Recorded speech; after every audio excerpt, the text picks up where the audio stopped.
Traversing the world of Douluo, at the onset of the narrative, Lin Feng awakens an auxiliary leveling system. Any action that enhances his strength grants him experience points. Even simple activities like running or sleeping can accumulate experience. Ding! After experiencing a nightmare during sleep, Lin Feng dreams of being a soul master with 2.5 years of training, resulting in a slight increase in mental strength and 100 experience points. Ding! After a period of diligent practice, the host has mastered the fundamentals of axe techniques, earning another 100 experience points. Observing the steadily increasing experience points, Lin Feng is convinced he shall forge a unique legend of his own on the Douluo continent. Chapter 1. Awakening of the System Holy Soul Village. As a novice village in numerous Douluo fan novels, is the place where dreams commence. Lin Feng, while immersed in reading, harbored deep aspirations to soar into the story and become the protagonist of these tales. He yearned to awaken a miraculous power, to grow stronger, and ultimately, to triumph over the Spirit Hall and the Sodto Kindergarten. However, upon truly crossing over to Holy Soul Village and becoming a mere 3-year-old child, Lin Feng realized that this world was far from welcoming. In his previous life, the mobile phone was an inseparable part of him, a fundamental habit ingrained in his being. For one accustomed to modern life, the absence of joy-inducing beverages, phones, and the internet rendered this monotonous existence unbearably tedious. The initial days were torturous, filled with discomfort from a myriad of unfamiliarities. Yet humanity is remarkably adaptable. Within 3 months, Lin Feng gradually began to accept and acclimate to this new world. However, one persistent concern plagued him. 3 years had elapsed, and now at the age of 6, his miraculous power had yet to arrive, leaving him quite disheartened. Lin Feng refused to believe he lacked a miraculous ability, for as a person who had traversed worlds and fitting the archetype of an orphan, he was certainly destined to be the protagonist. He held firmly to the belief that while his miraculous power might be delayed, it would inevitably arrive. Recently, a unique period had commenced. The esteemed Mr. Yuntao, renowned for his unwavering reputation, was set to visit the village in a week to awaken the martial souls of children aged 6 and above. This marked the official beginning of the Douluo narrative. Each day, Lin Feng awoke brimming with energy. "Grandpa Jack, I'm off to play. Breakfast is on the table, remember to eat." Without waiting for a response, Lin Feng dashed out the door. Due to the village's poverty, there were no orphanages. Children like Lin Feng were typically sent to the orphanage in Sodto City. However, Lin Feng was exceptionally well-behaved and endearing. Thus, under his own insistence, the village chief, Old Jack, chose to adopt him instead of sending him away. In this world, children mature remarkably fast at 6 years old. While in his previous life he would still be in kindergarten, many here had already begun working alongside their parents. Lin Feng, being the village chief's child, did not endure excessive hardship, yet he was always responsible for cooking. It was not by choice. Old Jack's culinary skills were rather unpalatable, compelling Lin Feng to take up the role of chef. After a year of cooking, it had become second nature, and he even found joy in it, significantly improving his culinary skills. After breakfast, Lin Feng commenced his customary morning exercise. The regimen was simple, consisting primarily of slow jogging, perhaps supplemented by some stretching exercises, for his body was still developing and had not yet undergone martial soul awakening, remaining quite frail. Engaging in intense training would be detrimental to his health. Moderate jogging, however, would not only avoid injury but also promote his physical development, leaving Lin Feng invigorated throughout the day. The rationale behind this daily routine was straightforward. Lin Feng did not wish to lead an ordinary life. Even if he ultimately possessed no miraculous ability, he was determined not to awaken a martial soul devoid of any spirit power. He yearned for at least a level or 2 of spirit power, granting him the opportunity to cultivate. After all, arriving in the Douluo world only to remain a mere commoner without becoming a soul master would be exceedingly frustrating. "Brother Feng, how many laps is this now?"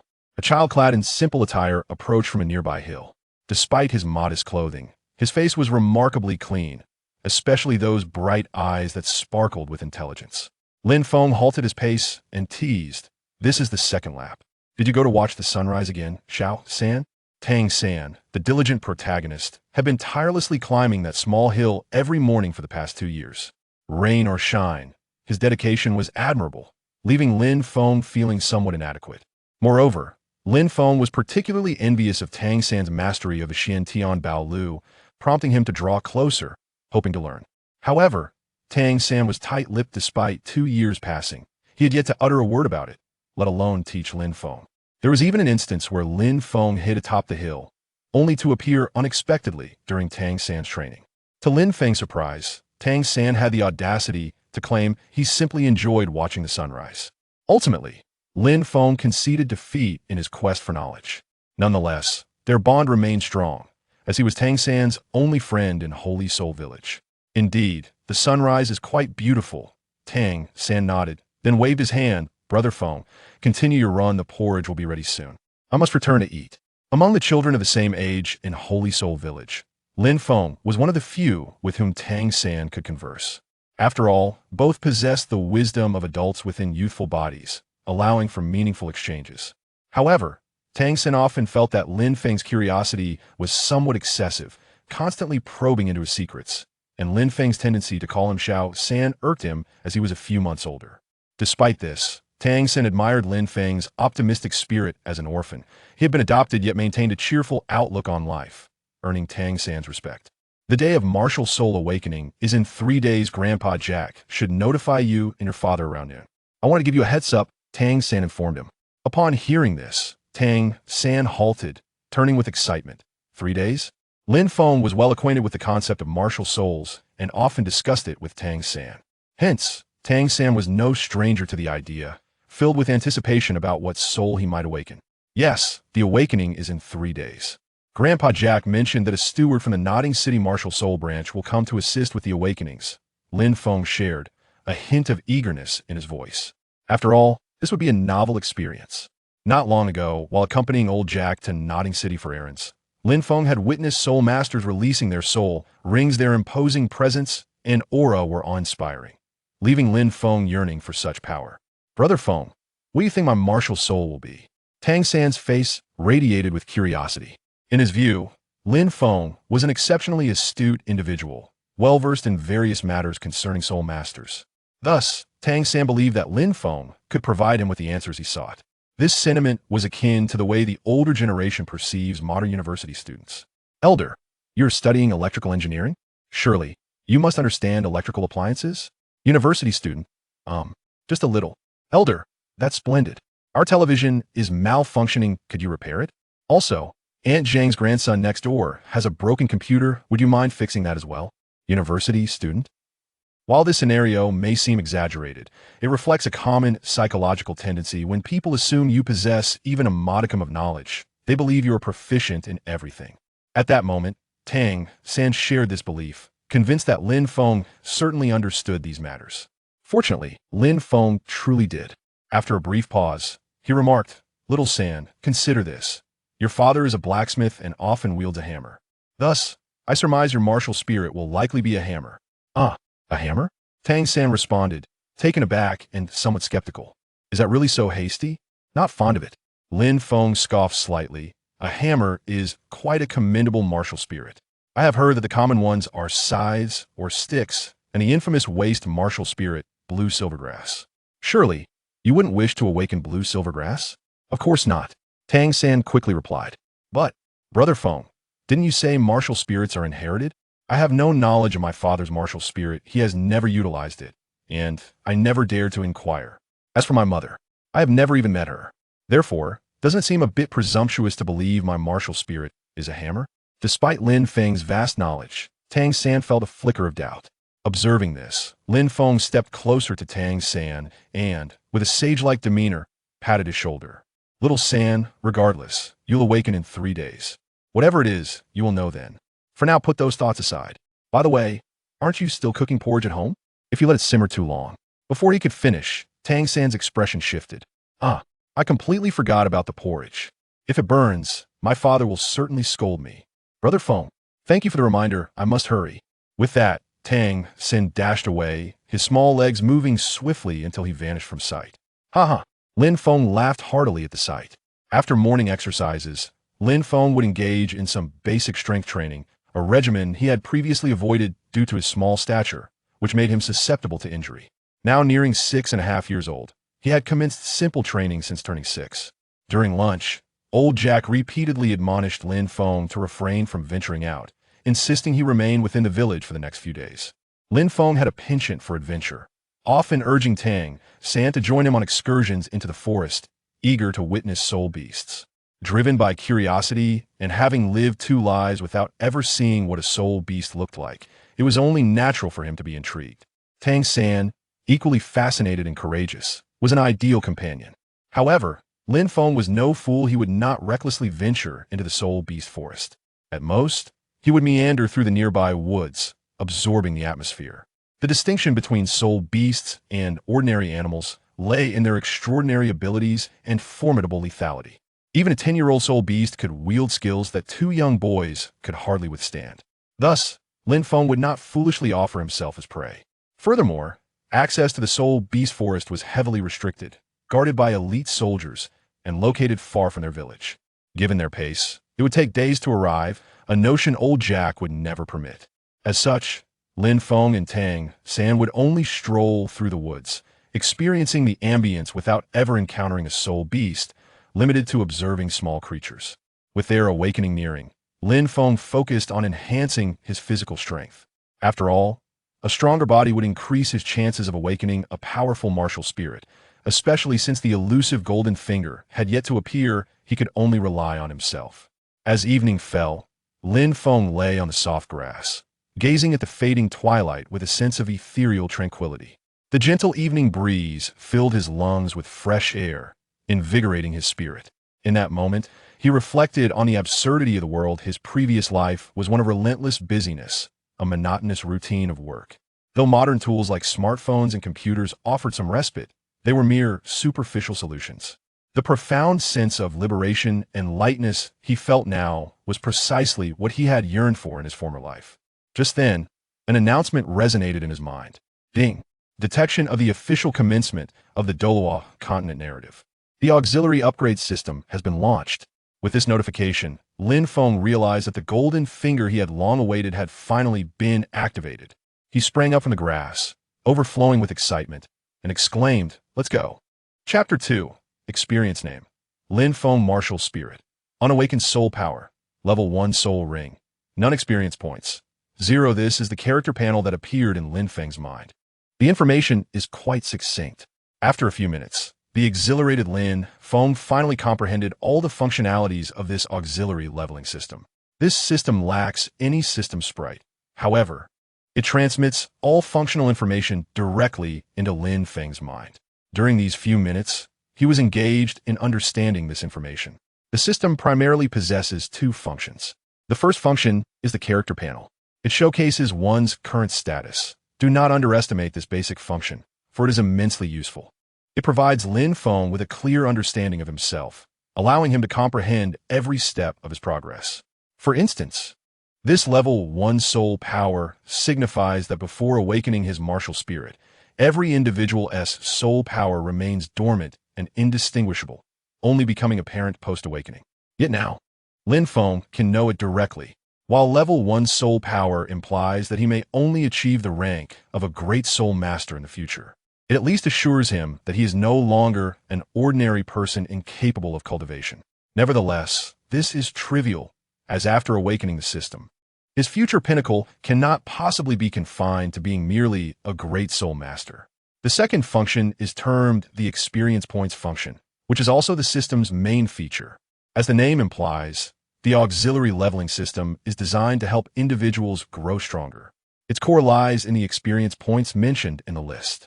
According to the system, any activity related to cultivation that contributes to personal strength can yield experience points. And experience points are exceedingly valuable. They can directly enhance one's soul power, enabling personal advancement without the arduous training that others must endure. Moreover, this experience points mechanism not only elevates his soul power level, but can also augment the levels of the soul rings he acquires. What a remarkable ability this is. Lin Feng recalls from novels that the levels of soul rings could only be altered with divine power, typically only increasing during the divine examination, as seen with Tang San. Apart from that, there are no other means to elevate the level of a soul ring. Yet here stands Lin Feng, endowed with the power to modify the level of his soul rings. Even if he acquires a white 10-year soul ring, He possesses the potential to upgrade it to a red 100,000-year soul ring. Perhaps even golden, divine-level soul rings of a million-year caliber are within reach. In future confrontations with other titled Douluo, while their soul rings might be yellow, yellow, purple, purple, black, black, black, black, black, with the slightly more formidable boasting a few red soul rings, transforming into yellow, yellow, purple, purple, black, black, black, black, red. Lin Feng, upon awakening his soul rings, would be adorned entirely with red soul rings representing 100,000 years. The majesty and aura of such a spectacle could potentially terrify others into submission. Just imagining that scene sends a thrill through Lin Feng. However, that is a matter for another time. For now, the first step is to thoroughly test this experience points function. He needs to ascertain how to acquire it, how much he can gain, and the costs associated with its utilization. Pondering these thoughts, Lin Feng set off, sprinting across the fields. Running, as a form of full-body exercise, enhances physical fitness and aligns perfectly with the System S criteria for gaining experience points. As the sun began to set and the sky darkened, Lin Feng, familiar with the terrain, continued his rapid pace without incident. However, having undertaken some strength training earlier in the afternoon, Lin Feng had already exhausted much of his stamina. After approximately 10 minutes, he found himself breathless and had to come to a halt. It wasn't that he couldn't run further. Rather, continuing would risk overexertion and potential injury. With his martial spirit awakening imminent, any injury could significantly impact the process, and his physical condition would undoubtedly affect the outcome. To ensure he is in peak condition 3 days hence, Lin Feng must refrain from excessive exertion. Nonetheless, upon pausing, the system's information in his mind left Lin Feng elated. Ding!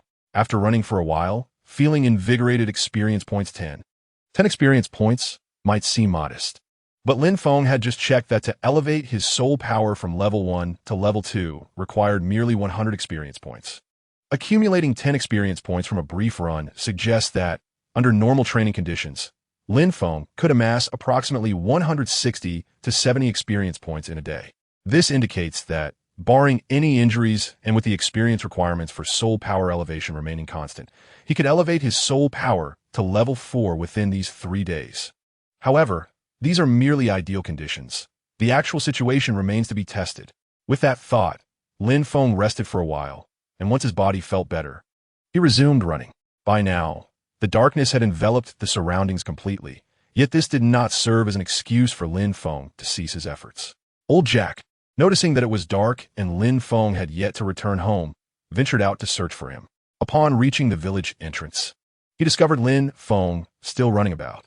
Old Jack promptly brandished his cane, shouting at the young lad, and ushered Lin Feng back home. However, Lin Feng was nearly at his limit. His energy was already depleted, making the return quite timely. Experience points: 37 over the course of 2 hours. Lin Feng had spent the majority of his time resting, with only about half an hour constituting effective exercise. Ultimately, he had accrued 37 experience points. Once old Jack escorted him home, the exhausted Lin Feng had little time to contemplate anything else. After a quick bath, he collapsed into bed. That night, perhaps due to overwhelming excitement, Lin Feng's brain was highly active, leading him to have an extraordinarily long dream. In this dream, he became a true soul master, having awakened a powerful, spherical martial spirit. After 2.5 years of training at the Junior Soul Master Academy in Notting City, today was the day he ventured into the soul-hunting forest to procure his second soul ring. Without a teacher to accompany him, he set out alone to procure it. The soul-hunting forest was eerie, with cold winds occasionally sweeping through. Yet Lin Feng felt secure with his martial spirit manifesting. As long as he did not encounter formidable soul beasts, he would be safe. As he walked, the journey was uneventful, with not a single soul beast in sight. Just as Lin Feng began to relax, a colossal rooster appeared overhead, casting a shadow over him. As it landed, the ground trembled, trees shattered, and Lin Feng lost his footing, tumbling to the ground. When he regained his balance, he realized that the trees around him had inexplicably fallen, leaving an open expanse. The massive rooster cocked its head, fixating one eye intently on Lin Feng. Silence. Utter silence. In that moment, Lin Feng was so tense that he instinctively held his breath, not daring to blink, completely paralyzed by fear. However, soon enough, noticing the rooster's unique plumage, A bizarre thought sprang into his mind. This rooster was simply too magnificent. Yet, in the next instant, the giant rooster lunged at him with its beak. Chapter 3. Level 4 Soul Power. Do not eat me. No. The dream was far too vivid. In 2 lifetimes, Lin Feng had never experienced such a realistic dream. Upon waking, his forehead was drenched in cold sweat. However, as he continued to shout, he soon realized he was merely having a nightmare and promptly closed his mouth. Just as he was about to get dressed, prepare breakfast, and commence his morning exercises as usual, a notification from the system echoed in his mind. Ding! You had a nightmare while sleeping, dreaming of becoming a soul master with 2.5 years of training. Your mental energy has slightly increased. Experience points, 100. Lin Feng. After a moment of bewilderment, Lin Feng grasped the implications. Was this even possible? It seemed the system's judgment was remarkably expansive. Nevertheless, he chose not to dwell on it and instead focused on the character panel in his mind. Name: Lin Feng, Martial Soul. Unawakened Soul Power. Level 1. Soul Rings. None experience points, 137 indeed, as he had surmised. An option to enhance his soul power level had appeared. With a mere thought, Lin Feng's soul power instantly ascended by 1 level, and his experience points reverted to 37. The increase to level 1 soul power felt rather subtle due to his martial soul still being unawakened, but Lin Feng could discern a tangible improvement in his physical attributes. Leaping out of bed and casually swinging his limbs, he felt the shift in his strength. Upon reaching level 2 soul power, Lin Feng noted that he required 100 experience points to ascend to level 3, likely not changing until he reached level 10. This indicated that Lin Feng could achieve level 10 soul power in a remarkably short time. He pondered whether there would be any restrictions on soul rings upon system upgrades. If not, he could continue to progress. With this thought, Lin Feng felt invigorated, quickly finishing breakfast before heading out for his training. He trained tirelessly throughout the day, resting only when exhausted and resuming as soon as he regained a bit of stamina. Running, squatting, push-ups, sit-ups, burpees, he endeavored to try every physical exercise he had once performed in his previous life. Although his form was not perfect and some movements were improvised, the results were nonetheless significant, leading to a substantial increase in experience points. At the end of the day, he examined his character panel with gratification. Soul Power, Level 4 experience points. 82. He had accumulated over 200 experience points, far exceeding his initial estimate of 100. The reason for this was undoubtedly his intensified training. Lin Feng was not recklessly increasing his workload merely for the sake of experience. He noticed that each elevation in soul power enhanced his overall condition. While it was not as extreme as a full revival in a game, it significantly improved Lin Feng's physical state. Coupled with the increase in physical attributes from his soul power enhancement, it was no wonder he could amass over 200 experience points in a single day. The following day, with his soul power level having risen, Lin Feng trained even more diligently, resulting in a remarkable gain of over 300 experience points. This propelled his soul power directly to level 8. At this juncture, Lin Feng's physical prowess could rival that of a 13 or 14-year-old youth. Remarkably, this was achieved without his martial soul being awakened. If it were to awaken, Lin Feng would undoubtedly become even stronger. It was precisely because of this that he could withstand the intensity of today's training. Otherwise, his previously frail physique would have succumbed. Lin Feng's determination was driven by a simple goal: to awaken a powerful martial soul. According to the novel's depiction of the top 10 core competencies of martial souls, the magnitude of innate soul power correlates directly with the strength of one's martial soul. Particularly, a soul master with full innate soul power could never awaken a feeble martial soul. Even should they awaken a weak martial soul, it would still manifest as a twin martial soul, with the second one being exceedingly formidable, much like Tang San. Lin Feng, too, aspired to awaken a powerful martial soul. He was unaware of his parents' identities or the martial soul they might have passed on to him, but it was likely to be a weak one. Yet, as long as he possessed full innate soul power, even a feeble martial soul could mutate and become powerful or awaken a twin martial soul. Thus, Lin Feng's rigorous training was aimed at maximizing his potential for innate full soul power. The following day at noon, The facilitator Su Yuntao would arrive in their Sacred Soul village. Exhausted from his training, Lin Feng could not continue any longer. The remaining time was merely the morning. As for rising at 3 or 4 in the morning to train, it was not due to a lack of desire, but rather an inability to do so. Without an alarm clock or similar device, his biological clock had adjusted to waking around 6 o'clock. Coupled with his fatigue from the previous day, early rising was simply an unattainable dream. However, Lin Feng currently had 15 experience points left, with a morning of training ahead. He needed only to accumulate 185 experience points. This was not an insurmountable task. With a little perseverance, it was certainly achievable. He envisioned the moment he would awaken his full innate soul power, picturing Su Yuntao's astonished expression upon discovering 2 individuals in the village with full innate soul power. And he chuckled beneath his covers. Today marked the annual Awakening Day in Sacred Soul Village, one of the few festive occasions in the village. At noon, as the time approached, Old Jack led a group of people to wait at the village entrance, creating an air of solemnity.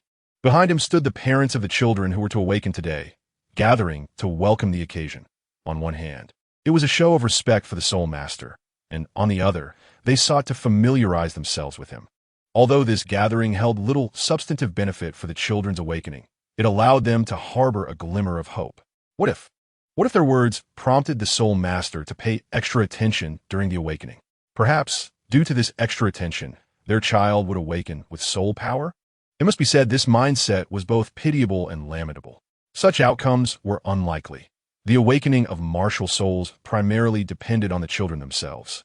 With minimal influence from the hosting Soul Master, these individuals were aware of this truth, yet they felt powerless to alter the situation.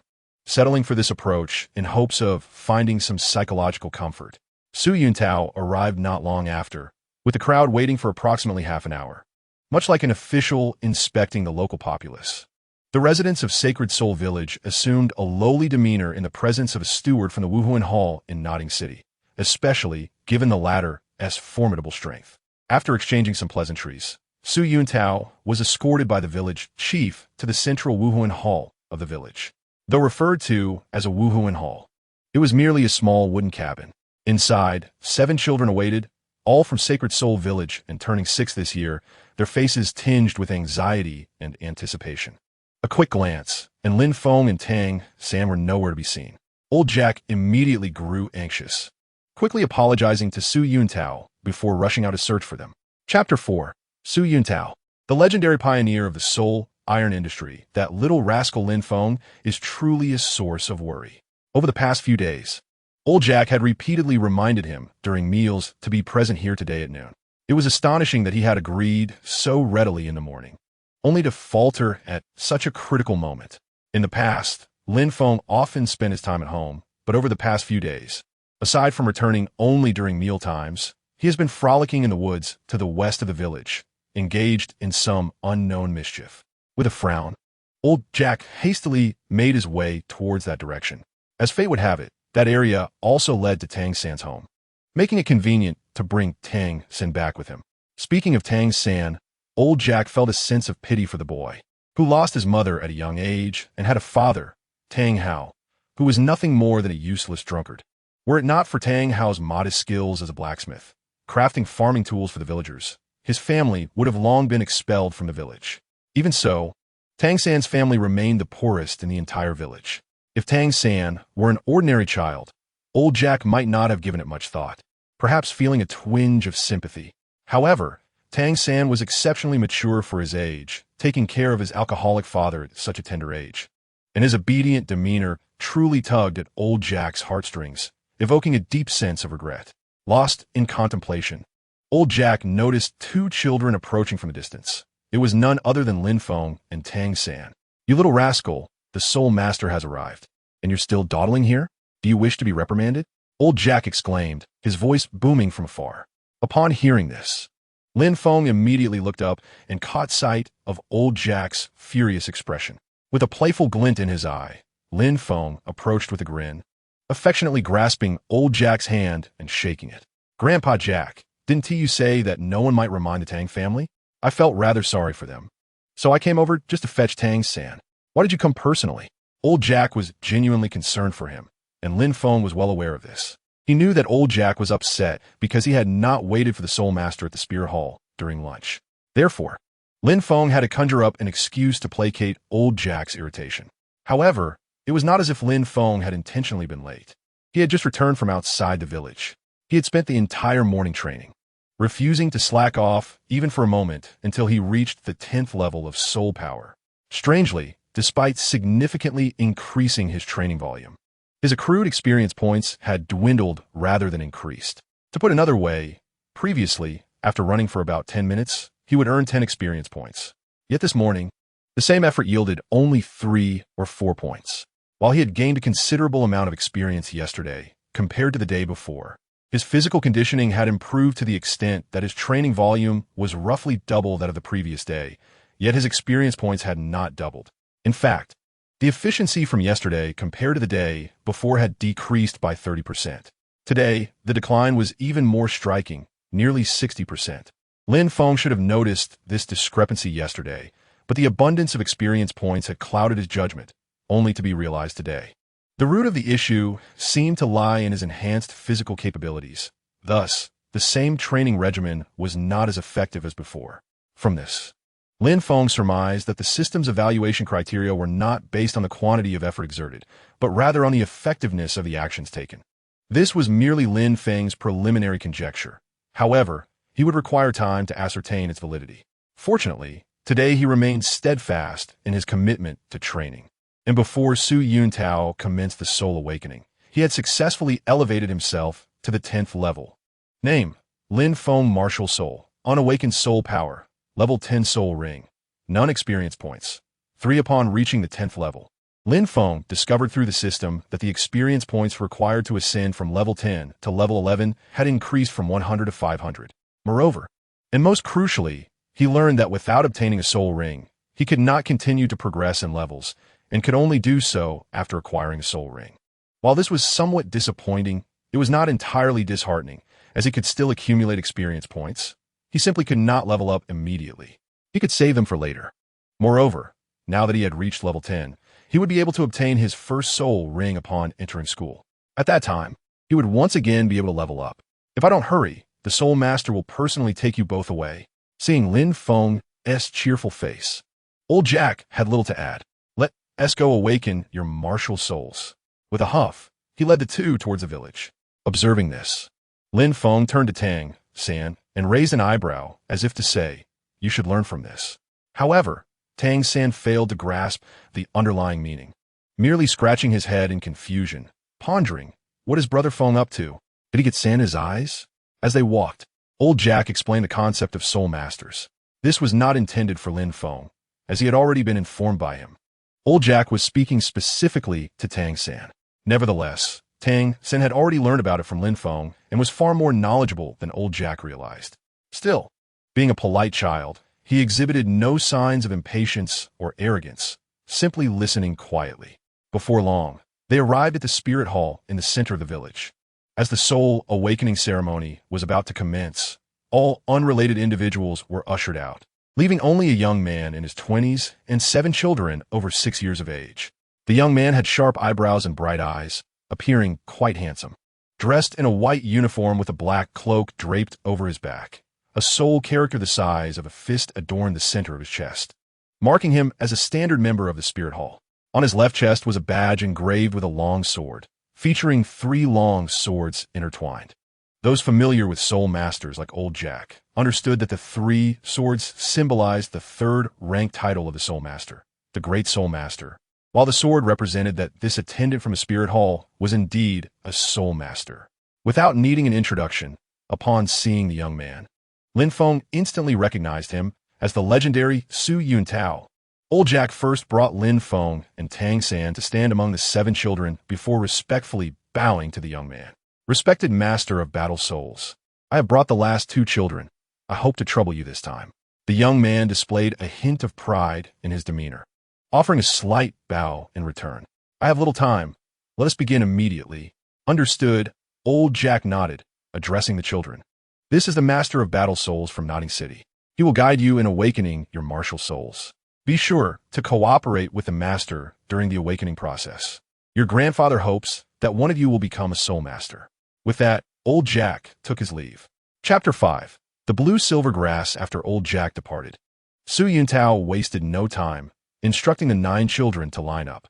With a smile, he introduced himself. I am Su Yuntao, a level 26 Great Soul Master, and I shall be your guide. Now, I will awaken your martial souls one by one. Remember, do not be afraid, no matter what happens. As he spoke, he opened his bag on a nearby table, retrieving 2 items, 6 black, round stones, and a sparkling blue crystal ball. Su Yuntao arranged the 6 black stones on the ground in a hexagonal formation. After a few seconds, a faint glow emanated from the hexagon. At this point, Su Yuntao gestured for the first little boy to step inside. Do not be afraid. Close your eyes and feel carefully. After a few seconds, Su Yuntao let out a sharp call. Spirit of the Lone Wolf, manifest. 2 soul rings, 1 white and 1 yellow, illuminated from beneath his feet, swirling around him from foot to crown. Simultaneously, his form rapidly expanded, muscles bursting forth with a palpable sense of power. His body began to partially transform into that of a wolf. His hair turned a shade of gray, his eyes flickered with an eerie green light, and his fingers elongated into fearsome claws. This spectacle caused the children to instinctively take a step back, especially the young boy standing within the circle of light, who had initially closed his eyes. However, upon hearing Su Yuntao's command, he curiously opened them, only to meet Su Yuntao's glowing green gaze. The next moment, he let out a terrified scream, attempting to flee, but was swiftly grasped by Su Yuntao, who commanded, "Stay still. There is no need to be afraid. This is my martial soul, the Lone Wolf. If any of you aspire to become a beast spirit master in the future, you will wield similar powers." Thankfully, having prepared them beforehand, the children, though initially frightened, soon regained their composure. Tang San, unperturbed, leaned towards Lin Feng and whispered, "Brother Feng, what do you think of the Lone Wolf martial soul? It looks quite formidable." Lin Feng, glancing sidelong at Tang San, replied nonchalantly, "Rubbish." With the system at his disposal and possessing innate full soul power, Lin Feng held onto a modicum of pride. Tang San was momentarily taken aback, unsure of how to respond. Stealing a glance at Su Yuntao, he noted that the dramatic display of the martial soul had kept him oblivious to Brother Feng's comment. Otherwise, a reprimand would surely follow. Nonetheless, it was evident that Brother Feng was well-versed and remained unfazed even in the presence of a level 26 soul master. Truly impressive. Su Yuntao remained unaware of their exchange, but the other 7 children displayed palpable fear, with only Tang San and Lin Feng maintaining their calm demeanor, which piqued his interest. Dismissing it, Su Yuntao directed his attention to the hexagonal stone, swiftly unleashing several beams of green light from his hands. In an instant, a radiant golden aura emanated from the 6 stones, forming a faint golden light shield that enveloped the previously frightened child. After a few seconds, as the golden light coalesced into the boy's body, Su Yuntao commanded, "Extend your right hand." Obediently, the child extended his hand, and, as his palm opened, a small scythe materialized before him. Su Yuntao remarked, "This is a weapon martial soul, a scythe, which can serve as a rudimentary weapon. If you possess soul power, it can still be cultivated. Use your will to retract your martial soul." He then presented the blue crystal ball to the boy, indicating for him to place his hand upon it. The boy took a few moments to retract his martial soul, appearing somewhat nervous as he placed his hand on the crystal ball. After a brief interval, Su Yuntao shook his head in disappointment. "You have no soul power. You cannot become a soul master. Please step aside." In the days leading up to their arrival in Shenghun village, Su Yuntao had visited several villages, but none had yielded a child with soul power. He had prepared himself for a similar outcome here. True to his expectations, the same scene unfolded repeatedly, with 6 more children awakening their martial souls. Their martial souls were mostly tools like hoes and scythes, with not a single beast martial soul emerging. And all were deemed devoid of soul power by Su Yuntao. Next in line was Tang San. There was no need for Su Yuntao to call out, as Tang San eagerly approached the hexagonal stone as soon as the previous child departed. Su Yuntao remembered him as one of the 2 children who had remained unfazed earlier. However, that was the extent of his recognition, and he said nothing further. As he directed several beams of green light at the stone, fatigue began to set in from the continuous use of soul power. Suddenly, His eyes widened with surprise. Within the golden light shield this time, the number of golden specks was greater than all the previous children combined. He sensed that an extraordinarily powerful martial soul was about to emerge, excitement bubbling within him. However, as Tang San instinctively raised his right hand, Su Yuntao's initial exhilaration was swiftly replaced by disappointment. Blue silvergrass. It was the second time such a martial soul had appeared in the village that day. Alas, another worthless martial soul, lacking attack power, defense, or supportive capabilities. Blue silvergrass is indeed the epitome of a useless martial soul. Su Yuntao's tone brooked no disguise of his disappointment. However, he was soon left astounded, for when Tang San placed his hand upon the crystal ball, it emitted a dazzling radiance. Innate full soul power, truly innate full soul power. Su Yuntao murmured. He gestured, and the crystal ball rebounded from Tang San's hand, flying back into Su Yuntao's grasp. In that moment, Tang San's foremost thought was not of anything else but to turn back, gazing at Lin Feng in astonishment. Brother Feng had told him that his martial soul would awaken as a hammer. Yet here he was, having truly awakened. Indeed, on the surface, Tang San manifested the blue silvergrass, but in reality, he had awakened two martial souls at once. Yet instinctively, Tang San wished to keep this secret hidden, presenting only the blue silvergrass. From the moment he had awakened the hammer, he had completely placed his faith in Lin Feng's knowledge of martial souls. He resolved to inquire of Brother Feng later to understand the situation. However, this thought was fleeting, being in the midst of the martial soul awakening process. Tang San quickly refocused his attention on Su Yuntao. Meanwhile, Su Yuntao, having retrieved the crystal ball, examined it closely. After several seconds, he set it down, his gaze towards Tang San transforming dramatically, as if he were beholding a rare creature. As Tang San stood quietly and patiently, appearing obedient, Su Yuntao sighed, "Child, what a waste this is. Innate full soul power, a rare talent indeed.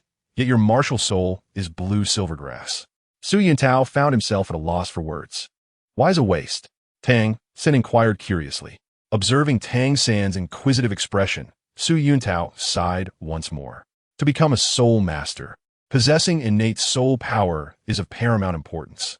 As long as you awaken with innate soul power, regardless of its quantity, you can cultivate through meditation and ultimately become a soul master.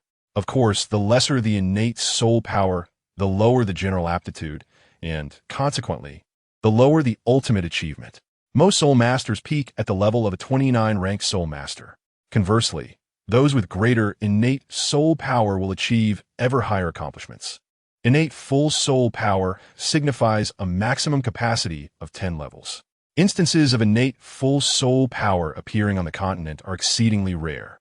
Each individual is a prodigy of remarkable talent, many among them reaching the rank of title Douluo. I have never encountered anyone with innate full soul power. When I awakened, I barely possessed second-level soul power. To date, you're the first I have seen, likely the last as well. But alas, your martial soul is blue silvergrass. A standard example of a useless martial soul, rendering your future prospects bleak. The theory that a useless martial spirit cannot become a powerful soul master has become a widely accepted phenomenon. After all, across the entire continent, the number of soul masters possessing a useless martial spirit who can even achieve the status of a soul master is exceedingly rare. Great soul masters are even more of a rarity, and as for those with useless martial spirits above that rank, not a single one exists. This is because a useless martial spirit signifies inherently low soul power. Nearly 99% of soul masters with a useless martial spirit possess only first-level innate soul power, with very few reaching the second level. Tang San, with his full innate soul power, is likely the only one in the entirety of Douluo continent's history. Hence, at this moment, Su Yuntao feels a sense of regret. What does it matter if one has full innate soul power? At most, it only qualifies them as a great soul master. As he speaks, Su Yuntao shakes his head repeatedly, indicating it is time to move on.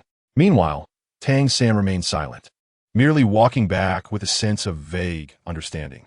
However, in his heart, he contemplates that Su Yuntao's knowledge of martial spirits is lacking compared to Feng Ji's, and he looks forward to discussing it with Feng later.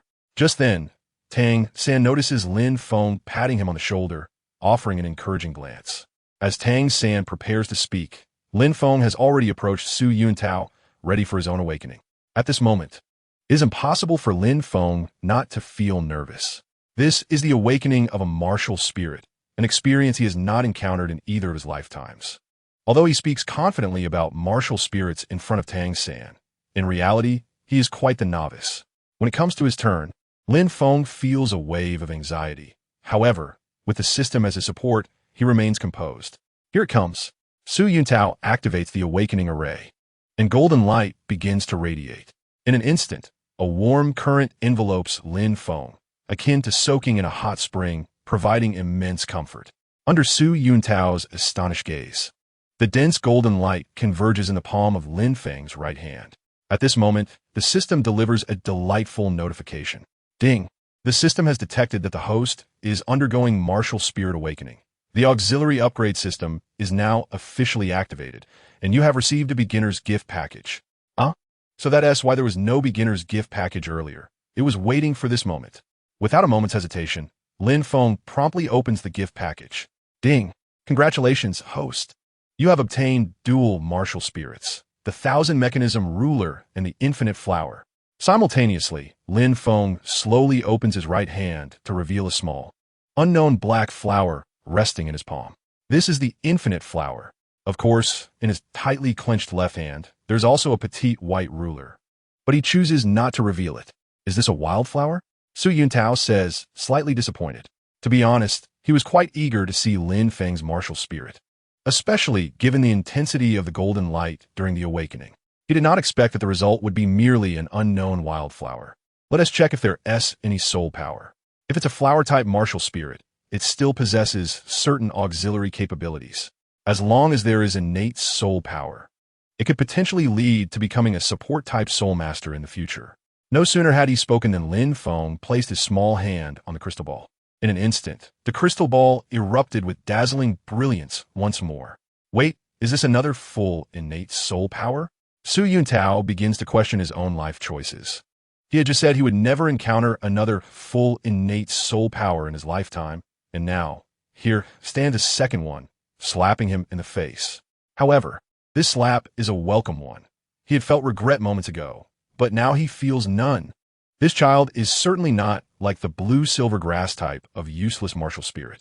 Although it is merely an ordinary little flower, it possesses certain auxiliary abilities. Moreover, it boasts full innate soul power. At the very least, this child will become a soul emperor in the future. If he can recruit such an exceptional individual into the spirit hall, promotions and raises will be a dream come true. After recovering from his shock, Su Yuntao becomes excited. Child, have you heard of the spirit hall? Lin Feng nods in acknowledgement. Are you interested in studying at the spirit hall? If you enter, you will be sent directly to Sodto City. Tuition is completely waived, and you will receive a monthly stipend.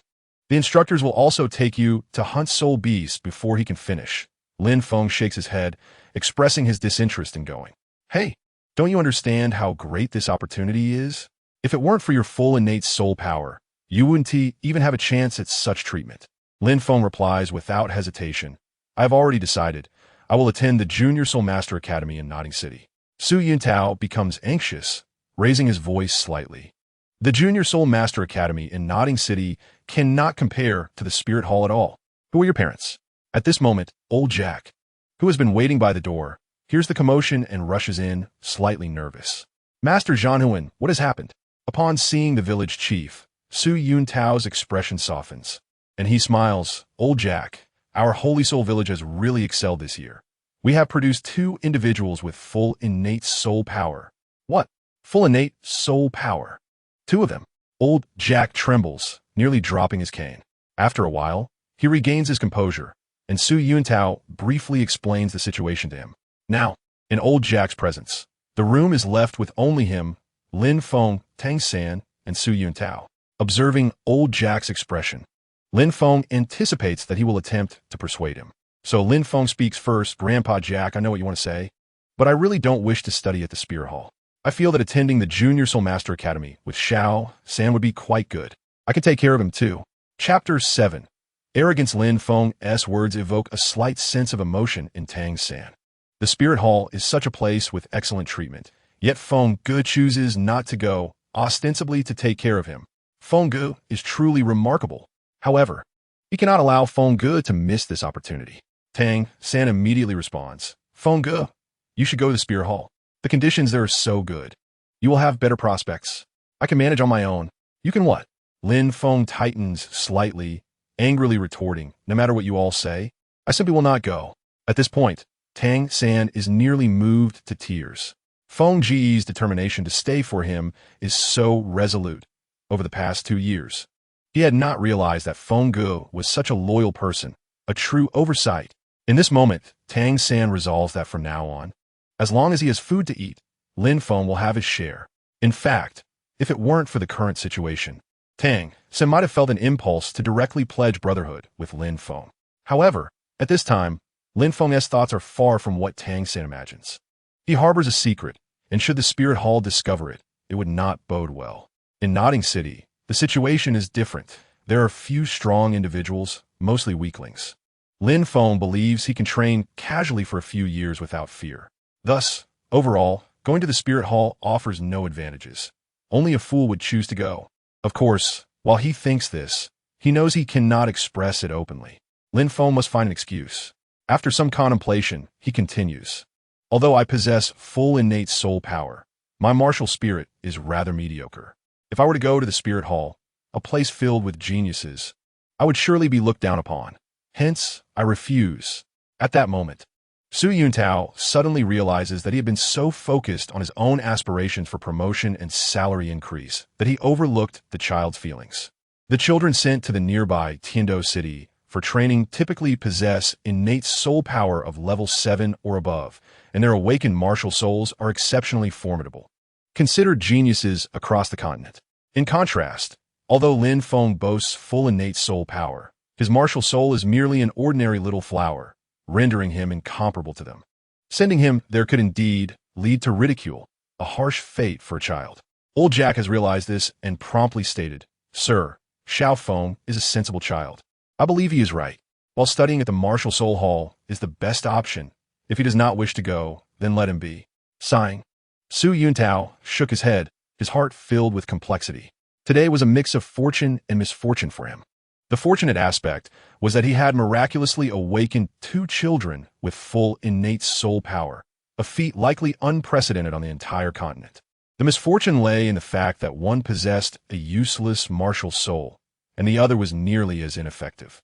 Furthermore, his dreams of promotion and salary increase had been dashed. After tidying up his belongings, Yuntao produced 2 blank martial soul certificates from his pack. With swift strokes, he filled in the necessary information and inscribed them with soul power before handing them to Old Jack. These are the martial soul certificates for both of them. Keep them safe. With that, he turned to leave. However, after taking a couple of steps, he suddenly recalled something and turned back. I remember that your Sacred Soul Village has only 1 work-study student quota each year, if both children attend school. Before he could finish, Old Jack proudly interjected. Though our Sacred Soul Village is impoverished, it has produced a soul saint in the past. We can certainly afford to support Xiao Feng's education. I am not suggesting you cannot afford it, Yuntao replied helplessly. What I meant to say is that I can assist you in writing a letter of introduction to apply for an additional quota. With that letter, both children can attend the academy as work-study students free of charge. I see. Old Jack's face instantly brightened with a smile, albeit one tinged with the poverty of their circumstances. Thank you, Master Zhanhuan. Ultimately, Old Jack received a letter of introduction and 2 martial soul awakening certificates from Yuntao. With this letter, these 2 sensible children would be able to complete their studies at the Junior Soul Master Academy as work-study students. As Old Jack escorted Yuntao away, Tang San quickly embraced Lin Feng. Lin Feng was taken aback.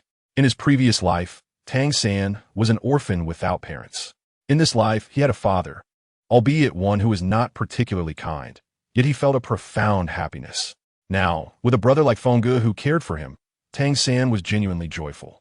However, he kept his emotions to himself, and after the embrace, they soon parted ways. Feng Ge, you were right. My awakened martial soul is indeed a hammer. As he spoke, Tang San raised his left hand, and a small black hammer materialized in his grasp. Despite its diminutive size, it felt as if it weighed 1,000 pounds. When summoned, Tang San struggled to hold it, his arm gradually lowering as his complexion paled. Put it away. This is a powerful martial soul, and you cannot withstand its force. Lin Feng urged. Why do I possess two martial souls? How is that possible? Aren't people supposed to have only one? Tang San gasped. While possessing two martial souls is rare, it is not unheard of. In other words, those with dual martial souls are considered geniuses. Lin Feng replied with a smile. Thus, Xiao San, you too are a genius. Becoming a titled Douluo is within your reach. Is that the one even more formidable than soul saints and soul Douluos? Tang San's voice was filled with a hint of yearning. Precisely. Lin Feng nodded, then urged, all right, the question session is over. It has been quite a while since the martial soul awakening. Uncle Tang, I must be anxiously waiting for your report. Shouldn't you hurry back? All right. I must quickly inform my father. With that, Tang San dashed toward home. At that moment, Tang San had no understanding of dual martial souls or titled Douluos, so he thought Lin Feng's knowledge was unremarkable. Had Tang Hao been present, he would have been astounded that such a young child like Lin Feng possessed knowledge of dual martial souls and titled Douluos, and yet remained unfazed. How peculiar. After Tang San departed, Lin Feng hurried southward. His haste was driven by a desire to find a secluded place to experiment with his newly awakened martial souls and discover their capabilities. After all, upon receiving the novice gift pack, the system had offered no explanation regarding the utility of his dual martial souls. Everything required exploration. The Thousand Machine Ruler and the Infinite Flower. Such names hinted at formidable powers, suggesting that they were indeed extraordinary martial souls. During the awakening, Lin Feng had sensed the might of both martial souls profoundly. The seemingly ordinary appearance of the Infinite Flower was intentionally controlled by Lin Feng, as he wished to avoid being taken to the martial soul hall. Ultimately, his strategy proved effective. Had he displayed the strength of his martial soul, Yuntao might have forcibly taken him away, which was not Lin Feng's desire, hence his disguise. In the depths of a small grove to the south of the village, ensuring no one was around, Lin Feng began to experiment with his two martial souls. He raised both hands, and the Thousand Machine Ruler and Infinite Flower materialized in his grasp. The two martial souls were no longer the unremarkable entities they once appeared to be. They were now extraordinary. The Infinite Flower, once summoned, evoked no particular sensation, consuming almost no soul power, unlike Tang San's Haotian hammer, which was too heavy for him to hold steadily. It was a small, pure black flower, no larger than a palm, devoid of any embellishment, and it appeared slightly peculiar. Upon closer inspection, Lin Feng detected a faint, pleasant fragrance. Ah, how delicate, he mused, feeling it did not quite align with the persona of a transmigrator. However, upon utilizing his soul power, the Infinite Flower began to emit a soft black glow. Indeed, a black glow that should not exist now illuminated the space, filling Lin Feng with wonder. The black light radiated warmth, providing a sense of comfort. As for the effects of the Infinite Flower, Lin Feng conducted various tests and ultimately discovered its ability to bestow life force. It could heal wounds, accelerate the growth of grass, and induce blooming in wildflowers, emanating a powerful vitality that even attracted woodland creatures to Lin Feng. This experience was truly remarkable. However, the vitality consumed a considerable amount of soul power within a minute. Lin Feng's soul power was reduced to less than half. This was under conditions of minimal usage. Had he utilized the Infinite Flower at full capacity, he would likely deplete his soul power within seconds. Although this martial soul took the form of a flower, Lin Feng understood that it was not a plant-type martial soul, but rather a special martial soul without attributes, a product of the system, guaranteed to be of exceptional quality. After testing the Infinite Flower, Lin Feng turned his attention to the Thousand Machine Ruler. Similar to the Infinite Flower, the Thousand Machine Ruler was also an attribute-less special martial soul, and summoning it consumed almost no soul power.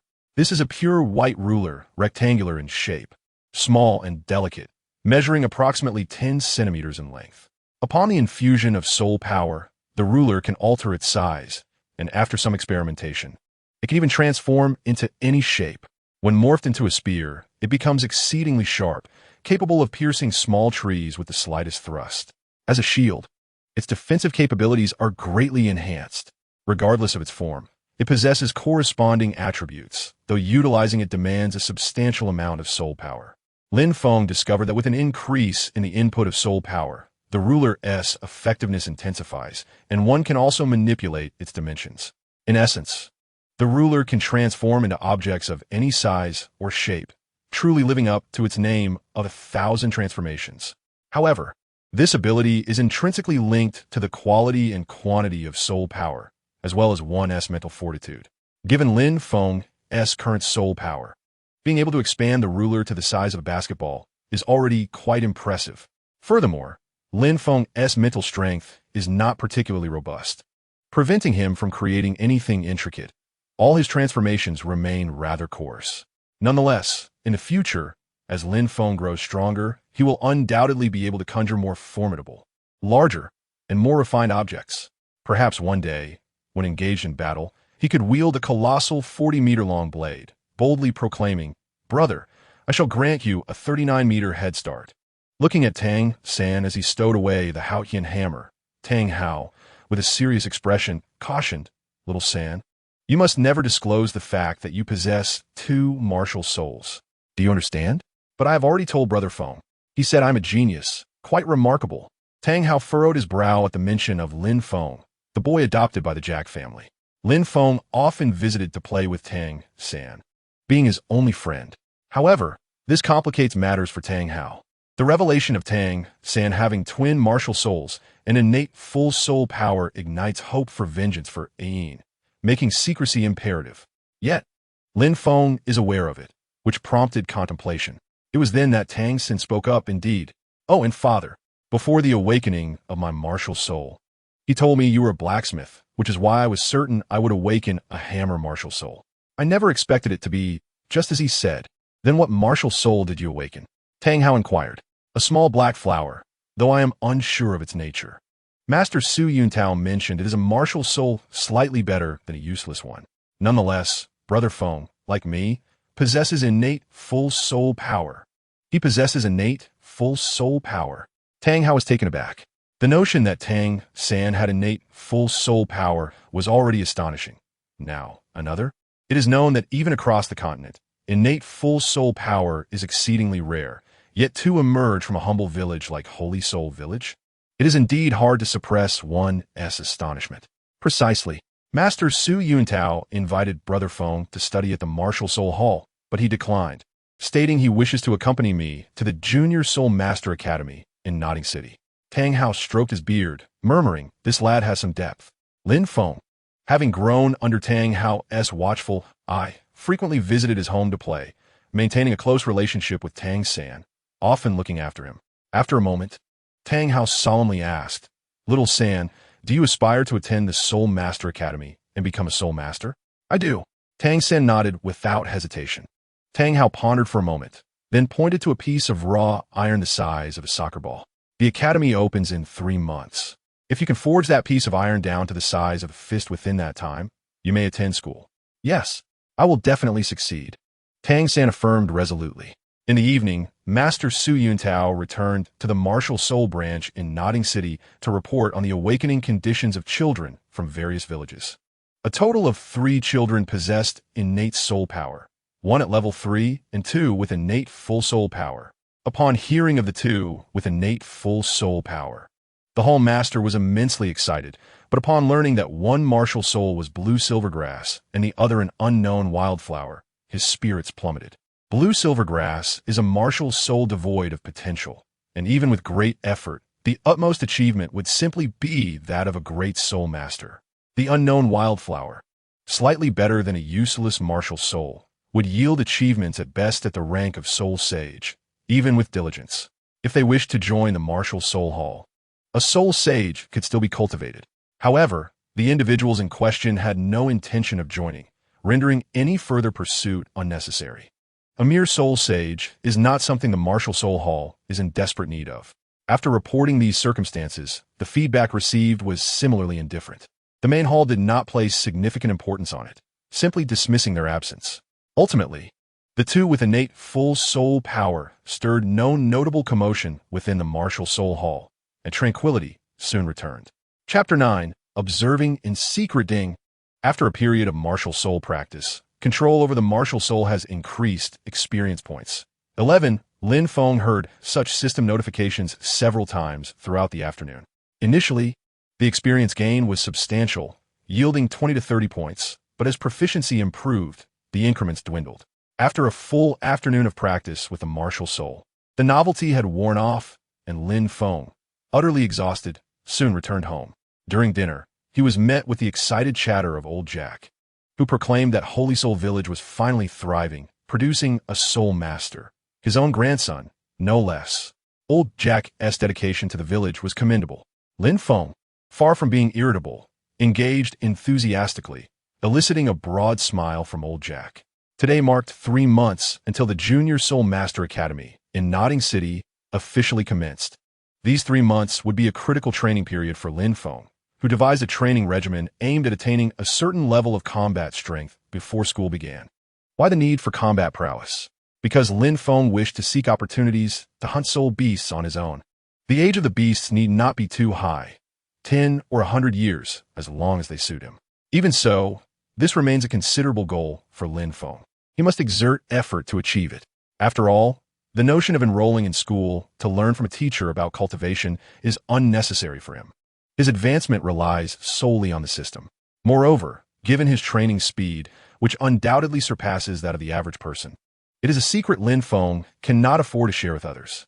Thus, solitary hunting of soul beasts becomes an essential part of Lin Feng's education. As for the necessity of attending the Soul Master Academy, this question is akin to asking whether studying is necessary. Lin Feng's answer is unequivocal. It is indeed essential, absolutely essential. The enhancement of one's strength and the necessity of learning are entirely distinct matters. Being strong does not equate to disdain for knowledge. For instance, even if one possesses the strength of Captain America without knowledge of modern weaponry, would one dare to tread into a minefield? Ignorance of landmines would lead to a singular outcome, a thunderous explosion, and one's demise. Similarly, a soul master must possess knowledge. If Lin Feng cannot even identify soul beasts, what if he inadvertently encounters a 10,000-year soul beast in the forest? However, one might think that it is merely a small century-old spirit beast. Upon engaging, wouldn't it result in an instantaneous explosion? Therefore, enrolling in a Spirit Master Academy is indeed imperative. Lin Feng's training regimen for the next 3 months is simple yet purposeful. In the first month, he aims to elevate his physical prowess to its pinnacle. It must be acknowledged that the physical capabilities of a Spirit Master are remarkably formidable. Although he is merely a child of over 6 years, under the augmentation of spirit power, Lin Feng's strength now rivals that of an adult man devoid of spirit power. Of course, most individuals are not nearly as powerful. Lin Feng's extraordinary physique is attributed to his twin martial souls and innate full spirit power. In comparison to Tang San, who practices the Xiantian treasure record, he may fall short. Yet Lin Feng is confident that he will catch up within 3 months. With the boundless flower at his disposal, he harbors no concerns about injuries and can devote himself wholeheartedly to training. Apart from mental fatigue, he can easily surmount any physical challenges. Under these circumstances, as long as Lin Feng remains diligent, his strength will undoubtedly surge rapidly. The first month is dedicated to honing his body, while in the second month, he will commence focused practice of various techniques. He will familiarize himself with the 18 types of weaponry, including swords, forks, spears, halberds, and others, ensuring he knows how to wield them adequately. Concurrently, during this second month, Lin Feng must identify the weapon that best suits him. In the third month, he will relentlessly practice this chosen weapon, enhancing its lethality to forge his combat prowess in preparation for hunting spirit beasts. This is the general outline of his 3-month plan, and on this first day, Lin Feng has already embarked on his training. Regardless of the task at hand, execution must be prioritized. Since Lin Feng has resolved to commence today, he shall indeed begin his training. Procrastination and empty promises of starting tomorrow are mere excuses. The present moment is the most prudent choice. On the first day, Lin Feng's training does not adhere to conventional methods. Instead, he focuses on establishing a secret base. Previously, his petite frame limited his ability to implement any ideas, but now, everything has changed. He has awakened his martial soul, utilizing the transformative capabilities of the Thousand Machine Ruler. Lin Feng constructs various exercise apparatuses from wood, such as pull-up bars and parallel bars. Additionally, he intends to create some wooden weapons, including swords and spears, for practice.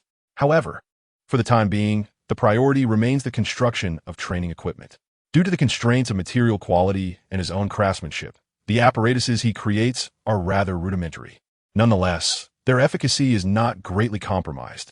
As evening descends, gazing at the somewhat established secret base, Lin Feng's face beams with pride. After casually training and testing the equipment, he returns home. Unbeknownst to Lin Feng, shortly after his departure, an unexpected visitor intrudes upon his newly constructed secret base. It is a scruffy-looking middle-aged man, and upon closer inspection, it is none other than Tang San's father, the Douluo, Tang Hao.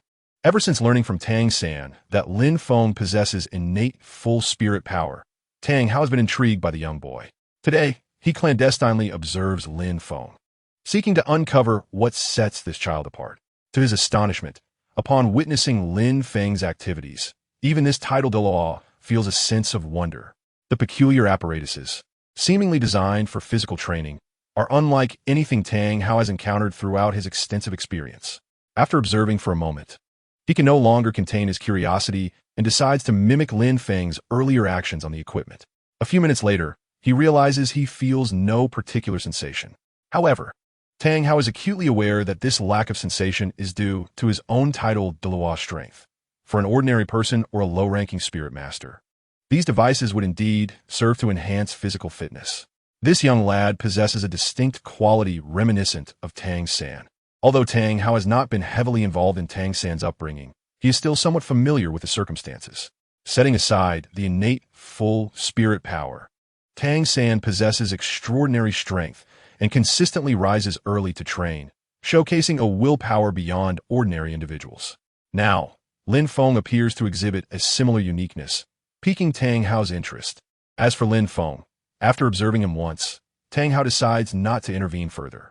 While the boy is indeed remarkable in the eyes of the Douluo, he is merely that, impressive but not his son, thus not warranting constant attention. The following day, Lin Feng formally commences his training. It is worth noting that the awakening of his martial soul has profoundly impacted him. If prior to awakening, Lin Feng's training intensity was at a baseline of 1. Now, it has escalated to at least 3, with training duration nearing an astonishing 5. Coupled with the use of equipment, Lin Feng's overall training volume has surged to 4 or 5 times that of before. Consequently, the effectiveness of his training has significantly improved, and the rate at which he acquires experience points has multiplied. Thus, 10 days swiftly pass by. Throughout this period, Lin Feng not only engages in physical training, but also in martial soul training. Under these circumstances, his physical attributes have enhanced, and he has grown increasingly adept at manipulating his martial soul, shedding the initial clumsiness. Notably, within the master's 10 core competencies of martial souls, one asserts that when a spirit master's level reaches a multiple of 10, even without acquiring spirit rings, their spirit power will still increase, albeit not visibly. When they eventually obtain spirit rings, this effect will manifest dramatically. Although Lin Feng has only experienced this theory for a mere 10 days, he feels its validity. He senses a notable rise in his internal spirit power, and crucially, the effectiveness of his martial soul has seen slight improvements. Yet, these matters are relatively inconsequential. The crux lies in the issue of experience points. Over the past 10 days, Lin Feng has observed a decline in the experience points he earns daily, and it is not a trivial decrease, but a substantial one. In the initial days, he could accumulate over 1,000. In the subsequent days, this dwindled to merely hundreds. And yesterday, he garnered around 600. Name: Lin Feng Martial Soul. Thousand Machine Ruler, Boundless Flower Spirit Power. Level 10 Spirit Rings. None experience points. 8,848 after 10 days. Lin Feng's experience points have exceeded 8,000. However, do not be misled into thinking this is a considerable amount. Remember, this includes both martial soul and physical training. Prior to his awakening, he could easily earn over 200 solely from physical training each day. Now, with physical training magnified to 4 or 5 times that amount, combined with martial soul training, he should be accruing no less than 1,000 experience points. Yet he finds himself with only 600, and notably, half of that is derived from martial soul training, leaving an alarmingly meager contribution from physical training. Nonetheless, this is an inevitable outcome. The system awards experience points because Lin Feng's training can enhance physical attributes. However, the effectiveness of these training sessions in improving his physical capabilities has begun to wane. In merely 10 days, a significant reduction was observed.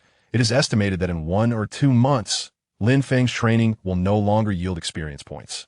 After all, by that time, Lin Feng's physical capabilities will have dramatically increased, rendering these so-called training exercises akin to a casual stroll. To ameliorate this situation, Lin Feng currently contemplates 2 potential strategies.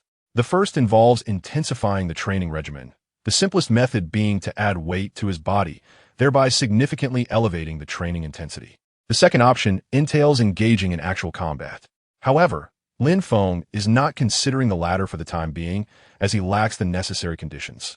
Hence, the only viable approach presently is to increase the weight. It is crucial to note that the added weight should not be excessively heavy. It necessitates a period of adaptation, prompting Lin Feng to commence with lighter weights and gradually escalate. Furthermore, it is imperative that the weight-bearing equipment is well coordinated, or else the training will yield minimal results for considerable effort. Metal armor is not an option, as it is far too cumbersome, and Lin Feng's preferred choice is bamboo. More precisely, Lin Feng seeks to fashion a suit made of bamboo. This material is abundant in the forest, can be crafted into a compact and convenient garment, and most importantly, offers excellent coordination without hindering various training activities. Given his current physique, a full-body bamboo suit would likely weigh around 10 pounds, a weight well suited to his present circumstances. Without delay, Lin Feng set to work, spending half a day meticulously weaving, resulting in a fitted, weighted bamboo suit weighing approximately 9 pounds. Upon donning it for training, the results were remarkable, while the increase in experience points still paled in comparison to those initial days. A substantial recovery was evident. As evening fell, Lin Feng, having concluded his daily training, was making his way back to the village when he unexpectedly encountered Tang San at his doorstep. To be precise, Tang San had been waiting specifically for Lin Feng. In recent days, Tang San had been diligently forging iron, a task assigned by his father. After such prolonged busyness, combined with Lin Feng's daily early departures and late returns, he found himself missing Lin Feng considerably. Thus, he specifically lingered today, with no particular agenda other than to engage in conversation. "Hey, Tang San, is there something on your mind?" Lin Feng inquired, somewhat surprised to run into him. Like Tang San, Lin Feng had also been exceedingly busy, training so rigorously that he scarcely had time to eat, let alone seek out Tang San. "Nothing much, just haven't seen you in a while. Thought I'd come by," Tang San replied, shaking his head. Lin Feng tilted his head, walking towards a large tree to the left, and as he walked, he asked, "What have you been up to lately? Still forging iron?" In terms of the narrative, Tang San should currently be learning specialized techniques from his father, preparing to master the unique chaotic wind hammer technique. However, Lin Feng was not guessing. He had overheard this during his daily morning treks past Tang San's forge. Following closely, Tang San nodded with a smile. "Yes, my dad is teaching me how to forge iron, so that even if I don't become a powerful soul master in the future, I will have a skill to rely on." Lin Feng chuckled at this, remaining silent. "And you, Brother Feng? I haven't seen you jogging in the mornings lately. What are you up to?" Tang San asked, his face brimming with curiosity. In previous days, after his morning training, Tang San would always spot Lin Feng running, but recently, that had changed. "Oh, I've been training," Lin Feng replied thoughtfully. "After all, I'm about to become a soul master, so I need to start preparing to face soul beasts with some fighting capability. Brother Feng, can you take me along?" Tang San's face lit up with anticipation. In his eyes, Lin Feng embodied invincibility when it came to knowledge about martial souls. Were it not for their age difference, he might even have considered apprenticing himself to Lin Feng, particularly since the training methods Lin Feng spoke of were evidently quite effective. "Unfortunately, not right now, but perhaps a month from now," Lin Feng responded, as he had meticulously organized his training regimen and had no extra time to guide Tang San. "All right, I'll come find you in a month," Tang San agreed, as he too had his own tasks to complete, needing to finish forging a piece of raw iron. Chapter 11. The clever young man Tang San, after agreeing with Tang San to meet in a month, Lin Feng diligently adhered to his training plan in the subsequent days. A month swiftly elapsed. On one particular morning, in his secret base, clad in his bamboo suit and with iron rings adorning his limbs, Lin Feng practiced the fundamental techniques of chopping with a wooden axe. After an indeterminate number of swings, he suddenly felt as though he had reached a critical threshold, and the system's voice chimed in, ding. After a period of diligent practice, the host has mastered the basic axe technique, gaining 100 experience points. With the mastery of the fundamental techniques of sword, spear, knife, staff, and axe, Lin Feng could now proceed to archery. While he did not aspire to learn all 18 weapons, it was essential to be proficient in the more common ones. The others were optional. Over the course of more than 10 days, Lin Feng had successfully grasped 5 foundational skills, which was quite commendable. Setting the wooden axe aside, he picked up a wooden bow, nocked an arrow, and aimed at a nearby target made of bamboo. With a sharp twang, the wooden arrow embedded itself deep within the target, demonstrating considerable power. However, Lin Feng's accuracy remained woefully inadequate, landing only within the 5-ring zone. It was noteworthy that this target spanned 2 meters in width, while Lin Feng stood merely 10 meters away. Such a deviation indicated not only an issue with the bow, but also a glaring deficiency in his archery skills. Based on previous experience, to achieve proficiency in basic archery, one should ideally hit 9 out of 10 arrows at a distance of 20 meters. While this posed a certain challenge for Lin Feng at this moment, it was merely a modest requirement. He estimated he could attain this level of skill within 3 days. After a month of physical training, Lin Feng's overall fitness had nearly reached double that of an average adult. This was not merely a singular aspect of physical prowess, but a comprehensive enhancement. Such a standard was exceedingly formidable. Professional athletes in his previous life spent years honing their skills to achieve even a singular high level of competency. It is evident just how exceptional Lin Feng truly is. Of course, the primary reason for such remarkable results lay in the formidable nature of his martial soul. The system guarantees excellence. These 2 martial souls were significantly superior to the commonplace ones, not to mention the supreme weapon martial soul, the Haoyan hammer. Even the blue lightning Tyrannosaurus rex could scarcely hold a candle to Lin Feng's martial prowess. Nevertheless, Lin Feng's physical development had now reached a minor plateau through conventional training. Gaining further experience points was becoming increasingly unlikely. Even with nearly 30 pounds of added weight for training, the experience points gained were minimal. In this context, even if he were to further increase the weight, the resultant experience point gain would be negligible. To break this stalemate, he either needed to acquire a soul ring or engage in real combat. While the prospect of a soul ring could be set aside for now, today presented a promising opportunity for actual combat. Lost in thought, Lin Feng was suddenly alerted by a faint sound of footsteps behind him, prompting him to instinctively turn and draw his bow, the arrow aimed in that direction. "Brother Feng, it's me," Tang San emerged from behind the tree, his expression devoid of any panic. "Tang San, come here. I have someone I want you to meet." Lin Feng immediately set aside his bow and arrows, greeting with a warm smile. He then took Tang San on a tour of the small base. Under his guidance, Tang San quickly developed a clear understanding of the place. Over the past month, he had engaged in numerous conversations with Lin Feng, acquiring a wealth of information about the area. However, as the saying goes, seeing is believing. Despite having formed ample conjectures beforehand, witnessing the base with his own eyes left Tang San genuinely astonished. The array of equipment was truly enlightening, and the various wooden weapons were dazzling. Lin Feng, a man of experience, had indeed created something extraordinary. In Tang San's mind, these items were the result of Lin Feng's extensive knowledge. He never considered that such things might not exist in the world at all. "Xiao San, try out these items to warm up," Lin Feng suggested, before returning to practice archery. Initially, he had contemplated concealing this place from Tang San, but he dismissed that notion the following day upon discovering unfamiliar footprints in the base. It wasn't hard to deduce who the stranger might be. This secluded location was rarely visited by villagers, making it likely that it was Tang San's father, Tang Hao, who had come here. Thus, Lin Feng's invitation for Tang San was also a means of making a good impression on Tang Hao. In the original story, Tang Hao had secretly protected Tang San during his growth, and by establishing rapport now, Lin Feng hoped that Tang Hao might lend a helping hand in times of crisis. The process of archery practice was monotonous, involving the repetitive steps of nocking an arrow, drawing the bow, aiming, and releasing.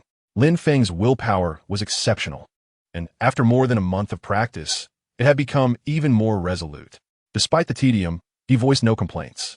In contrast, Tang San found joy in the experience. The equipment felt like toys to him, providing both entertainment and training benefits, an efficient duality that Lin Feng envied.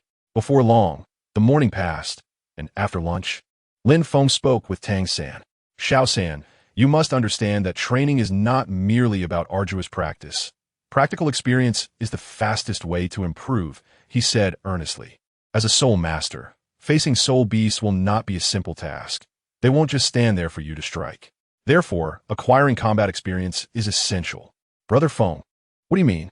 Tang San responded uncertainly. "Exactly. Xiao San, you're quite perceptive to have guessed this," Lin Feng exclaimed, though Tang San remained confused. "What did I guess?" However, Lin Feng soon clarified. "Come on. After more than a month of training, let us spar to enhance our practical experience." Lin Feng clenched his fist, eager for the challenge. "But Brother Feng, is that really appropriate?"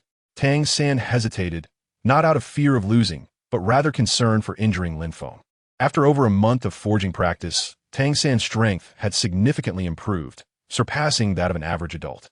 Coupled with his internal cultivation, a full-force punch could potentially cause serious harm to Lin Feng. As for controlling his strength, he was apprehensive. Although Lin Feng had been practicing archery, Tang San could tell that his strength was formidable. A fully drawn bow could likely pierce through a person. In such a match, if he were to hold back, he might end up injuring himself. "Don't worry, I can heal any injuries," Lin Feng reassured him, revealing the woolly anghua in his hand.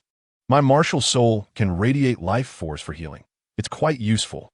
Lowering his body slightly, Lin Feng activated the flower, which emitted a faint black light. Instantly, several strands of blue-silver grass on the ground surged with vitality, growing several centimeters in mere seconds. A miraculous sight.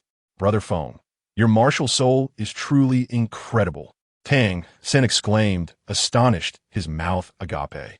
Having attempted to wield the Haotian hammer himself, he knew its immense power, but its manifestation consumed a great deal of soul power, which he currently lacked the strength to control. In contrast, even when manipulating the blue-silver grass with his internal soul power, he could only make it slightly longer and tougher. The disparity in effectiveness was staggering. It's just average. Mine is an auxiliary martial soul, so my combat power is ultimately quite low, the weakest kind, really, Lin Feng downplayed. Hearing this, Tang San recalled Lin Feng's effortless full draw earlier. Such tremendous strength. Yet he claimed to have low combat power? "All right, let us begin," Lin Feng urged, brimming with anticipation. "Okay," Tang San nodded slightly. He too was eager to spar, and now that his concerns had dissipated, he could fight freely. "I hereby declare the first Soul Master Tournament of Holy Spirit Village officially commenced." Lin Feng added a touch of ceremony to their simple sparring match. Yet, as the words left his lips, both boys swiftly entered a focused state, locking their gazes on one another. Though they were merely two small children, their standoff exuded a subtle sense of pressure. "Xiao San, I'm making my move," Lin Feng called, unable to contain himself, and lunged forward, arms wide, to grapple with Tang San. In his mind, he believed he could easily overpower Tang San, as his physical prowess was comparable to that of a high-ranking soul master without soul techniques. However, the reality took Lin Feng by surprise. As he attempted to embrace him, Tang San deftly sidestepped, delivering a palm strike directly to Lin Feng's waist. Thud! Thud! Lin Feng staggered back, momentarily losing his balance.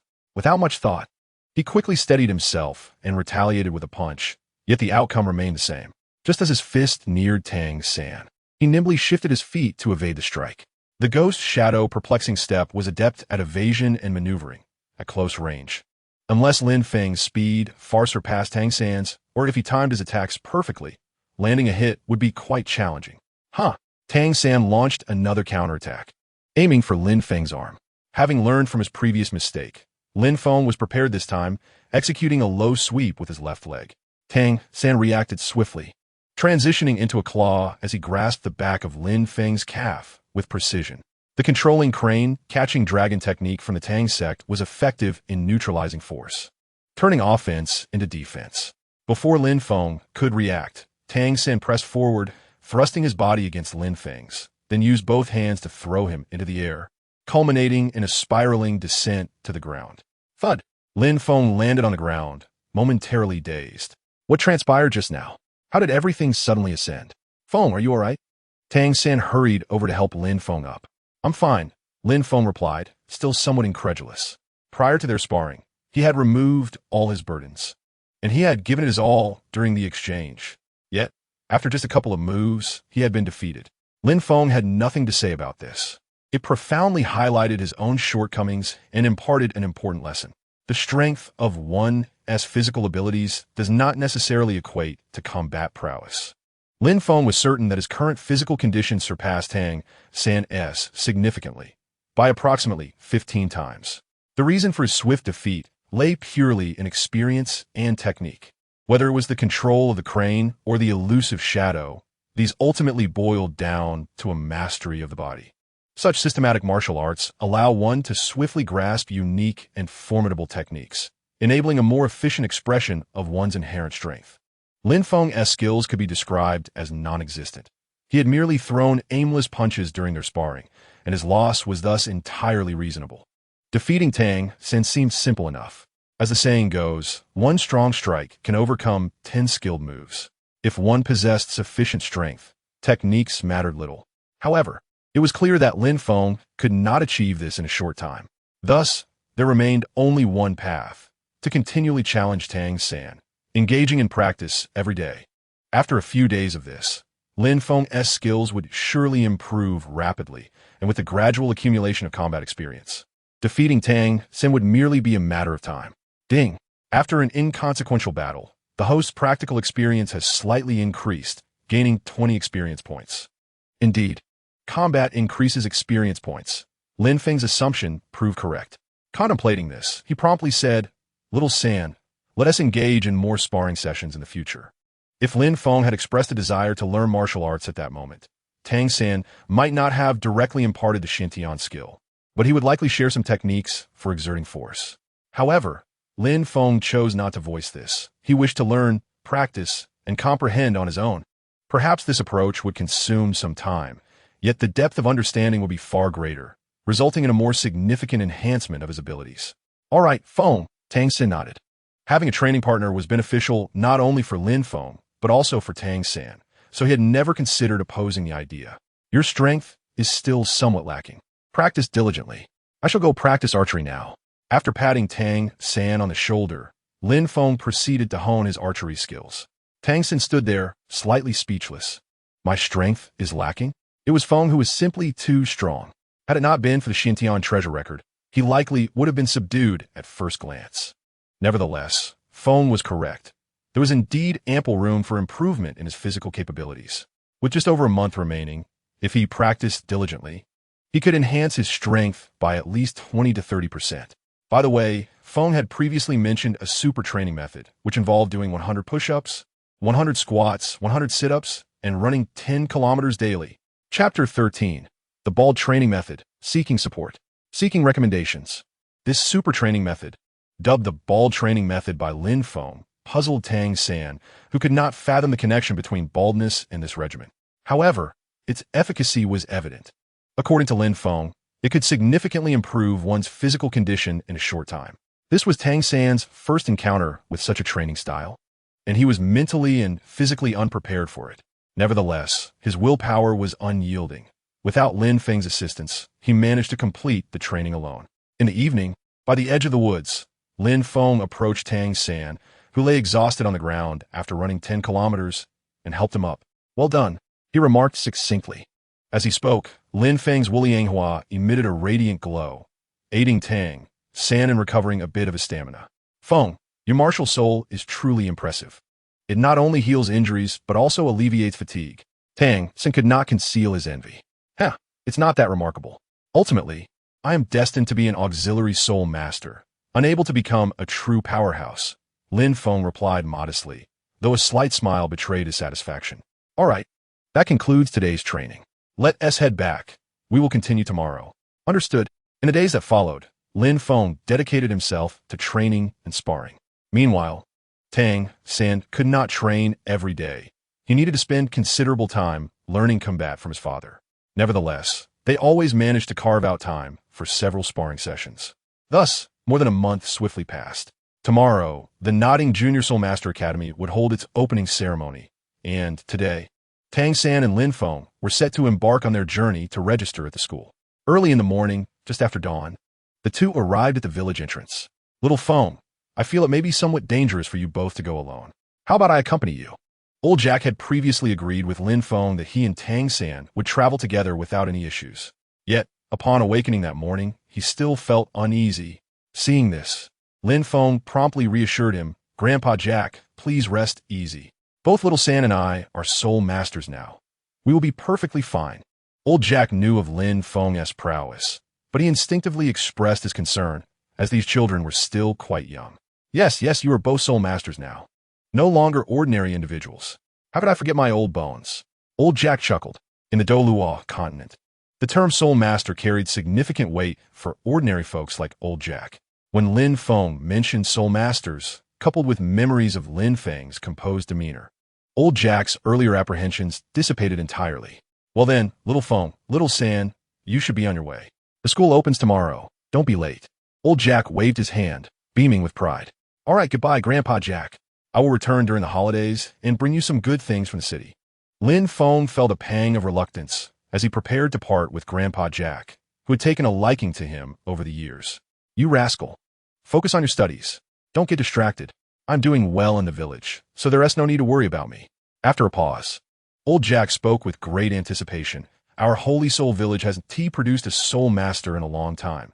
Now we have two, both with innate full soul power. Grandpa is proud of you. Little San, Little Feng, I know you both are good kids. Be sure to study hard and strive to become powerful soul masters.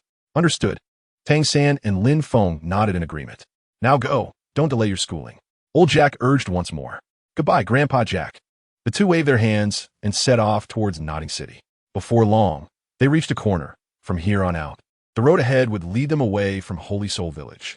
Lin Feng took a deep look at the village, etching it in his memory, and then stepped onto the main road without a backward glance. Meanwhile, Tang San hesitated slightly, as if waiting for something. After a few seconds, he allowed a soft sigh and followed Lin Feng. Have you ever heard the phrase, father's love is as heavy as a mountain? As they drew closer, Lin Feng uttered these words. Before Tang San could respond, Lin Feng continued, a father's love is always silent and profound. Has Uncle Hao been drinking less these past few months? Has he been rising earlier than before? Yes, Tang San instinctively nodded. Then at this hour, shouldn't Uncle Hao be awake? Tang San was no fool. On the contrary, he was an unparalleled genius with a keen mind.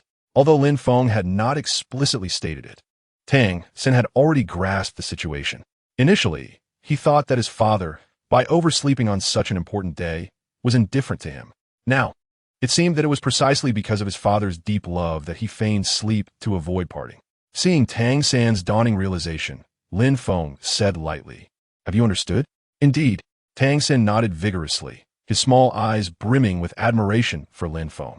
Over the past month, Tang San had sparred with Lin Feng more than 3 times a day. At first, Tang San always emerged victorious, but unexpectedly, just 5 days ago, he lost a match due to carelessness. Subsequently, Lin Feng began to win increasingly often, and by 10 days ago, Tang San could no longer defeat him. It was not merely a matter of being outmatched. He was utterly crushed. Unless he resorted to using lethal hidden weapons, Tang San had no chance of victory. In just over a month, Tang San witnessed Lin Feng transform from a complete novice in martial arts into a formidable expert capable of easily besting him. Of course, the primary reason was Lin Feng's extraordinary physical prowess, which, in truth, did not surpass Tang San's martial skills. Nevertheless, it was evident how exceptional Lin Feng's talent was. Such a remarkable gift, coupled with his ability to lift Tang San's spirits with just a few words, made him truly admirable. Not far from Nodding City lay the village of Holy Spirit, and after walking for nearly half a day, Lin Feng and Tang San arrived. Nodding City was not particularly large, but due to its location on the border of the Tiando Empire, its walls were impressively sturdy. Upon entering the city, Lin Feng felt indifferent. Having seen modern skyscrapers, the relatively modest Western-style architecture did not excite him. In contrast, Tang San was filled with curiosity, finding everything novel. Though he was also keenly aware of one thing: the location of the blacksmith shop. The vocational school would not provide meals, so he had to earn his own money for food, making apprenticeship at the blacksmith shop his best option. Chapter 14. The sudden emergence of a master. The Nodding Junior Soul Master Academy was situated on the western side of Nodding City. After inquiring, Lin Feng learned its precise location and led Tang San there. Along the way, Tang San casually remarked, "Brother Feng, how about you teach me once we reach the academy? I feel like the teachers there might not know as much as you do." "Ah, little San, you are mistaken. I have only heard certain things, which allows me to share them with you. In truth, my understanding is limited. I merely have a broader perspective. Besides, how large is Holy Spirit Village? At best, there are only the two of us as soul masters. Since you have never encountered other soul masters, how can you conclude that the teachers at the academy are inferior to me? Little San, remember this. There are always people beyond you, and mountains beyond mountains." Tang San muttered softly. "Isn't Brother Feng the one who said that the Spirit Hall is one of the top powers on the continent? That Su Yuntao doesn't seem to know much at all." It was precisely this that led Tang San to believe that Lin Feng possessed considerable knowledge, perhaps even surpassing that of the academy teachers. Lin Feng found himself at a loss for words, but eventually replied, "Little San, the academy teaches systematic and detailed knowledge. Although it may be fundamental, as soul masters, both you and I must understand it." "Oh, I see." Tang San nodded repeatedly. "Tomorrow is the opening ceremony. We've arrived." Soul Master Academies, regardless of their location, are always among the finest buildings in the area. Although Nodding was merely a small city, the Junior Soul Master Academy before them exuded an air of grandeur reminiscent of prestigious universities from Lin Feng's past life. The grand archway, 20 meters wide, opened onto a broad path leading inward, flanked by towering trees. Upon closer inspection, the materials used for the building were of significantly higher quality than those of the structures they had encountered along the way. At the center of the archway were 4 large characters: Nodding Academy. "Brother Feng, how impressive!" Tang San exclaimed. "This is nothing. It's merely an academy in a small city. If we speak of grandeur, those in larger cities far surpass this one. Come on." Lin Feng guided Tang San toward the entrance of the academy. As they approached the grand entrance, a youth suddenly darted out. "What are you two little brats doing here? Students of this academy are forbidden from entering." During the school season, it was common for non-uniformed students to enter the academy, and typically, the gatekeeper would not intervene. However, Lin Feng and Tang San's attire was so tattered, especially Tang San's, which had patches, that the gatekeeper immediately stopped them.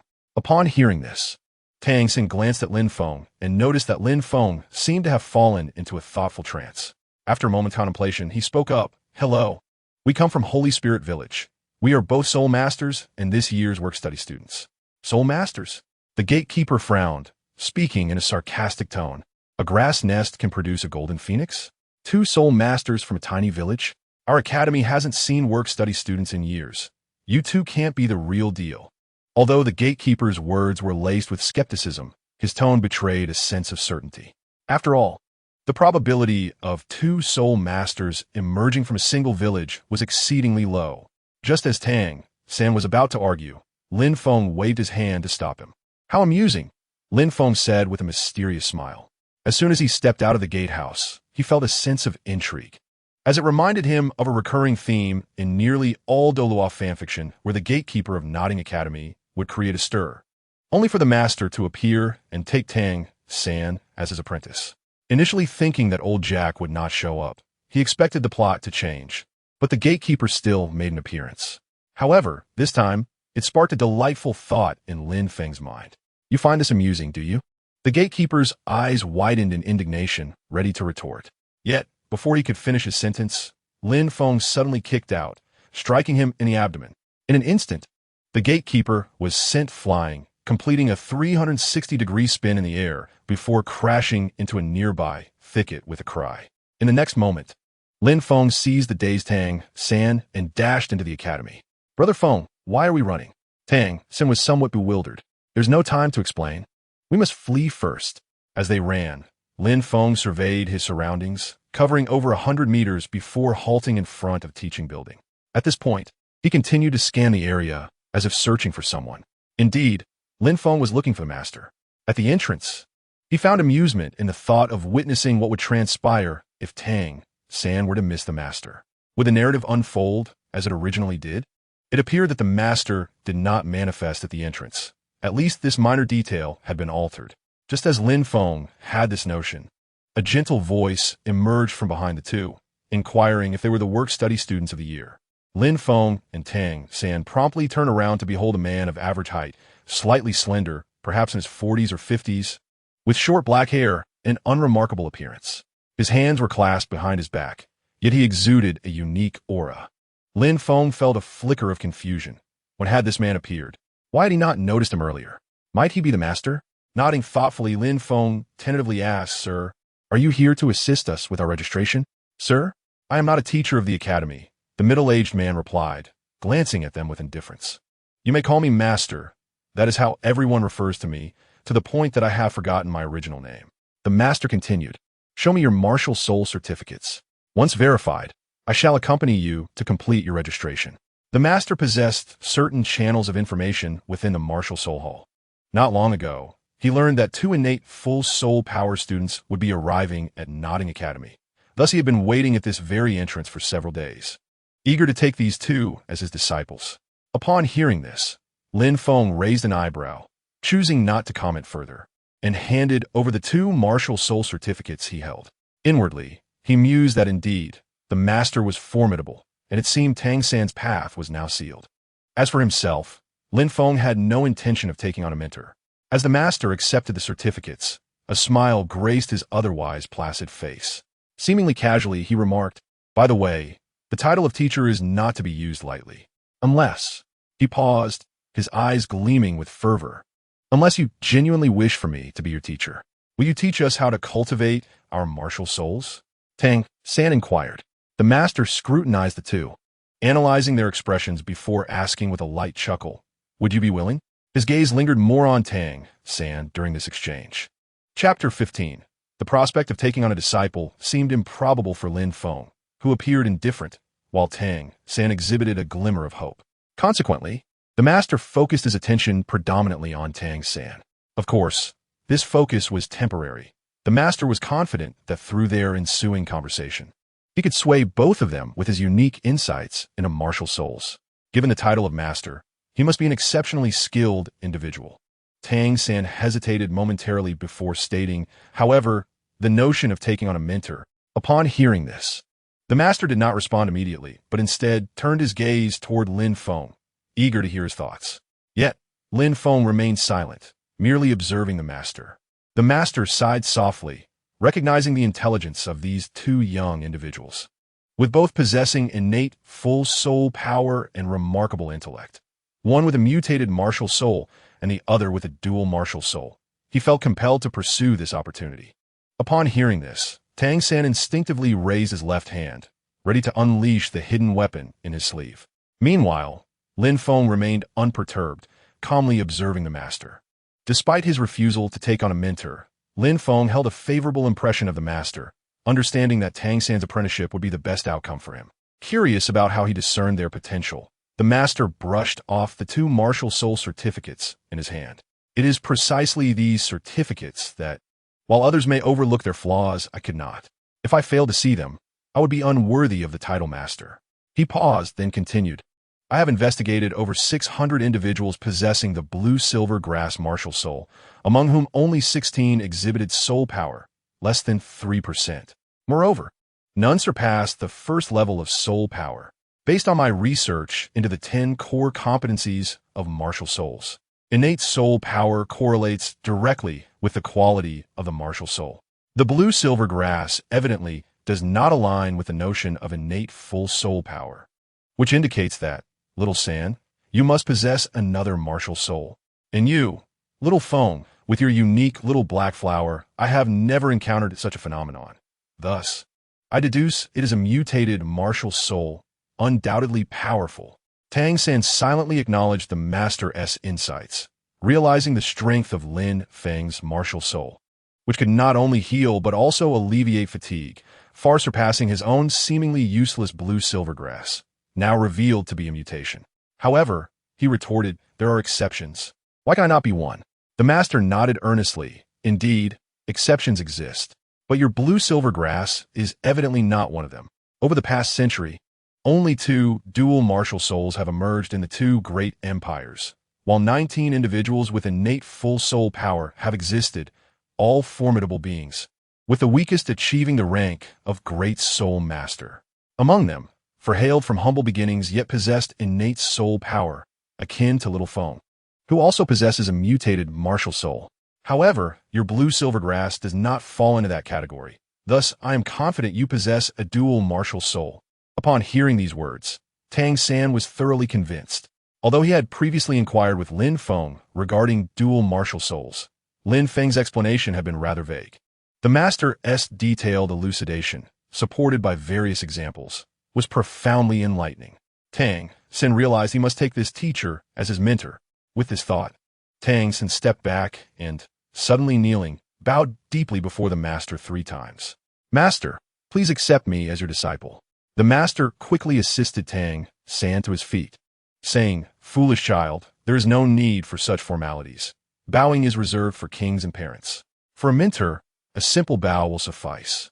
Tang San shook his head resolutely, stating, once a disciple, forever a father. You deserve my reverence. Seeing this, the master was touched, exclaiming, good. Thrice. It seems I have indeed chosen well. Little San, you are truly a good child. In that moment, a profound bond formed between the master and disciple, while Lin Feng felt somewhat out of place. At that moment, Tang San recalled Lin Feng and turned to him, saying, Brother Feng, is this not the teacher you were seeking? The master also turned to Lin Feng, his eyes filled with anticipation.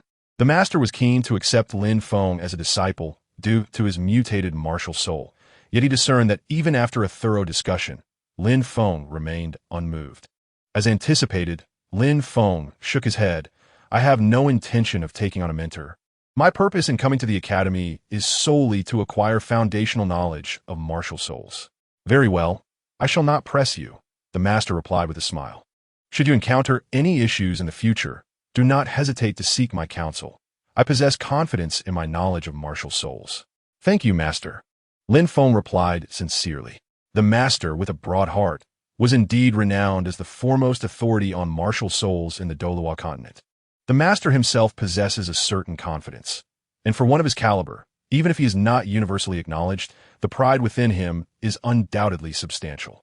At this moment, he is surprisingly able to effortlessly relinquish the notion of taking Lin Feng as his disciple, which speaks volumes about the breadth of his heart. Kulme, I will escort you to the Academic Affairs Office for your registration. With the acceptance of Tang San, the master's spirits lifted.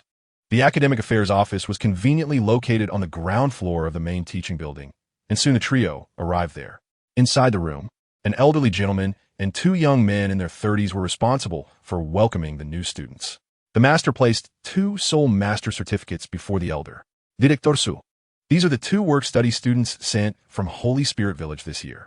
The Deacon Su Yuntao from the Spirit Hall has already made arrangements with the school, so I kindly ask you to assist them with their registration.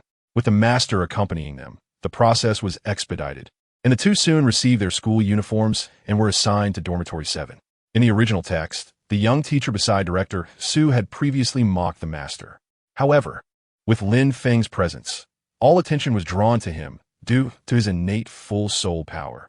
This was not the superficial full soul power of Tang San's seemingly useless martial spirit. It was a genuine auxiliary type full soul power. The appearance of such a student at their nodding academy caused Director Su and the other 2 teachers to vie for the opportunity to take him under their wing. After all, the talent of innate full soul power is exceedingly rare, likely leading to a future as a soul master or even a soul king. Who wouldn't he desire such a promising disciple? Yet, as soon as they voiced their intentions, Lin Feng coldly rejected them. I shall not be taking a master, so you needn't bother. Just a few simple words silenced the 3 immediately. Chapter 16. A standard threat after completing the enrollment procedures. The master temporarily parted ways with the 2. However, before leaving, he advised Lin Feng to consider taking a master, lest he find himself needing to pay someone to hunt soul beasts for him in the future. Lin Feng merely smiled and assured him that there was no need for concern, completely disregarding the matter of apprenticeship. The master shook his head, choosing not to press further. In truth, he had another thought unspoken. If Lin Feng did not take a master, he could assist him in obtaining a soul ring alongside Tang San. Yet, he felt it prudent to temper Lin Feng's pride first. Unbeknownst to the master, Lin Feng possessed a power far beyond his comprehension. The dormitory building was not difficult to locate. There was but one, housing both students and teachers alike. Dormitory 7 was the least desirable accommodation, being the only mixed-age dormitory where all work-study students resided, regardless of year, as no work-study students had come to the school for several years. Dormitory 7 was now predominantly filled with upperclassmen. Upon entering Dormitory 7, the leader of the work-study students, Wang Sheng, approached them. "You two little ones are the new work-study students this year?" Hearing this, Lin Feng merely cast a fleeting glance at Wang Sheng before redirecting his attention to the place he would call home for the next few years, utterly ignoring him. Wang Sheng, stung by this dismissal, narrowed his eyes with hostility. However, it was Tang San who spoke up. "Hello, we are work-study students from Holy Spirit Village. I am Tang San, and this is Lin Feng." Upon hearing this, Wang Sheng's expression softened slightly. "Listen up. I am Wang Sheng. My martial spirit is the Battle Tiger, and I aspire to be a Battle Soul Master. I am the leader here, and you both will have to listen to me, understood?" His declaration was somewhat standard and formatted. Yet, it was evident that the two were unimpressed. Tang San merely regarded Wang Sheng with a mild smile, while Lin Feng took it a step further by completely disregarding Wang Sheng and advancing deeper into the dormitory, seemingly intent on selecting a bunk. Dormitory 7 was quite spacious, spanning over 200 square meters, with dozens of beds arranged within, giving it an open feel. However, most of the beds were unoccupied. Only 11 had bedding on them, perfectly corresponding to the 11 students present. Lin Feng immediately set his sights on a bed at the far end by the window. "Tang San, that bed at the inn looks nice. I'm choosing it," he declared, striding towards it. Wang Sheng's face darkened further, and in a fit of anger, he exclaimed, "You little brat, how dare you be so arrogant? You clearly have no regard for me as the leader. I must teach you a lesson." With that, Wang Sheng lunged at Lin Feng from behind, throwing a punch. Lin Feng continued to walk leisurely, seemingly oblivious to the impending confrontation. However, he casually remarked, "Tang San, your brother Feng, this frail auxiliary soul master, is being bullied. Aren't you going to come to my rescue?" Though he was uncertain of the meaning of rescue, Tang San would not allow Lin Feng to be harmed. "Coming," he responded, swiftly moving to intercept Wang Sheng with a capture maneuver, effortlessly tossing him aside. "Wow, the leader was thrown away," exclaimed the other residents in awe, taken aback by the unexpected strength of the new work-study students. "You little brat, you've angered me." Wang Sheng, unable to save face, activated his martial spirit. A faint yellow glow enveloped him, significantly enhancing his physical attributes. His hands transformed into claws, and he leaped forward like a tiger descending a mountain, aiming directly for Tang San. Tang San remained composed, transforming his hands into claws as well. He sidestepped Wang Sheng's charge and swiftly grasped his wrist. In the next moment, employing the same technique, Tang San sent Wang Sheng flying once more. "Wow, the leader has been thrown again." The other residents gasped in astonishment. Meanwhile, Lin Feng paid no mind to the unfolding battle, having already reached the window-side bed. "Not bad. The view is decent," he mused. As he opened the window, he gazed out at several towering trees, through which he could see a small plaza with a fountain at its center. The scenery pleased him greatly. "Tang San, hurry up. We need to eat soon," Lin Feng urged, noticing that Tang San remained on the defensive without launching any attacks. He was beginning to feel a bit hungry. Upon hearing this, Tang San's demeanor shifted dramatically, exuding a newfound intensity. In the next moment, before Wang Sheng could react, Tang San delivered a punch that sent him flying out of Dormitory 7's entrance, leaving him momentarily incapacitated. "Leader, are you all right?" The others rushed to assist Wang Sheng, helping him back inside. Once inside, he broke free from their grasp and staggered to Tang San, eliciting a sense of wariness from Tang San, who thought to himself, "Is this guy really that oblivious to the glaring disparity in our strengths?" To his surprise, Wang Sheng bowed slightly and declared, "Tang San, you are stronger than I. From now on, you shall be the leader of Dormitory 7. I'm willing to serve you. The others followed suit, bowing and proclaiming leader. Wait, what is happening here? Tang San, having never encountered such a scenario, appeared somewhat flustered and turned to Lin Feng for guidance. Lin Feng merely smiled, offering no words, and continued to gaze out the window. At that moment, a melodious voice echoed at the entrance of the 7th dormitory. Is this the dormitory? Everyone, including Lin Feng, turned simultaneously toward the entrance. There stood a charming young girl, her delicate face flushed and exceedingly adorable, almost the same age and height as Tang San.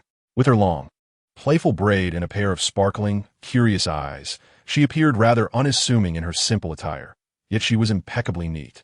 The students in the dormitory were left speechless, and even Tang San seemed slightly dazed, having never encountered such a delightful girl. Lin Feng's gaze bore a hint of scrutiny and curiosity. Could this be the manifestation of 100,000-year soul beast, the lovely Xiao Wu? He observed her closely, hoping to discern something. Yet after a prolonged gaze, even as Xiao Wu noticed him, he found nothing significant. Chapter 17, Astonishment. Under the encouragement of Wang Sheng and the others, the new leader of the 7th dormitory, Tang San, aimed to intimidate Xiao Wu. The outcome was predictable, mirroring the original narrative. Tang San was defeated by Xiao Wu, marking the emergence of a new leader, Sister Xiao Wu. Hey, what are you standing there for? Come over and greet Sister Xiao Wu. Wang Sheng and the others instantly transformed into Xiao Wu's entourage, calling out to Lin Feng. Well, do you yield or not? If not, we can have a match. Xiao Wu, with no other thoughts, found the idea of fighting and being the leader quite amusing. Upon hearing this, everyone became eager with anticipation. Tang San thought to himself, Brother Feng, I lost due to my carelessness. You must help me regain my honor and teach her a lesson. However, Lin Feng ambled over, chuckling softly. I am merely a frail support-type soul master, disinterested in conflicts. His words seemed to merely express a neutral stance, neither rejecting nor accepting the challenge. Others found little significance in this, yet Tang San silently scoffed. Brother Feng constantly boasts of being a support-type soul master, claiming his combat strength is negligible. But if he were to truly engage, he would undoubtedly be formidable. If you can't win, just admit it instead of making excuses. Xiao Wu exclaimed boldly. Yet, as she spoke, she suddenly met Lin Feng's calm gaze. In that moment, she felt as though he could see right through her, as if he already knew her true identity. This perception made her momentarily falter, prompting her to quickly change the subject. Could someone introduce me to the academy situation? Unbeknownst to them, Wang Sheng began explaining the school's circumstances. During this exchange, Xiao Wu stole glances at Lin Feng, exhaling softly when she realized he was not paying her any mind. It was merely an illusion. How could he possibly see through me? At this point, Xiao Wu finally paid close attention to Wang Sheng's account of the academy. Typically, there are 2 classes in the morning, one covering cultural knowledge and the other concerning martial soul knowledge. In the afternoons, while the academy claims we have free practice, we working students are assigned various tasks to earn some income from meals. Just then, a teacher in his 30s entered, carrying 2 new bedding sets. I am Mo Hen. You may call me Teacher Mo, who are Tang San and Lin Feng. Here are the bedding sets from the master. Upon hearing this, Lin Feng thought to himself how considerate the master was, saving him the trouble of purchasing bedding later. After receiving the bedding, Mo Hen glanced at Xiao Wu and continued. You're Xiao Wu, correct? You, along with Lin Feng and Tang San, are first-year working students. You will be responsible for cleaning the southern garden of the playground together. Each of you will earn 10 copper soul coins daily, so do not neglect your duties, or your wages will be deducted. After imparting a few school rules and information regarding tomorrow's opening ceremony, Mo Hen departed. Xiao Wu felt slightly embarrassed to see that both Lin Feng and Tang San had received new bedding. Wang Sheng and his followers immediately presented their worn bedding. But Xiao Wu would not accept such filthy offerings. Only the new bedding in Lin Feng and Tang San's hands could catch her eye. Meanwhile, Lin Feng had already turned to make his bed, and Xiao Wu instinctively looked towards Tang San. Tang San, shall we discuss something? Discuss what? Tang San was taken aback. Their conversation was hushed, as Lin Feng had begun walking away. By the time Tang San finished making his bed and turned back, he noticed that Xiao Wu and Tang San's beds had been placed next to each other. This little guy has been fortunate since childhood. Of course, Lin Feng felt no envy and said nothing further, heading straight for the door. Let's go, Tang San. It's time for dinner. Tang San hurriedly followed, while the others exchanged glances before joining them. The path from the dormitory to the cafeteria passed by the playground, where many students had already gathered for the upcoming opening ceremony. The boys and girls radiated youthful vigor. The school cafeteria was divided into 2 floors. The first floor offered communal meals with lower quality but more affordable prices, while the second floor was an upscale area where one could order dishes at much higher costs. Naturally, they could not afford the second floor and made their way to the first. It was undeniable that they, as working students, were a marginalized group. Lin Feng had already noticed students pointing and whispering about them while walking through the playground. Upon entering the cafeteria, someone ridiculed Wang Sheng. Xiao Wu, with her fiery temper, immediately wanted to confront them, but Wang Sheng held her back. Sister Xiao Wu, that guy is Xiao Qinyu, a 6th grade student and 11th level battle soul master. We can't compete with him. Hearing this, Lin Feng recalled that he was the son of the city lord, possessing a noble lineage and a strong sense of class superiority, looking down upon impoverished students like them. As a result, Xiao Qinyu frequently bullied working students along with his clique, even resorting to physical confrontations at times. With this in mind, Lin Feng noticed that Xiao Chunyu's group had already ascended to the second floor. This minor incident was soon forgotten, as they quickly finished their meals on the first floor. Later, Tang San was summoned by the master, while Lin Feng headed straight to the school's library to study various foundational knowledge related to soul masters. Despite Nodding Academy being merely a primary soul master institution, its library was still rich in resources. Entering felt like stepping into an ocean of knowledge, and Lin Feng absorbed it like a sponge, particularly focusing on how to identify soul beasts, with a keen interest in those of the 100 and 1,000-year categories. He was so engrossed that he lost track of time and only left when reminded that the library was closing. As he departed, he borrowed 2 books to read later that night. After a light meal at the cafeteria, Lin Feng returned to the dormitory.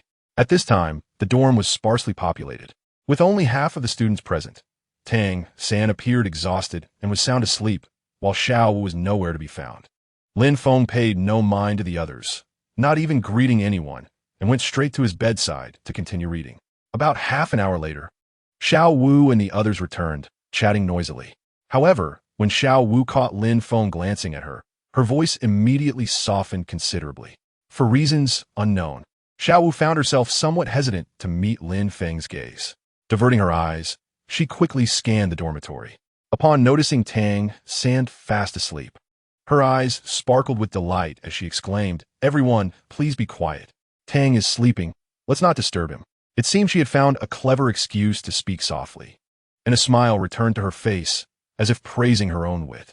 Lin Feng, however, showed no reaction, continuing to engross himself in his book. As darkness enveloped the sky, the students in the dormitory gradually drifted off to sleep.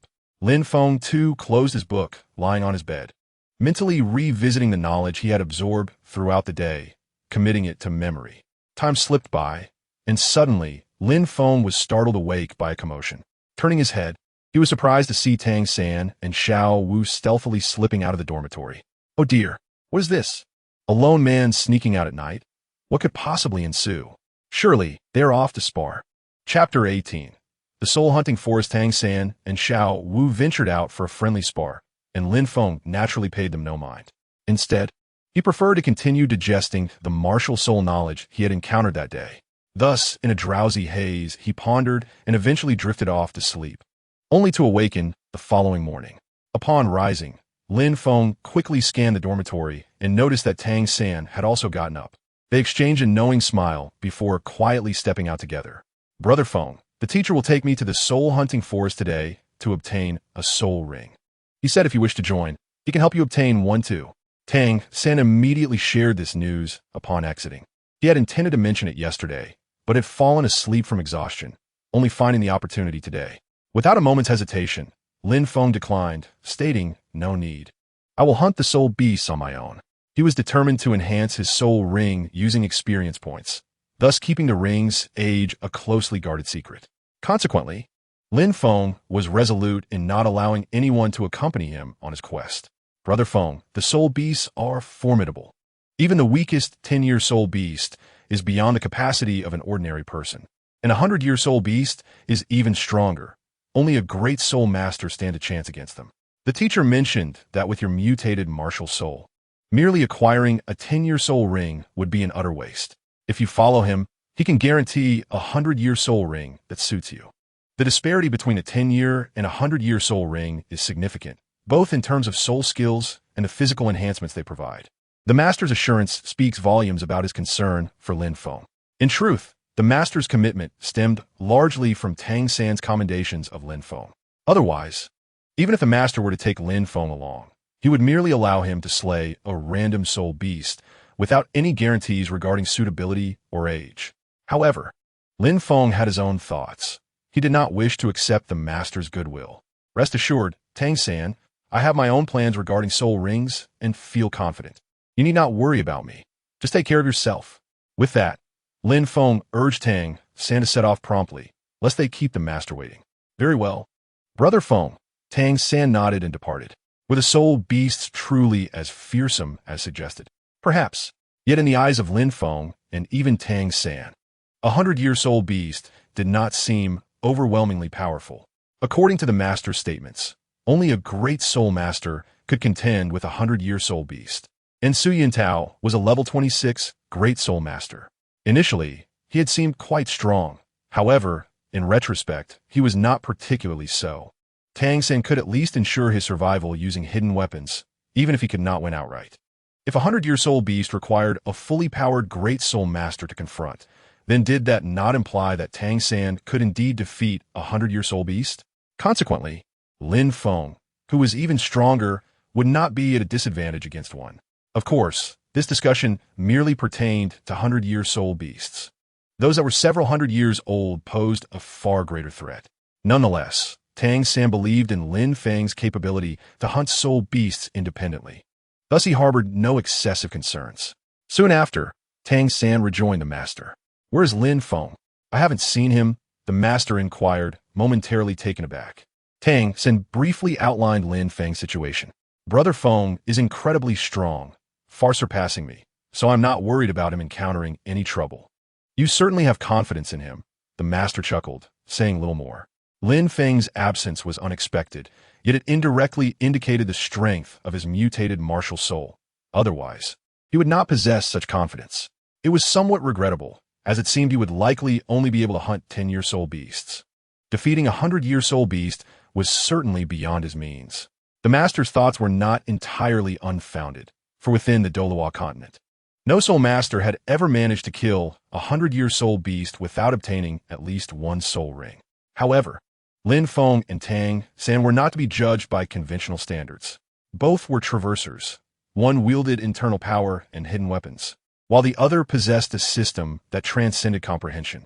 Their existence far exceeded the master's understanding, making erroneous estimations entirely plausible. Disregarding Lin Feng, the master and Tang San quickly exited the academy.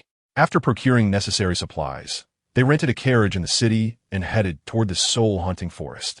The forest lay a considerable distance from Nodding City, approximately 400 li, and, even by carriage, the journey would take an entire day. Shortly after leaving the city, Lin Feng, having prepared food and water and donned fresh clothing, discreetly exited the city as well. He lacked the funds to rent a horse or carriage. Purchasing clothing, food, and water had nearly depleted his savings, leaving him no choice but to travel on foot. As for the academy's opening ceremony that day, Tang San was indifferent, and even less so was Lin Feng. 400 li translated to roughly 200 kilometers, a straight-line distance, while the actual distance was closer to 230 or 40 kilometers. Lin Feng journeyed most of the day, resting in a small village overnight, and finally arrived at the soul-hunting forest by midday the following day. The soul-hunting forest was a designated area within the empire where soul beasts were raised for low-ranking soul masters to acquire soul rings. Due to the immense resources required, such locations were scarce across the continent. The entire forest was encircled by a massive iron fence exceeding 10 meters in height, appearing exceptionally sturdy. The inner side of the fence was embedded with numerous spikes, designed to prevent soul beasts from escaping. Simultaneously, it served to deter intruders, with only a few designated entrances for soul masters. At that moment, Lin Feng stood at one such entrance. Outside the fence, a detachment of 100 soldiers clad in iron armor patrolled diligently, armed with long spears, their military demeanor instilling a sense of solemnity. Their purpose was to respond to any unforeseen incidents. Such matters were relatively trivial. The primary concern at the entrance was to thwart any disruptions, such as unauthorized entries lacking proper authorization. If Lin Feng attempted to sneak in, these soldiers would pose little threat. His greater concern lay with the patrolling squads of the Spirit Hall within the soul-hunting forest. Those individuals were all great soul masters, with their leader being a soul zune, patrolling the forest and routinely checking for permits. If caught, there would be no good outcome. When the soul-hunting forest was first established, there were no permanent residents at the entrance. However, as time passed, a small town gradually formed in this area. At this moment, Lin Feng was pondering as he entered the town. With a hand order, they were gathering a team to hunt agile soul beasts. Calling for a support-type soul master, level 61, come quickly. Once the team is full, we will set off. A level 29 soul master was leading a hunt for century-old soul beasts, looking for someone with a hand order and 2 more bosses. They could efficiently finish the task in a day. As soon as he entered, Lin Feng heard the bustling cries of the surrounding soul masters, creating a cacophony akin to a bustling market. However, upon closer inspection, it evoked the nostalgic feeling of playing games in his past life, which was quite amusing. Chapter 19. On the self-cultivation of villains. Who is this little brat? Blocking the road. Are you seeking death? Suddenly, a loud shout rang out behind Lin Feng, followed by the rapid sound of hooves approaching. Lost in memories of his past life, Lin Feng inadvertently stood in the middle of the main road at the town's entrance, obstructing the path of others.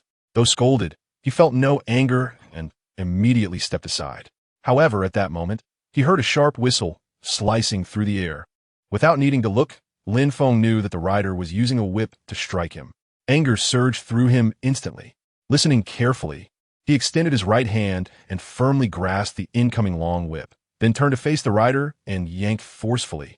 The rider instinctively tightened his grip on the whip. Yet he was unprepared for Lin Feng's strength, being pulled off his horse and landing on the ground in a most undignified manner.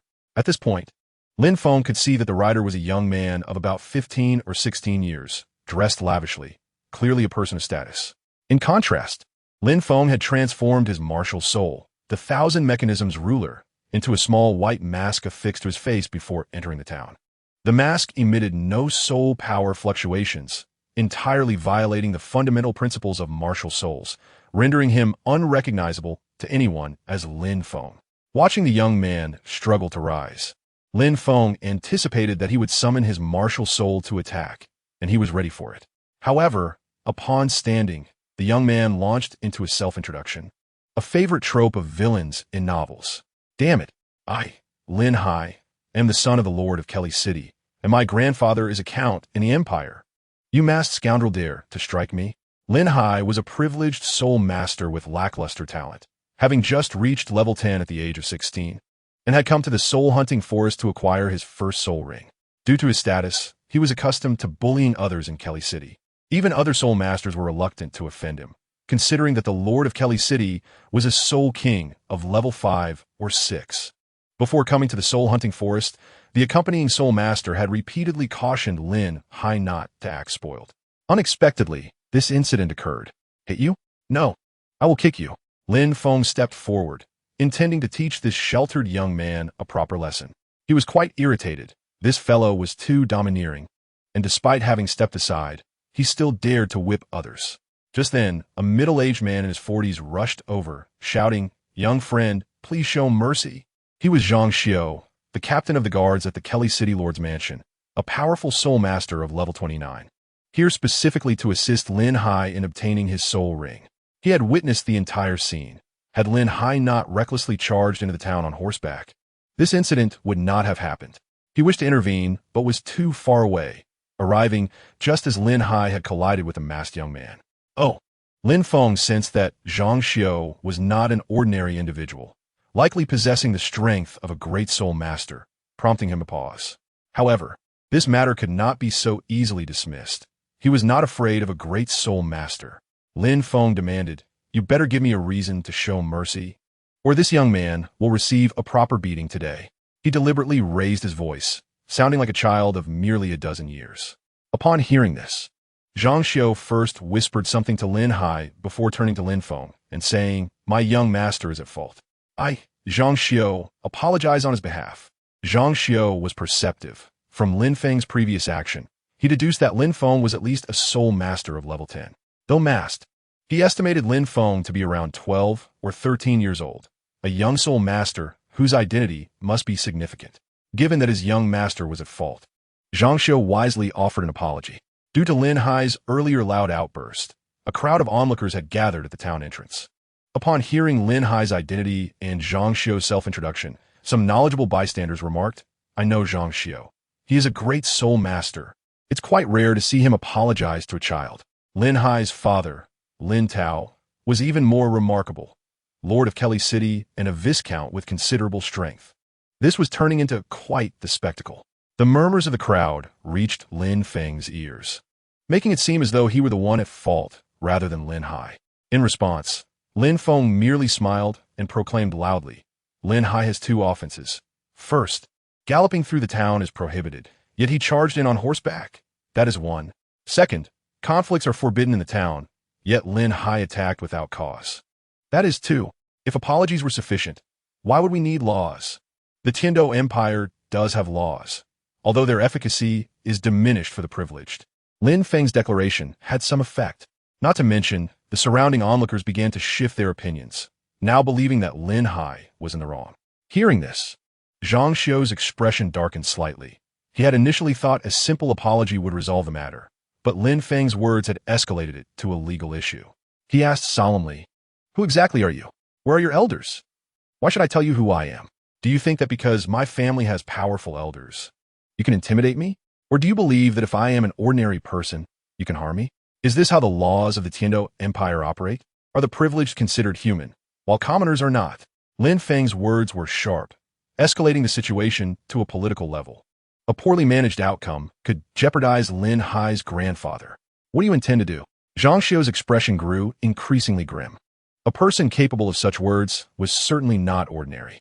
As the captain of the guards at the Kelly City Lord's mansion, he pondered deeply. Even considering that Lin Feng might be sent by the neighboring Baton City to undermine Lin Tao's position, it was simple. Lin Hai wanted to whip him for vengeance and then apologize. Lin Feng held no ulterior motives. He merely sought to vent his frustration. Had he known Zhang Xiu's current thoughts, he might have laughed aloud at the man's overactive imagination. "What? You dare to strike me? See if I don't beat you to death." Lin Hai shouted furiously.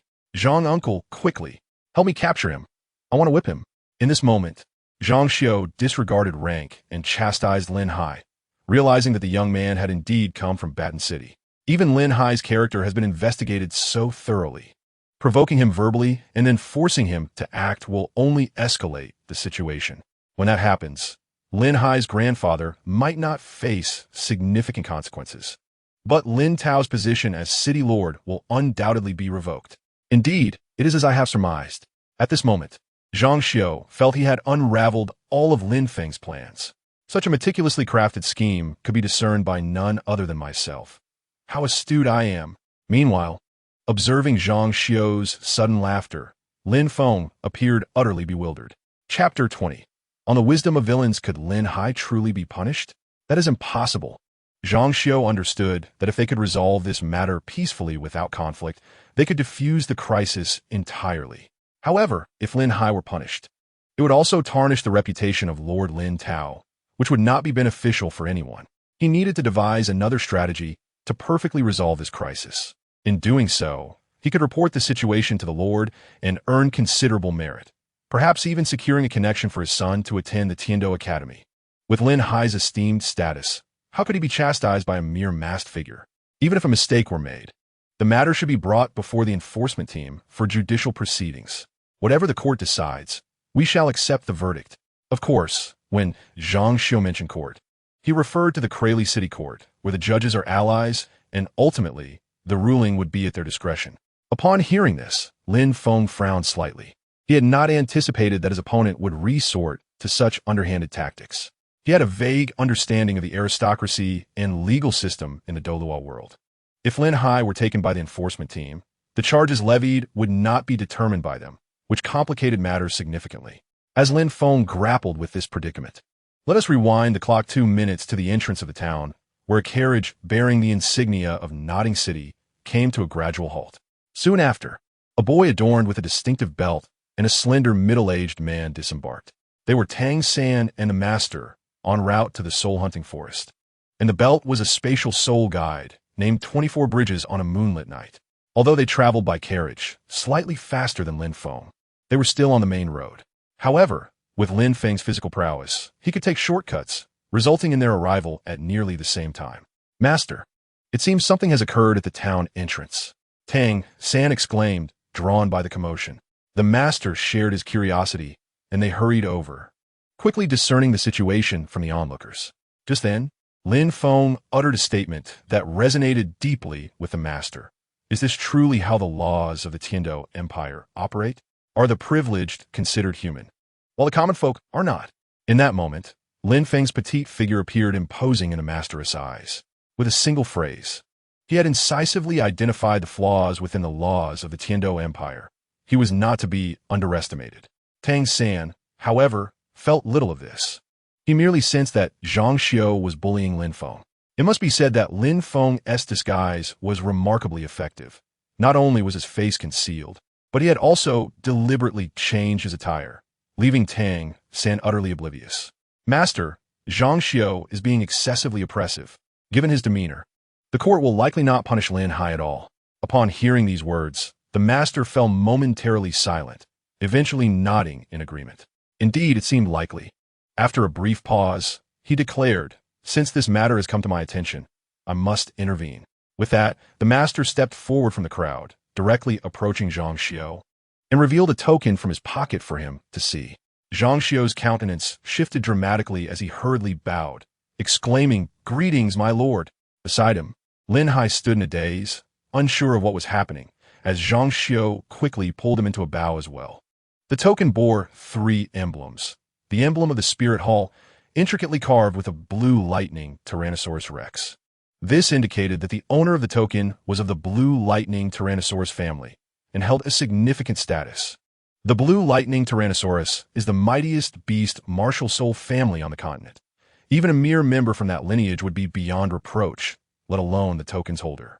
Apologize properly, the Master whispered in Zhang Xiao's ear. He then smiled gently at Lin Feng, took Tang San by the hand, and left the crowd, heading towards the soul-hunting forest. The onlookers, including Lin Feng, were left in stunned silence. He had never expected Tang San and the Master to appear here. Upon seeing Tang San, he held his breath, daring not to utter a word for fear of being recognized. Once they departed, he exhaled deeply. Fortunately, his cleverness in donning a mask and changing his attire had spared him from exposure.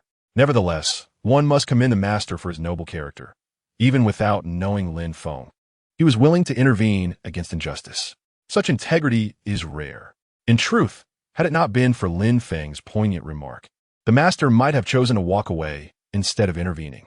Young friend, kneeling to apologize is quite inappropriate. How about this? Consider these 10 gold coins as a form of restitution. After the Master left, Zhang Xiao was momentarily flustered before quickly putting on a smile and approaching.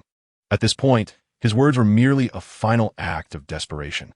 After all, since the city had employed such a formidable scheme, it was improbable that fortune would smile upon him, encountering someone from the blue lightning Tyrannosaurus family. One would expect that a person capable of such cunning would not be swayed by mere gold. This sentiment was shared among the bystanders, who believed Lin Feng would not be easily bought. However, in the next moment, a scene unfolded that left everyone baffled. Lin Feng did not immediately refuse. Instead, he calmly extended his palm. A palm? What does this signify? Zhang Xiao was taken aback, momentarily at a loss. Observing Zhang Xiao's perplexed expression, Lin Feng inwardly chastised him for his ignorance, and then stated, 50 gold coins. I shall accept your apology. Upon hearing this, the crowd gasped in disbelief, their expressions filled with astonishment. Wasn't he supposed to kneel and apologize? What about his earlier resolve? Were those righteous words merely a facade? Zhang Xiao, too, was dumbfounded. He had not anticipated that Lin Feng could be swayed by wealth. While 10 gold coins seemed manageable, 50 represented nearly all his savings, equivalent to 5 months' stipend for a great soul master from the Spirit Hall. This caused Zhang Xiao to hesitate momentarily. But when he considered the prospect of perfectly resolving the crisis, he envisioned the Lord's immense gratitude. With this thought, he steeled himself, retrieved 50 gold coins from his pocket, placed them in a small pouch, and handed them to Lin Feng. Here are 50 gold coins, our token of apology. Lin Feng accepted the pouch, weighed it in his hand, and smiled. Very well, I accept your apology. With that, he turned and pushed through the still stunned crowd, making his way toward the outskirts of the town. Initially walking at a leisurely pace, he gradually quickened his steps, eventually breaking into a run around a corner, disappearing from sight. Minutes later, upon reaching a secluded grove, Lin Feng could no longer contain his laughter, erupting into joyous mirth. Ha! The acquisition of this wealth seems almost too effortless. Reflecting on the earlier scene, it feels as though I were caught in a dream. This amounts to 50 gold coins.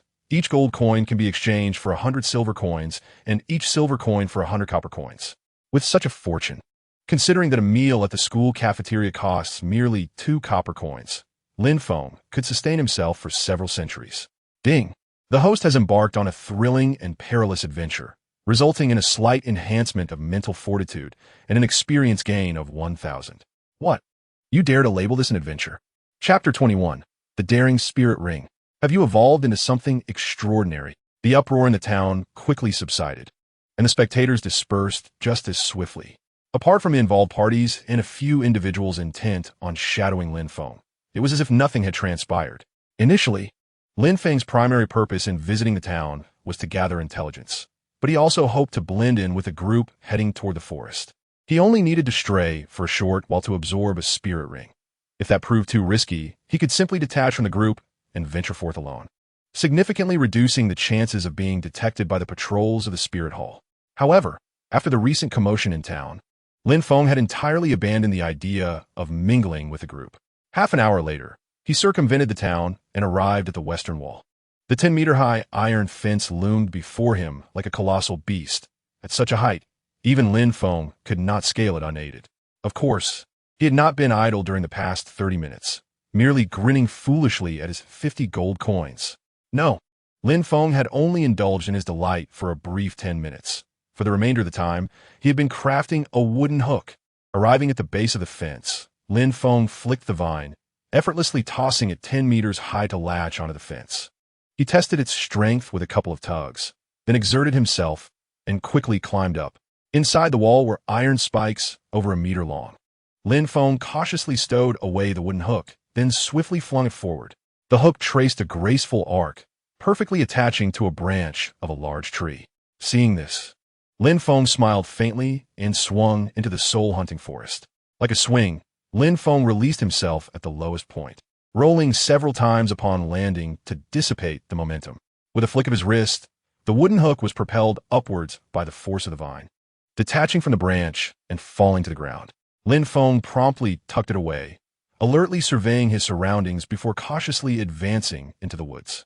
Upon entering the soul-hunting forest, Lin Feng's strategy was to be swift and decisive. He had previously perused materials in the library concerning spirit beasts, intending to ascertain which type he might hunt. However, by the end, he realized that almost any type would suffice. His innate strength and powerful assimilation abilities meant that regardless of the type, be it strength-based, agility-focused, or otherwise, once acquired, he could seamlessly integrate their spirit abilities to suit his needs. Thus, to evade detection by the enforcement team, Lin Feng's current approach was straightforward: eliminate any spirit beast that displeased him. The most abundant creatures in the soul-hunting forest were 10-year spirit beasts, and Lin Feng encountered several within a mere 200 meters.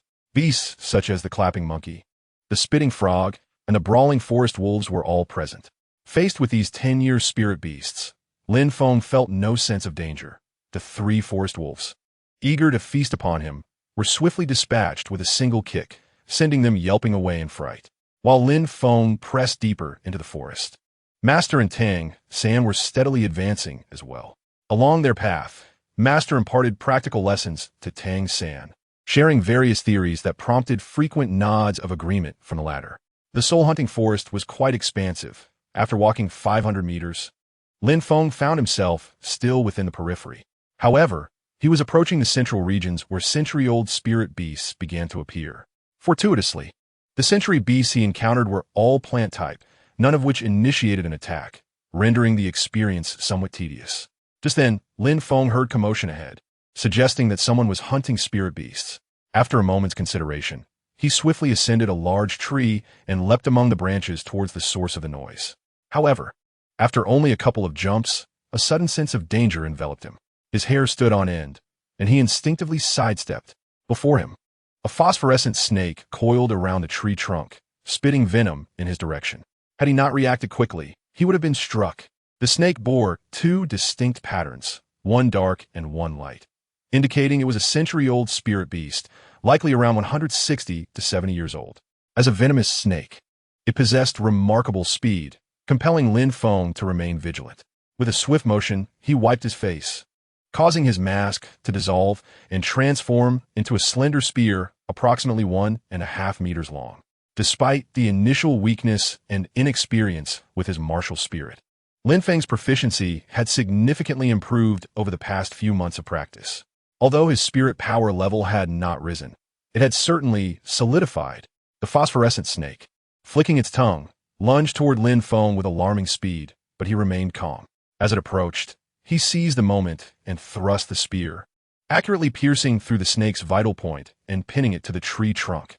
In its final moments, the phosphorescent snake attempted to unleash its venom upon Lin Feng, but he remained alert and easily evaded the attack. A minute later, the snake lay still, thoroughly pinned to the tree. Ding!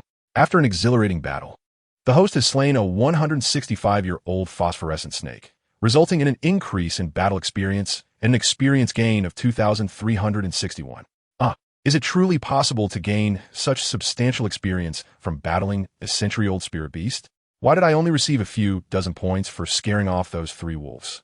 Not dwelling on this, Lin Feng kept his gaze fixed on the phosphorescent snake.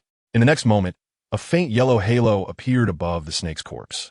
This was Lin Feng's first encounter with a spirit ring, and he found it intriguing, stepping closer to observe.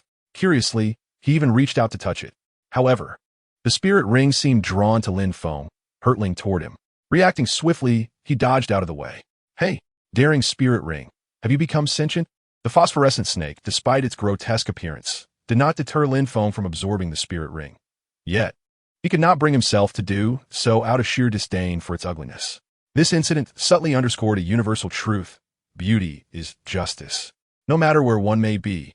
Disregarding the spirit ring, Lin Feng continued onward, hastening toward the source of the earlier disturbance.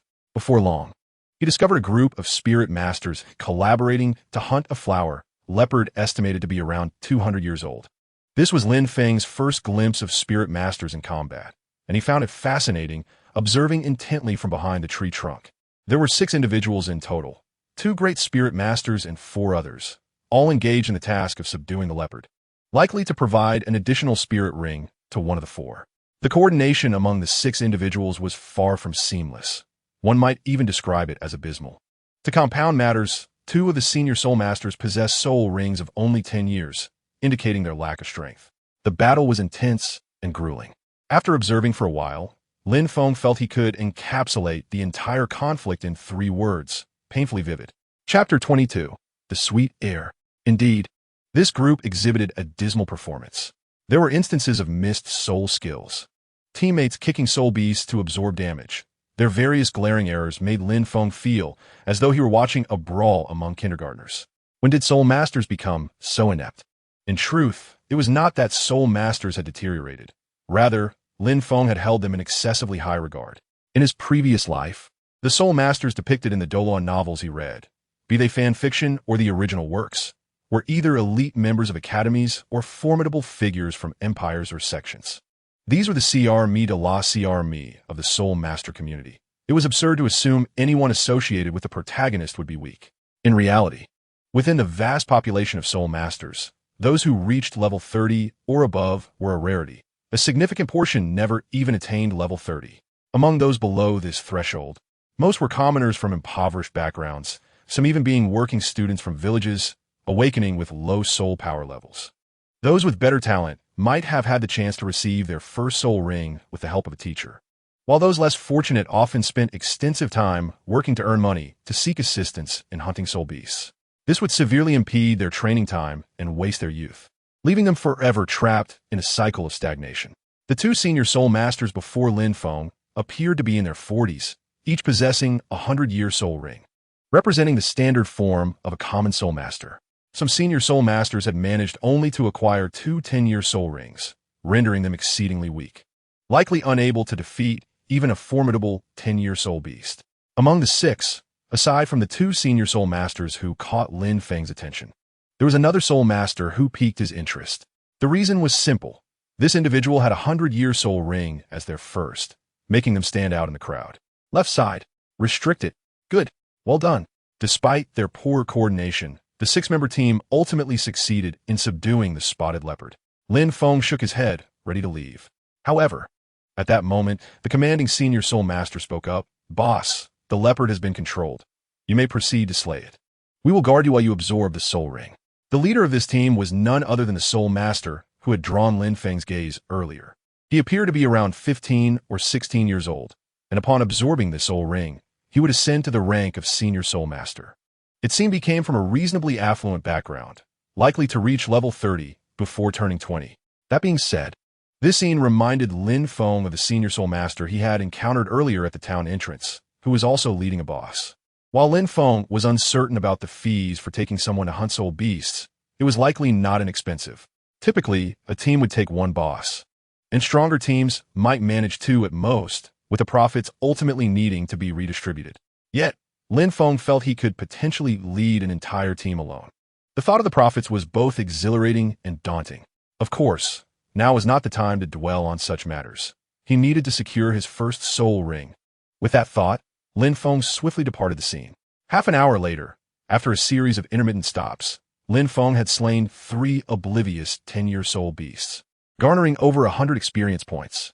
At this point, he had also discerned that battling stronger soul beasts yielded significantly more experience than weaker ones. Nevertheless, this was of little consequence. What truly mattered was that he had yet to find a suitable soul beast for himself.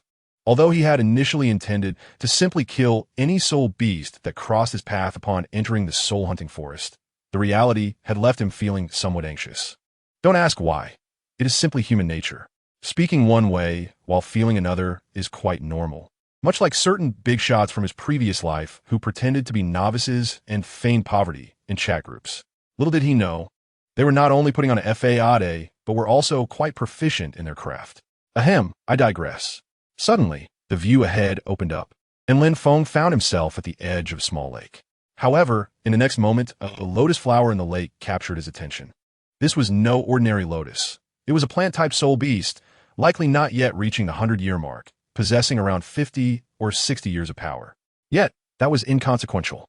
What mattered was that this soul beast was perfectly suited for Lin Feng, ideal for his first soul ring. While harboring this thought, Lin Feng first assessed the lake for any potential dangers. Indeed, there appeared to be none. Suddenly, a 100-year crocodile emerged, its massive jaws snapping at Lin Feng. Fortunately, he remained vigilant, swiftly dodging and countering with a spear thrust. The crocodile, in pain but with no instinct to retreat, continued its assault. However, its fate was already sealed. It soon fell victim to Lin Feng's spear. Ding! After an exhilarating battle, the host has slain a 187-year soul beast crocodile, gaining combat experience and earning 2,154 experience points. After scanning the area once more, Lin Feng confirmed the lake harbored danger, likely serving as the crocodile's territory. Wading through the water, he approached the lotus flower, and without hesitation, he thrust his spear, dispatching it. Soon, a white soul ring appeared, and Lin Feng reached out, summoning the infinite flower to guide it into his body. What does absorbing a soul ring feel like? There was not much to it. It felt akin to soaking in a hot spring while dining, a warm sensation enveloping him. His initial hunger dissipated entirely. Rushing to the shore, Lin Feng summoned the infinite flower once more. In the next instant, a distinctly different sensation coursed through him as a bright, white soul ring rose from beneath his feet, ascending slowly before gradually descending, repeating this cycle. Furthermore, Lin Feng felt his physical prowess enhance by approximately 30%. And there was a soul skill. Lin Feng immediately closed his eyes, focusing his senses. Moments later, he exclaimed, "First soul skill, bloom of life." Before Lin Feng, a phantom of a snow-white lotus flower materialized, gradually unfurling as if blooming, radiating white light. In an instant, a unique vitality permeated the 10-meter radius around him, sweetening the very air. Blue-silver grass began to grow wildly, wildflowers blossomed, and the waters within the lake became remarkably clearer. Wait, why is it emitting white light? Not only was the soul skill radiating white light, but upon closer inspection, Lin Feng noticed that a petal of the infinite flower had also turned white. What could this signify? Could it mean his martial soul was capable of evolving? The system offered no explanation, leaving Lin Feng to speculate. However, what delighted Lin Feng was that his first soul skill turned out to be a powerful auxiliary skill. In terms of effectiveness, it was roughly 5 times more potent than when he had used his martial soul independently. Chapter 23. The 100-Year Soul Ring. What does the concept of quintuplet entail? Previously, during his time in the Holy Soul Village, he tested the extent of his vitality by inflicting a small wound on a rabbit. With vitality surging forth, the wound healed in less than half a minute, and at that moment, with a quintuplet effect, wound the wound heal in mere seconds. The most significant aspect is that it consumes a minimal amount of soul power. With Lin Feng as current soul power, this effect could be sustained for nearly 5 minutes. That is indeed a substantial duration. In a team battle, if a teammate is injured, they would recuperate swiftly, essentially rendering them invincible for 5 minutes. This can be deemed a divine skill. It is worth noting that most support-type soul masters only provide single-target assistance. Even those capable of area effects do not yield significant results. Yet Lin Feng's ability is remarkably formidable, leaving others astonished. Furthermore, this is merely the effect of a 10-year soul ring. Imagine the potential of a 100-year, 1,000-year, or even 10,000-year soul ring. Lin Feng possesses the ability to extend the lifespan of his soul rings through experience points. Contemplating this, Lin Feng glanced at his character panel. Name: Lin Feng Martial Soul, Qianji Ruler. Wuliang Flower Soul Power, Level 11 Soul Ring. Lotus 62 years, experience points.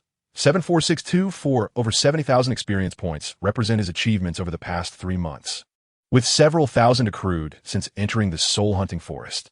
After a moment of reflection, Lin Feng discovered that enhancing a soul ring below 100 years only required 10 experience points. Without hesitation, he immediately spent 370 experience points to upgrade his soul ring to 99 years. Why not directly enhance it to 100 years? Because the system indicated that surpassing the soul ring's lifespan would require an additional 10,000 experience points.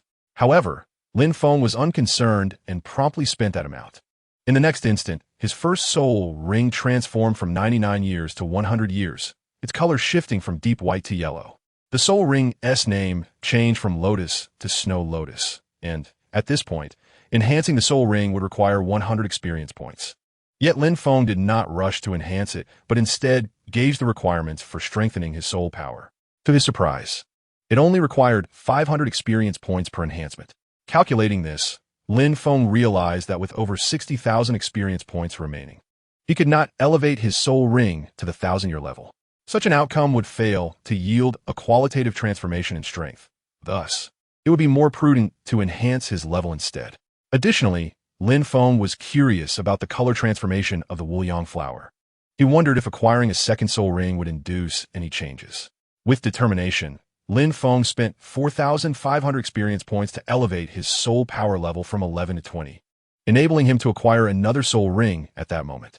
The supporting functionality of his first soul skill was already formidable, and Lin Feng resolved that for his second soul ring, he would seek an offensive or control type. Moreover, it was preferable that the soul beast's age be relatively high. Previously, Lin Feng had assumed that enhancing a soul ring would not require much experience. Now, he realized it was a substantial expenditure. After 100 years, enhancing by 1 year would cost 100 experience points, truly extravagant. Originally, Lin Feng had entertained the notion of equipping his Qianji ruler with a soul ring and gradually strengthening it over time. However, reflecting on this, he recognized how wealthy he would need to be to entertain such thoughts once his power increased. Wouldn't it be more appealing to equip his second martial soul with a 100,000-year soul ring? Now, acquiring a low-level soul ring seemed like folly, a sheer waste of experience points. At level 20, Lin Feng experienced a transformative change in strength compared to before. The combination of 100-year soul ring and elevated soul power had nearly doubled his physical prowess. Additionally, there were the enhancements to his soul skills. With the soul ring upgraded to 100 years, Lin Feng's soul skill was also enhanced, not only doubling its healing efficacy, but also expanding its range to 20 meters. Furthermore, the soul skill gained an additional function. When illuminated by light, the recovery speed of the Soul Master's soul power would increase by 10. Although the Qinji ruler lacked an attached soul ring, it too benefited from an upgrade. The reason Lin Feng previously favored transforming into a spear for combat, particularly a slender one, was due to insufficient soul power to morph into larger weapons. Now, however, that was no longer the case. He could transform into virtually any weapon, and its durability had also improved. Previously, Lin Feng could hold his own against powerful soul masters. Now, claiming he could defeat soul masters of level 40 would seem overly ambitious. However, he felt confident he could contend with soul elders. After all, Tang San managed to spar with Dai Mubai, who was in his 30s when he was merely in his 20s. If Lin Feng, at level 20, could not even best a soul elder, then how could he hope to return to the Holy Soul Village to cultivate sweet potatoes? Without further contemplation, bolstered by his newfound strength, Lin Feng felt more assured. Previously, while traversing the soul-hunting forest, he was perpetually vigilant, taking cautious steps. After all, aside from being wary of the dangers posed by soul beasts, he also feared the patrolling teams of the Spear Hall. Those patrols included soul elders, and Lin Feng had previously only had the option to flee upon encountering them. But now, it was different. Upon encountering a patrol, he could greet them before making his escape. Searching for soul beasts was a time-consuming endeavor, requiring considerable physical exertion. Although finding a soul beast suitable for him was challenging, he generally yielded results within 1 or 2 hours. A soul beast of 100 years that fit his requirements was relatively easy to find. As long as he was sufficiently powerful, he could locate one within half a day's time. At this moment, Lin Feng sought a soul beast that was both suitable for him and aged between 600 and 1,000 years, ideally closer to the higher end of that range. Furthermore, he aimed to search within the midsection of the soul-hunting forest, avoiding the depths or the outskirts. The outskirts were devoid of soul beasts of such age, while the depths could harbor beasts over 1,000 years old, some even reaching 10,000 years. Foes Lin Feng could not contend with. Thus, he could only meander in the central region. Soon enough, half a day slipped by, and the sky gradually darkened. During this time, aside from gaining over 20,000 experience points from battling soul beasts, he had not encountered a single suitable soul beast. Lin Feng, however, did not kill the soul beasts he fought. After all, engaging in combat yielded experience, and leaving them alive allowed for future encounters. Such valuable sources of experience were too precious to slay. Unfortunately, he noticed that as his encounters with soul beasts increased, the experience gain diminished. Initially, he received over 2,000 points, but later it dropped to just over 1,000. Lin Feng understood the reason. With each battle, his comprehension of the soul beasts deepened. On this first day, he had yet to encounter many beasts. He anticipated that as he continued, the experience gained would only decrease further. Moreover, another crucial factor was Lin Feng's luck. Throughout the afternoon, he had faced soul beasts around the 200-year mark, failing to encounter any formidable opponents. Had he encountered beasts aged 500 to 600 years, the experience points would have undoubtedly been more abundant. After all, the strength of a soul beast significantly influences the amount of experience one could gain. Chapter 24. An unexpected encounter with Tang San in the afternoon. While searching for soul beasts, Lin Feng diligently practiced his first soul skill. His objective was not to expedite the skill's release, but to master it entirely. Life Blooms, a name chosen by Lin Feng himself, aptly reflecting the vitality that unfolds like a flower. However, when unleashed, it blossoms in solitude, impacting all surrounding beings indiscriminately, regardless of friend or foe. On the surface, it appears formidable, yet this soul skill feels rather rigid, almost mechanical. Lin Feng's goal in practicing is to master it with effortless control. When the soul skill is activated, he desires to choose who to empower within its range, and to what extent, manipulating the strength and speed of life force with precision. Only by achieving such mastery can Lin Feng deem this soul skill truly his own. This task is challenging yet not insurmountable, as it is inherently his. He merely needs to harness it. He does not boast of mastering it within a day. A month will suffice. and he is confident in reaching his desired level within that time frame. Perched upon the trunk of a large tree, Lin Feng twirled the infinite flower in his right hand, the emanating soul power deterring nearby insects from approaching. His gaze swept across the depths of the forest, observing silently. Soul beasts, too, distinguish between day and night, with some preferring the daylight and others the night. Lin Feng sought a control-type or attack-type soul beast, and the night presented numerous options, such as leopards or lantern flowers. As night had just fallen, Lin Feng was determined not to squander this prime opportunity. After consuming provisions and refreshing himself, he ventured forth into the night. Meanwhile, Master and Tang San had spent half the day searching without success in locating their desired soul beast. They settled in a hollow area, planning to spend the night in the forest. One must commend the master for his dedication. Since entering the forest, he had not ceased speaking, continuously imparting knowledge about soul beasts to Tang San. The intelligent Tang San absorbed the information like a sponge, effectively assimilating the master's teachings during this practical session. Just as the master was elucidating the topic of soul master cultivation, their vigilant companion, Luo Sanpao, suddenly called out. From the nearby bushes, more than a dozen eerie green dots were slowly advancing toward them. Wolf eyes. It's the spectral wolf, the master stated solemnly, yet without a trace of panic. Tang San, do not move from here. With that, the master approached Luo Sanpao. He trembled, and 2 yellow soul rings appeared around him, followed by a serious shout, thunderous roar of Luo Sanpao. The next moment, a yellow soul ring enveloped Luo Sanpao, and a thunderous explosion reverberated. At that moment, Lin Feng, over 200 meters away, sensed a disturbance. What is happening? Earlier in the day, he had encountered several people in the forest, but now, at night, was someone still working? Intrigued, Lin Feng hurried towards the master's direction. The distance of 200 meters was quickly bridged, and he arrived just in time to see Tang San and the master. Oh, Tang San and the master? Lin Feng was taken aback. He and T expected to run into them here, as they had ventured deeper into the forest. In fact, Tang San and the master were still on the outskirts, just closer to the midsection. During the day, Lin Feng could gauge his position, but at night, visibility was limited, making it difficult to discern his whereabouts. As he walked, he had drifted to the periphery, ultimately drawn toward the commotion caused by Luo Sanpao. Encountering the two was fortuitous. Lin Feng recalled that, in the original story, the master had been poisoned, albeit recovering in the end. Now, Lin Feng's presence could at least ensure their safety. Moreover, wasn't Tang San seeking a soul ring?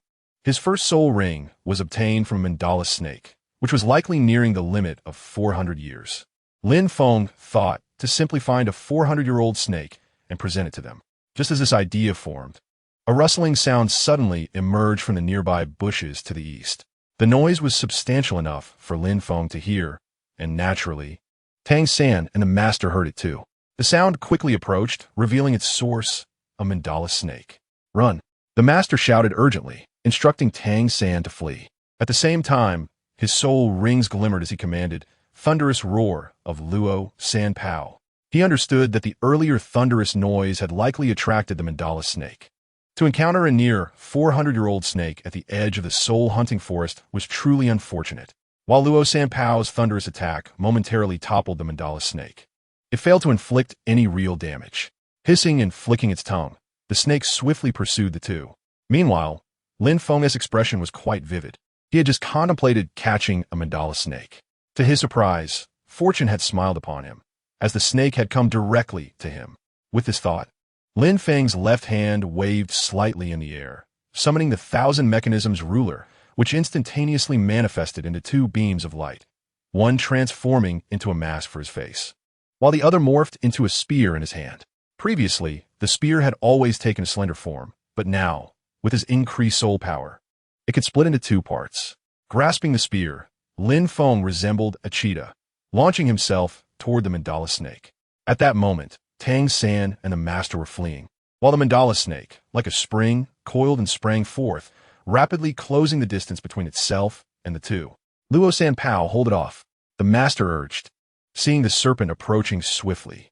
However, Luo Sanpao was no match for the mandala snake, and in a single encounter, he was transformed into a beam of light, entering the master's body. At this point, despair was creeping in for the master. Yet, Tang San remained surprisingly calm. Despite the snake's speed and potent venom, his purple extreme magic eye allowed him to perceive its movements clearly. He felt capable of defeating this soul beast. Just then, Lin Feng descended from a great tree like a god sent from the heavens, his spear thrusting down with tremendous force. Due to the speed of his descent, the spear left a fleeting white trail in its wake. With a resounding clang, Lin Feng's spear struck precisely an inch behind the snake's head. In the next moment, the mandala snake collapsed, unconscious, its body thrashing in a disturbing manner. Standing beside it, Lin Feng held his spear, radiating an air of majesty. The scene fell into a profound silence. "Call me Thanos," Lin Feng said with a slightly hoarse voice, before turning to leave. With that final strike, Lin Feng had deliberately moderated his strength, ensuring he did not strike the head, aiming merely to incapacitate the snake for Tang San to absorb. Had he unleashed his full power, the snake's head would have been obliterated. Not so fast. Lin Feng was preparing to leave when the master hurriedly called out to him, hoping to persuade him to stay.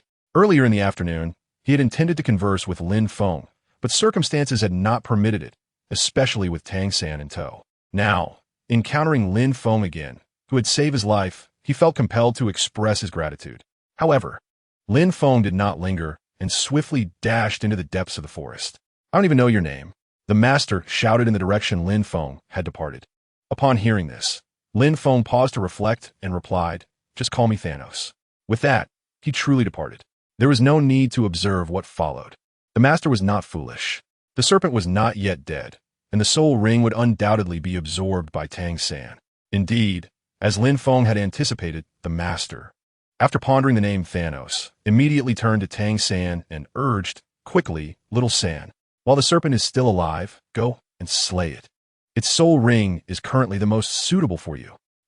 Tang San was momentarily taken aback, but obediently proceeded to slay the serpent. In the process, he voiced a concern, "Master, my martial soul is blue silvergrass. Won't this serpent's soul ring conflict with my martial soul?" The master confidently replied, "One of the 10 core competencies of my martial soul is the theory of martial soul mimicry, which addresses this very point. A material-type martial soul does not necessarily have to absorb the soul rings of plant-type soul beasts, nor can beast-type martial souls not absorb the soul rings of plant-type soul beasts. Under certain conditions, these two can mutually absorb one another. Your blue-silver grass possesses exceptional compatibility. Absorbing this martial soul will pose no issues, especially since this soul ring is nearing the upper limit of the first soul ring's age. It is perfectly suited for you." Upon hearing this, Tang San began to absorb the soul ring as it materialized. Meanwhile, the master approached the mandala snake, contemplating Lin Feng's identity. Although Lin Feng had deliberately altered his voice, the master, being a person of great insight, quickly discerned that Lin Feng had done so intentionally. The master speculated that this masked individual appeared to be around 12 or 13 years of age. Lin Feng had grown slightly taller after absorbing the soul ring, and since he was already taller than his peers, the master misjudged his age. Based on the depth of the mandala snake's wounds, it was clear that Lin Feng was a great soul master and an exceptionally powerful battle soul master. His martial soul was likely not a formidable beast martial soul, but rather that gun. Otherwise, his attack power would not have been so high. Furthermore, considering the words Lin Feng had spoken earlier in his solitary venture into the soul-hunting forest, it could not be ruled out that he had companions. Nevertheless, the master could still draw a conclusion from the information available. Lin Feng was likely a super genius hailing from a significant sect or an illustrious family. After all, what other purpose could there be for venturing alone into the soul-hunting forest if not for advancement? This indicated that Lin Feng's current level was likely around 30. A 30-level soul master at the age of 12 or 13 is undoubtedly a super genius, destined for remarkable achievements, potentially even becoming a titled Douluo. The master marveled at Lin Feng's talent, and Tang San, currently absorbing his soul ring, felt the same. Tang San could tell that Lin Feng was not very old yet possessed such immense power, having defeated the nearly 400-year-old mandala snake with a single blow. The sudden emergence of the masked figure had left Tang San momentarily stunned. At that moment, he recalled a previous remark made by Feng Gu. There are always greater beings beyond the mountains. At the time, Tang San had not grasped the essence of those words. Even after encountering the master, he believed the master was merely on par with Feng Gu, not significantly stronger. It was only now that Tang San deeply realized the true meaning of that phrase. Unbeknownst to the master and Tang San, who were both astonished, Lin Feng was currently engaged in battle with a shadow leopard. After leaving the master, Lin Feng had recklessly dashed deeper into the forest and soon encountered the hunting shadow leopard.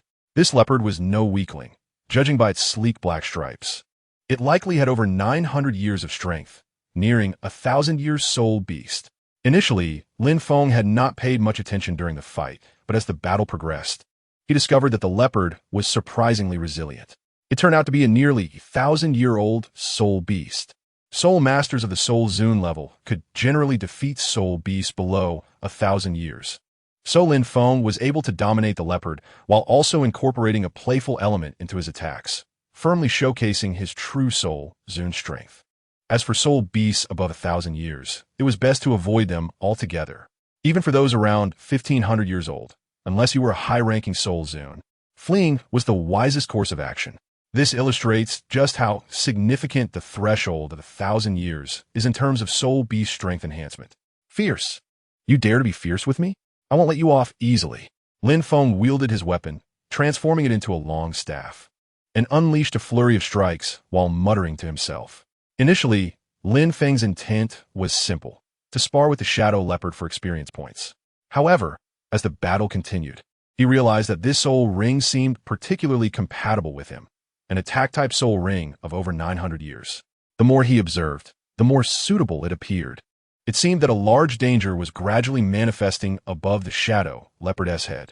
With this thought, Lin Feng swiftly transformed his staff into a blade, executed a flourish, and aimed it directly at the already exhausted shadow leopard. Sensing impending doom, the shadow leopard emitted a deep yellow glow, and in the blink of an eye, its form became semi-transparent, significantly increasing its speed. Lin Feng's strike unexpectedly missed.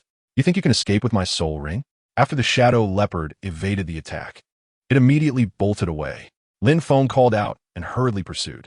However, the shadow leopard's speed had surged, and its semi-transparent form blended with the darkness of the night, making it exceedingly difficult for Lin Feng to keep up. Thus, in this chase, Lin Feng covered several hundred meters. Suddenly, the fleeing shadow leopard seemed to be obstructed by something, emitting a low growl of fear. Soon, Lin Feng beheld the scene ahead. It turned out that between several large trees lay an expanse of spider webs. The shadow leopard had run too swiftly and crashed directly into them, becoming ensnared. Witnessing this, Lin Feng felt no surprise but instead heightened his vigilance.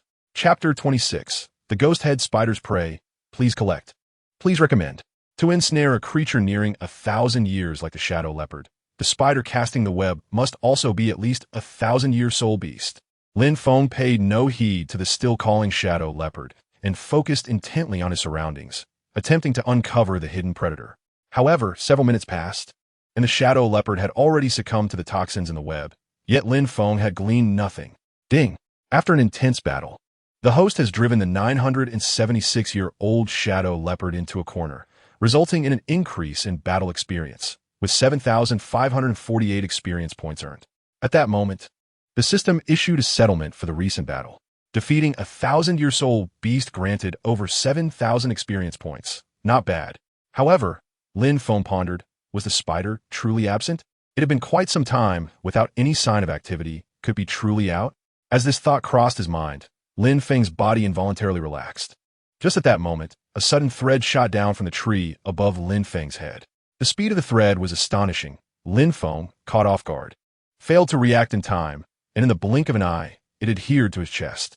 The next second, the other end of the thread exerted a tremendous force, dragging Lin Feng into the air. Without any point of leverage, Lin Feng found himself unable to resist. However, he quickly regained his composure, transforming the 1,000 mechanisms into a long whip, which he used to strike down a nearby tree trunk. Subsequently, the section wrapped around the trunk morphed into an iron ring, securing it in place while a small dagger appeared in Lin Feng's right hand, swiftly severing the thread.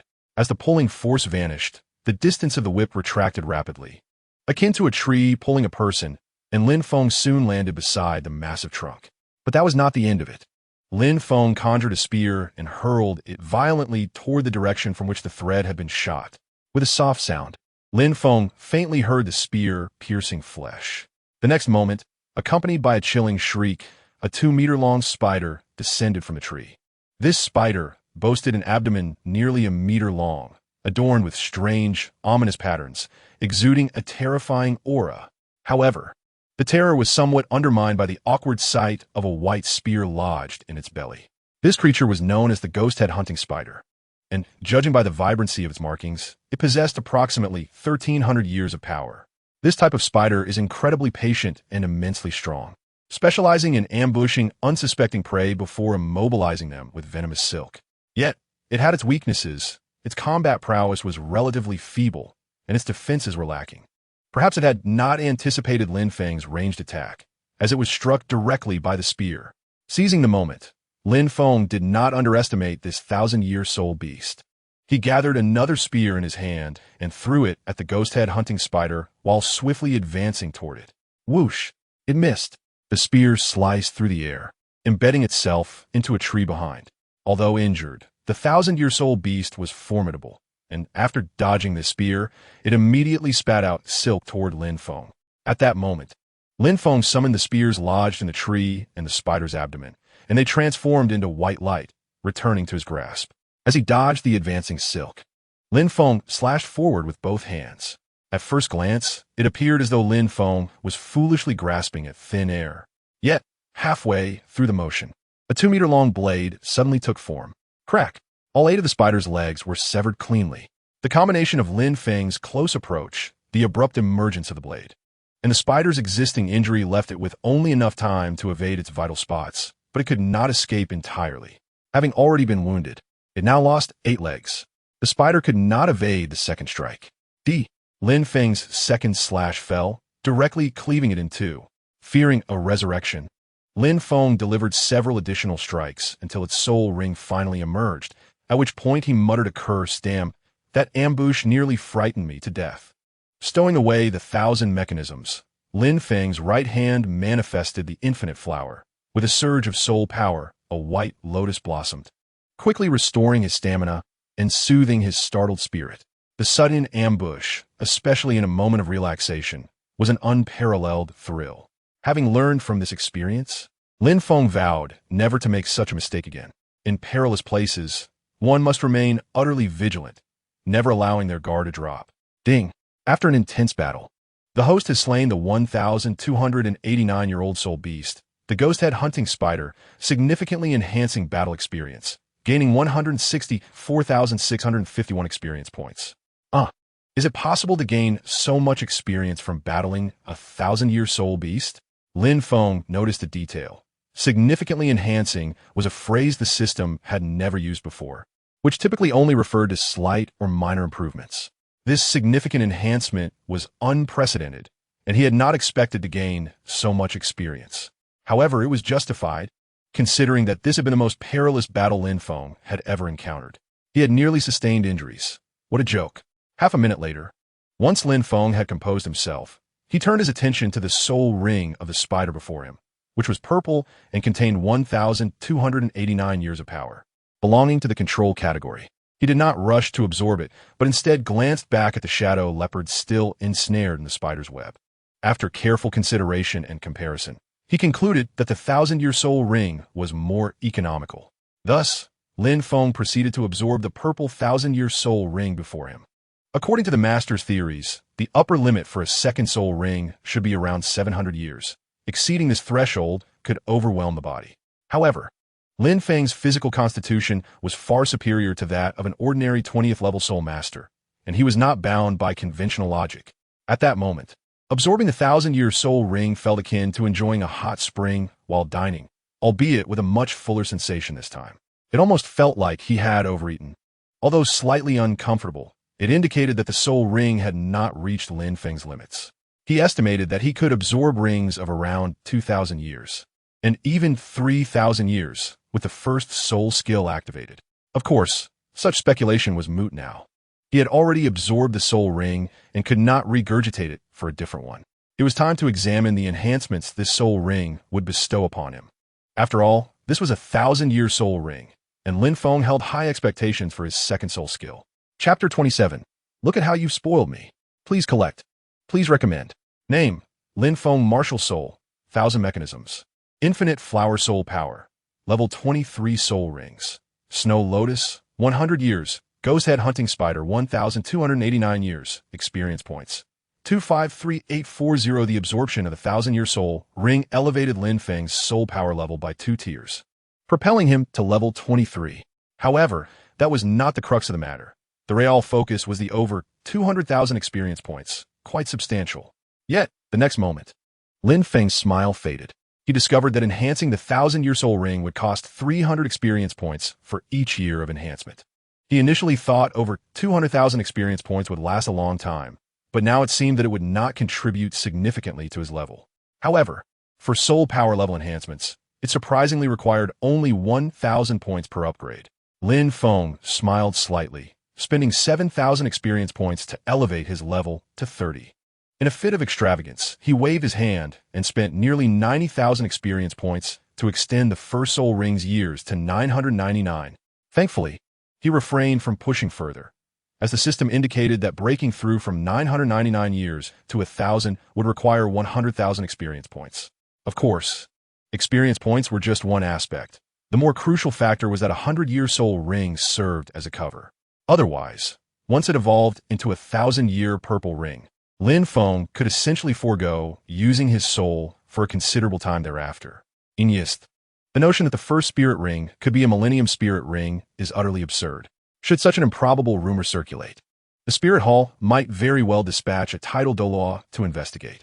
For the sake of his future safety, Lin Feng resolved to exercise caution. After a series of actions, Lin Feng felt a significant enhancement in his strength.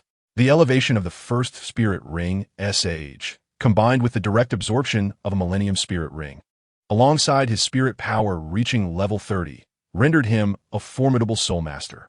A mere flick of his hand could send a soul sovereign flying. At this moment, Lin Feng had undoubtedly ascended to the level of a soul sect. But there was also the second spirit ability to consider. After a brief moment of introspection, Lin Feng discerned its nature. As the infinite flower unfurled, he observed the second petal transforming into a vibrant purple hue, confirming his suspicion that this martial spirit indeed possessed the potential for evolution. Even if it did not evolve when the entire flower changed color, a significant transformation would surely occur. However, that was a matter for the future. Presently, Lin Feng was eager to test his second spirit ability. Second spirit ability, Shadow Bind. With a low incantation, the purple spirit ring encircling Lin Feng glowed intensely. In the next instant, a dark purple orb of light shot forth from his hand, streaking through the air and striking the unconscious shadow leopard ensnared in the web. Shadow Leopard, you're truly a menace. The name Shadowbind was Lin Feng's own creation. Aptly descriptive, its effects were formidable, ensnaring enemies and infusing them with paralyzing toxins that could induce unconsciousness. But was that all? Not at all. Once the enemy succumbed to unconsciousness, this ability could temporarily siphon away 10 of their attributes, subsequently augmenting Lin Feng's own power for an hour. Such an effect was nothing short of extraordinary. In a group battle, under specific conditions, if Lin Feng amassed sufficient attributes, he would dare to challenge a title Douluo. Of course, that was merely a fanciful thought. One could hardly expect an abundance of soul masters to present themselves for attribute theft, and should he engage a title Douluo, the opponent would certainly not stand idly by while he grew stronger. In the end, Lin Feng chose not to eliminate the Shadow Leopard. The poor creature must have been utterly terrified, so he liberated it from the web and extracted the toxins from its body, even kindly tending to its wounds.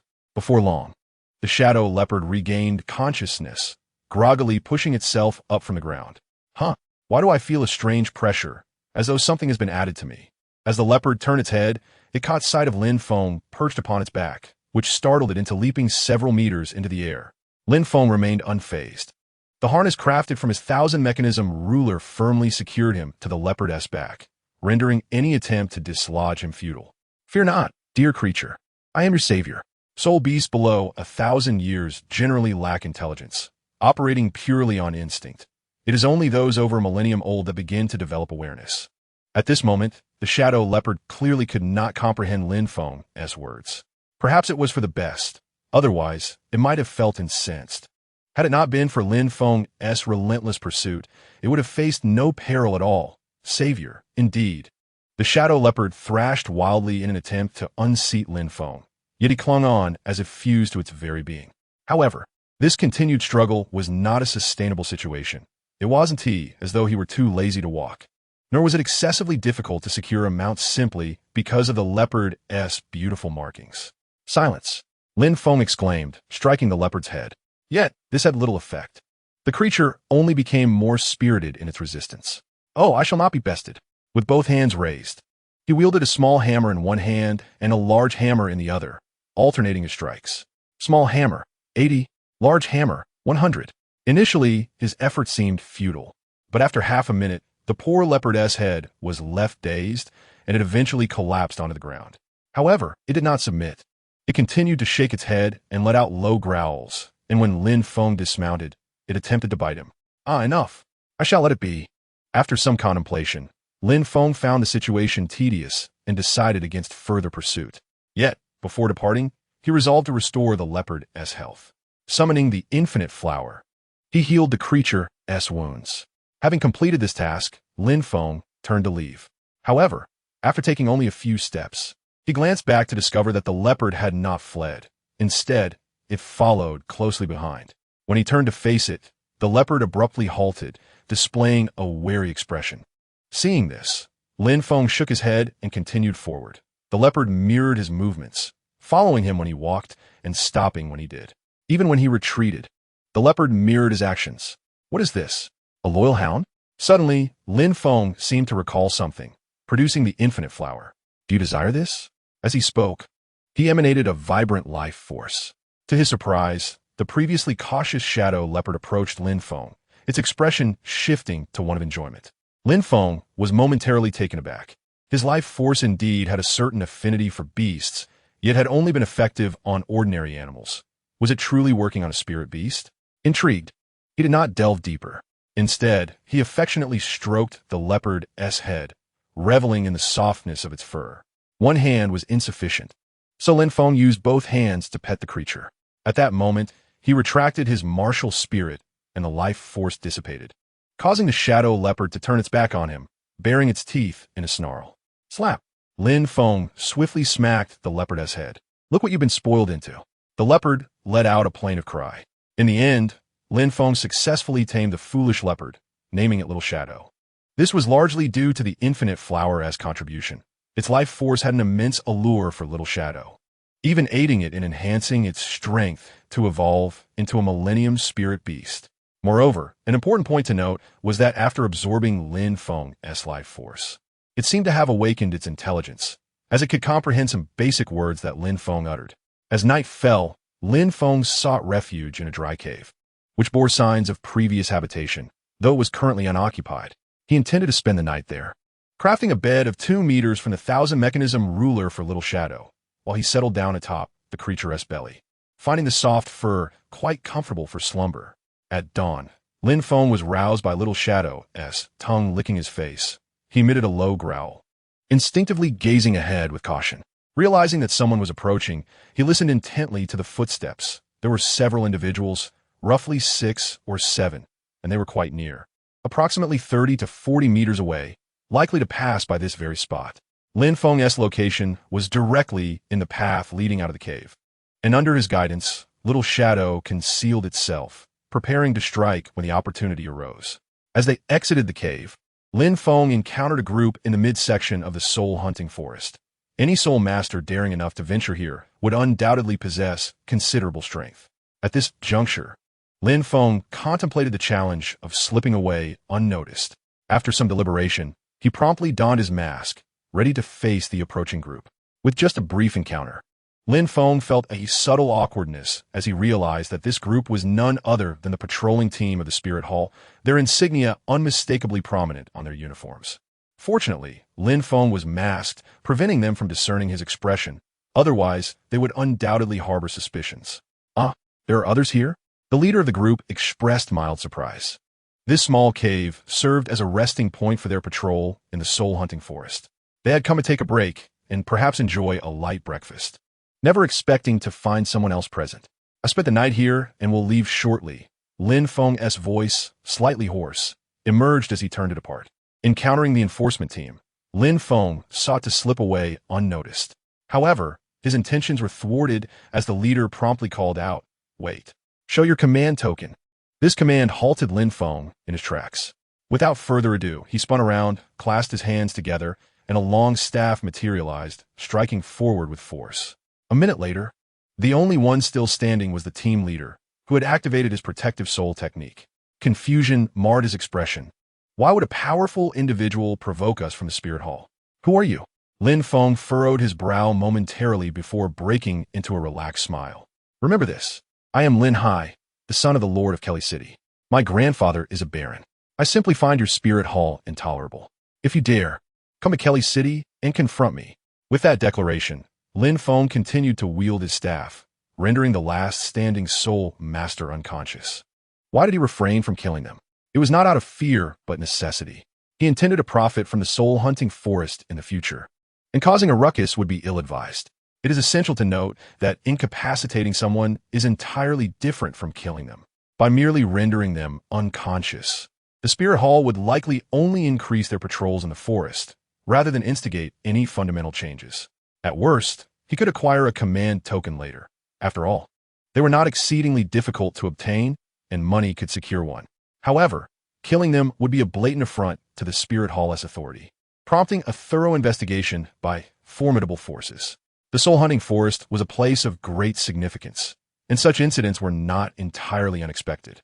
In truth, Lin Feng was an anomaly. The patrol team of the Spirit Hall was only equipped with a Soul Master of the rank of Soul Venerable, rather than higher-ranked Soul Masters. This was because such levels of Soul Masters were capable of handling those who attempted to sneak in, as most who sought to infiltrate were typically below level 30. Who among the Soul Masters would dare attempt to sneak in? It would be akin to seeking trouble. However, fate had it that Lin Feng was indeed that troublemaker. Ironically, he had inadvertently ensnared that fool Lin Hai once again, which was rather amusing. Those who had not faced the harsh realities of society might learn the virtues of humility from this experience. Shouting, let's go. Lin Feng was careful in his actions, ensuring they would not remain unconscious for too long. After all, in the soul-hunting forest, lingering in unconsciousness could lead to being devoured by soul beasts. This meant he had to act swiftly. He estimated that within half a day, the patrolling forces in the forest would double, and he needed to hunt 2 suitable soul beasts during this time. As for why he needed to hunt 2, it was because the experience he had remaining should elevate him to level 40. Xiao Ying, being a soul beast that lived within the soul-hunting forest, albeit in the mid-region, was somewhat familiar with the territories of more powerful soul beasts. Lin Feng's requirements for the 3rd soul beast were straightforward. He desired one of the attack or defense type, having already acquired recovery and control skills. He still lacked skills for escape, attack, and defense, and it would be optimal to have a flying skill as well. However, among these desired skills, he primarily needed offensive and defensive capabilities.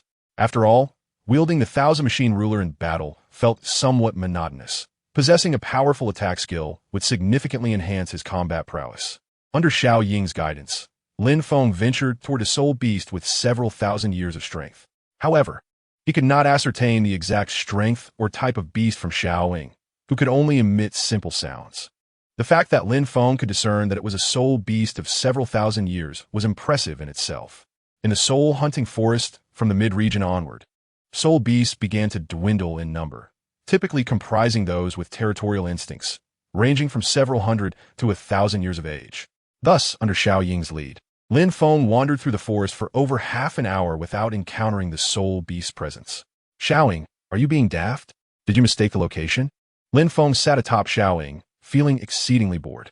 Xiao Ying responded with a couple of pitiful cries, reflecting its own discontent. Suddenly, Xiao Ying lifted its head sharply, gazing to the right with a hint of fear in its eyes. Thud thud, thud thud.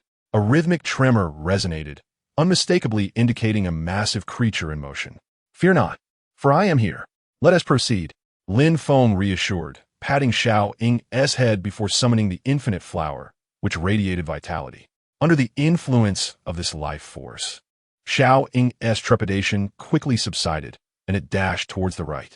Before long, Lin Feng traversed through the underbrush and arrived at the source of the tremors. Goodness! Xiao Ying, you are in for a treat. Lin Feng exclaimed, marveling at the sight before him. Before him stood a 5-meter-tall, iron-armored bear, resembling a small mountain.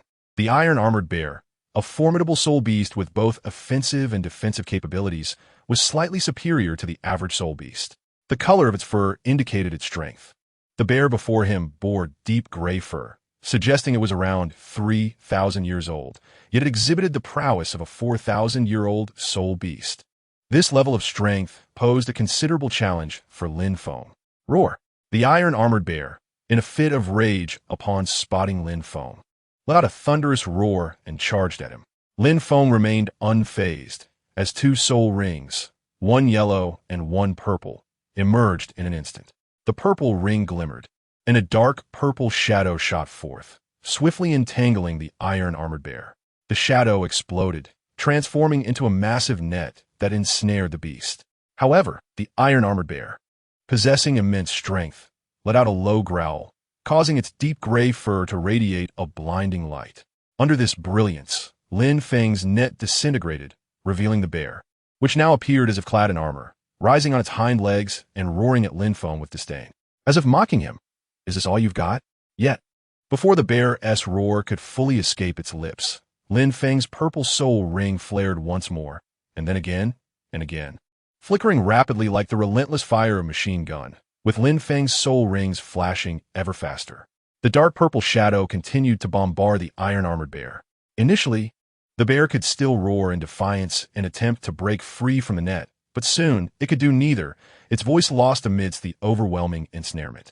Before being completely enveloped by the net, the iron-armored bear's eyes were filled with astonishment and confusion. Iron-armored bear, are you not playing fair? It must be said that the iron-armored bear's defense was indeed remarkable. Even ensnared by so many layers of nets laced with paralyzing poison, it still thrashed about on the ground. After a full 3 minutes of waiting, the surroundings gradually fell silent.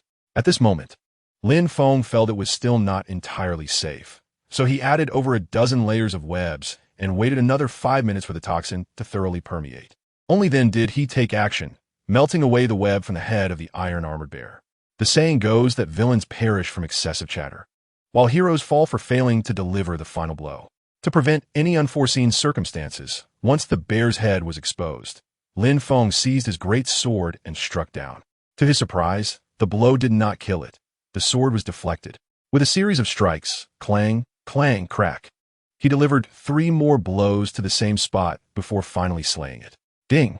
After a clever battle, the host has defeated the 3,215-year-old soul beast, iron-armored bear, and gained combat experience, earning 45,612 experience points. The system's evaluation was indeed accurate. Lin Feng's would have allowed him to conquer this bear. It is worth noting that the bear had been stunned and was in a relaxed state, yet it took 4 powerful strikes from Lin Feng to bring it down. Had it been in its previous state, with its fur transformed into iron armor, Lin Feng estimated he would have struggled to even breach its defenses, let alone kill it. Moreover, the numerous webs entangling the bear contained a paralyzing toxin potent enough to incapacitate even a soul king. Remarkably, the bear resisted for nearly 3 minutes before succumbing, demonstrating its high resistance. Once the soul ring of the iron-armored bear materialized, Lin Feng waved his hand to absorb all the paralyzing toxin within it. Casting a glance at the drooling little shadow nearby, Lin Feng smiled, urging, "Go ahead, it's all yours." There are myriad methods for rapidly enhancing one's cultivation, such as consuming rare treasures, cultivating in areas rich in soul energy, or feasting on the flesh of high-level soul beasts. Clearly, the flesh of this iron-armored bear, with its over 3,000 years of age, would serve as a substantial boon for Little Shadow, likely propelling it to the status of a 1,000-year soul beast after consumption.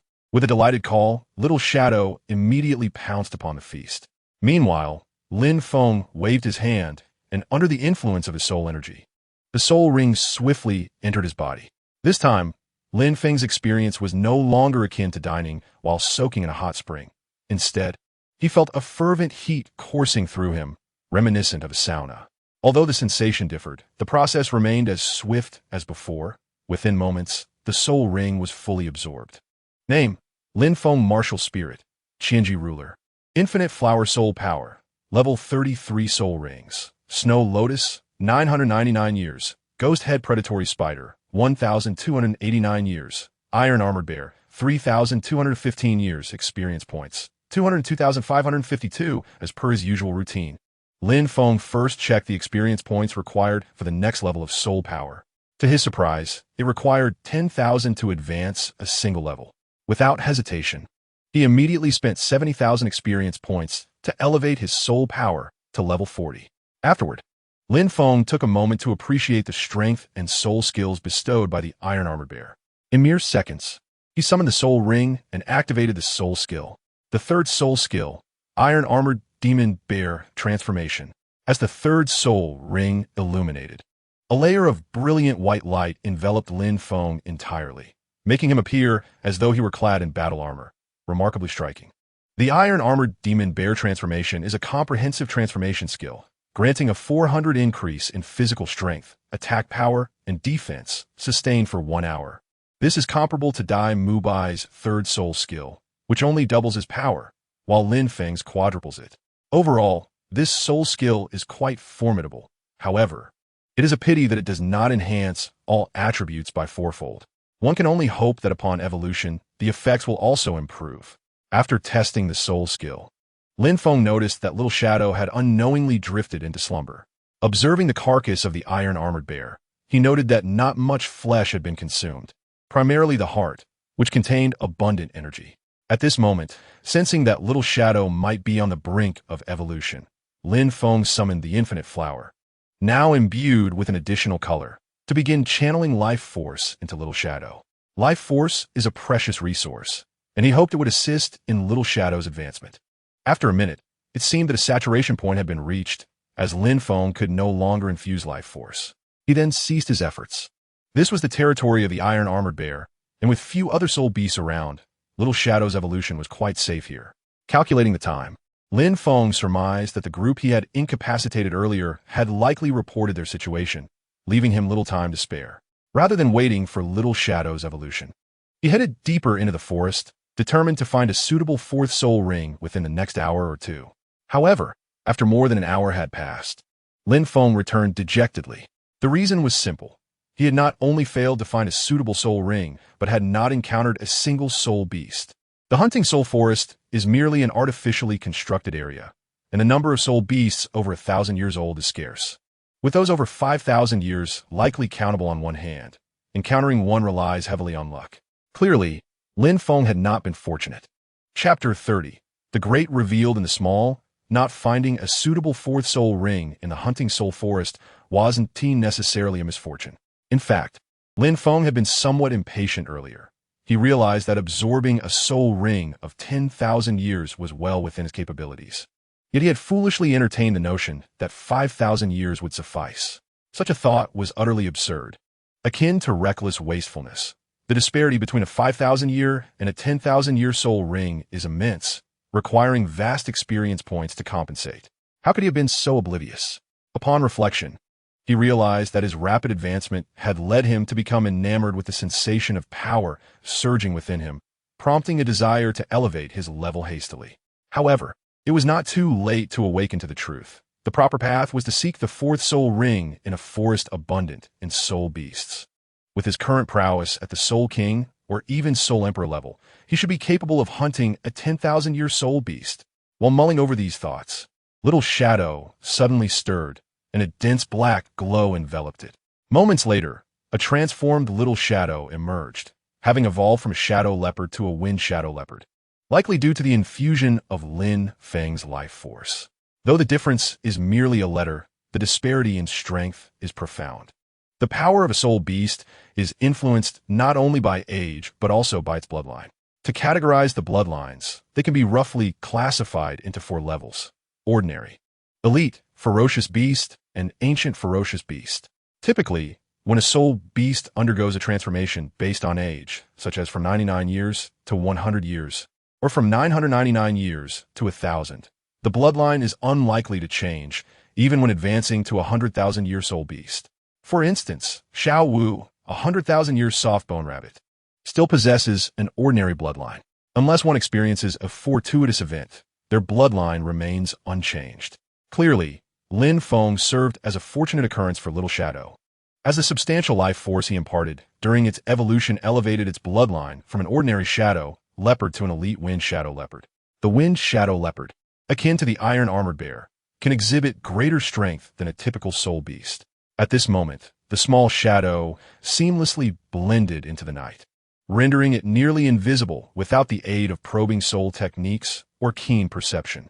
In addition to this ability, it had also acquired the power to manipulate the wind, capable of inflicting harm with wind blades and moving with remarkable speed, even gliding briefly through the air.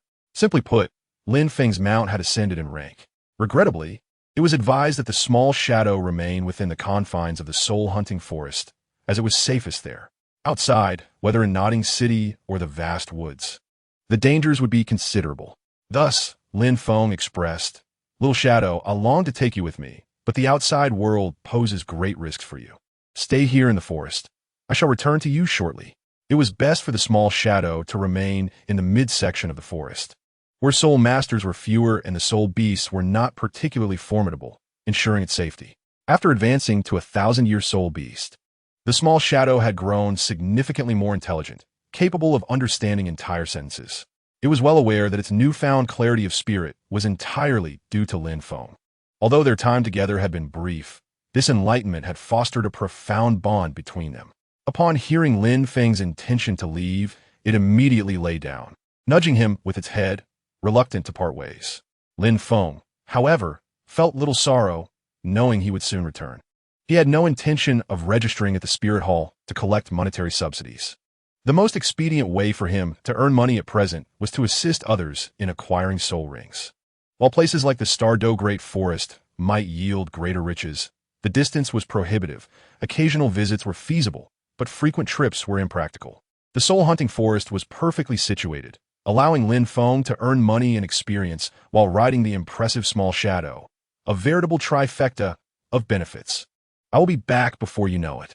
As time pressed on, Lin Feng offered a few more words of comfort before swiftly making his way toward the outskirts of the soul-hunting forest.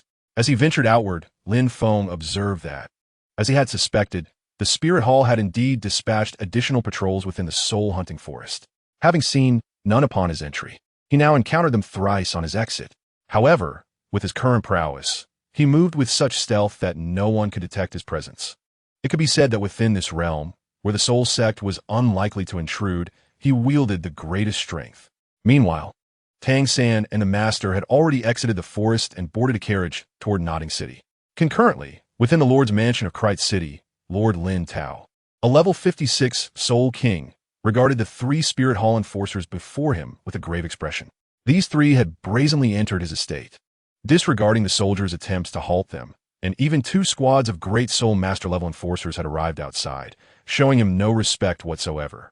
"Lin Tao, we have received word from the Spirit Hall that your son dared to attack patrolling officers in the soul-hunting forest. Such audacity is truly astonishing." "Preposterous," Lin Tao replied evenly. "My son is merely a 10th level soul master. Even if he were to obtain a soul ring, he could at most reach 11th level. How could he possibly assault a patrol team of soul grandmasters?" The relationship between the Spirit Hall and the Empire was currently in a precarious state, appearing amicable on the surface, yet fraught with tension beneath.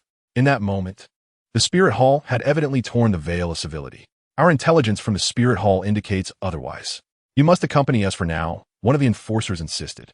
Lin Tao scoffed. "The Empire has issued no notifications, and I have received no such messages. I am the Lord of Sodto City and a noble of the Empire. Is it appropriate for you to take me away so brazenly? Do you dare defy the orders of the Spirit Hall?" barked one enforcer. "Humph," Lin Tao retorted. "I'm the city lord appointed by the Tiando Empire. Does the Spirit Hall not recognize the Empire's authority?" With that, Lin Tao unleashed his power. 5 optimal soul rings, yellow, yellow, purple, purple, black, flared to life, emanating a formidable aura. The 3 enforcers exchanged glances, and the leader spoke. "The Hall Master will be visiting shortly. We shall take our leave." Their retreat was not due to their inability to contend with him. They were confident in their ability to confront a Soul King united. Rather, it was Lin Tao's remark that escalated the matter to the level of the Empire, prompting the Spirit Hall to exercise caution. After their departure, Lin Tao remained silent for a long while, before suddenly recalling something and hastily composing a letter to be sent urgently to Sodto City. Chapter 31. I cannot extract it. Please collect. Please recommend. Meanwhile, setting aside the situation in Sodto City, Lin Feng had run for nearly half an hour at the edge of the soul-hunting forest and finally arrived at a 10-meter-tall iron fence. Observing it, he felt a twinge of nostalgia. Just yesterday, he had needed tools to climb in. Now, he could effortlessly leap over it. In just 2 days, his soul power had surged to 30, marking an exponential increase in strength. Remarkable indeed. Lin Feng was inherently a modest individual, yet his extraordinary prowess could not be understated. With a mere exertion of effort, he vaulted out of the soul-hunting forest, set his sights, and hastened toward Nodding City. As the poet once said, quietly I departed, just as quietly as I arrived. I waved my sleeve, taking only a few soul rings with me. Having improved his strength, Lin Feng returned to Nodding City in less than half a day. Rather than heading directly back to the academy, he first rented a room in the city for 6 years, establishing it as his temporary residence. The rental was quite reasonable, totaling merely 7 gold soul coins, an insignificant sum. After organizing the room, Lin Feng went on a shopping spree, purchasing an array of clothing and daily necessities. Due to the volume, he spent a considerable 2 gold coins. His shopping spree drew envious glances from the shop attendants, who marveled at his wealth.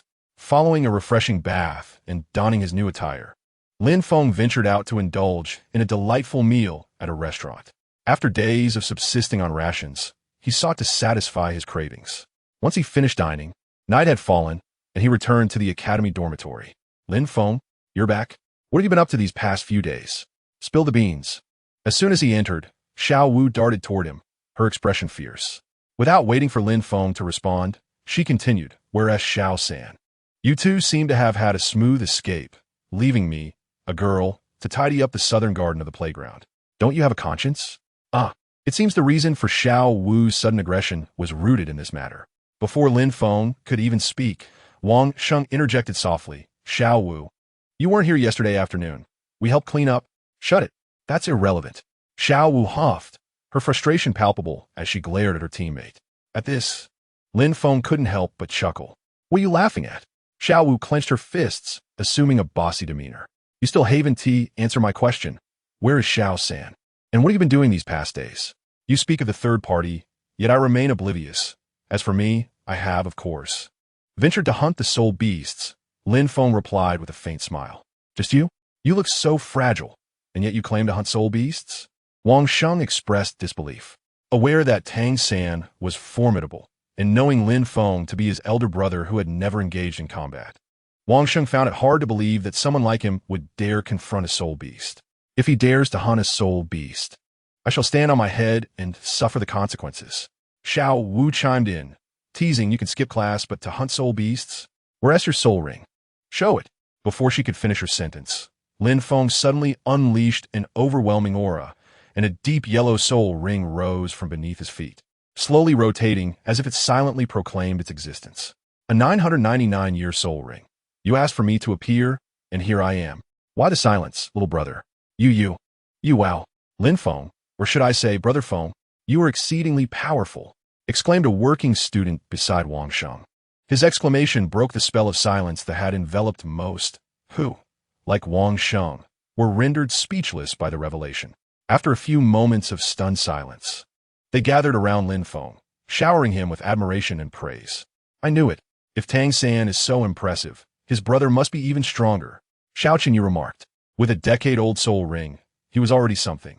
Now, with Brother Feng possessing a century-old soul ring, he could easily surpass him and avenge us. The crowd unabashedly lauded Xiao Wu, while Wang Sheng stood there, expression sour. Internally, he lamented, I don't want to stand on my head, nor do I wish to suffer the consequences. I simply cannot. Lin Feng remained unfazed by the adoration surrounding him, even finding amusement in it. Such is the nature of strength.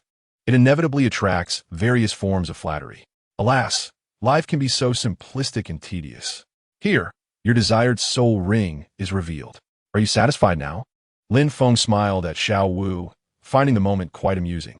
Xiao Wu, momentarily flustered, quickly regained her composure and retorted, what is so impressive about that? As if you alone possess a soul ring, I have one too. Upon her words, a bright yellow soul ring materialized around her, exuding an aura that, in terms of presence, seemed to surpass Lin Feng's slightly. Instantly, the companions who had just been marveling at Lin Feng now rushed to praise Xiao Wu, exclaiming their admiration. Lin Feng felt at a loss for words. Such fickleness, they're like reeds swaying with the strongest gust of wind.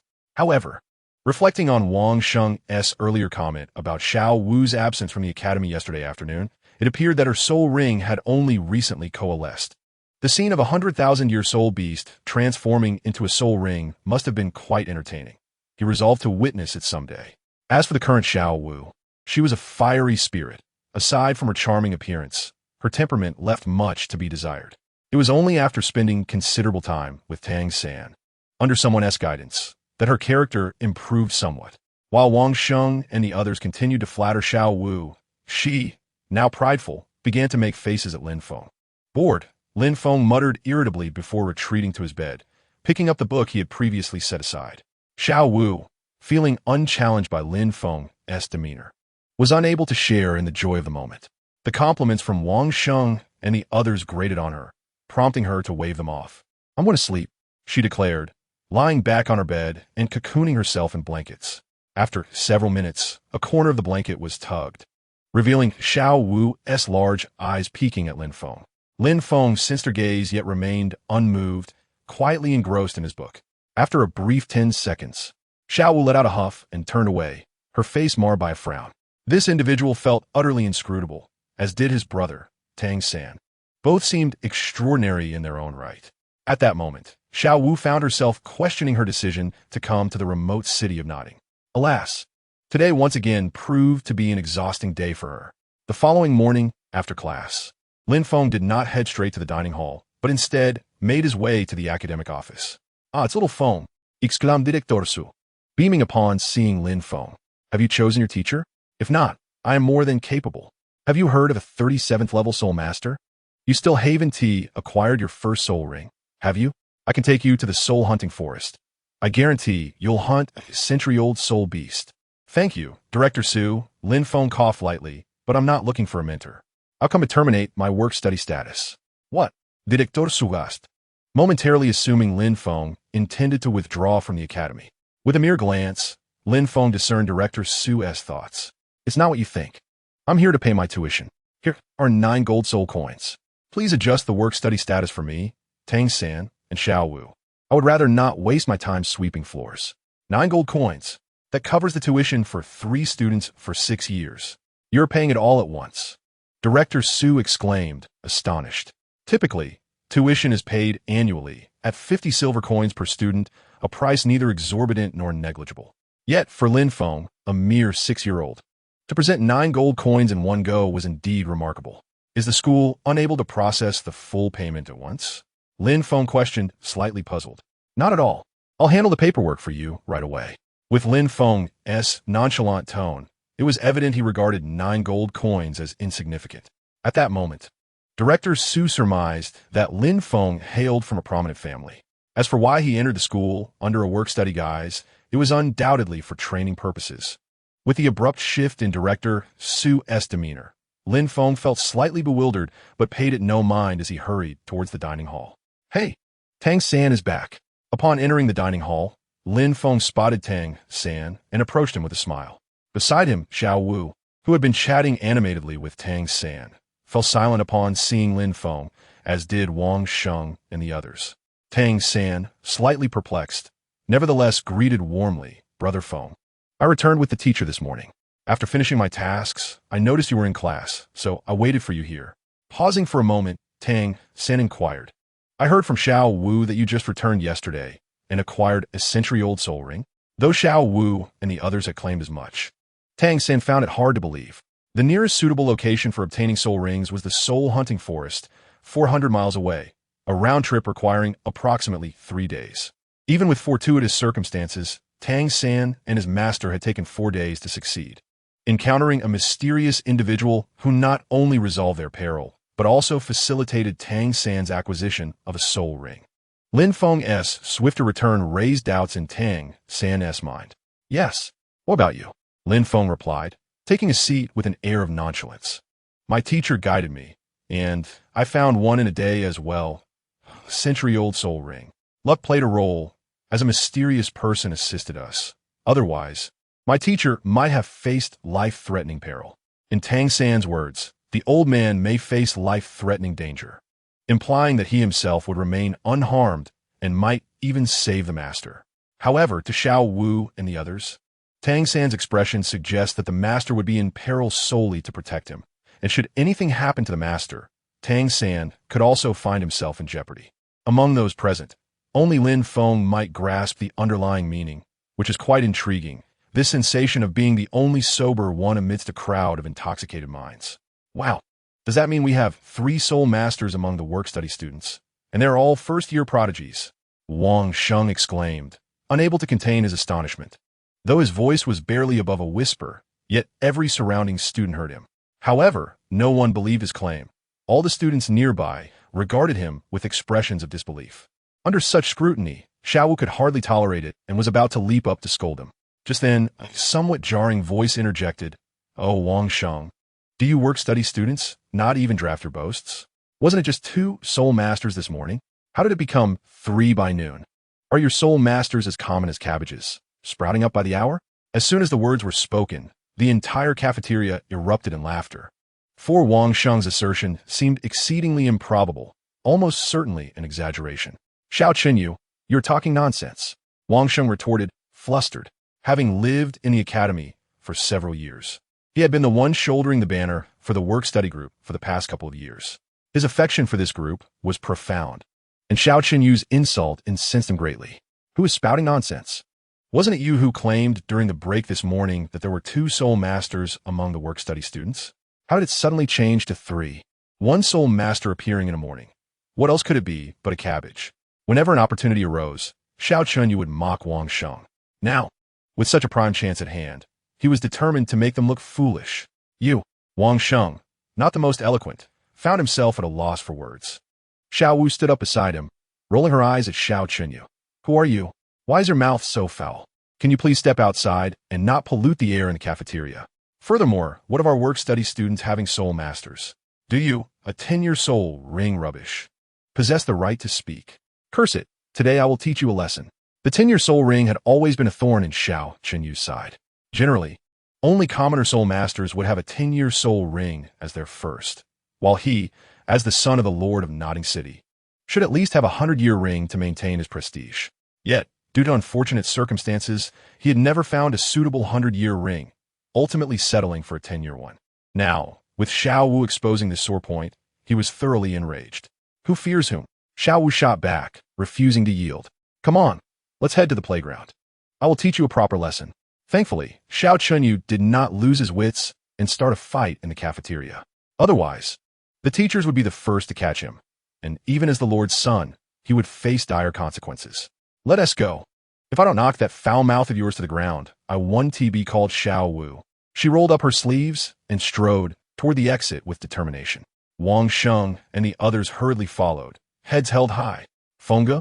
Tang San glanced at Lin Feng. "Let us step outside." With a chuckle, the two followed suit. Chapter 33. The Master's Doubt. It is human nature to revel in the spectacle.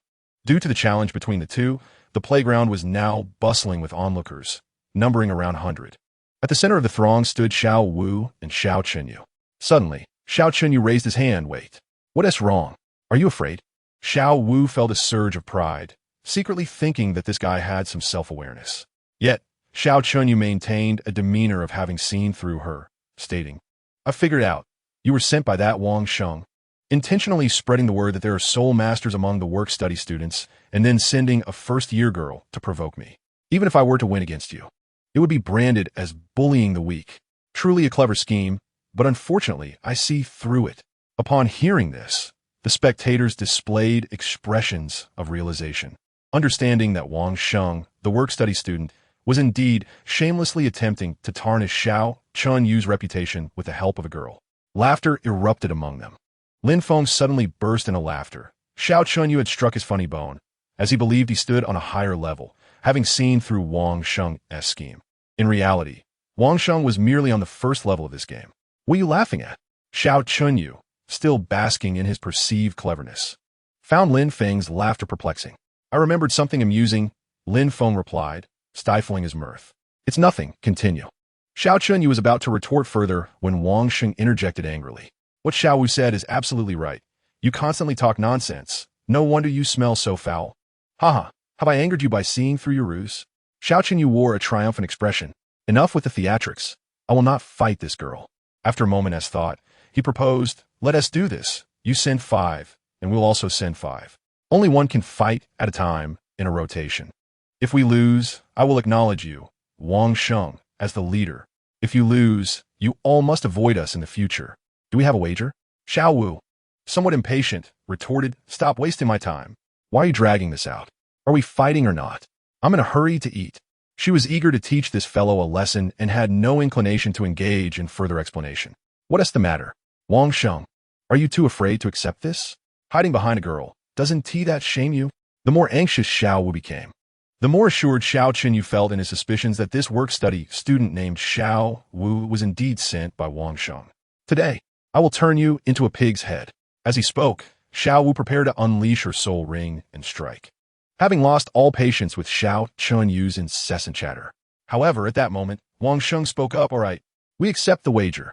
Wang Sheng, having a temper of his own, could no longer endure Xiao Chenyu's taunts and was compelled to take action himself. Although he might not win, he could not lose face. Moreover, even if he fell short, there were still 3 soul masters on his side, and he felt no fear. Xiao Wu turned back to glance at Wang Sheng, slightly dissatisfied. The latter wore an expectant look. Sister Xiao Wu, give me a chance. This guy has infuriated me. I also wish to turn him into a pig's head. That one do. The one named Xiao Chunyu is the one I want to fight. You cannot take him on. Xiao Wu firmly rejected. The two began to debate, prompting Xiao Chunyu to intervene, addressing one of his subordinates, Lu Long. Step up. Turn Wang Sheng into a pig's head. Got it, boss. Lu Long, a tall and imposing figure, stepped into the center of the arena, exuding an air of dominance. With his name called, Wang Sheng no longer considered engaging Xiao Chunyu directly and stepped forward into the ring. I will surely win, he encouraged himself. Fixing his gaze intently on Lu Long, Wang Sheng, you defeated foe, you truly are courting your own misery. Lu Long exuded an air of aloofness. As his words fell, a yellow glow emanated from his hand, and a long staff, over 2 meters in length, materialized instantaneously. Brother Feng, who do you think will win between the two of them? Tang San inquired with curiosity. Lin Feng cast a sidelong glance at Tang San and retorted. Neither possesses a soul ring. One wields a staff while the other does not. Who do you think will lose? Little San, you decide what to do. I'm off to have my meal. Lin Feng suddenly recalled he hadn't yet dined, dismissing the rest of the match. Huh? Tang San was momentarily taken aback, wanting to say more, yet Lin Feng had already headed toward the cafeteria. Tang San stood there, speechless. Before he could contemplate further, Xiao Wu dashed over and patted his shoulder. Little San, where did your brother go? He went to eat. For some reason, Tang San felt that Xiao Wu seemed somewhat intimidated by Brother Feng. When Brother Feng was near, Xiao Wu not only refrained from approaching, but even avoided looking in their direction. It was only when Brother Feng departed that she dared to come over. Previously, in the cafeteria, she had also fallen silent upon his arrival. At the time, it hadn't seemed significant, but now it made Tang San wonder if something had transpired the day before when Brother Feng returned. That's good. Little San, later, you should defeat the others. Leave Xiao Chenyu to me.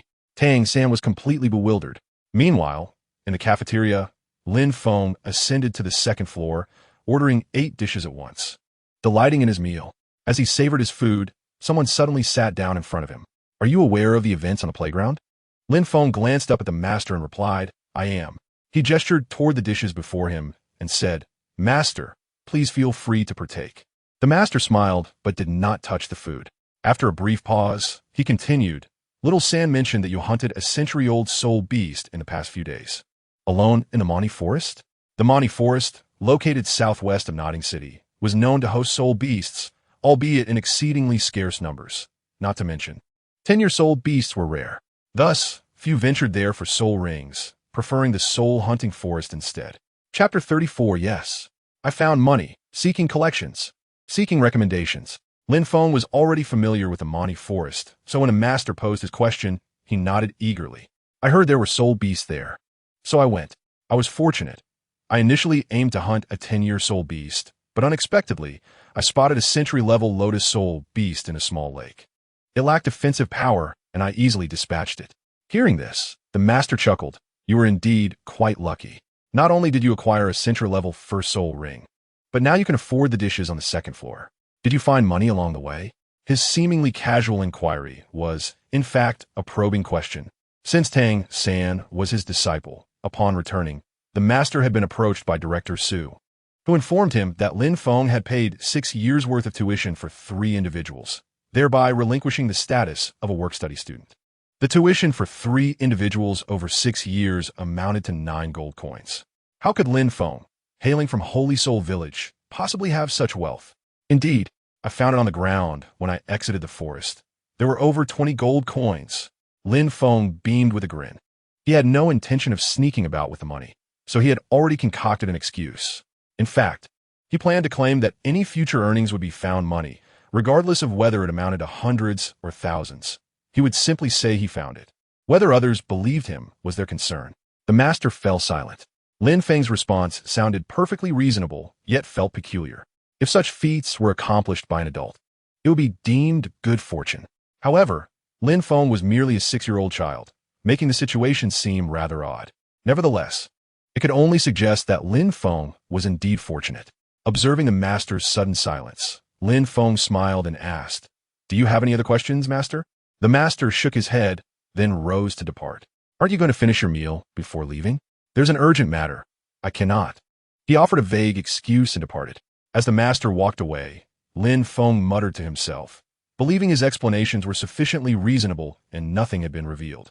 And as for disbelief, so what? If they chose not to believe, that was their prerogative. It wouldn't affect him.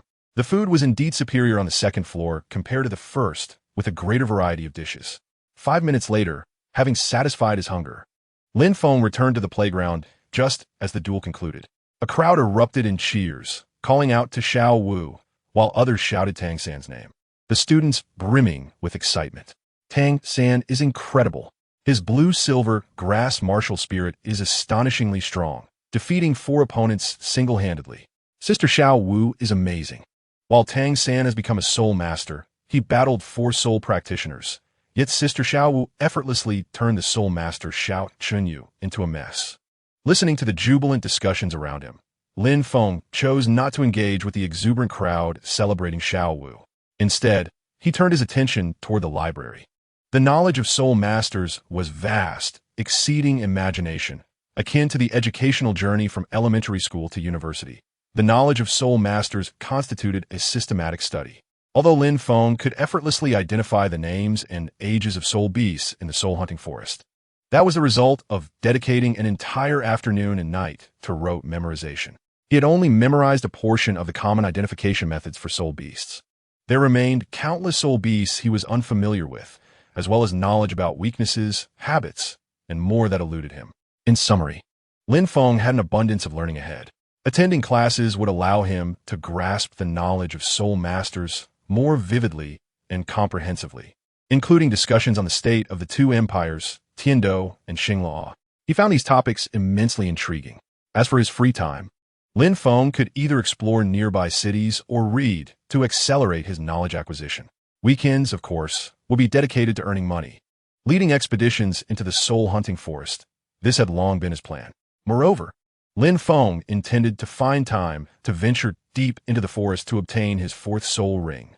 As for the future, Lin Feng decided not to rush the enhancement of his strength, but rather to refine his capabilities and familiarize himself with his own power and the application of his soul skills. Additionally, he needed to cultivate his temperament. Previously, rapid enhancement of strength often led to a sense of elation, which is not a favorable phenomenon. As a formidable individual, Lin Feng must cultivate a corresponding mindset of a true strongman, ensuring he does not lose himself amidst the allure of superficial praises. This outlines Lin Feng's overarching plan. Around 3 or 4 in the afternoon, Tang San and Xiao Wu arrived at the library. "Brother Feng, I knew you would be here," Tang San said, approaching him with an earnest expression. Xiao Wu, perhaps influenced by something Tang San had mentioned, also stepped closer instead of keeping her distance. "What brings you here?" Lin Feng asked, closing his book and lifting his gaze. My teacher mentioned that upon reaching the Soul Master level, we could register at the Wuhuan Palace and receive a monthly subsidy of a soul coin. This means we can shed our identity as work-study students and no longer have to sweep the floors. You go ahead. I shall not accompany you. Lin Feng waved his hand dismissively, lacking any interest. Why not? Tang San asked, a hint of confusion on his face. That's a soul coin. How many days of sweeping would it take to earn that? Why would Brother Feng refuse? Ah, since you ask so sincerely, I shall generously inform you. I'm not in need of money. Lin Feng sighed inwardly, thinking, Xiao San, your earnestness provides me with endless opportunities to show off. Brother Feng, did you find money? Tang San was oblivious to the crux of Lin Feng's statement, merely curious about his financial situation.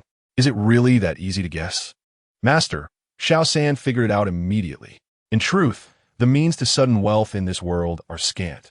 The primary method is finding money, which is hardly a difficult deduction. In my previous life, there were numerous other ways, such as winning the lottery or being an invisible rich second generation.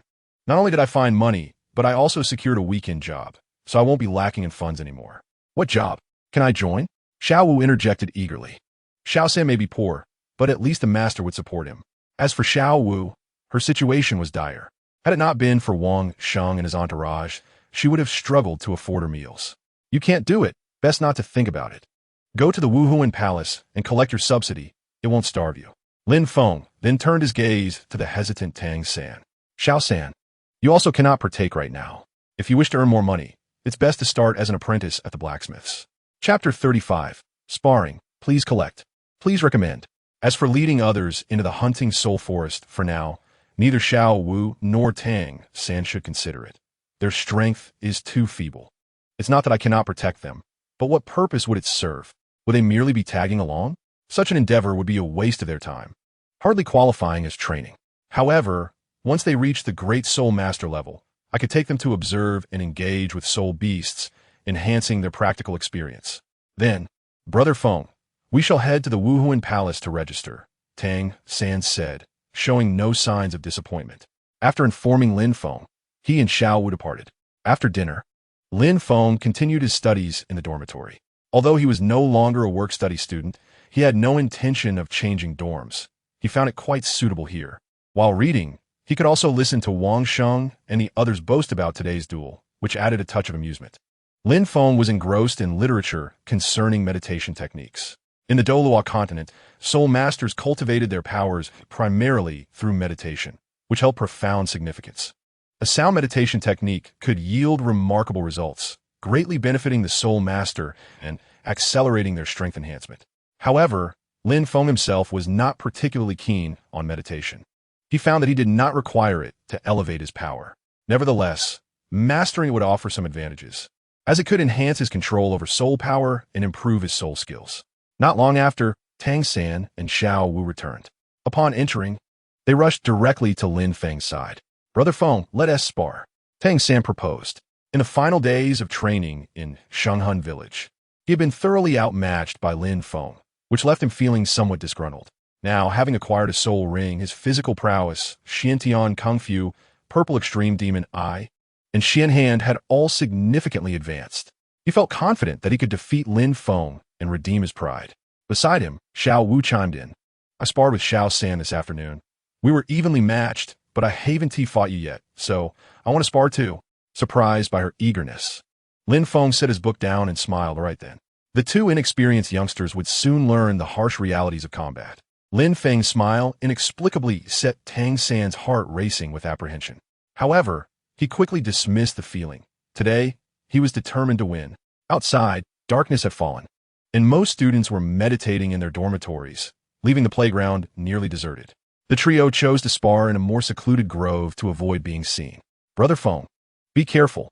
I want to hold back, Tang San declared, assuming a ready stance. Xiao Wu encouraged him from the side. Go, Xiao San. Fear not. Unleash your full power. I shall be fine. Lin Feng responded with a grin, also taking his stance. Tang San's desire to challenge himself was anticipated by Lin Feng, especially after the thorough thrashing he had received in Shenghun village. Lin Feng had no intention of swiftly defeating Tang San. Instead, he aimed to provide him with a glimmer of hope allowing them to exchange blows for a while before ultimately prevailing. This way, Tang San could gain valuable combat experience without facing an immediate collapse of his morale. First soul skill, binding. Lin Feng was formidable, and Tang San immediately exerted all his strength. The blue-silver grass twisted like a serpent, rapidly sweeping towards Lin Feng. The latter effortlessly dodged, prompting Tang San's heart to leap. Such swift reflexes. In the next moment, Lin Feng closed the distance, engaging Tang San in close combat. As before, their fists met with force, trading blows in a dazzling display that left Xiao Wu in awe. After half a minute, the two had exchanged dozens of strikes. Huh! Tang San exclaimed, his palms striking out with grace. Lin Feng met it with his hand, and as their soul powers clashed, they both retreated a few steps, separating. On one side, Tang San braced himself on the ground, panting heavily. Despite the brief skirmish, he had poured all his energy into each attack, leaving him nearly exhausted. On the other side, Lin Feng also gasped for breath, seemingly drained. At first glance, it appeared as though they were evenly matched, but Tang San was acutely aware that Lin Feng was superior. He had not only employed his soul skills, but also utilized his soul power, going all out. Meanwhile, Lin Feng had not even revealed his martial soul, relying solely on his physical strength to withstand all of Tang San's assaults. Brother Feng, you are truly impressive. I lost again. Lost. Wasn't a tie. Xiao Wu was perplexed. Lin Feng chuckled. Indeed, it was a tie. Exactly. Xiao Wu continued. You should rest. Once you're ready, we can have another match. All right, I will be ready shortly. Lin Feng had yet to summon his martial spirit, instead feigning rest as he sat down. Observing this, Tang San chuckled and shook his head, choosing to meditate and recuperate instead. Little San, watch closely. I intend to turn your brother into a pig's head, exclaimed Xiao Wu, her spirit high. Merely 30 seconds later, Lin Feng stood up, declaring, I am refreshed.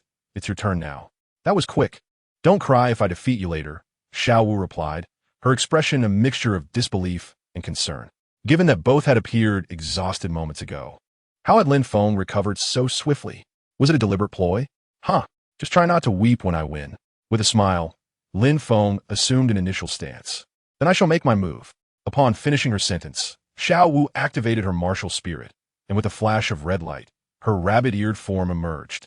The rabbit spirit granted her extraordinary speed, making her agile beyond measure. Yet, relative to Lin Feng, she seemed to move as slowly as a tortoise, allowing him ample time to react.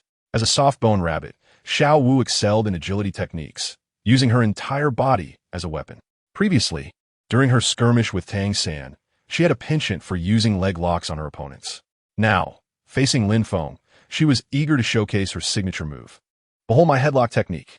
Drawing near Lin Feng, Xiao Wu leaped into the air, her legs spiraling towards his neck. At that moment, Lin Feng stood seemingly frozen, as if startled. Huh, such slow reactions. Today, I shall have you eating dirt. Xiao Wu reveled in her impending victory, anticipating a chance to mock him later. However, in the next instant, she found herself spinning mid-air before crashing to the ground. Dazed, Xiao Wu lay on the ground, utterly bewildered by what had just transpired. Everything had unfolded in a flash. While Xiao Wu remained oblivious, Tang San observed with clarity. Just as Xiao Wu's feet neared Lin Feng, he had gently pushed her left ankle with one hand, causing her to spin and fall like a leaf without roots. She underestimated him. Xiao Wu thought Lin Feng was like an ordinary soul master, easily captured, Tang San mused. Had she approached with seriousness, employing her speed to engage Lin Feng, she might have fared better, but in her overconfidence, defeat came in an instant. That doesn't count. Let us go again. Xiao Wu sprang up, defiance etched on her face. Lin Feng, without a word, simply beckoned her with a finger, as if to say, come here. Little San, watch closely. This time, I shall surely turn him into a pig's head. With that declaration, Xiao Wu dashed towards Lin Feng, launching an attack from the side. This time, Lin Feng did not swiftly conclude the battle as before. Instead, he maintained a calm defense, occasionally delivering strikes that Xiao Wu could counter. To her, it felt as though Lin Feng was only slightly stronger, as if with a bit more effort, she could break through his defenses. However, Tang San was astounded. Initially, he believed Lin Feng was only marginally superior, but upon closer inspection, using his purple extreme magic eyes for detail, he realized that Lin Feng exhibited no vulnerabilities in the face of Xiao Wu's assault. Everything appeared to be executed with effortless precision, each strike calculated to challenge her defenses without overwhelming her. What is this? He is practically feeding her attacks, Tang San thought, recognizing that Lin Feng's skill was far beyond their own. Soon, the duel concluded, with Lin Feng narrowly claiming victory once more. How frustrating. I was so close. Just a little more, and I could have defeated you. Xiao Wu stomped her foot, her face a portrait of indignation. Indeed, if you exert just a bit more effort, I have no doubt you can triumph over me. I await your challenge. Lin Feng replied with a grin. I will strive harder. I must surpass you. Tang San chimed in, sharing the same determination as Xiao Wu. Very well. I look forward to your attempts at besting me. Lin Feng chuckled, then added, by the way, I've already paid for your tuition for the next 6 years. You're no longer work-study students. This afternoon, you may arrange your schedules freely. If you wish to catch up to me, little San, you must train diligently and not neglect your bald training regimen. Aim to become stronger swiftly, understood? Yes, I will. Tang San felt a swell of gratitude, not merely for the tuition, but for Lin Feng's concern. Meanwhile, Xiao Wu was astonished. He covered 6 years of tuition. Earlier that day, she and Tang San had visited the Martial Spear Hall to receive their gold spirit coins, intending to pay for a year's tuition tomorrow. But this unexpected generosity took her by surprise. Why did you help me with my tuition? Wasn't it because I didn't sweep the floor? She queried. I'm compensating you for that. What? You don't want it? If not, I can retrieve the money from Director Su. Lin Feng teased. You wouldn't dare. Xiao Wu clenched her fists defiantly. Lin Feng raised an eyebrow. Is this not the same person who just moments ago was my defeated opponent? What? Refusing to acknowledge it? Of course not. Xiao Wu quickly replied. I almost defeated you. Just you wait. Once I understand your techniques, I will surely triumph tomorrow. Xiao Wu wasn't foolish. She recognized her current inadequacy against Lin Feng. Yet, during their recent clash, she had gleaned insights into his techniques and resolved to strategize that evening for a rematch the next day. So, you have no response to my covering your tuition? Lin Feng inquired, amusement dancing in his eyes. Response? What kind of response? Xiao Wu panicked slightly, wondering how Lin Feng, at merely 6 years of age, could harbor such thoughts. Of course, a simple thank you would suffice.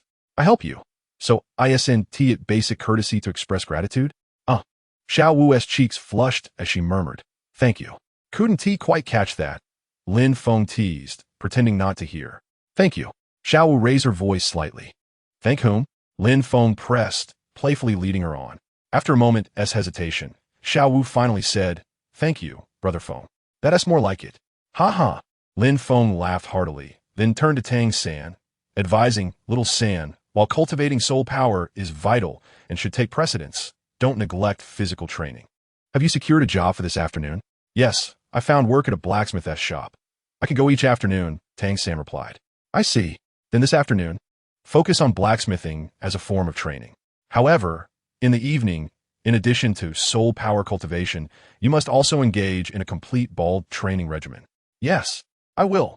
Tang San nodded earnestly. Excellent. You're showing promise. On this first day, let us get started. Lin Feng pointed to the training ground. All right, without any excuses, Tang San rose directly and headed toward the playground. What is the bald head training method, Fengge? Xiao Wu inquired curiously. One no. Yes. Xiao Wu nodded eagerly, resembling a lively little bunny. Go find Tang San. Whatever he does, you only need to do half of it. After a week, do whatever he does in the evening. Without waiting for Xiao Wu's response, Lin Feng turned and left. The path had already been chosen for them. Whether they followed, it was entirely up to them. After Lin Feng departed, Xiao Wu stuck out her tongue at the direction he left and then ran towards Tang San. Tang San, what is the bald head training method? It involves doing 100 repetitions followed by a 10-kilometer run. What? That's so much. How can I possibly finish that? Furthermore, will this training method really turn me bald? If that is the case, I absolutely refuse to do it. Don't worry. That won't happen. Fengge is truly strong. He asked us to do all this for our own good. For our own good? I don't believe that. Before she could finish her sentence, Tang San interjected, Are you still going to train with me? Of course. I don't want you to surpass me. Only a fool wouldn't join. Chapter 37. Fist technique time swiftly passed, and Friday arrived. Throughout the week, school life gradually fell into a rhythm. Lin Feng attended classes, studied independently, and meditated, organizing his time meticulously and living a fulfilling life. Tang San, on the other hand, led an even busier existence, attending classes, working, training, and enduring Lin Feng's rigorous training. Initially, Lin Feng intended to teach Tang San gradually, feeding him techniques to enhance his combat experience. However, 2 days prior, this fellow directly approached Lin Feng, expressing a desire for a more intense training regimen. Of course, his words were not exactly as stated, but the essence was clear. Tang San felt Lin Feng was holding back, which rendered the training ineffective. Thus, from that day onward, Lin Feng frequently left Tang San with a bruised visage. Thanks to the healing abilities of Wu Lianghua, aside from a bit of suffering on Tang San's part, there were no issues. As for Xiao Wu, her week was not as packed as Tang San's. She attended morning classes, but her whereabouts in the afternoons remained a mystery. Now, as the head of the entire Nodding Academy, Xiao Wu was quite the character. Surprisingly, in the evenings, she diligently followed Tang San's training without a hint of laziness. By the third day, her training volume matched Tang San's exactly. Regarding this outcome, Lin Feng felt he either underestimated the physical capabilities of soul masters or overestimated Xiao Wu's perseverance. That night, Lin Feng arrived at the small grove at the appointed time. As soon as he arrived, Xiao Wu, panting heavily, exclaimed, "Feng Ge, you made it. Hurry, heal me. I just finished training and I'm utterly exhausted." Some things, once initiated, tend to recur endlessly. Such was the case with Xiao Wu calling him Feng Ge. Now, it rolled off her tongue effortlessly, without uttering a word. Lin Feng waved his hand, and 2 beams of light entered the bodies of Xiao Wu and Tang San.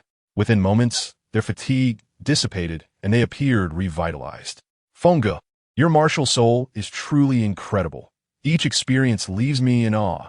Without responding, Lin Feng continued, "Today, you two will train together.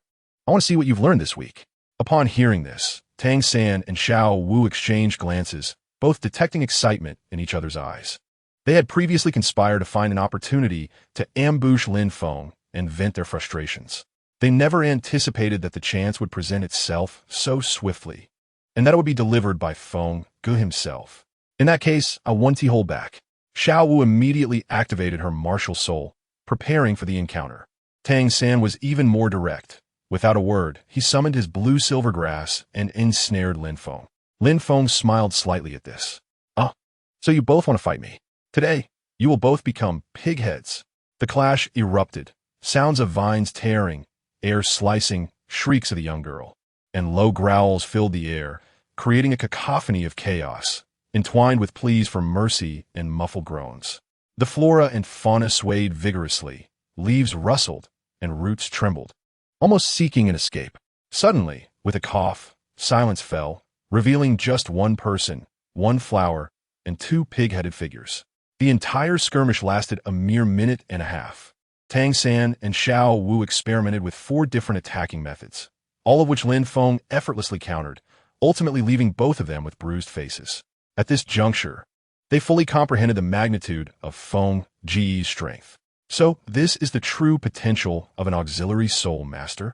But didn't the master say that auxiliary soul masters require team protection? How is it that this doesn't apply to Feng Ge?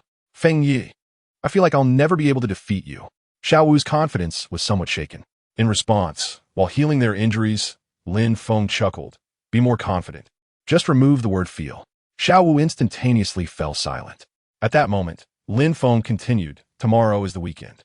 During these 2 days, you both should plan your time well.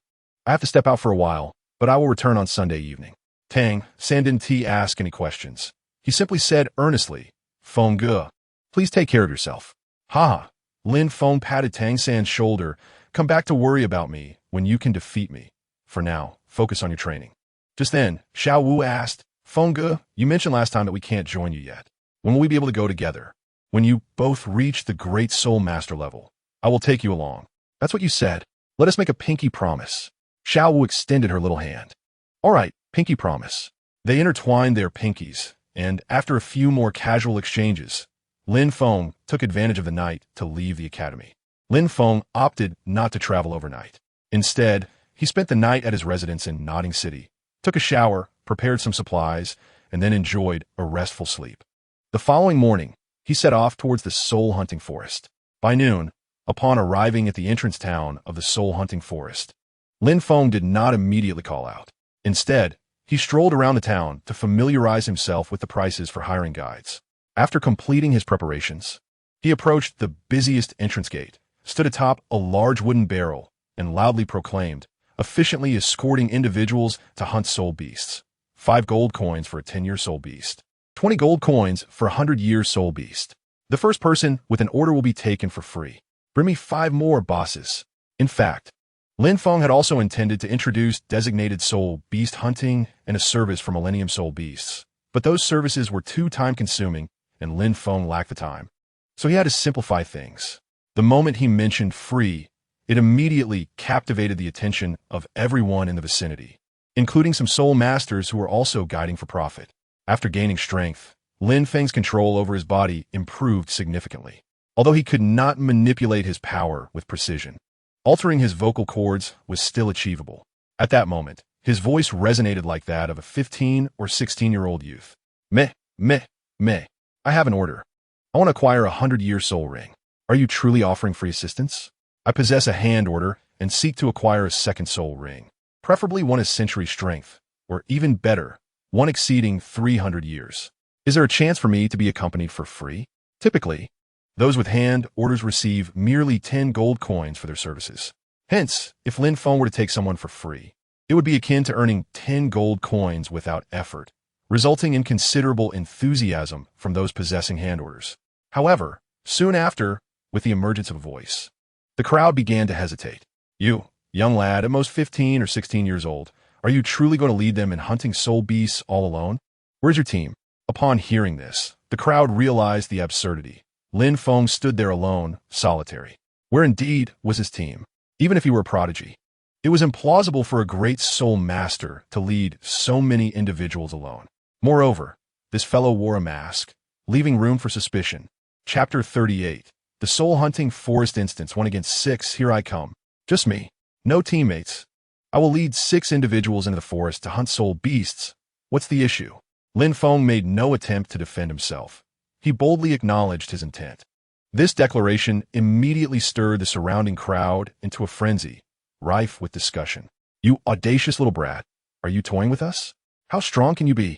Even a great soul master would hesitate to take on such a burden. What gives you the right? Indeed, many felt Lin Feng was being unreasonable, fervently condemning him. Their sentiments were not entirely misplaced. Lin Feng understood their perspective, for in the world of Douluo, it was unlikely anyone besides him could achieve such a feat yet.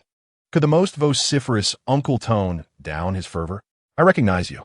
Lin Feng had previously encountered this uncle while inquiring about the cost of leading individuals.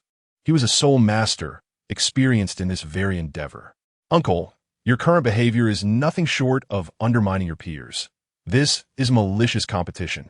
With that thought, Lin Feng pointed at the uncle, exclaiming, Hey, you the loudest, yes you. I challenge you. The atmosphere fell into an abrupt silence, and all eyes turned toward the uncle. It was Lin Yuan. He led a team dedicated to hunting souls, being the captain and a level 34 soul master, accompanied by 3 level 29 great soul masters.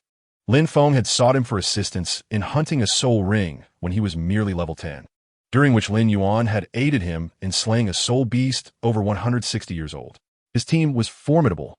Not only Lin Feng recognized Lin Yuan, but soon the crowd began to murmur. Youngster, are you certain you wish to challenge me? Lin Yuan spoke sternly. He harbored disdain for individuals like Lin Feng and had been reprimanding him from distance. Had Lin Feng not been so young, he might have considered striking him directly. Yet, now Lin Feng was audaciously challenging him, and should he injure Lin Feng, the crowd would likely commend him for putting this insolent youth in his place. Enough of your prattle. Let us settle this here. Within 3 moves, I shall turn you into a pig's head. Upon hearing this, the crowd swiftly dispersed, granting the two a 10-meter radius. Such a presumptuous brat. Since you seek a beating, I shall educate you on your ignorance, Lin Yuan declared as he stepped forward. Everyone heard his words. This audacious boy had initiated the challenge, and Lin Yuan was merely acting as a responsible figure to discipline him. This was not bullying the weak. It was a service to educate the ignorant. Indeed, this brat deserves a lesson. Lin Feng simply noted their remarks in his mind, then, without further ado, leaped down from the large barrel and stood opposite Lin Yuan. Lin Yuan, martial spirit, bear level 34 soul master. I await your guidance. Strangely enough, the soul masters of Douluo continent place considerable emphasis on the formality of battle, and although this was a hastily arranged conflict, Lin Yuan treated it with the seriousness it warranted due to the audience. However, Lin Feng found such formal introductions rather foolish, revealing one's martial spirit and level divulged excessive information. Thus, Lin Feng merely stated, "You are too weak. You do not deserve to know my name. I shall defeat you in 3 moves." This proclamation was exceedingly arrogant, infuriating Lin Yuan, who immediately summoned his martial spirit to attack. The onlookers urged him to strike fiercely. Second soul skill, Mighty Bear Hug. Lin Feng's expression remained unchanged as he mused, "Ah, a throng of mortals, utterly ignorant of true power." As Lin Yuan charged forward, Lin Feng grasped the air with both hands and, with a swift motion, pulled forward. The crowd gasped, bewildered by Lin Feng's bizarre action of grasping at nothingness. Even Lin Yuan instinctively slowed his assault, contemplating whether to go easy on this foolish child. However, just as this thought crossed his mind, a white staff, approximately 2 meters long, materialized in Lin Feng's grasp and struck Lin Yuan's abdomen with a force that left him no time to react. In the next instant, Lin Yuan hurtled backward, faster than he had charged, crashing into the very crowd that had jeered the loudest moments before. Like a bowling ball, he sent a group of people tumbling down. This spectacle rendered the crowd speechless. Aside from the cries of those who fell, an eerie silence enveloped the scene. After a long pause, someone inhaled sharply, astonished by Lin Feng's terrifying prowess. At that moment, Lin Feng leaped atop the large barrel, proclaiming loudly, "For efficient soul beast hunting. 10-year soul beasts cost 5 gold coins. Century soul beasts 20 gold coins. I shall take 1 person with a hand order for free, limited to the first." Instantly, the atmosphere erupted. Previously skeptical of Lin Feng's abilities, many now surged toward him, clamoring for his guidance into the soul-hunting forest. As for Lin Yuan, apart from his team members, no one spared him a second glance. Such was the reality, and strength dictated all. Lin Feng feigned deliberation while discreetly dismissing those who had mocked him earlier. After spending a minute, Lin Feng finally selected his companions, all of whom were aiming to hunt century-old soul beasts, as this would enable him to earn a little extra. "Respected sir, how shall we address you?" someone inquired, a question that piqued the curiosity of the crowd regarding the masked figure. Mythalmithanos. Chapter 39. The Spread of Reputation Among the 6 Leaders. There were 2 support-type soul masters, 1 healer, 1 defender, and 2 agility-type masters. Aside from the free hand token, Lin Feng made a net profit of 100 gold coins. Due to the crowd, when it came time to pay, everyone rushed forward without much thought, merely announcing their desire for century-old soul rings. As they entered the soul-hunting forest, the 6 began to express their specific requests. 3 of them were at level 10, seeking their first rings, with no particular demands beyond the requirement of being a century-old. The remaining 3 were at level 20. 1 had no specific requests, as his first ring was merely 10 years old, while the second desired a suitable century ring. The last 2, however, attempted to bargain for rings over 300 years old, secretly wishing for 500, but refrained from asking outright, as it would seem too greedy, given that the market price for 500-year soul rings was 100 gold coins. Even for those over 300 years, the cost was still 60 gold coins. Lin Feng paid little mind to their subtle aspirations, simply stating that customization would incur additional charges, prompting them to fall silent. Century-old beasts were relatively easy to find, and Lin Feng entered the forest around 2 in the afternoon. By 5 o'clock, 4 of the 6 leaders had successfully acquired their soul rings. The process was time-consuming due to the need for protection while traveling and during the absorption of the rings, which complicated matters. Otherwise, with Lin Feng's prowess, they would have finished much sooner. At this point, he even entertained the thought of summoning Tang San to assist with protection, as it would significantly enhance his efficiency. However, he dismissed the notion, considering both Tang San and Xiao Wu too weak for the task, deciding to wait. After 6 o'clock, as dusk began to settle in, those who had already acquired their soul rings had suggested returning to town, but Lin Feng insisted on continuing their search. Reluctantly, they followed him, albeit harboring some disdain for his aloofness, as they had approached him with the hope of forming closer ties, only to find him largely uncommunicative throughout their ordeal. Lucky you. Number 6. You've acquired your soul ring, Lin Feng announced. He had not bothered to learn their names, opting instead to assign them numbers for convenience. The 6th, the level 20 soul master who had no specific demands, had previously only achieved a 10-year ring. However, Lin Feng soon discovered a soul beast over 300 years old that was particularly suitable for him. He swiftly incapacitated the creature and presented it before number 6. Overwhelmed with gratitude, ended its life. Although the scene was somewhat peculiar, the other companions looked on enviously, especially the two who had harbored ambitions of their own, having only encountered soul beasts of a mere 100 years. After number 6 absorbed the ring, Lin Feng continued to navigate the forest under the cover of night. By around 7 o'clock, he had resolved the soul ring concerns for the second leader as well. Throughout this period, Lin Feng had not revealed any of his soul rings, relying solely on the long staff formed from his 1,000 mechanisms. In the eyes of the 6, Lin Feng was now known as Thanos, a formidable soul master wielding a staff as his martial spirit. Let us depart. I shall escort you back to town. Amidst their expressions of gratitude, Lin Feng guided them back to the small town. Returning at this hour was far less advantageous than doing so during the day, when the town would be bustling, as they would then become the center of attention.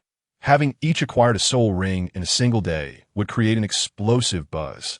However, even at night, while there were fewer people, the impact would still be significant. They had managed to secure their rings in half a day, an extraordinary efficiency for a team, and unprecedented for an individual. Once the 6 leaders returned to the taverns and inns in the town, the news of their exploits spread like wildfire, with bartenders and staff eagerly disseminating the tale. By the following day, it was bound to create quite a stir. Yet Lin Feng had no time for self-aggrandizement. Upon their departure, he took a detour and re-entered the soul-hunting forest, seeking out Xiao Ying. Prior to leaving, he had instructed Xiao Ying to reside in the central region of the forest, a place Lin Feng was familiar with. After searching for half an hour that night, he finally found Xiao Ying. Initially wary, thinking Lin Feng was an enemy, it went into stealth mode, but upon recognizing him, it affectionately approached for a nuzzle. I told you I would return. Let us go. Tonight, we shall frolic deeper into the forest. Lin Feng had 4 objectives for entering the soul-hunting forest. Firstly, to earn money. Secondly, to spend time with Xiao Ying. Thirdly, to gain experience through battles with higher-level soul beasts deeper within the forest. And fourthly, to chance upon a suitable 10,000-year soul beast. Though the odds were slim, one could always hope, as it would spare him the need to venture into the greater forest. Even if he found a 10,000-year beast unsuitable for him, he could still battle it for experience points. Woo! Upon hearing that they could venture deeper, Xiao Ying cheered and raced off with Lin Feng on its back. The concentration of soul power in the depths of the forest was significantly stronger than in other areas. Without Lin Feng's presence, it would have taken Xiao Ying many years to reach such depths. Now, with Lin Feng, it could run freely and joyfully without a care in the world. In the deep of night, most soul beasts were asleep, and those still awake were typically seasoned predators. After nearly half an hour atop Xiao Ying, Lin Feng finally located his first soul beast, a massive serpent over 3,000 years old.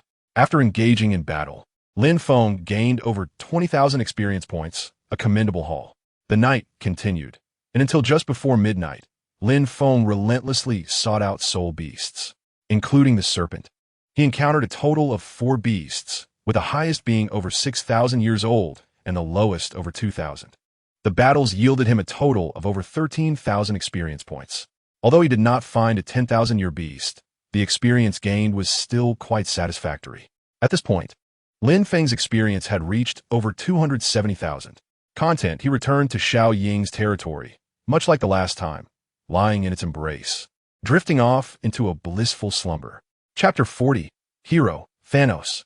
On the following morning, taking advantage of the soul beast's early morning hunts, Lin Feng once again spent 3 hours wandering through the forest. This time, fortune did not favor Lin Feng as it had the previous day. He did not encounter any soul beasts exceeding 5,000 years in age. The oldest among them was merely over 4,000 years. However, the total count amounted to 5. And after a fierce battle, he earned several tens of thousands of experience points. Lin Feng noted that during his last visit, he had fought soul beasts aged over 1,000 years and gained around 10 to 20,000 experience points. Now, he was only receiving a few thousand, a significant reduction. Consequently, Lin Feng realized he must diligently seek out soul beasts aged over 5,000 years to swiftly accumulate experience points. Eventually, after engaging in battles with 5,000-year soul beasts, he would need to pursue 10,000-year ones. Such a progression was unsustainable. It seemed he needed to devise another strategy, perhaps through intense weight training. In the preceding days, Lin Feng had contemplated this notion, but after wandering through Nodding City, he abandoned the idea. The reason was simple. He could not find suitable materials. The city housed 3 blacksmith shops, but the density of their iron was too low and excessively light. Unless Lin Feng were to strap large iron blocks to himself, training would yield no results. To forge the weighted equipment he envisioned, he would require at least dark iron, as ordinary refined iron would not suffice. Unfortunately, the blacksmiths in town could not produce dark iron. Lin Feng would have to figure out how to craft a set of dark iron gear himself. As for seeking assistance from Xiao San, please, that fellow was merely a 13th level soul master, and crafting a small piece of dark iron would take him several days. If he were to start now, Lin Feng would be waiting until the year of the monkey and the month of the horse. It was far more efficient to do it himself. As for his lack of knowledge, he could always self-study. Dark iron is simply a more potent form of refined iron that requires special techniques and force application to forge. Some individuals may hammer a piece of refined iron, and it will forever remain as such, while others may, through the process, transform it into dark iron. Given Lin Feng's current prowess, what would it matter if he failed? With a few attempts, he would inevitably discover a method. Moreover, Tang San had learned the special force application technique known as the chaotic cloak hammer method from his father, Tang Hao. Although it was merely intended for blacksmithing, Tang San had unconsciously integrated it into his combat style. Lin Feng, through duels in Saint Soul Village, had not only stealthily learned Tang San's Ghost Shadow Misty Steps and Crane Control Dragon Capture techniques, but had also absorbed that force application method. Of course, this stealthy learning was not a complete absorption, but rather the adaptation of certain moves and techniques in a Lin Feng's own ideas, ultimately producing a unique outcome. With this confidence, Lin Feng felt that crafting dark iron should pose no challenge for him. Around 10 o'clock in the morning, Lin Feng bid farewell to Xiao Ying and returned to the town. Shortly after his appearance, people began to gather around him. Master Mia, are you hunting soul beasts today? Please take me along. Master Mia, I have reached level 30. I am willing to pay 500 gold coins for a 1,000-year power-type soul ring. Can you take me? Many voices clamored for his attention, and Lin Feng was slightly taken aback. Typically, the optimal time for hunting soul beasts is in the afternoon, and few venture into the forest in the morning, as most are enjoying tea in the town's tea houses. Due to this, news of Lin Feng's exploits from the previous night had spread throughout the small town in a mere 2 hours.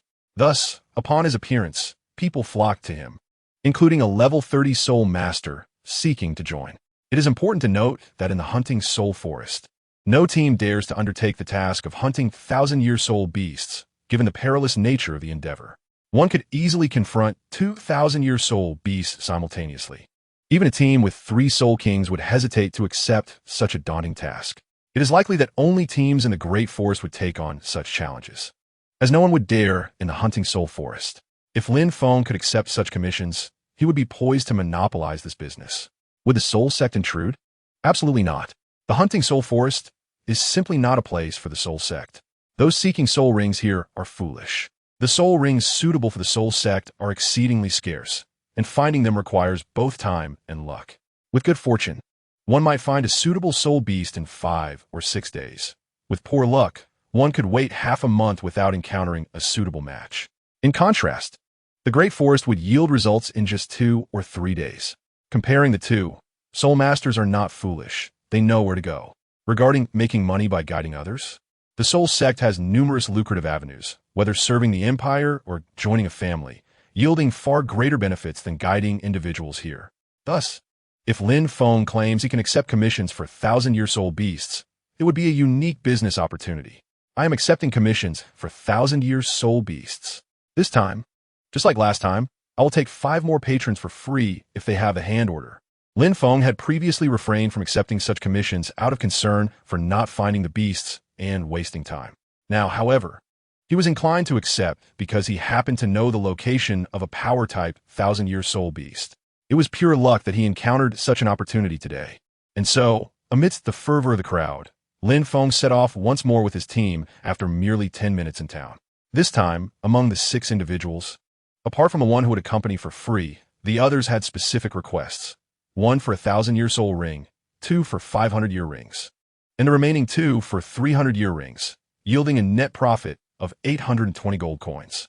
Why had these individuals not sought him out previously? They either did not know him or wished to observe first. Today, however, they all eagerly approached him, showcasing the benefits of reputation. Of course, earning 820 gold coins was no simple feat. Lin Feng devoted an entire day to care for these individuals as if he were their caretaker, ultimately completing the task by 5 o'clock in the afternoon. Upon their return to the town, the entire place erupted in excitement. They had successfully obtained the 1,000-year soul ring. Even though Lin Feng had taken on the task, the townsfolk had doubted he could complete it in a single day, fearing he might fail. Now, not only had he succeeded, but he had done so in merely 1 day. Mieba, Mieba, Mieba. At the entrance, they hailed Lin Feng's name as if he were a hero. Faced with such astonishment, the crowd could only shout his name in disbelief, unsure of what else to express. In response, Lin Feng exhibited no particular reaction. He merely stood silently atop the large wooden barrel under the gaze of the crowd. Next weekend, I shall return. Farewell. With that, Lin Feng departed swiftly. Following his exit, the town buzzed with discussions about Lin Feng, and various stories regarding his exploits began to circulate. Among them, the most tragic was the tale of Lin Yuan's overconfidence in challenging him. At that time, it had seemed to everyone that Lin Feng was foolishly challenging Lin Yuan. But now the narrative had completely reversed. Lin Yuan, however, was oblivious to this shift, as he and his team had already departed on Saturday night.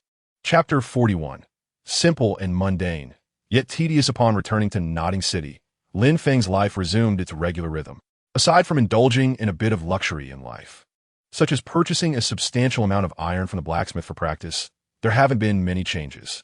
Lin Feng understood that, whether through television or conversation, the essence of cultivation lies first in the cultivation of the heart. Without a heart of a true warrior, mere strength is futile. Moreover, whenever Lin Feng had moments of enlightenment, the system rewarded him with a significant amount of experience points, indicating that, in the system's view, mental fortitude is also a vital manifestation of power.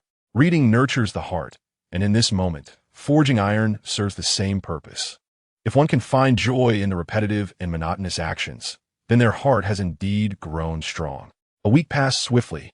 As the weekend arrived, Lin Feng returned to the town and noticed a crowd waiting for him. His reputation for guiding others to hunt 1,000-year soul beasts was quite significant. As for most, the allure of a third soul ring being of 1,000 years was immensely tempting. Many had come seeking Lin Feng's assistance to slay these formidable creatures. This time, besides one free hunt, Lin Feng received 3 orders for 1,000-year soul rings, along with 2 for 500-year ones. Given the specific requirements, he could not fulfill all requests in a single day. By the time he returned to the town that evening, Lin Feng had successfully aided 4 individuals in hunting soul beasts, 2 of the 1,000-year variety, 1 of 500 years, and 1 300-year beast. The remaining 2 individuals would have to wait until the next day for their turn, along with a few additional 100-year beasts. That night, Lin Feng once again ventured into the depths of the forest with Xiao Ying, gaining experience while also nurturing her vitality. The following day, he continued assisting others in hunting soul beasts and returned home by evening, leaving a message on the large wooden barrel that he would return the following week. He quietly disappeared. Thus, days passed in a simple yet fulfilling manner, and before long, an entire academic year had elapsed. The Soul Master Academy of Douluo continent offered a long break once a year, and today marked the first day of that respite. Xiao Wu expressed her desire to visit Tang San's home, while Lin Feng was eager to return to Holy Soul Village after a long time away from Old Jack. Early that morning, the 3 set forth on their journey to Holy Soul Village. On the way, Lin Feng glanced at his attribute panel and felt a wave of emotion. Name: Lin Feng Martial Soul, 1,000 Machine Ruler. Infinite Flower Soul Power, Level 40 Soul Rings, Snow Lotus, 999 years. Ghost Head Spider, 3,000 years. Iron Armored Bear, 5,000 years. Experience points. 1, 366. 404 calculating it all. Lin Feng had accumulated approximately 2.5 million experience points over the year. After investing over $1 million in enhancing 2 soul rings, the remainder remained intact. Indeed, Lin Feng had yet to acquire a 4th soul ring, not due to a lack of desire, but simply because time had been scarce. With little time to spare, after forging a set of heavy armor, he dedicated even more of his time to training. Traveling to the Great Forest would require several days, including time spent searching for soul beasts, which could easily extend to a week.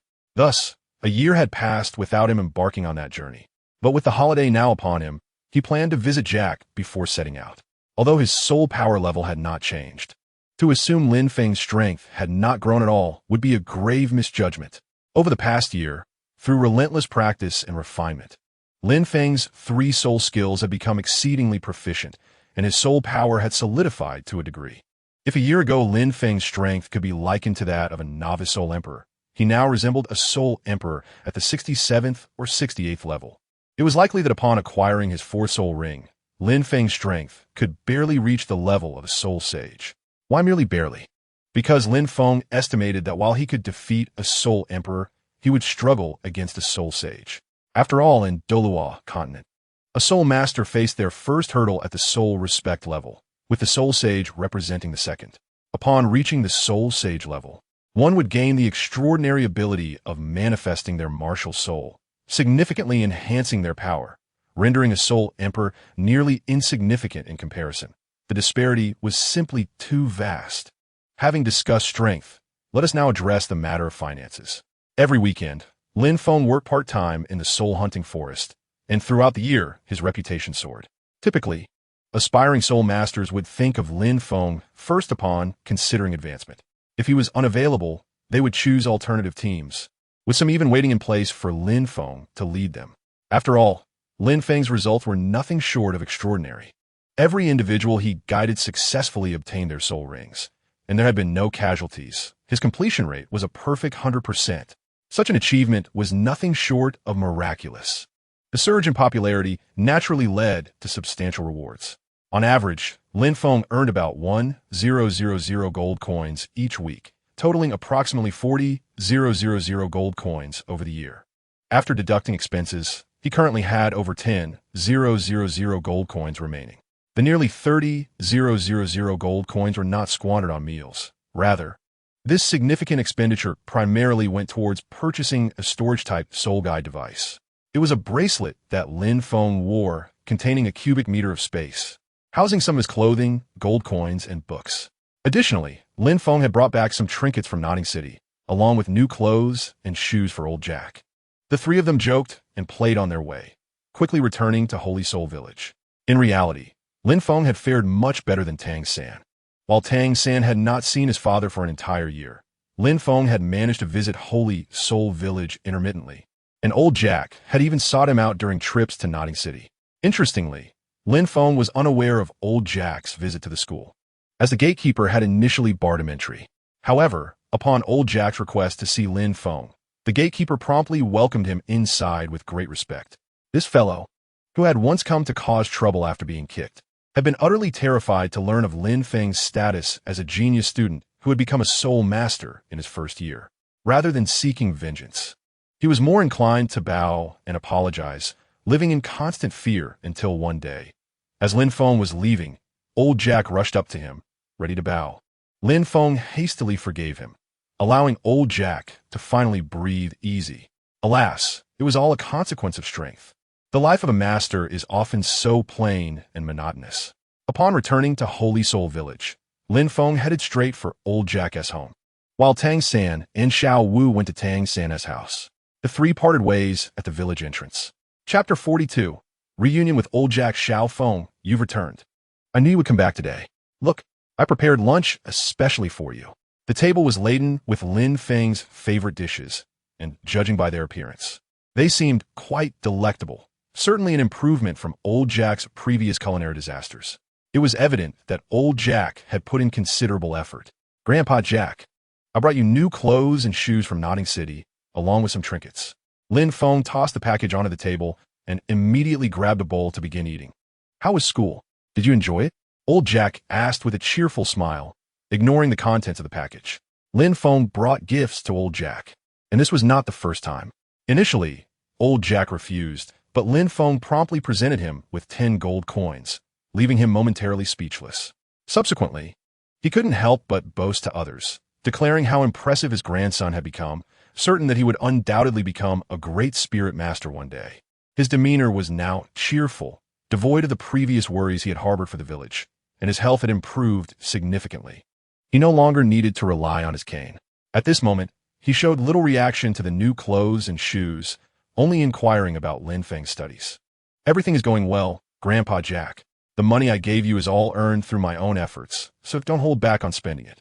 I still have several hundred left.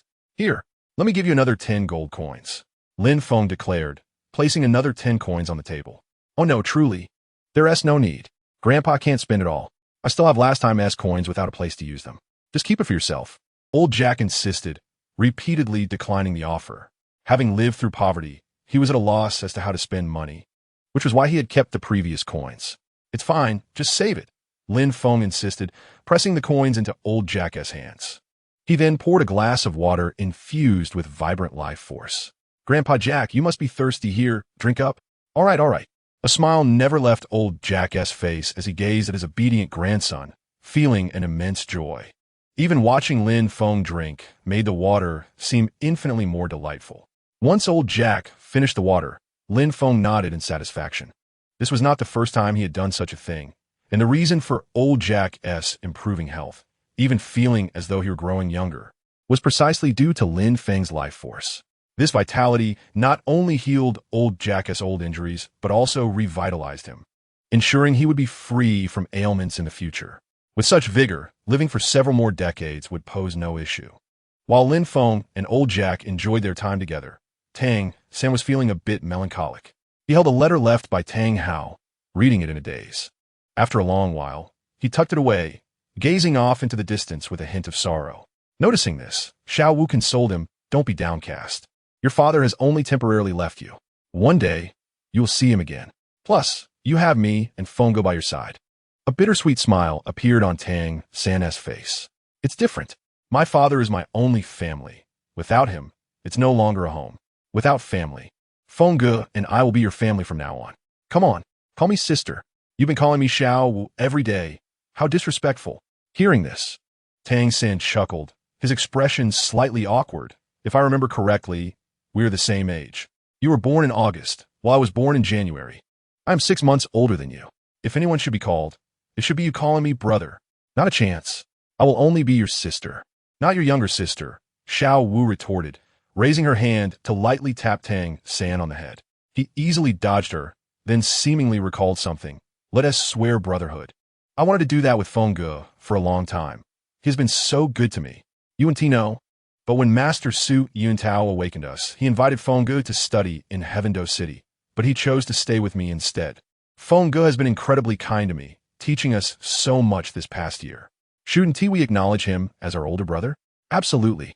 Xiao Wu agreed wholeheartedly, appreciating how good Fongo had been to them, though it had only been a year after practicing Fongo's training methods.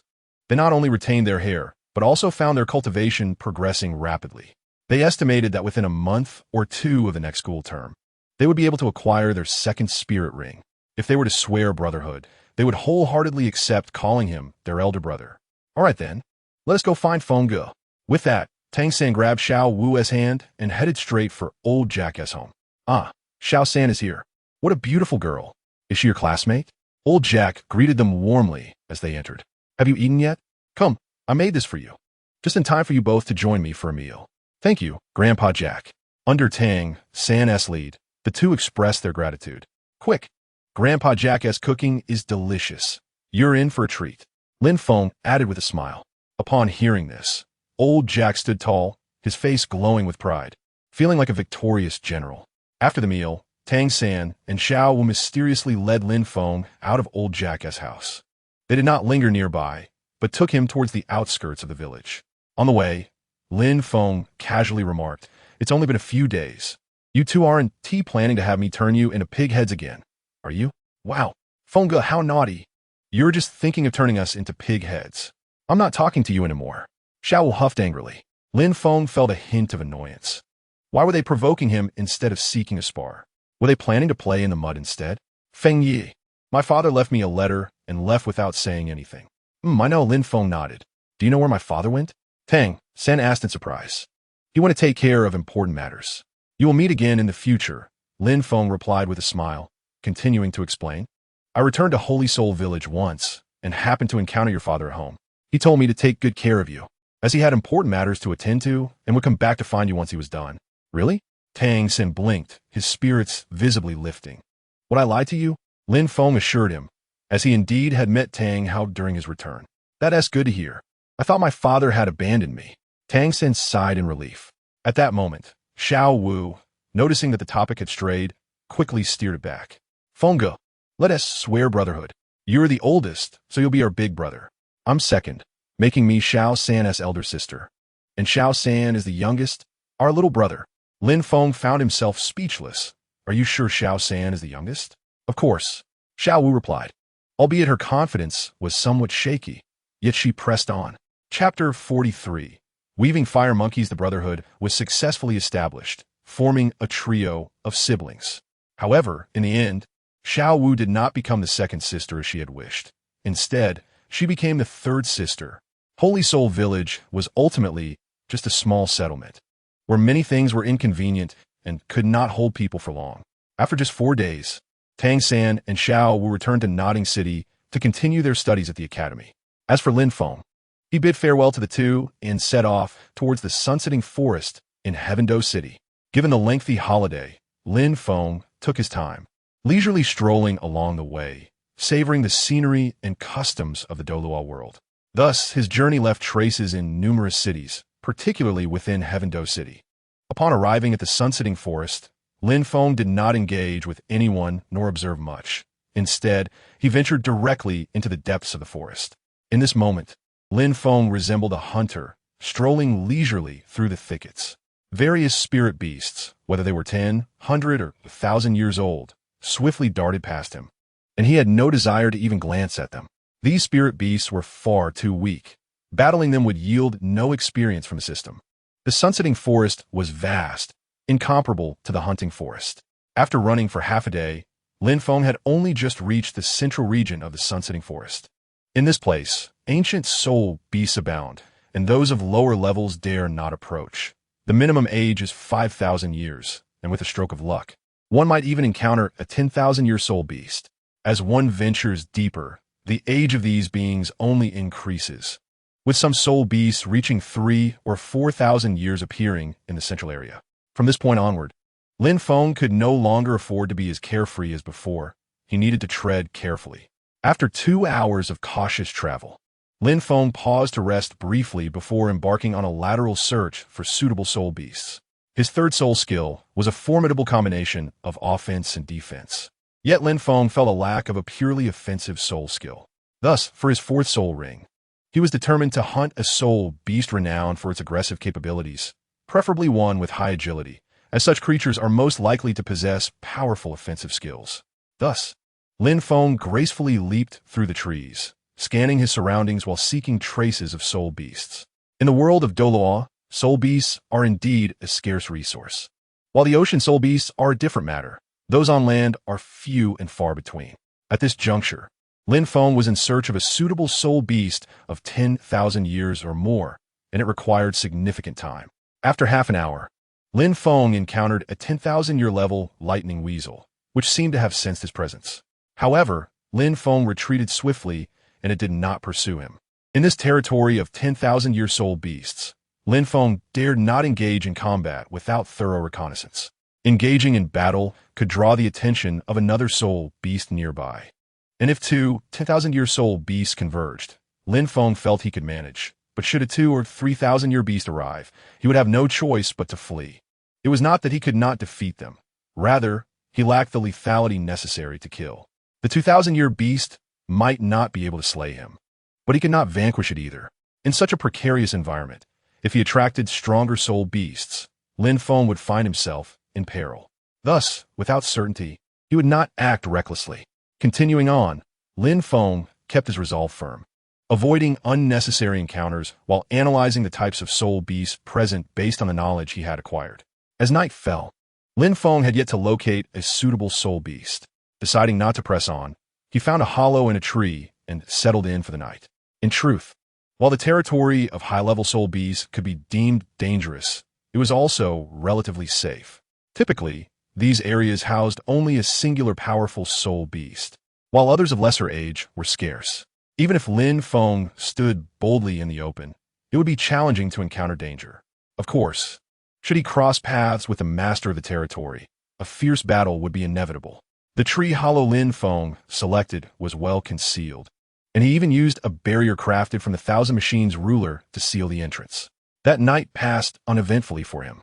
On the following morning, after a light meal, Lin Feng resumed his search for a suitable soul beast. Fortune smiled upon him that day. After a long search, he discovered a fitting soul beast by afternoon, a fire-weaving monkey, a 10,000-year-old beast, though its exact age was uncertain. Lin Feng estimated it to be over 13,000 years. Do not be deceived by its small stature. This monkey was a master of fire, with a weakness for water. Moreover, 10,000-year-old beasts of the monkey variety were notably intelligent, making them intriguing adversaries. Thus, upon spotting the creature, Lin Feng refrained from immediate action and instead conducted a reconnaissance of the surroundings. Finding no imminent danger, he approached with confidence. The fire-weaving monkey, quick to react, ascended the branches of a large tree, baring its teeth at Lin Feng. Unfazed, Lin Feng ceased to conceal his presence and charged towards the monkey. With a shriek, the monkey conjured fireballs between its hands and hurled them directly at Lin Feng. A trivial challenge. Lin Feng adeptly evaded without losing any momentum. Angered, the fire-weaving monkey summoned more fireballs, launching them relentlessly at Lin Feng. This time, he chose not to dodge. Instead, he raised his left hand, transforming the Thousand Machines ruler into a shield to absorb the fiery assault, significantly slowing his pace, yet rendering the fireball attacks ineffective as he steadily advanced toward the monkey. At this juncture, Lin Feng was within 30 meters of the creature. Sans signe impending danger. The monkey ceased its fireball barrage and erected a 5-meter-high wall of flames in Lin Feng's path. A mere parlor trick. Lin Feng chuckled softly as the Thousand Machines ruler morphed into a sphere, enveloping him as he charged through the wall of fire. However, as he emerged on the other side, Lin Feng was taken aback. The monkey had vanished from the branches ahead. Was it truly the case that a 10,000-year-old beast could exhibit such cunning? They had yet to engage in a formal confrontation, and the creature had already fled.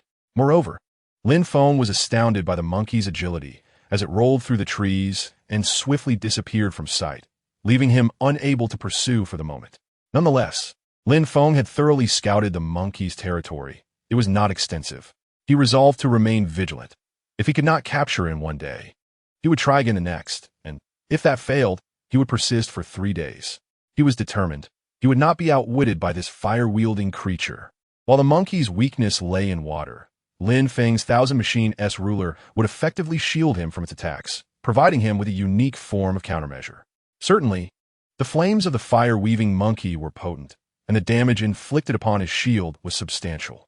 However, Lin Feng's soul power swiftly repaired any damage incurred, and as long as his soul power remained ample, he need not fear breaching his defenses. In the ensuing half-day, Lin Feng diligently searched for the fire-weaving monkey within its territory, but the creature appeared to be hiding. That evening, Lin Feng sat boldly in a clearing, meditating without any ulterior motive, merely to provoke the monkey. Given its intelligence, he believed it would comprehend his taunts. As anticipated, during the midnight hours, Lin Feng feigned drowsiness, even allowing himself to drift off into genuine sleep. At that moment, a colossal fireball hurtled towards Lin Feng's head, and concurrently, he found himself ensnared by a wall of flames, with no avenue of escape. Goodness, this monkey was indeed formidable. Its initial strike was lethal. Lin Feng's expression grew serious as the Thousand Machine S ruler swiftly transformed into a sphere, enveloping his body. Just then, the massive fireball collided with the sphere. A resounding explosion erupted, creating a substantial breach in the sphere and Lin Feng's soul power rushed to mend it, but he needed time. In that fleeting moment, the fragments of the exploded fireball surged into the sphere, targeting Lin Feng directly. Third soul skill, Ironclad Demon Bear Transformation. First soul skill, Life Bloom. Lin Feng unleashed both soul skills simultaneously. The fireball struck the luminous white silhouette surrounding him, emitting a sizzling sound as it ignited. Meanwhile, the fire-weaving monkey was not merely an observer of Lin Feng's defense. At the instant of the fireball's detonation, the monkey danced with its hands, summoning firewalls that pressed relentlessly towards Lin Feng, while several small fireballs rained down from the sky, hurtling towards him. Goodness, it appears that the monkey, which had previously only thrown fireballs with its hands, was merely feigning weakness. What a clever ruse. Lin Feng sensed a looming crisis. He certainly did not wish to remain stationary and become a living target. Summoning a spherical shield, he poured vitality from his right hand, braving a portion of the fireball's wrath as he charged toward the fire-weaving monkey. Utilizing his second soul skill, Shadow Binding, dark purple energy surged forth, enveloping the fire-weaving monkey momentarily. However, to his dismay, flames suddenly erupted from the creature, dissipating Lin Feng's energy before it could fully manifest into a net.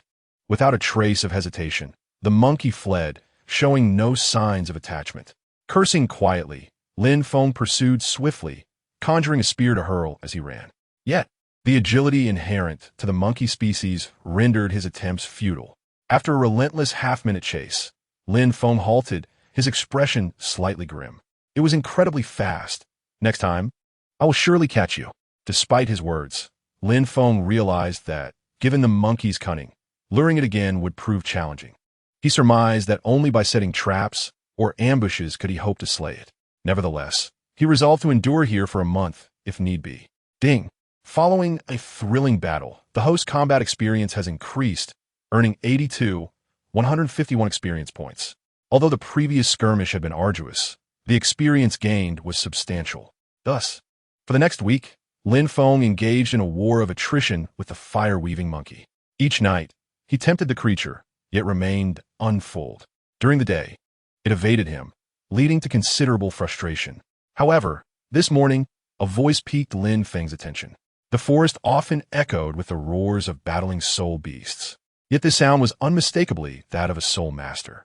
When Lin Feng had first arrived in the setting sun forest, he had encountered several teams on the periphery.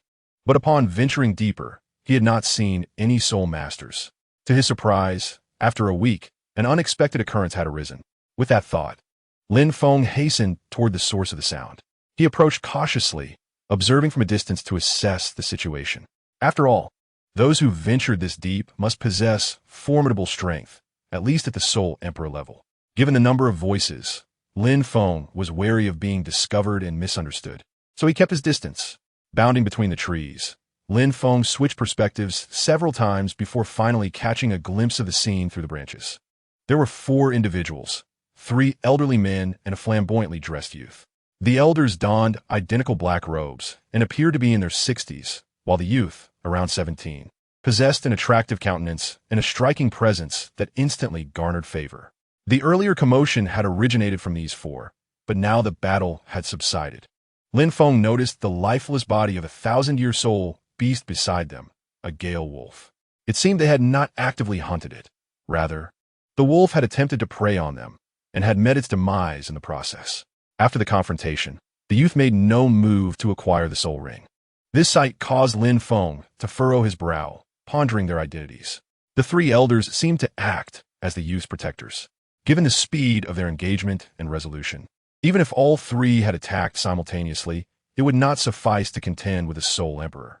Thus, their strength must also be at least at the Soul Sage level, possibly even Soul Douluo.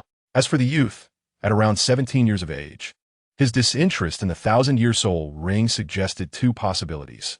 Either the ring was unsuitable for him, or he deemed it beneath his aspirations, capable of absorbing something far stronger. Lin Feng leaned toward the latter hypothesis, as the group had not lingered after dispatching the gale wolf, but instead advanced deeper into the forest. This behavior reinforced Lin Feng's second conjecture. The youth likely sought to absorb a soul ring of greater age.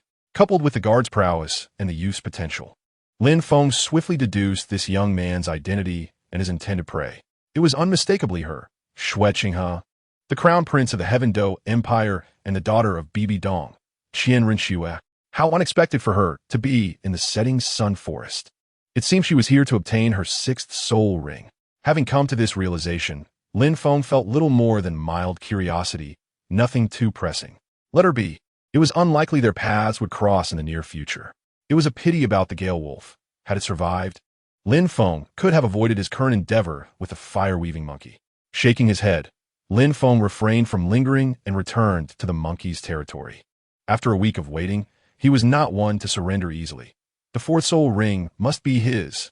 With that in mind, Lin Feng found a concealed spot and lay in wait for the fire-weaving monkey to take the bait. 3 hours swiftly elapsed without any sign of the creature. But suddenly, a tremendous noise erupted from the depths of the forest, as if a great battle had commenced. Chapter 45. The fourth soul ring. The sounds did not cease immediately. They came in waves. Lin Feng was now certain that the commotion stemmed from Qian Rinxue and her 3 elders. The noise echoed from approximately 3 to 4 miles away. But the specifics remained unclear to him, and he had no desire to intervene. However, this presented a splendid opportunity.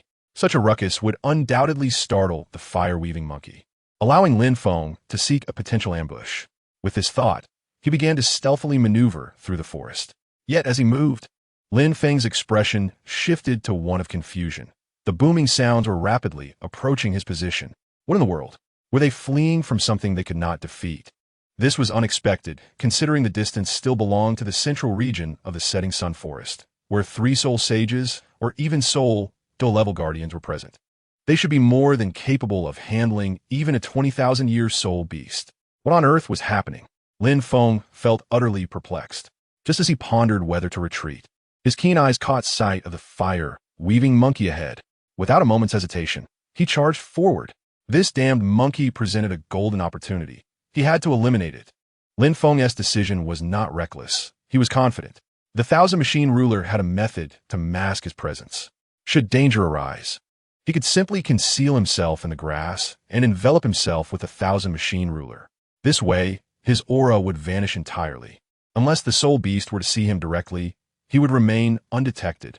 Once the commotion subsided, escaping would be a trivial matter. With his plan firmly in mind, Lin Feng resolved to seize this opportunity. At that moment, the noise grew louder, and he could faintly hear a voice calling out, "Your Highness, it should be safe here. We 3 will hold off these mad bears. You must leave quickly. We shall regroup shortly." Melt Bass and Qian Rinxue is nearby. With little time to ponder, the fire-weaver monkey seemed captivated by distant sounds, perched upon a nearby tree trunk. At that moment, Lin Feng was already a mere 30 meters away from the creature.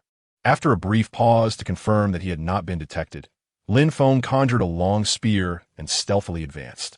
Just as he prepared to strike, the fire-weaver monkey launched its attack, but to Lin Feng's bewilderment, its target was not him, but rather a concealed blind spot on the other side.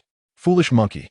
Recognizing the fleeting opportunity, Lin Feng seized the moment, leaping forward to drive his spear into the creature's nape, delivering a fatal blow with a swift ambush. After all, it was merely a spirit beast, perhaps somewhat clever, yet still far inferior to a human. With a single close-range strike, Lin Feng dispatched it effortlessly. Ding! After a swift assassination, the host has slain the 154-year-old fire-weaver monkey, gaining combat experience and earning 151 experience points. Simultaneously, Lin Feng discerned the situation behind the tree. It was Qian Rinxue. She had been fleeing in this direction when unexpectedly ambushed by the fire-weaver monkey. Armed with a long sword, she had effortlessly dispersed its fireballs. Upon raising her gaze, she locked eyes with Lin Feng, who was holding the corpse of the fire-weaver monkey. One could not deny Qian Rinxue's prowess. The holes in Lin Feng's mask were minuscule, yet she was able to directly perceive his eyes, showcasing her keen observational skills. "Who are you?" Qian Rinxue demanded. Her sword pointed at Lin Feng. At this moment, although her appearance revealed nothing, her adept swordsmanship was certainly not something the current Shui Qinghe could claim.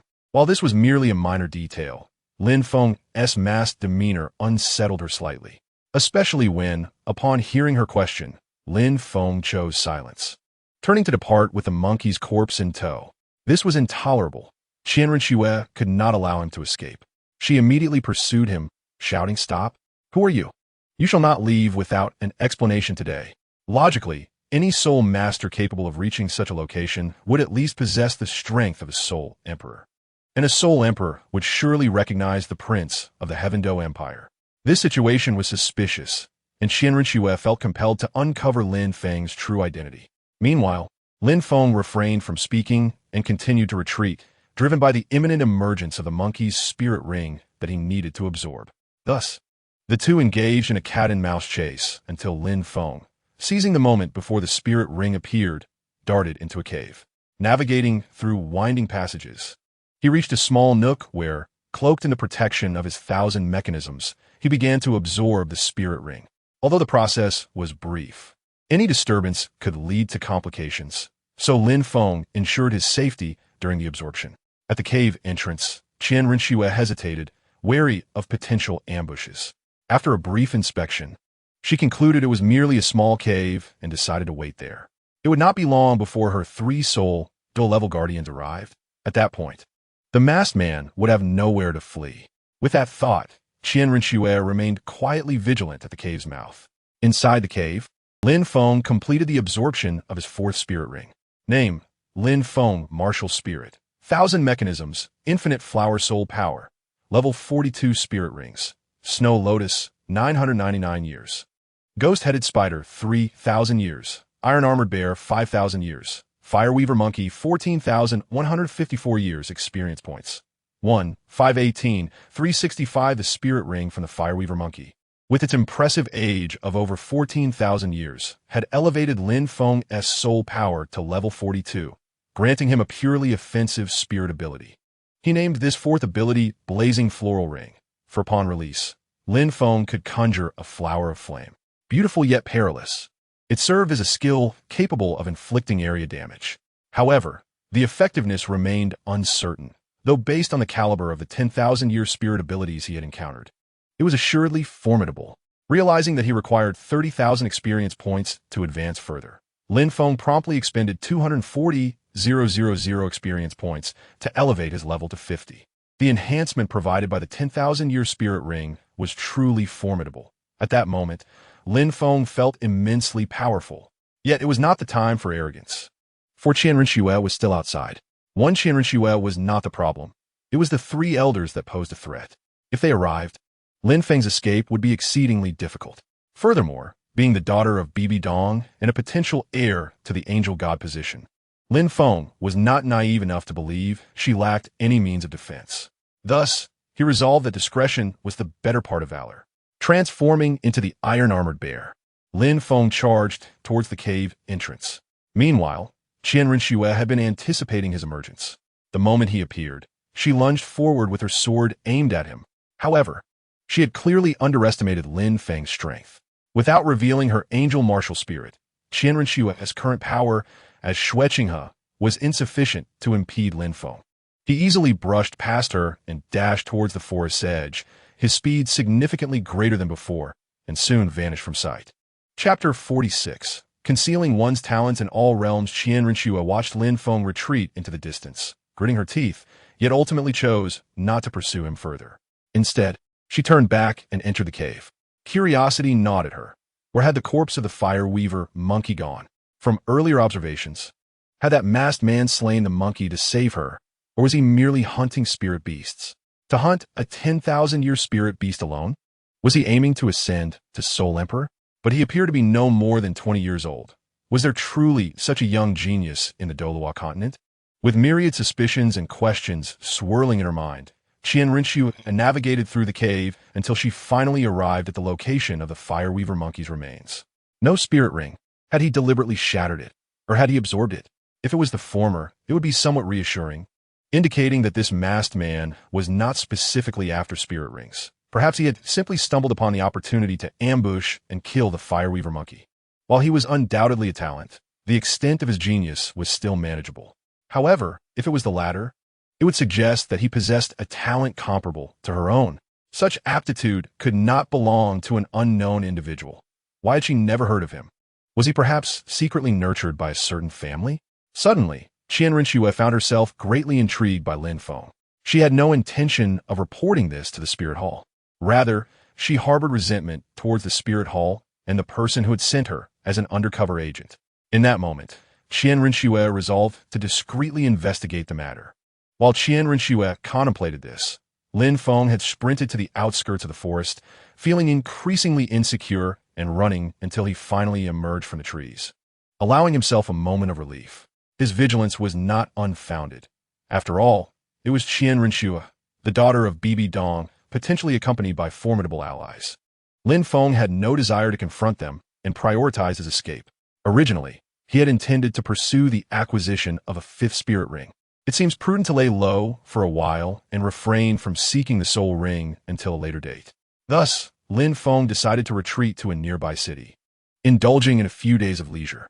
During this time, he diligently inquired about the Spirit Hall and the Sunset Forest.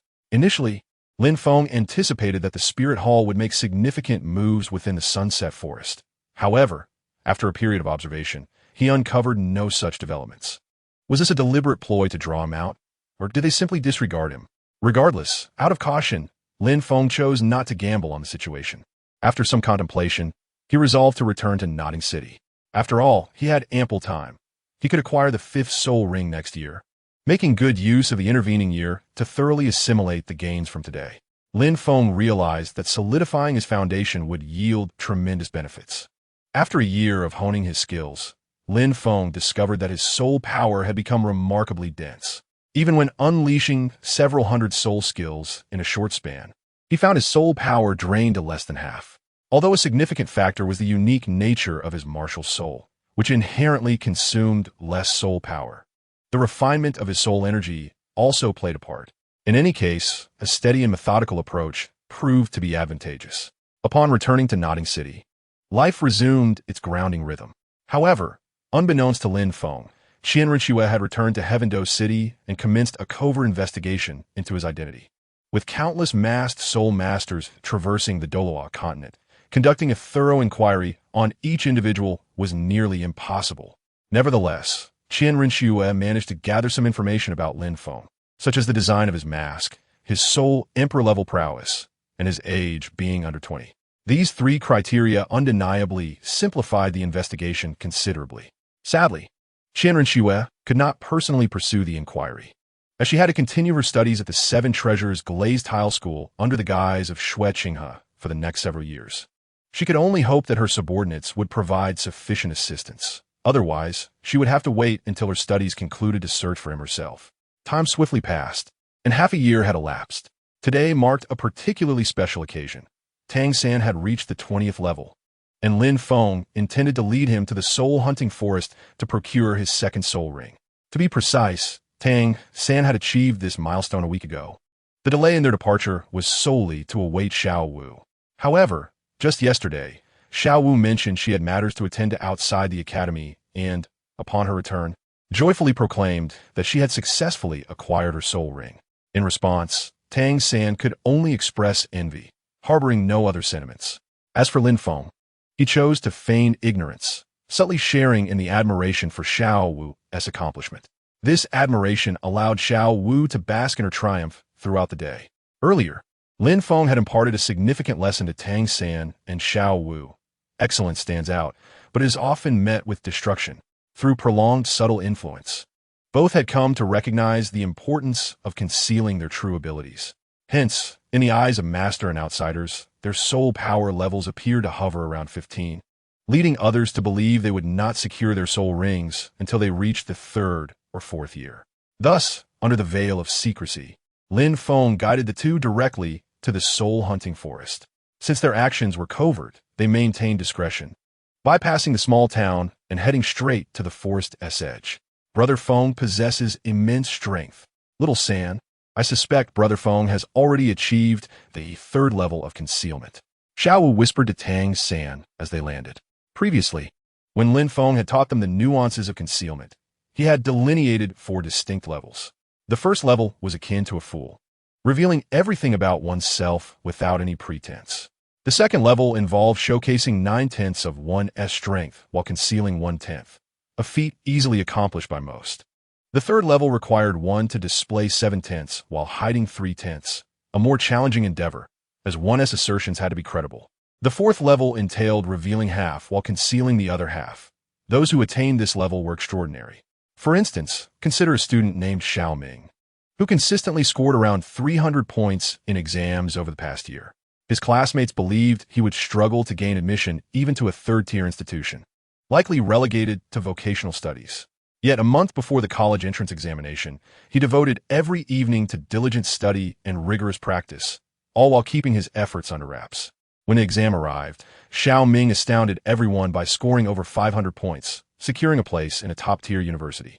His classmates were left in disbelief. This encapsulated the 4 levels of concealment Lin Feng had imparted to Tang San and Xiao Wu. However, was there only these 4 levels? In truth, there existed a 5th level, which enabled one to conceal more than half of their true strength. Yet, to classify this as the 5th level would be misleading, for it transcended mere concealment. It was akin to possessing an unfair advantage. Consider soul masters. Societal expectations dictate that a 12-year-old should possess around 11th level soul power, while 15 levels would be deemed excellent and 19 levels remarkable. Achieving 20 levels and beyond categorizes one as a prodigy, and those surpassing 25 are considered unparalleled geniuses. Why were the Shrek 7 monsters so formidable? Because each of them was of unparalleled genius caliber. But what if someone achieved soul master status at 12? Such a feat transcends talent. It is an anomaly. Perhaps they consumed rare treasures or possessed innate full soul power, directly reaching level 20, or like Lin Feng, benefited from a system. With such advantages, if one could still present themselves as an ordinary soul master, that would embody the 5th level of concealment. Ironically, Lin Feng belonged to this 5th level. To others, his strength appeared to be that of a mere soul master at the 11th level. Yet, this was merely the first layer of his disguise. Those with a keener eye, like Tang San, might perceive him as a 29th level soul master, which was simply his second layer of pretense. Should Tang San discern more, Lin Feng would reveal his 3rd layer of disguise, feigning his true prowess. There were further layers of disguise, up to the 10th. Ultimately, until Lin Feng could navigate all the dangers of the Douluo continent, he would not unveil his full strength. This strategy constituted his foremost principle for survival in Douluo. Clearing his throat, Lin Feng entered the soul-hunting forest, resonating with Tang San's sentiments regarding Xiao Wu's remarks. Lin Feng's concealment was profound. Were he not his brother, Tang San mused, he would feel utterly unprepared to confront him as an adversary. Unperturbed by their hushed conversation, Lin Feng set his sights on the forest, having already identified several suitable candidates for Tang San's 2nd soul ring.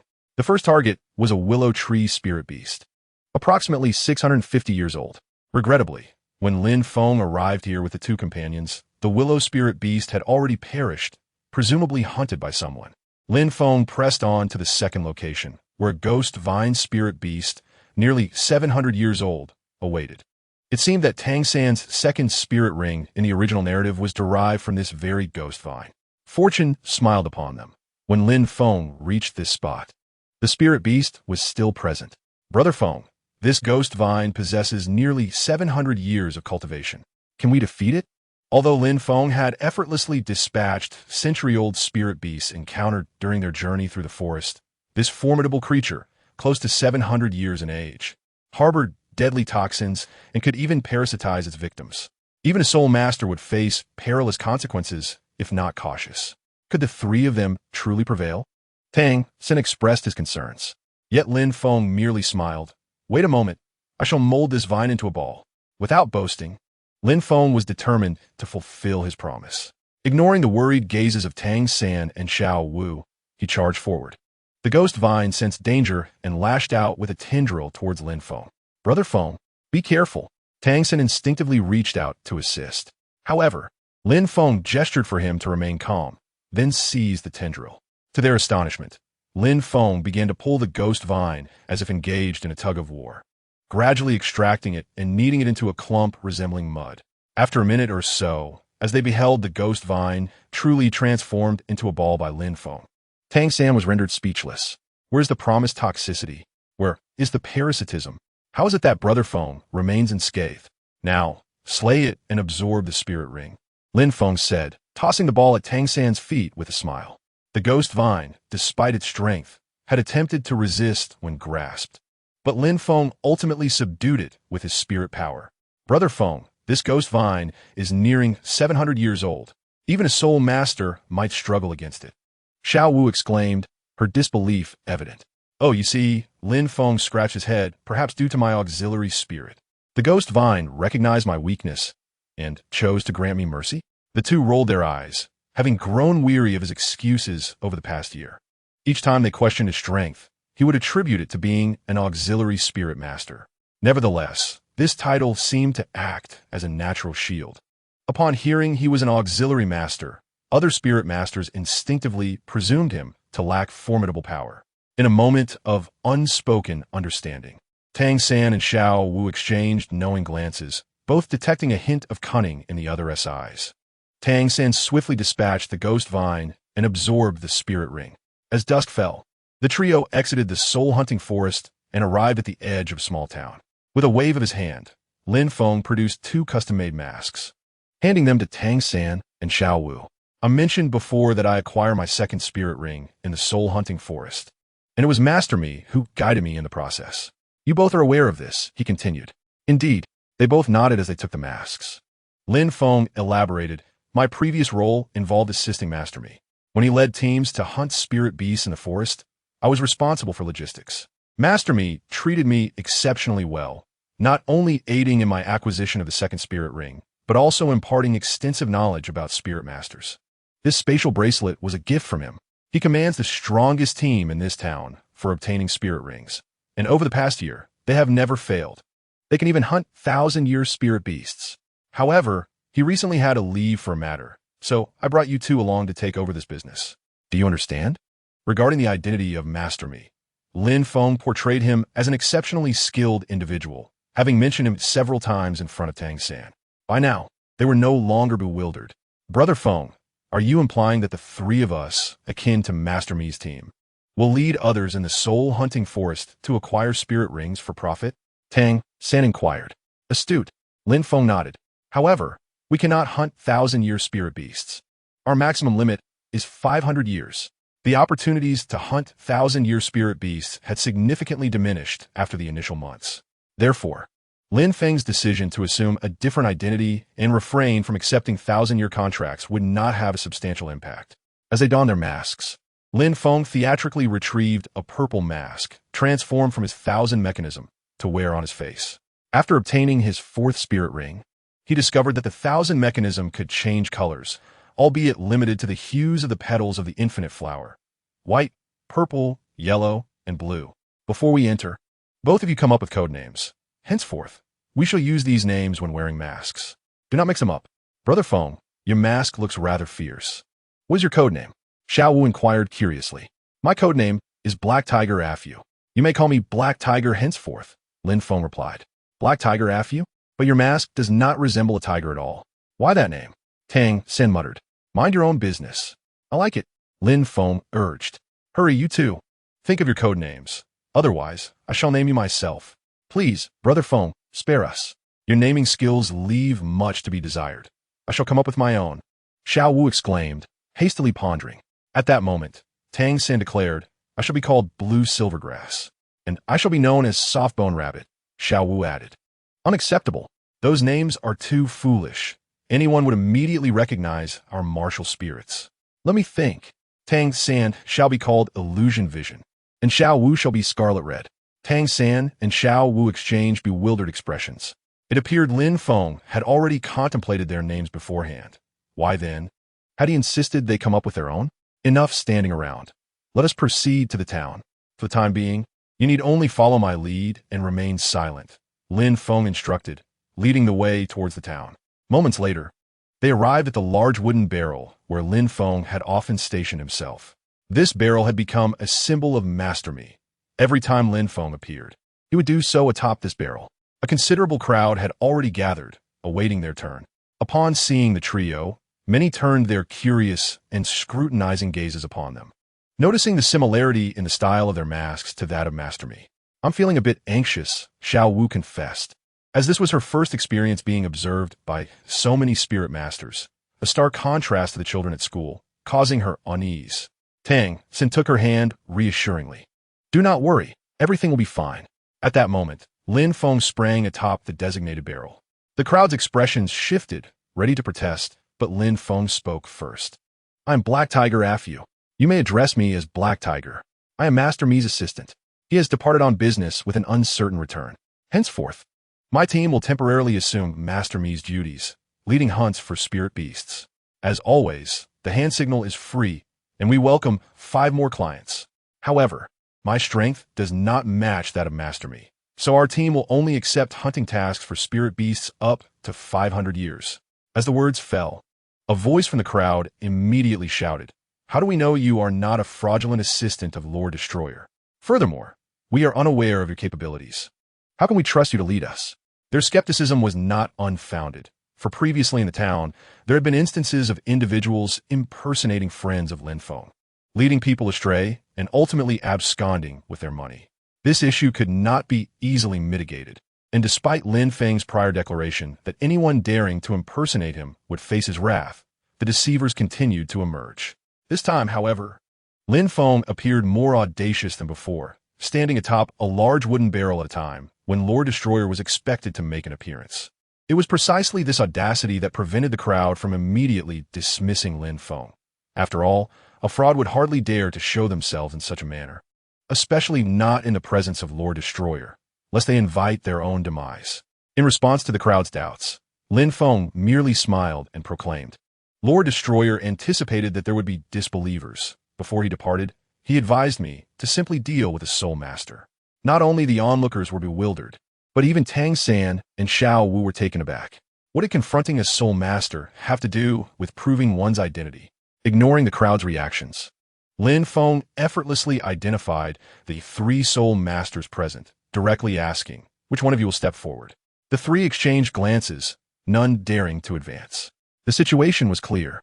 The trio exuded no fluctuations of soul power, and this individual named Black Tiger Fu could discern their strength in an instant. He was undeniably formidable. Legend spoke of how, during Lord Destroyer's first visit to the town, he had dispatched a soul master who lacked credibility with a single blow. This revelation suggested that these 3 were indeed assistants to Lord Destroyer, their arrogance mirroring that of their master. One of the soul masters, whether out of fear or some other reason, quickly conceded, "There is no need for violence. We acknowledge you as Lord Destroyer's assistant." These soul masters typically ventured forth to assist their children or relatives in hunting soul beasts. Yet they lacked the confidence to take on beasts aged 5 to 600 years. Hearing of Lord Destroyer's exploits, they sought to invest a bit of gold to secure a brighter future for their offspring. Some might struggle to comprehend the mindset of these soul masters. Yet Lin Feng understood it all too well. To illustrate, consider a student named Xiao Ming, who consistently scores poorly in exams, typically achieving only 60 out of 100. His father believes he can help Xiao Ming improve his mathematics, fully aware that even raising his score to 80 would be commendable. Meanwhile, an after-school tutoring service offers to elevate his score to 95 for a mere 500 yuan, with a money-back guarantee if the service fails to deliver. Naturally, Xiao Ming's father opts to invest in the tutoring, as the cost is negligible compared to the potential benefits for his child's education. In this scenario, the soul masters represented Xiao Ming's father, while Lin Feng embodied the tutoring service. Once a soul master openly acknowledged Lin Feng's identity, the atmosphere shifted dramatically. Soon after, Lin Feng successfully secured a contract. Standing before the entrance, Lin Feng, Tang San, and Xiao Wu adjusted their attire and masks in perfect unison, a display that elicited admiration for their professionalism from onlookers. "Let us depart," commanded Lin Feng, and the group ventured into the soul-hunting forest. At this juncture, Tang San and Xiao Wu were still somewhat dazed, as this series of astonishing maneuvers had profoundly expanded their worldview. As they regained their composure, both felt an exhilarating thrill. 30 minutes into the forest, the group maintained a serene silence as they walked. The various leaders mused. This Black Tiger truly lives up to the reputation of being Lord Destroyer's assistant. His demeanor closely mirrors the rumored nature of Lord Destroyer himself, speaking little. It appears we are indeed in safe hands. Such thoughts brought them comfort until they encountered their first aggressive 100-year-old soul beast. Suddenly, the assistant black tiger leaped into action, shouting, "Crows take flight." The journey continued toward the sunset forest. The seven-treasure glazed tile school is nestled amidst the mountains near the city of Tiando.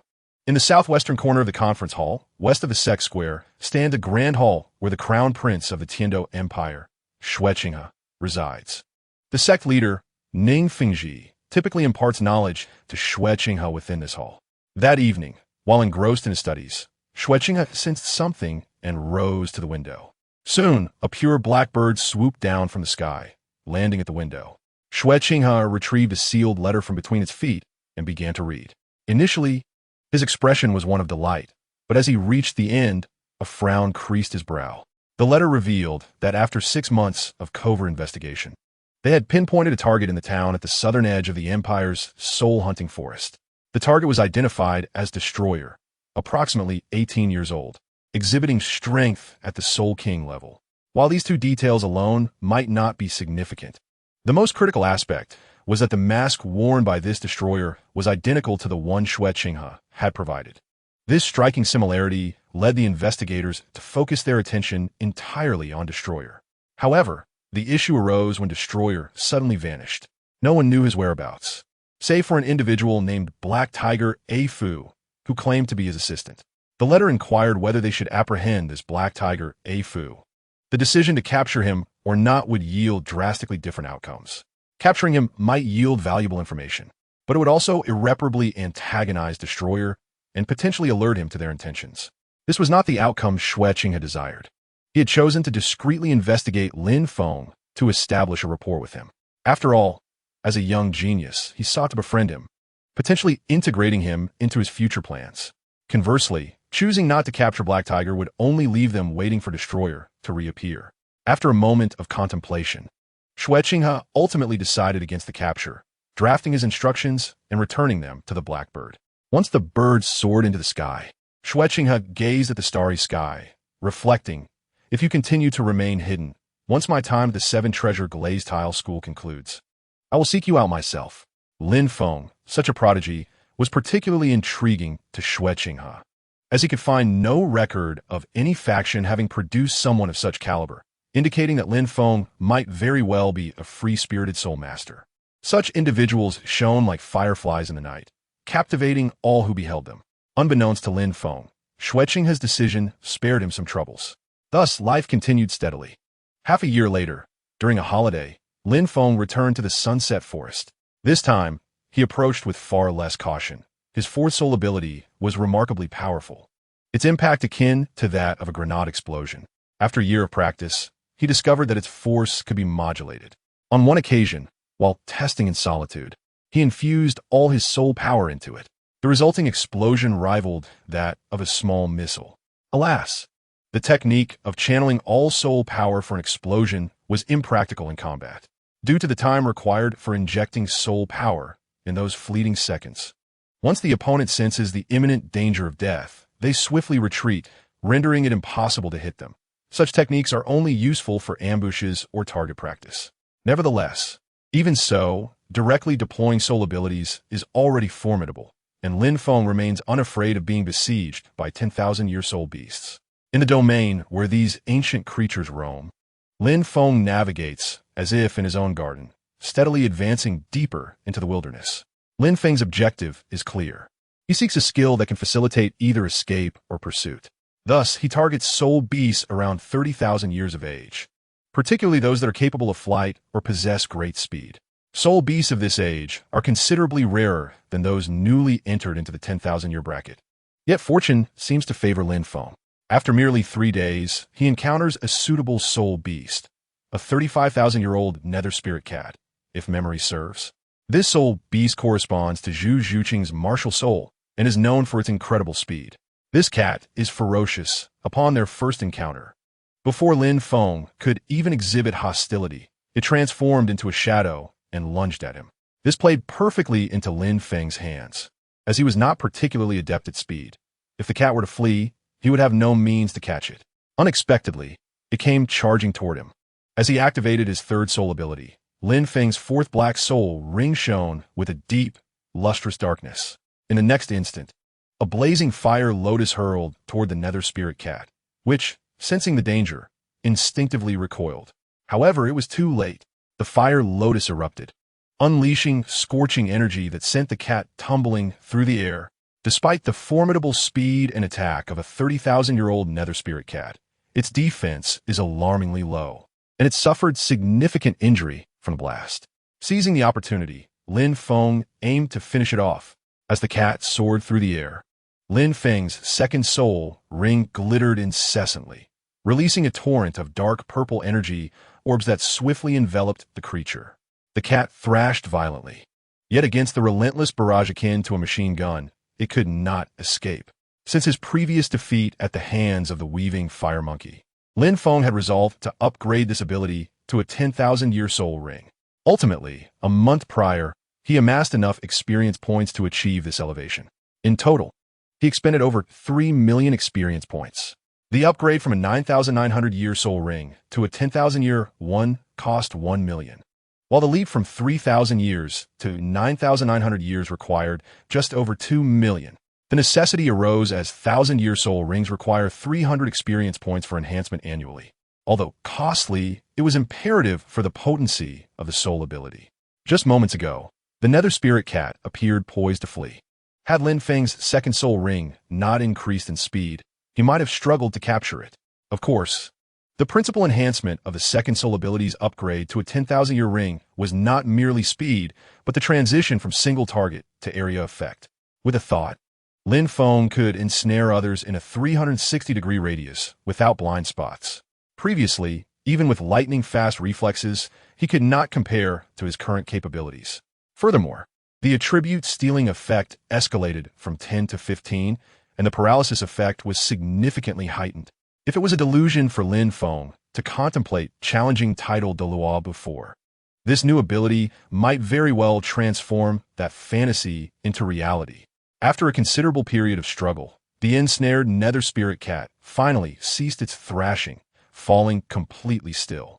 Lin Feng remained unfazed, even reinforcing his bindings with a few more shadow restraints.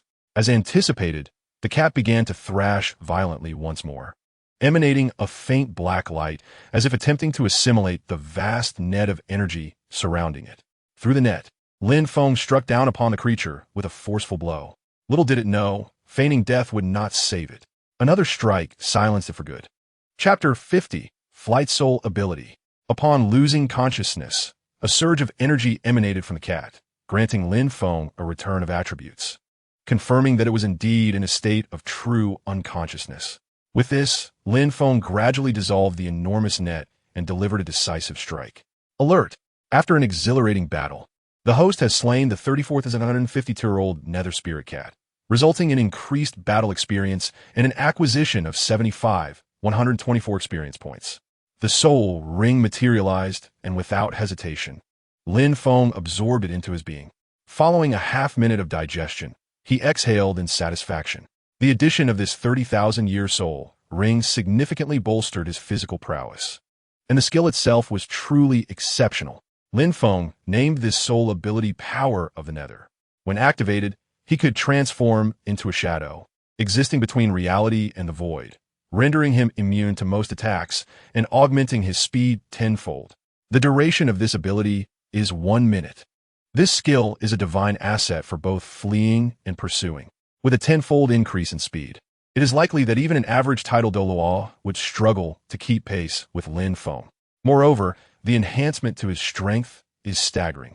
Imagine closing the distance of 30 to 40 meters in the blink of an eye. If the target were vigilant, they might stand a chance.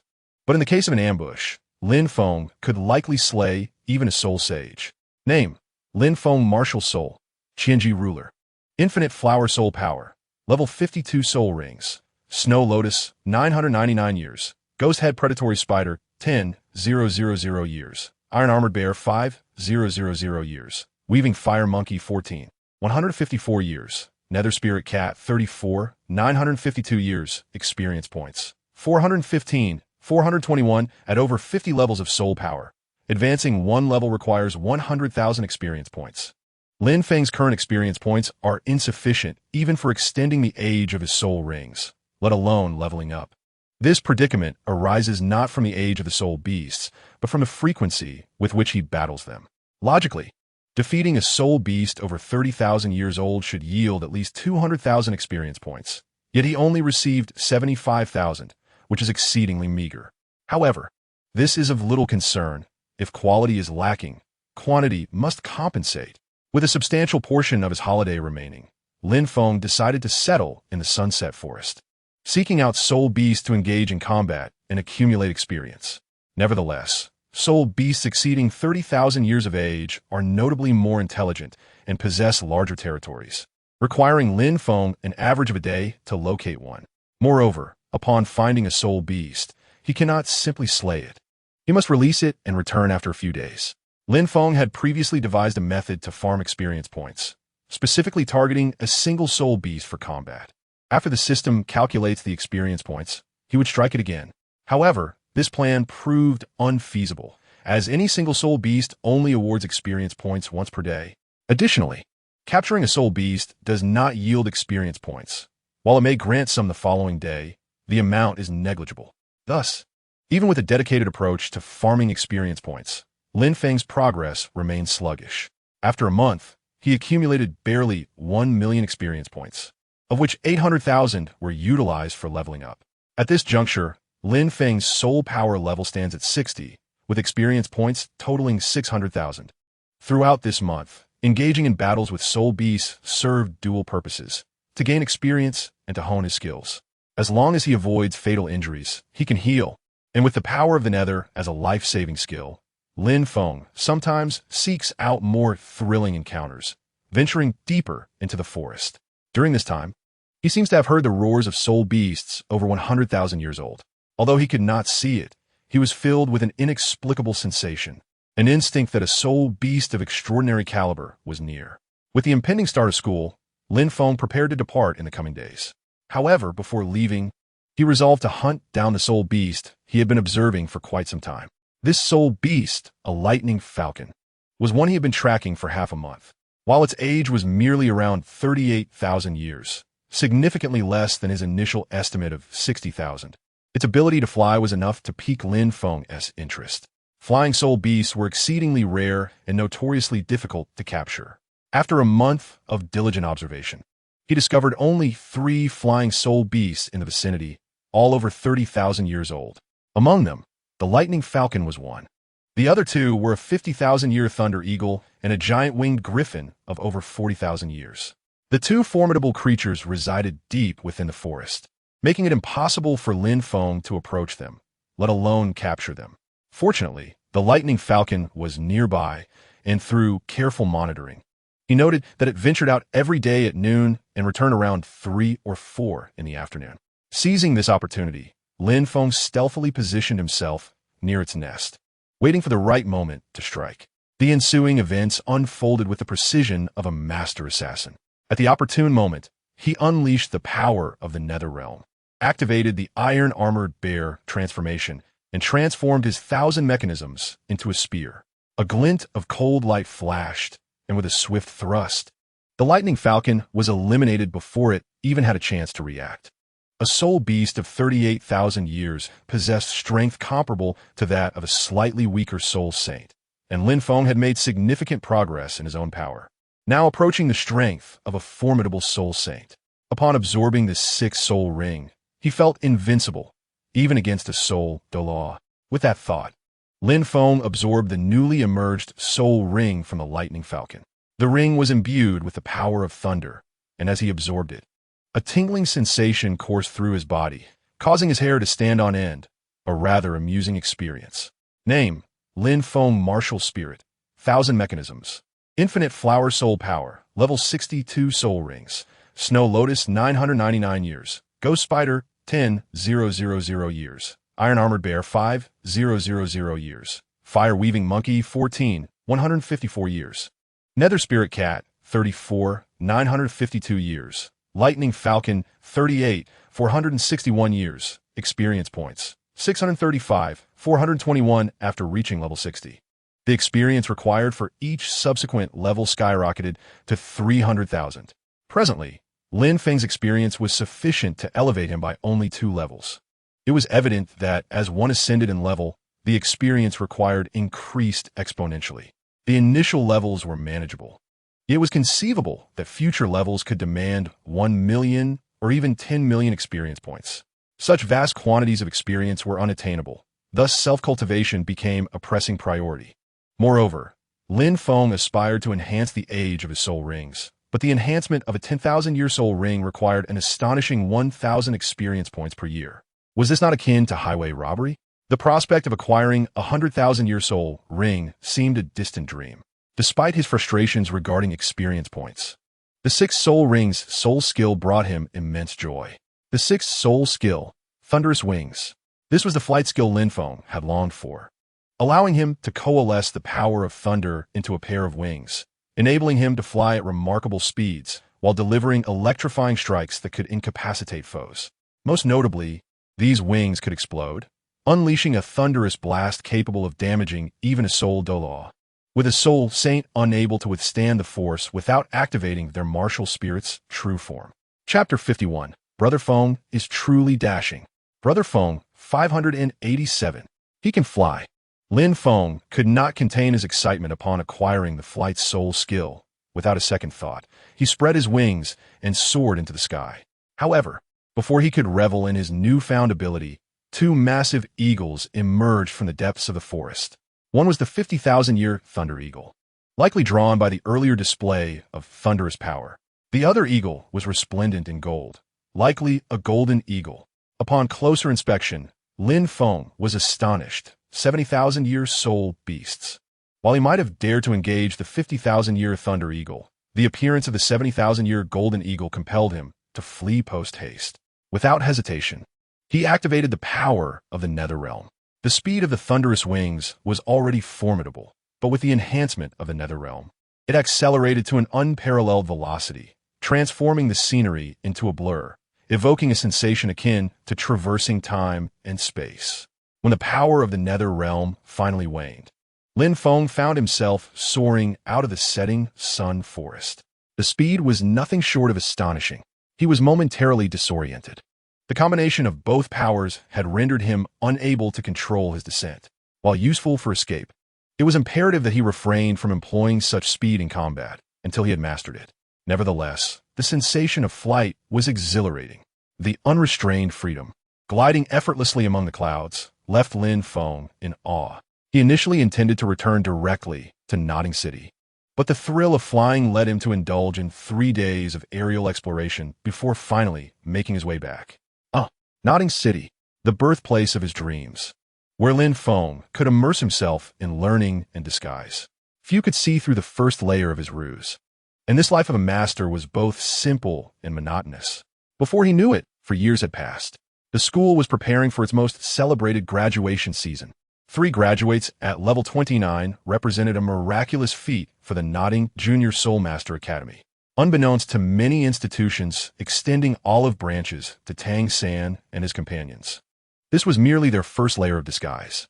Indeed, due to Lin Feng's intervention, Tang San and Xiao Wu had not only strengthened their abilities, but also learned the art of subterfuge. On the surface, both were level 29 Great Soul Masters. Yet with Lin Feng's covert assistance, Tang San had already reached level 34, while Xiao Wu had achieved level 31. As for Lin Feng, he had diligently refrained from utilizing experience points to enhance his soul power, relying solely on his cultivation to elevate himself from level 62 to 69. Driven by a newfound determination, he vowed to reach level 70 entirely through his own efforts. Regarding experience points, Lin Feng had spent most of his holidays in the setting sun forest, grinding for points. However, after 4 years of this endeavor, he found that the experience gained from battling soul beasts had dwindled significantly.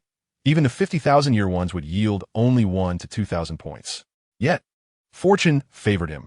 Lin Feng discovered that as he delved deeper into his studies and amassed knowledge, his mental fortitude grew exponentially. Over these 4 years, his mental strength underwent a significant enhancement. The system rewarded him with 50,000 experience points on one occasion and even 2 million on another. With his mental prowess blossoming, coupled with the experience gained from battling soul beasts and regular training, Lin Feng accumulated over 7 million experience points.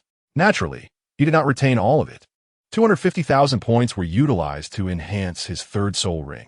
The 10,000-year Iron Armored Bear transformation not only augmented his attack and defense, but quadrupled all attributes. In his current state, Lin Feng was capable of standing toe-to-toe with even a slightly inferior title Douluo. Isn't the slightly inferior title of Douluo merely a reference to the poison Douluo, Douluo? In essence, Feng's current combat prowess is analogous to that of Douluo. Although such a description may seem to belittle Douluo, the truth is he is rather weak. After 4 years of introspective cultivation, although there hasn't been much change in the data, Lin Feng is acutely aware that his strength has undergone a profound transformation.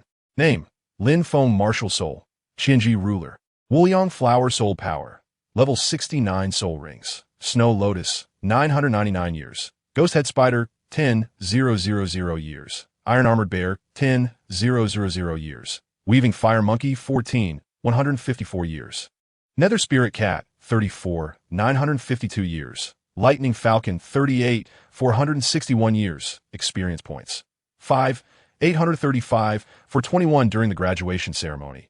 Lin Feng and his 2 companions were the focal points. The somewhat inconspicuous Soul Master Principal delivered the graduation speech, filled with commendation and praise for their abilities. At that moment, Lin Feng felt a twinge of nostalgia, realizing he would soon part ways with the charming classmates who had flattered him daily for profit. Wait a minute, it seems I inadvertently included some peculiar phrases, like flattering him for profit. Indeed, ever since his 3rd year, the bored yet affluent Lin Feng had taken to engaging in whimsical endeavors. After all, the life of the wealthy can be rather monotonous. Occasionally, he would sit on the playground, and whenever a student praised him with 3 different compliments, he would reward them with a silver coin. To Lin Feng, silver coins were trivial, but for those students, it represented a fortune. Initially, Lin Feng merely indulged out of boredom, not intending to repeat the act. However, word spread, and soon, students were incessantly flattering him. Finding amusement in the situation, Lin Feng continued to distribute silver coins, utilizing his formidable memory. If certain individuals attempted to take advantage, he would not only cease their payments, but also reclaim what he had given them. Thus, the sight of impoverished students flattering Lin Feng for profit became a delightful spectacle. Now, as he stands on the graduation stage, Lin Feng reflects on these amusing memories. With a sudden burst of emotion, he pushes past the principal, positioning himself in the center, and calls out, "All students present, on the count of 3, shout Brother Feng is truly handsome, and I shall reward each of you with a gold coin. 1, 2, 3. Brother Feng is truly handsome. Brother Feng is truly handsome. Brother Feng is truly handsome." As his voice fades, Lin Feng waves his hand, and hundreds of gold coins land perfectly in the hands of each student, including Tang San and Xiao Wu. Without needing to prompt further, the students chant in unison, "Brother Feng is truly handsome. Brother Feng is incredible. Brother Feng is amazing." The innocent voices of hundreds echo throughout the academy, a sight that, while comical, possesses a profound and inexplicable resonance. Indeed, that is the power of wealth. Chapter 52. Sodto City. No banquet lasts forever.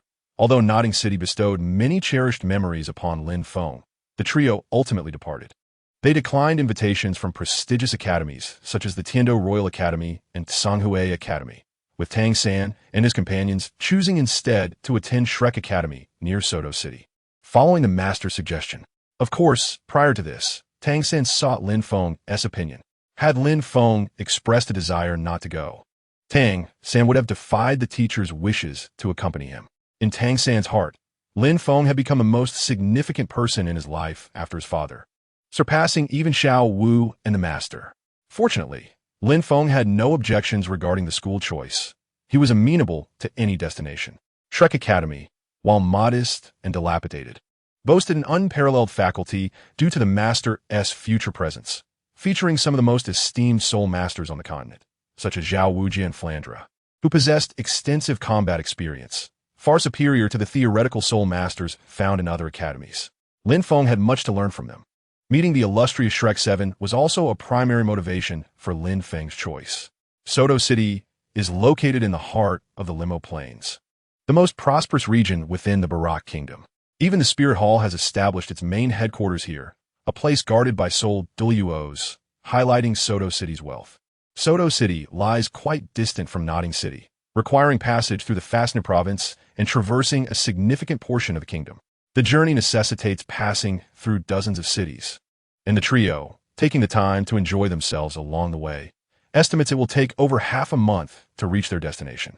During this period, Lin Feng made a special trip to the soul hunting forest to announce he would no longer be accepting commissions. The townsfolk expressed strong regret, as the Black Tiger, known for his banter, was departing.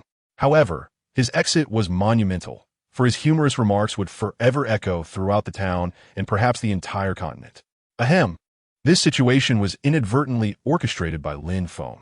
During his time as Thanos, he was not particularly powerful nor affluent, leaving him in a tense state. Thus, throughout that year, Lin Feng remained silent, striving diligently for experience points and gold. Once he became the Black Tiger, Fu, he gained the confidence to confront dangers without the need for previous caution. With Xiao San and Xiao Wu accompanying him, his spirits lifted, and he began to embrace the persona of Black Tiger Fu in this foreign world. His slightly comedic antics led to a relaxed atmosphere with their boss, who frequently engaged with them. This fostered a positive influence, prompting visiting bosses to share amusing tales from the forest. Particularly memorable were Lin Feng's whimsical names for his techniques, such as Crow's Fly, Elephant Kicks, Mice in a Maze, and Tornado Destroys Parking Lot. Initially, they believed these to be the names of Lin Feng's soul skills, only to later realize they were mere fanciful exclamations. Over time, titles such as Flamboyant King Fu without normal attacks, and Super Fu became widely circulated, especially the various technique names, which spread rapidly, with many seen imitating them in town. Thus, as Lin Feng prepared to depart, the townsfolk felt a sense of loss. However, they need not worry about their future, as Lin Feng's burgeoning reputation had brought recognition to the town, attracting soul masters from far and wide, even soul sects seeking recruits. It can be said that Lin Feng single-handedly transformed the town's fortunes, making it far more prosperous than before. Oh, I almost forgot about Xiao Ying. 2 years ago, Lin Feng entrusted Xiao Ying to the Sodto Forest. Due to the absorption of a considerable amount of life force, its cultivation speed has accelerated remarkably. Having been momentarily delayed in the soul hunting forest, Lin Feng decided to send it to the soul-rich Sodto Forest. Not long ago, Lin Feng visited it and found that its strength had already reached the level of 5,000 years. After attending to matters in the town, Lin Feng continued to rendezvous with Tang San and the others, making their way towards Sodto City. 10 days later, at the western gate of Sodto City, 3 remarkably relaxed young individuals entered. Clad in simple attire, a closer inspection revealed that their garments were crafted from fine silk, all meticulously handmade, thus holding considerable value. This, perhaps, epitomizes the so-called understated elegance of the affluent. With substantial wealth at their disposal, over 100,000 gold coins in Lin Feng's possession, and likely several tens of thousands with Tang San and Xiao Wu, the scarcity of spending opportunities in Notting City prompted them to pursue a higher quality of life. Sodto City, in contrast, was bustling with life, far more prosperous than Notting City, Tang San mused. As one of the 2 major cities in the Barak Kingdom and strategically located on the border, Sodto City not only thrived in commerce, but also boasted formidable military and soul master strengths. Soldiers patrolled the streets, and soul masters were a common sight. Indeed, this is the largest city I have ever encountered, Xiao Wu exclaimed in awe. Lin Feng, smiling silently, surveyed the area, searching for delectable treats. On the Douluo continent, the backward era rendered transportation quite inconvenient. While soul masters fared better, many ordinary folks might never venture beyond 100 miles from their homes in their lifetime. Consequently, local cultures and cuisines struggled to gain wider recognition. For Lin Feng, however, sampling local specialties had become a cherished habit whenever he arrived in a new place. The enrollment period for Shrek Academy is in 3 days. Let us find a hotel to settle in, and we can explore the city freely in the meantime. Great. This place is quite large. I want to wander around. Xiao Wu enthusiastically agreed with Lin Feng's suggestion. I shall refrain from recreational activities. My teacher informed me that the admission criteria for Shrek Academy are exceedingly stringent. Having played throughout our journey, I intend to rest and ensure peak condition. Despite the Master's assurance that with his current strength, he could gain admission, Tang San remained cautious. After all, the Master had indicated that Shrek Academy exclusively accepted exceptional talents. In a small city like Notting, the emergence of three prodigies, himself, Xiao Wu, and Lin Feng, suggested the Academy's formidable reputation. It likely began accepting Soul Masters at the rank of Soul Elder by the age of 12.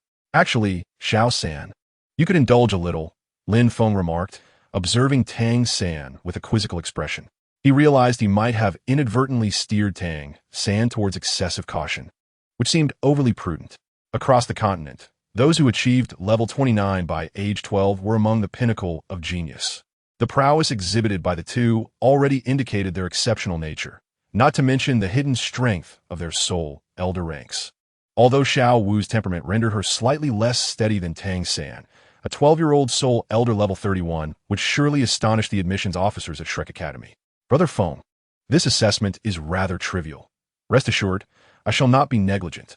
You taught me to remain diligent at all times, and I have always kept that in mind. Gazing into Tang San's resolute eyes, Lin Feng sighed inwardly, recognizing that he had indeed influenced the boy's mindset.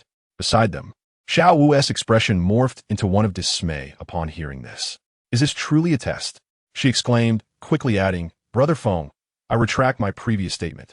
I shall not play and will accompany Xiao San in his cultivation. The so-called tests had arisen over the previous 4 years, where Lin Feng would randomly assess them through various methods, sometimes posing a simple question, other times requiring them to hunt soul beasts or testing their reflexes. In essence, these assessments served as a constraint on their behavior. Passing meant they had internalized Lin Feng's teachings. However, failing could lead to various repercussions. On fortunate occasions, Lin Feng would merely impose physical training as punishment. On less fortunate days, he would reward them with a sparring opportunity, one where he would not hold back, potentially leaving them battered. Though all forms of punishment ultimately aimed for their benefit, the experience was undeniably grueling. Thus, Xiao Wu's expression shifted dramatically. Ah, Brother Feng, Lin Feng said helplessly, this isn't a test. You may enjoy yourselves without worry. Brother Feng, we will certainly maintain our focus. The two declared in unison, their faces radiating unwavering determination. Lin Feng fell silent, then suggested, let us find a hotel first and have something to eat. Upon hearing this, the two promptly followed, while Xiao Wu felt a surge of satisfaction. Brother Feng thinks he can trick us.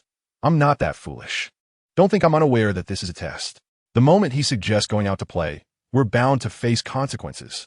Sodto City, a significant border city, boasted a vibrant transient population, leading to a thriving hospitality industry. As they walked, numerous lodging options came into view, mostly modest inns and guest houses catering to ordinary travelers and small merchants. However, Lin Feng and his companions, with their ample resources, sought more luxurious accommodations. Before long, they arrived at the entrance of a uniquely decorated hotel. Although modest in scale, its exterior, adorned in rose-red hues, resembled a grand rose in bloom, instantly captivating the eye. Indeed, this hotel is the Rose Hotel, Xiao Wu exclaimed, her keen eyes spotting it immediately. Of course, if she wishes to stay, her two elder brothers would naturally oblige. They agreed, entering together. Upon stepping through the door, the attentive front desk attendant, recognizing their refined attire, approached with a broad smile. How may I assist you? 3 rooms. The finest available, Tang San declared, holding up 3 fingers. When the 3 ventured out, Tang San typically took the lead in conversation, ostensibly to hone his social skills. Though in reality, Lin Feng simply preferred not to speak. Please hold on. I will check the availability of our rooms, the attendant replied with a smile. Moments later, he returned with utmost respect, stating, esteemed guests, we currently have only one of our top-tier rooms, the Red Ocean. It features a spacious bed, comfortably accommodating 2 people. After a brief pause, the attendant hinted, with a little squeeze, it could even fit 3. On the Douluo continent, individuals mature early, with many marrying around the age of 15. By 12, one was already considered quite mature. The Rose Hotel typically caters to individuals engaged in serious business. And upon noticing the arrival of 2 men and a woman, the attendant claimed there were no other rooms available. Tang San maintained a calm demeanor as the attendant continued. The only remaining option is the Purple Roland Suite. You are fortunate, as these 3 rooms are our sole high-class accommodations. Very well, please book all 3 rooms for us. We will stay for 2 days. What is the total cost? The Purple Roland is 5 gold coins per day, while the Red Ocean is 10. The total amounts to 30 gold coins, the attendant promptly replied. One cannot help but acknowledge the stark disparity between wealth and poverty in this world. In Notting City, a modest home could be rented for a mere 7 gold coins over 6 years, while the Rose Hotel charges nearly the same for just 1 day. The joys of the affluent are beyond the grasp of ordinary folk. Reasonable, Lin Feng smiled slightly, producing 30 gold coins to place on the counter.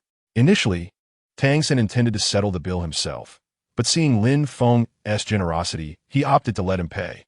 Just as the attendant was processing the payment, a somewhat arrogant voice interrupted from behind. I say that top-tier room should be mine. Tang San turned to see a young man accompanied by 2 stunning twin women. While the ladies were undeniably beautiful, it was the young man in white attire who captured Tang San's attention. He stood around 6 feet tall, with an unusual gaze. His eyes possessed a dual pupil phenomenon. The tall youth scanned the trio with a condescending glance, lingering on Xiao Wu for just a moment before dismissing Lin Feng and Tang San entirely. Lin Feng recognized him instantly. He was Dai Mubai, known for his enigmatic eyes and his moniker, the White Tiger. Under the scrutiny of the 3, Dai Mubai approached the attendant and declared loudly, "Are you new here? Don't you know that one of the top rooms must always be reserved for me? May I ask who you are?" The attendant replied hesitantly, clearly uncertain. Dai Mubai, growing impatient, demanded, "Fetch your manager."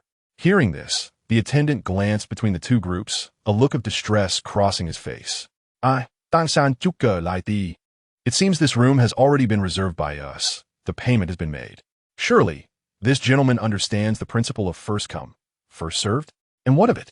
Dai Mubai retorted, barely acknowledging Tang San, as if he were unworthy of his attention. Not much. Now, be gone, or I shall make you regret it. Xiao Wu, having tempered her temper over the years, felt her ire rise at being so disregarded. Meanwhile, Lin Feng casually sat on the sofa, munching on dried fruits, seemingly entertained by the unfolding drama. Tang San, now considerably stronger than in the original tale, faced Dai Mubai for the first time. Lin Feng was keen to see how the confrontation would unfold. Xiao Wu, despite her youthful charm, spoke with a boldness that caught Dai Mubai's attention. His gaze shifted to her, and he nodded approvingly. "Interesting. You dare to tell me to leave. It has been quite some time since someone has spoken to me in such a manner. I see you possess soul power. I assume you're also soul masters. How about this? The 3 of you can challenge me together. If you can defeat me, I shall leave. Otherwise, I eagerly anticipate your demonstration of how to roll. 3 of us? You certainly overestimate yourself." Xiao Wu scoffed. "If my brother Feng were to intervene, a mere breath from him would send you flying." Dai Mubai raised an eyebrow. "Are you referring to the one lounging on the sofa, eating?" The trio appeared to be around 12 years of age. But Lin Feng's mature demeanor quickly revealed his identity to Dai Mubai. The notion that a gust of wind could send him flying was absurd. Surely, they could not be that formidable. Tang San and Xiao Wu exchanged glances, their expressions filled with indignation. Lin Feng had acted so subtly that they had not even noticed his movements, captivated as they were by Dai Mubai's bravado. Xiao San and Lin Feng called out, offering no further explanation. The 3 shared a profound understanding. Despite only uttering a name, Tang San comprehended that Lin Feng intended for him to handle Dai Mubai. Xiao Wu, however, insisted, "Why must it be Xiao San? Brother Feng, I want to take him on myself. I shall show him just how insignificant he is." Before she could finish, Lin Feng tossed a walnut at her head. "Watch your tongue." "Oh, I won't say anything more." Xiao Wu pouted, retreating a step. The scene before Dai Mubai left him questioning his own existence. However, he quickly regained his arrogance. "You 3 should indeed team up. Otherwise, you won't even be able to get up after a single punch." Tang San smiled faintly and stepped forward. "Let us see who remains standing." "Bold little fellow." Dai Mubai chuckled, though he felt a flicker of unease in his gut. Despite knowing Tang San was merely a 12-year-old child, something about him felt threatening. Just as he prepared to strike, a well-dressed, middle-aged man rushed forth, flanked by the attendant. It was evident he held a managerial position within the hotel. Let us discuss this. There is no need for violence. He called out anxiously from a distance. Manager Wang, there is nothing left to discuss. I am determined to teach these arrogant children a lesson. Dai Mubai declared, his resolve firm. Please, Dai Xiao, you must reconsider. The destructive potential of soul masters in conflict is immense. Both parties involved were soul masters. Offending either one was unwise, and the manager, an employee of the establishment, was nearing tears. Fortunately, Dai Mubai understood the manager's predicament and interjected, enough chatter. I will cover any damages. Upon hearing this, Manager Wang sighed in relief and promptly fell silent. With that, Tang San assumed a combat stance. I welcome your guidance. Dai Mubai's eyes glinted with mischief as he raised his right fist and lunged forward, aiming directly for Tang San's chest. The motion was simple and direct, devoid of any unnecessary flourish. Tang San recognized the seasoned experience behind Dai Mubai's attack. He was no mere showman. However, perhaps due to Tang San's youth, Dai Mubai restrained his strength. Unfazed, Tang San mirrored the action, unleashing his own right punch while simultaneously activating a Xianyu hand, transforming it into a lustrous milky white. With a resounding clash, their fists met, producing a dull thud. Tang San remained firmly planted, his expression as serene as ever. While Dai Mubai staggered back 3 or 4 steps, astonishment etched across his face. How is this possible? He marveled. A mere 12-year-old child, though I only tested the waters. To be pushed back so easily. Tang San's strength is undoubtedly formidable. A soul master? No, that cannot be. At the age of 12, a soul master of such exceptional talent would surely leave him astounded. Could it be that the opponent possessed a formidable beast martial soul, just as he did? After all, Dai Mubai's white tiger martial soul was also of an exceedingly high caliber. As a dignified soul master, how could he possibly be outmatched by a mere great soul master? Earlier, that fellow's fist transformed into a pure white hue, indicative of some peculiar application of soul power, coupled with a powerful beast martial soul. It explained the extraordinary strength he exhibited. In an instant, Dai Mubai comprehended Tang San's true nature. Indeed, he possessed notable strength. No wonder he dared to be so arrogant. He could be considered a worthy adversary. Dai Mubai smiled faintly, yet he knew this was where it ended. That previous punch had merely been a test. Now he would engage earnestly. With that declaration, Dai Mubai swiftly lunged towards Tang San. However, Tang San was no pushover. His 3 soul rings bestowed upon him substantial boosts to his abilities, and his physical prowess was formidable. Additionally, bolstered by techniques from another world and a profound understanding of force, he adeptly countered Dai Mubai's aggressive onslaught. In a mere 3 exchanges, Tang San seized the opportunity, pivoted his foot, and with a powerful thrust of his shoulder, effortlessly knocked Dai Mubai to the ground. Chapter 55. Tang San. A support-type great soul master, though Dai Mubai quickly rose after being toppled, his expression was far from pleasant. The onlookers were left in a state of disbelief. They were all aware that Dai Mubai was a soul master. It was astonishing that he had been bested by a child of approximately 12 years without even utilizing soul power. Xiao Wu, however, was unconcerned with their reactions.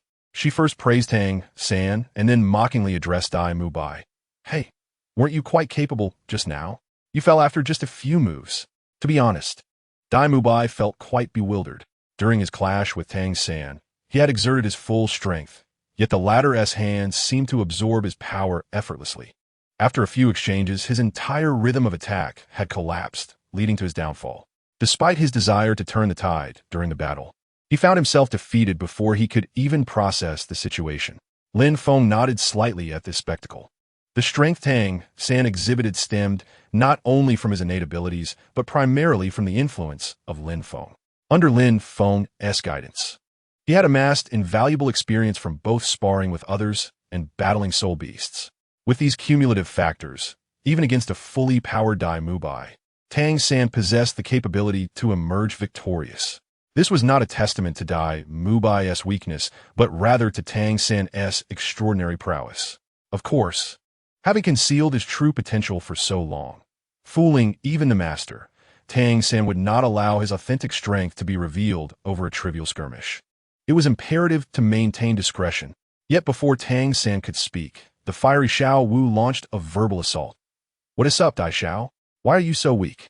Just roll away before you end up in tears." This remark infuriated Dai Mubai. Initially, he had regarded Tang San as a prodigy, likely to enroll in their Shrek Academy. Perhaps they would even become classmates in the future. Thus, he intended to offer a few casual words and depart. However, after being subjected to continuous mockery, he became enraged. Having lost this match, he felt compelled to leave. Nevertheless, battles between soul masters ought to be determined by their soul power levels. "Are you daring to fight me, using your martial soul? Why would Ti dare?" "Of course I will." Xiao Wu turned with a look of reproach. "Lin Feng, if you hit me on the head again, I'll turn stupid." In response to Xiao Wu, Lin Feng merely chuckled softly. With Xiao Wu's distractions absent, Tang San calmly stated, "If you wish to continue, I have no objections." After all, Dai Mubai was the first peer-level genius soul master he had encountered outside of Lin Feng and Xiao Wu, and he was genuinely intrigued by the prospect of competing against such an individual. "Very well," Dai Mubai declared with a sharp tone. "White Tiger. Possession." A brilliant white light emanated from Dai Mubai, and in an instant his muscles swelled, his hair transformed into a striking black and white mix, and a faint royal insignia appeared upon his forehead. These transformations were relatively normal, yet his hands exhibited an extraordinary change, enlarging to twice their original size. As his fingers flexed, 8-inch-long claws extended and retracted menacingly. Once the possession concluded, Dai Mubai's soul rings ascended, 2 yellow and 1 purple, exuding the formidable pressure characteristic of a soul master. Dai Mubai, Martial Soul White Tiger, 37th ranked soul master, I humbly request your guidance, he proclaimed, formally issuing a challenge. In response, Tang San readied himself. With a flick of his wrist, the subtly transforming blue-silver grass materialized in his palm, emanating a gentle blue light. Tang San, Martial Soul Blue-Silver Grass, 29th ranked support type Great Soul Master, I humbly request your guidance. As his words fell, 2 yellow soul rings appeared beside Tang San, swirling around him in a continuous motion. Typically, a soul master would display all their soul rings at once, a subconscious action that also served as a mark of respect towards their opponent. However, this did not imply that a soul master could only reveal all their soul rings simultaneously. With slight training, they could control the number of rings displayed. Clearly, Tang San had mastered this maneuver with ease. Upon hearing Tang San's declaration, the serious expression on Dai Mubai's face was swiftly replaced by astonishment. Blue-silver grass? A support-type soul master? Are you jesting? Despite his disbelief in Tang San's classification as a support-type soul master, the mere mention of the term caused Dai Mubai to subconsciously feel that Tang San's combat capabilities were not particularly formidable. Yet, this was precisely the effect that Tang San sought. According to Lin Feng's philosophy, one ought to reserve their strength internally while misleading externally. Ultimately, the results would speak for themselves. There are no worthless martial souls, only worthless soul masters, Tang San remarked coolly before launching an offensive. First soul skill, bind. Seizing the moment of Dai Mubai's astonishment, the blue-silver grass transformed into a serpentine form, swiftly advancing towards Dai Mubai as if to ensnare him.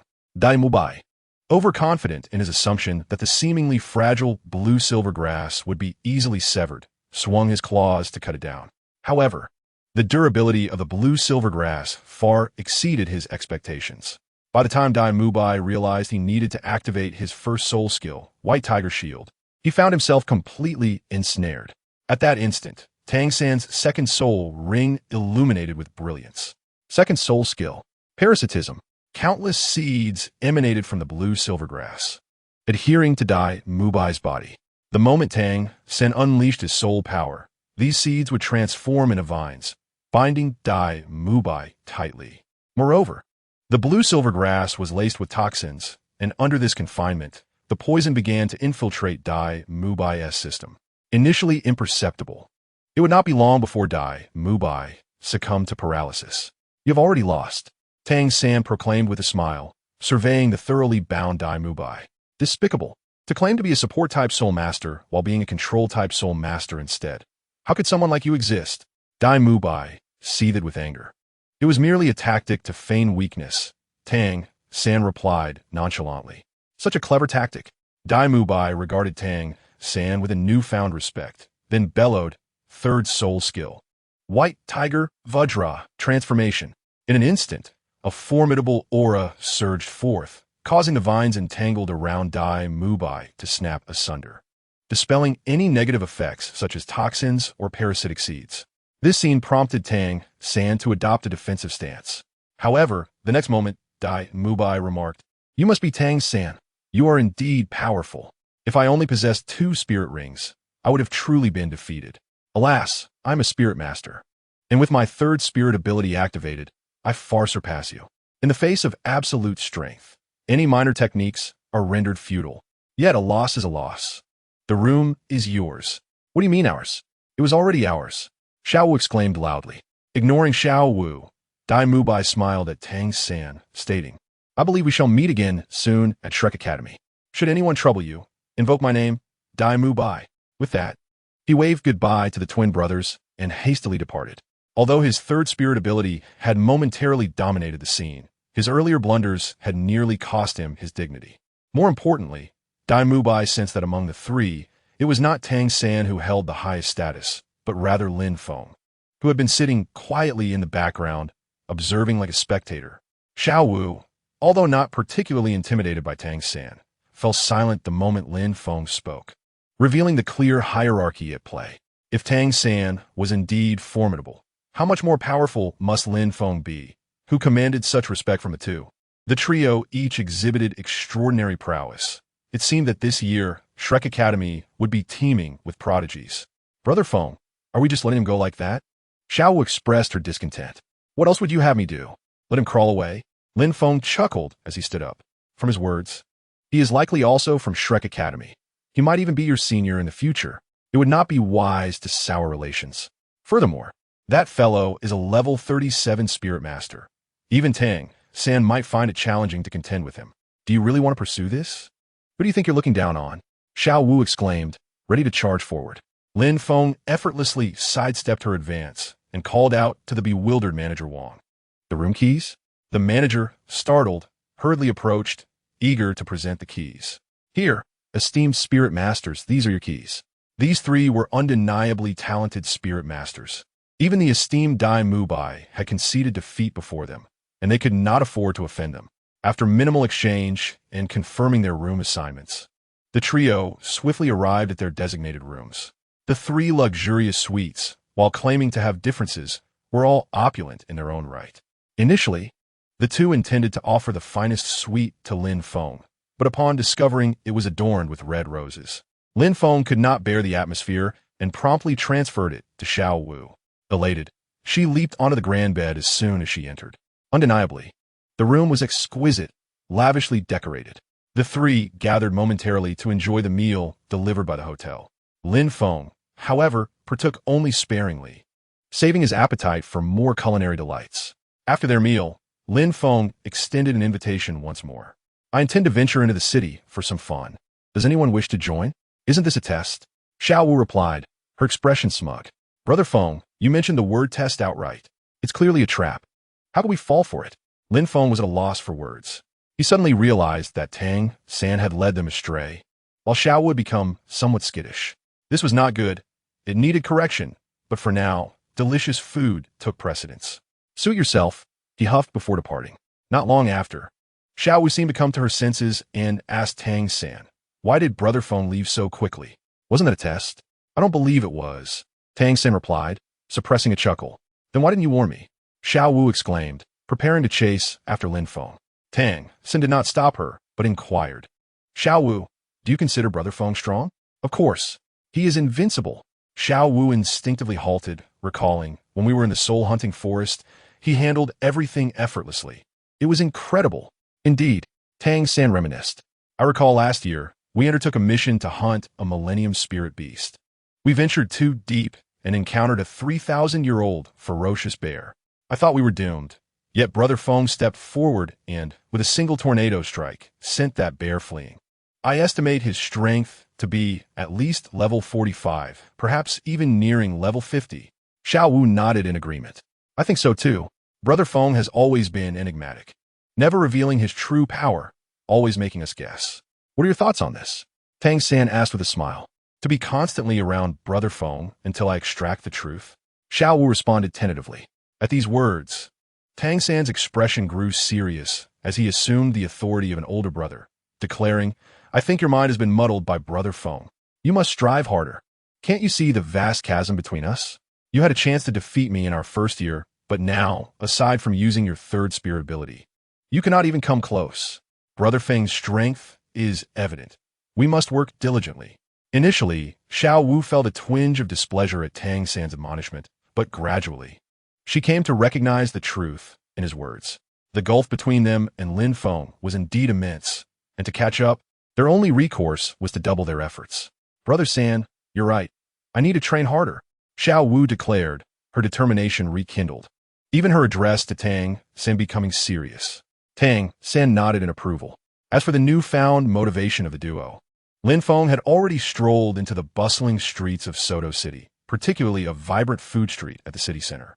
This area overflowed with local delicacies as well as specialties from afar, essentially a veritable paradise for food lovers.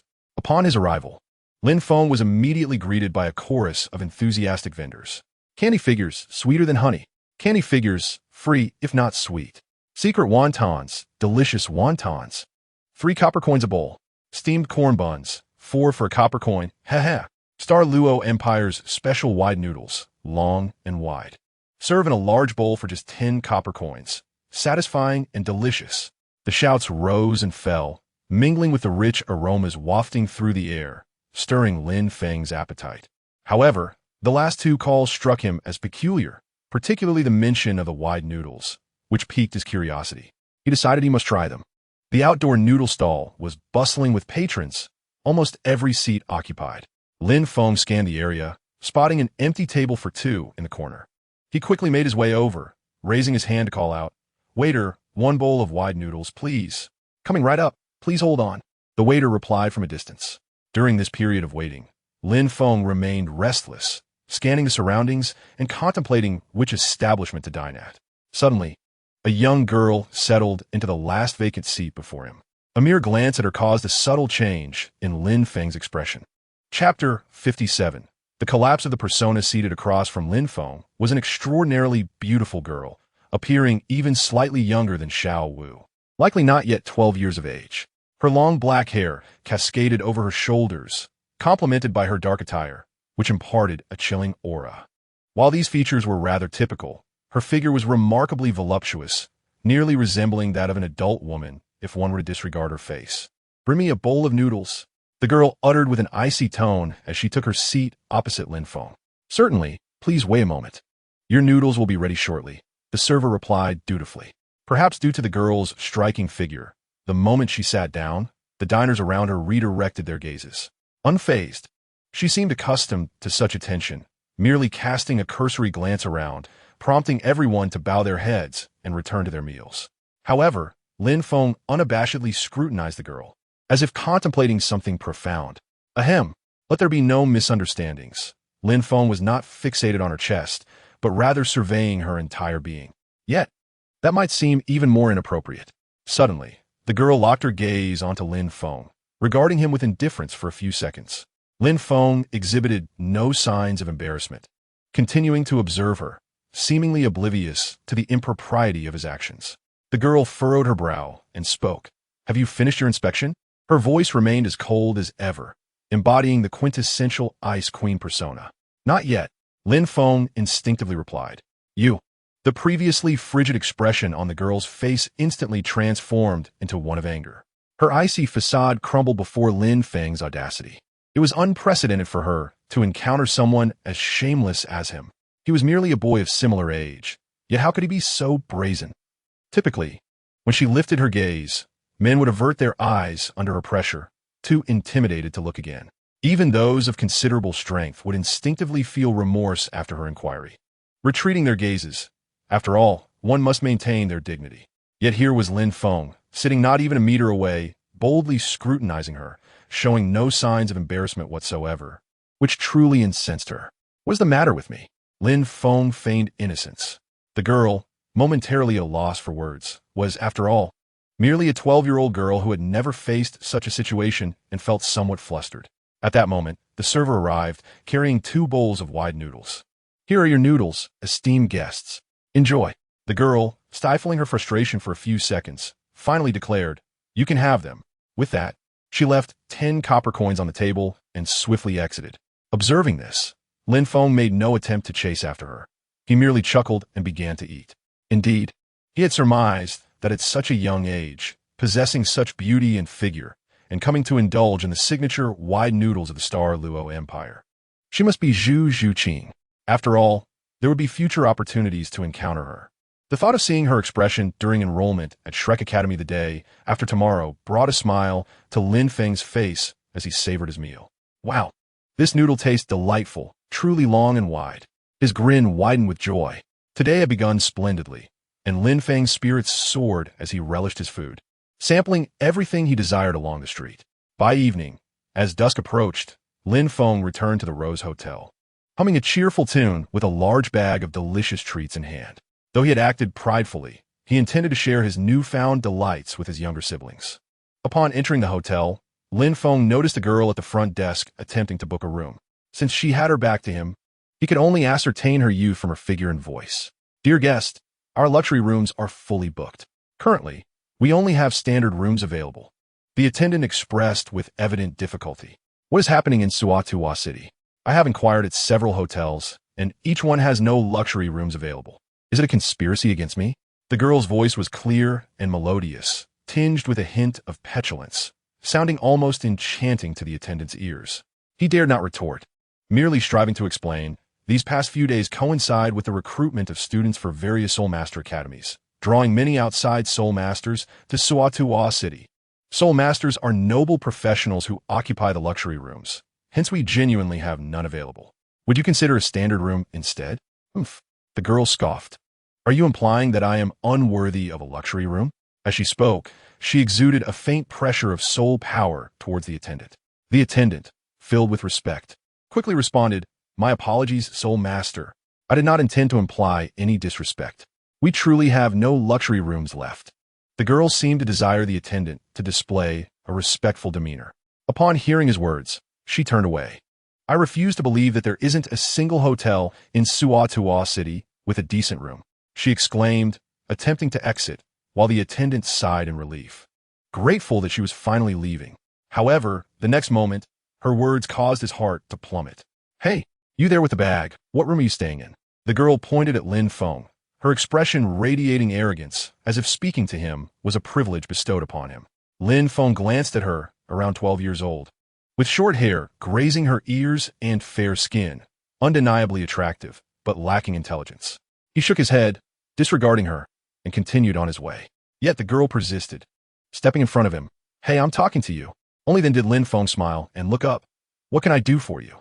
In response to this naive child who had yet to experience the harshness of society, Lin Feng, embodying the spirit of benevolence, felt compelled to offer her the most enlightening lesson, the realities of life.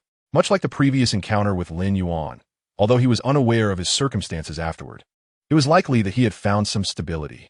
After all, Lin Feng had heard in town that the Lord of Creole City had given his son a thorough beating. Initially, the girl aimed to scold Lin Feng, but observing his cheerful demeanor, her tone softened. "I want to know which room you are in at this hotel." "Purple Rose," Lin Feng replied honestly. The girl's eyes sparkled with excitement. "Would you let me have your room? I'll pay double." Chapter 58. The lessons of life. The girl had just learned from the attendant that the Purple Rose was indeed a luxury room. Initially, she had merely asked casually, not expecting to receive a genuine answer. "Not a chance." Lin Feng calmly shook his head. "Why not?" The girl quickly retorted, "I understand now. It's about the money. How about this? I'll pay 5 times the price." She was aware that the cost of the Purple Rose was 5 gold coins per day. 5-fold would amount to 25 gold coins. Not an insignificant sum. However, Lin Feng calmly shook his head, refusing. "Is that not enough? I'll pay 10 times the price for your room." The girl was infuriated. She had not anticipated that this seemingly immature child would be so avaricious. "Are you certain? I have booked this room for several days." Lin Feng inquired with keen interest, taken aback by the girl's apparent wealth. Subtly, he began to speculate about her identity. Yet the sheer number of 12-year-old youths arriving in Sodto City made it impossible for him to ascertain with complete certainty. Zhu Zhuqing was able to guess quickly, primarily due to her distinctive physique. As for Ning Rongrong, Lin Feng felt only 70% confident in identifying her. Yet instinctively, he sensed that this headstrong girl was indeed Ning Rongrong. "How many days have you booked?" he asked, knowing that Ning Rongrong had sneaked away from the seven-treasure glazed tile school with merely over 300 gold coins in her possession. Upon hearing Lin Feng's inquiry about the duration of her booking, she appeared flustered. Lin Feng noticed her unease and, after contemplation, suggested a compromise. 6 days. I've booked a total of 6 days. While speaking, Lin Feng meticulously observed Ning Rongrong's expressions and demeanor. There was no panic in her eyes, only a slight struggle, and her initially tense posture relaxed as she exhaled. From this series of expressions, Lin Feng deduced that she likely possessed around 400 gold coins. It was improbable that she had less than 300. Otherwise, her eyes would have betrayed her alarm, revealing her insufficient funds. The struggle and relaxation indicated that her wealth exceeded 300 coins but was not abundant, hence her visible reactions. Of course, had Ning Rongrong's funds been below 300, Lin Feng would have employed verbal tactics to gauge her actual wealth, ultimately extracting it all. Now, however, he could still accomplish this, merely requiring continued guidance. 6 days, 300 gold coins. I shall give you that. As she spoke, Ning Rongrong promptly retrieved a pouch of coins from her soul guide, containing exactly 300 gold coins. Unwittingly, she handed the money over to Lin Feng. Without hesitation, he accepted the pouch and stowed it in his soul guide, then silently gazed at her, contemplating how to further extract the remaining coins she possessed. In the harsh realities of society, if he merely deceived her out of her money, it would serve no purpose. To deceive effectively, one must do so with conviction, leaving the other party unable to refute the claims. Such awareness would only further incite their anger, thus yielding results. Under Lin Feng's penetrating gaze, Ning Rongrong felt a slight discomfort, prompting her to demand, "Give me the key, and tell me where the room is. The key cannot be handed directly to you." Lin Feng's response nearly provoked Ning Rongrong into a rage. Her eyes widened as if she were about to devour him, her soul power radiating dangerously, threatening to overwhelm Lin Feng. Fortunately, Lin Feng quickly clarified, "It's not that I refuse. I must first complete the check-in procedures at the front desk." "Oh, in that case, hurry up and do it," Ning Rongrong urged, relieved to realize she had not been deceived, but merely needed to complete some formalities. She thought, how could this somewhat handsome fellow possibly be a con artist? However, processing the transfer requires a fee, and since you purchased my room, it is only right that you cover this cost, Lin Feng asserted nonchalantly. "I paid 10 times the price for your room, and you still expect me to pay a processing fee?" Ning Rongrong was taken aback, disbelief etched across her face. She had brought over 340 gold coins, spent 300 on the room, and now had just over 40 left, causing her anxiety to mount. "This is your loss. Naturally, you must bear it." All right. How much do you want?" Ning Rongrong, now desperate to settle into her accommodation, asked impatiently. Having already spent 300 gold coins, she deemed the processing fee negligible, prioritizing the completion of the transaction. Upon hearing this, Lin Feng smirked slightly, having deftly grasped Ning Rongrong's psychological state. 50 gold coins. 50 gold coins. Why don't you just rob a bank?" Ning Rongrong's voice pitched higher, drawing the attention of the nearby attendant. While observing the conversation, he had remained silent, knowing full well that both individuals were soul masters and dared not intervene. "Do not be so irate. I do not desire such a hefty sum," Lin Feng replied soothingly. "You mentioned paying 10 times the price. The original processing fee is 5 gold coins, so demanding 50 is reasonable." Yet, Lin Feng knew from Ning Rongrong's reaction that she likely lacked 50 gold coins. After a moment's thought, he continued, "How about this? I won't charge you 10 times. You could pay me 40 gold coins instead." "Absolutely not," Ning Rongrong retorted firmly. Despite her denial, Lin Feng perceived her sigh of relief, suggesting she likely had 10 gold coins but was reluctant to part with them. After some contemplation, Lin Feng provoked her further. "What? Are you a dignified soul master, unable to produce 40 gold coins?" This remark incited Ning Rongrong, who furiously declared, "How could I possibly be unable to produce 40 gold coins? Who do you think you're looked down on me?" With that, she produced a small pouch from her hand, revealing exactly 40 gold coins. "Here, take the money and process the paperwork to give me the key." Ning Rongrong, now agitated, thrust the coins into Lin Feng's hands and tugged him towards the front desk. Lin Feng merely smiled. "All right, no need to rush. Let us proceed with the formalities." Soon, Ning Rongrong's urgency led them to the front desk. "This gentleman is transferring the room to me. Please expedite the process." The attendant, upon hearing this, turned to Lin Feng for confirmation. "Sir, do you indeed wish to transfer the room?" Before he could finish, Ning Rongrong interrupted. "Hurry up." Lin Feng, smiling, affirmed, "Yes, I am transferring it." "Very well," the attendant replied. "Sir, for your luxury suite, a processing fee of 5 gold coins is required, along with the room key." With a wave of his hand, Lin Feng presented 5 gold coins and the key to the attendant. Upon witnessing this, Ning Rongrong felt a pang of regret over her dwindling coins, yet simultaneously, a sense of joy blossomed within her. This boy had indeed spoken the truth. The processing fee was indeed 5 gold coins. Though she had spent 10 times the price, she ultimately saved 10 coins, leaving her with a sense of unexpected profit. However, the attendant's next statement nearly shattered Ning Rongrong's composure. "Sir, your room has 2 days remaining on its lease. The transfer has been successfully processed." He then handed the key and transfer confirmation to a stunned Ning Rongrong, who stood frozen, not even reaching for the key. "Sir?" the attendant inquired, puzzled. But in the next moment, Ning Rongrong erupted in fury, her 2 yellow, century-old soul rings manifesting and glowing simultaneously, enhancing her strength and speed.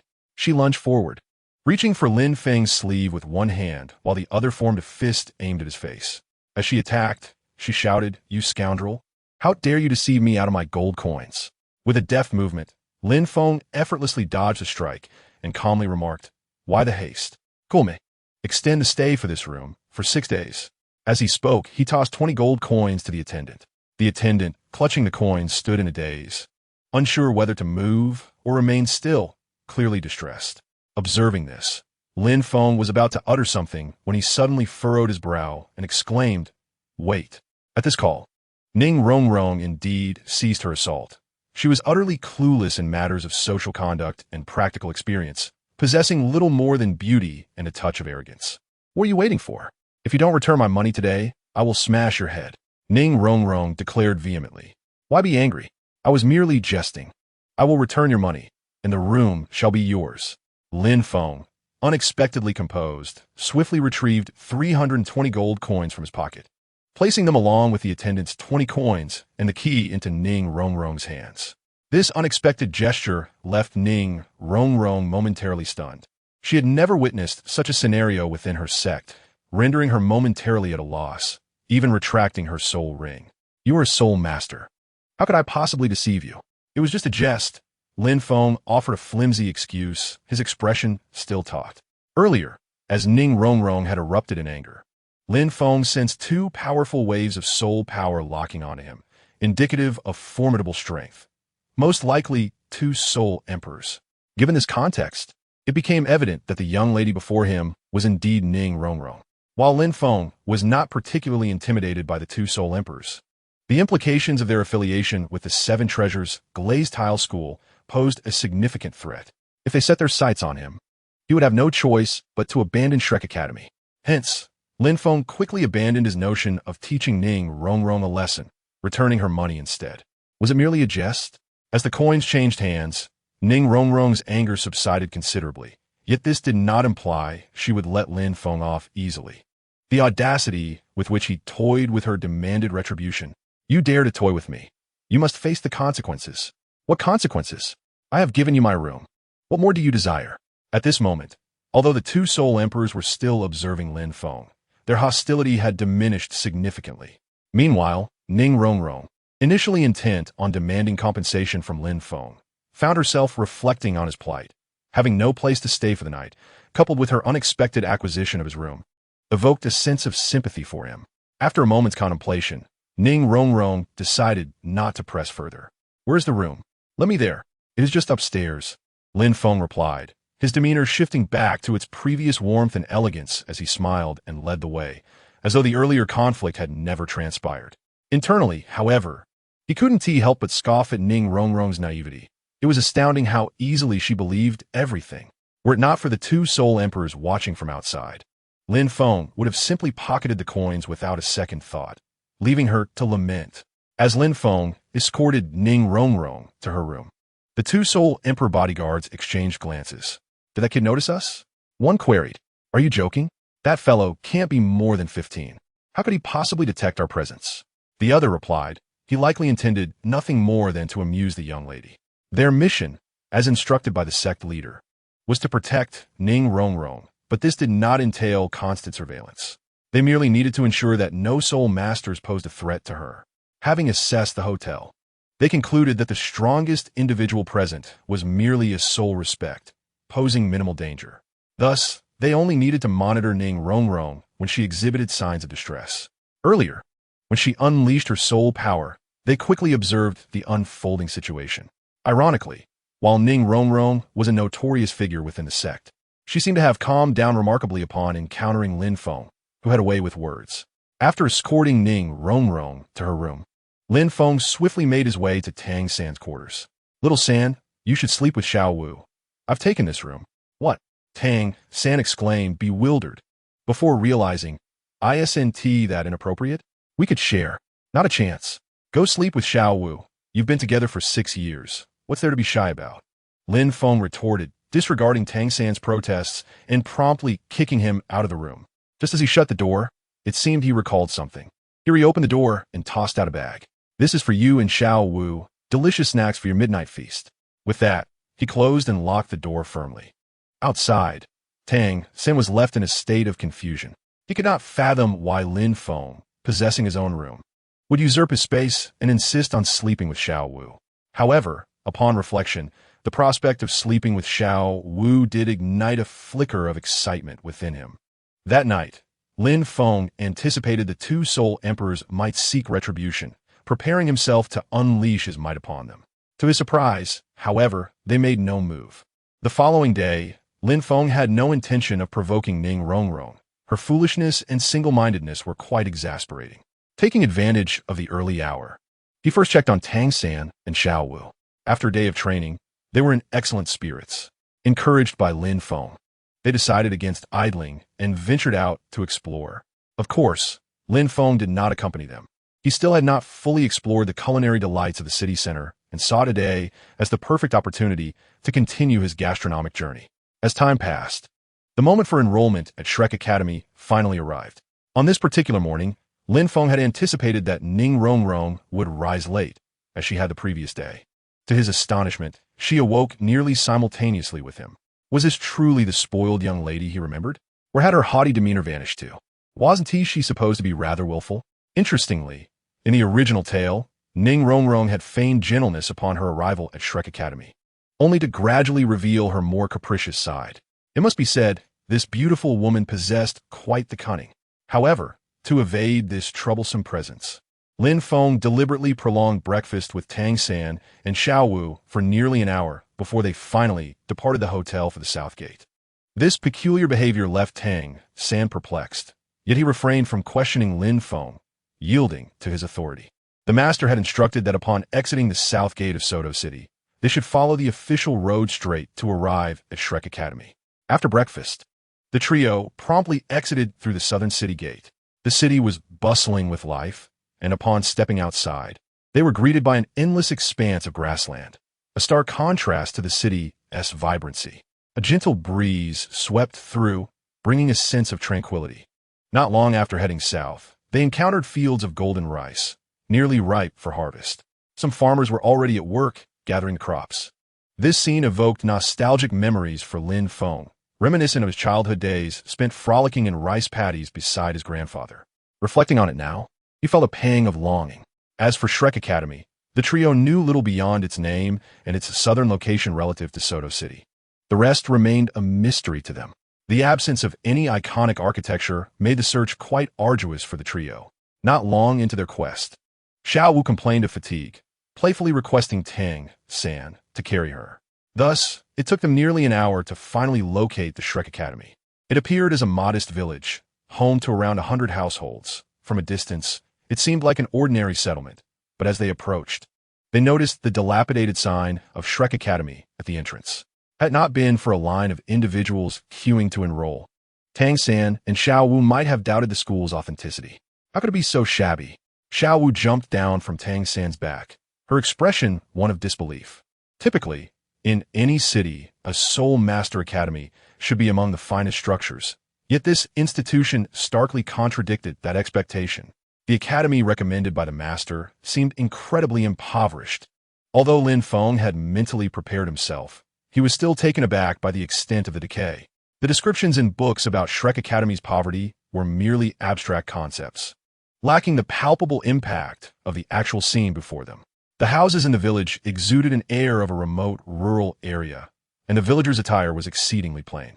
It could be said that Saint Spirit Village appeared wealthier in comparison, underscoring the stark poverty of this place.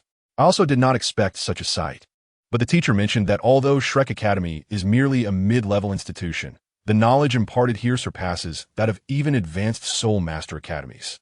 Tang San too was astonished by the scene, yet he chose to trust the master.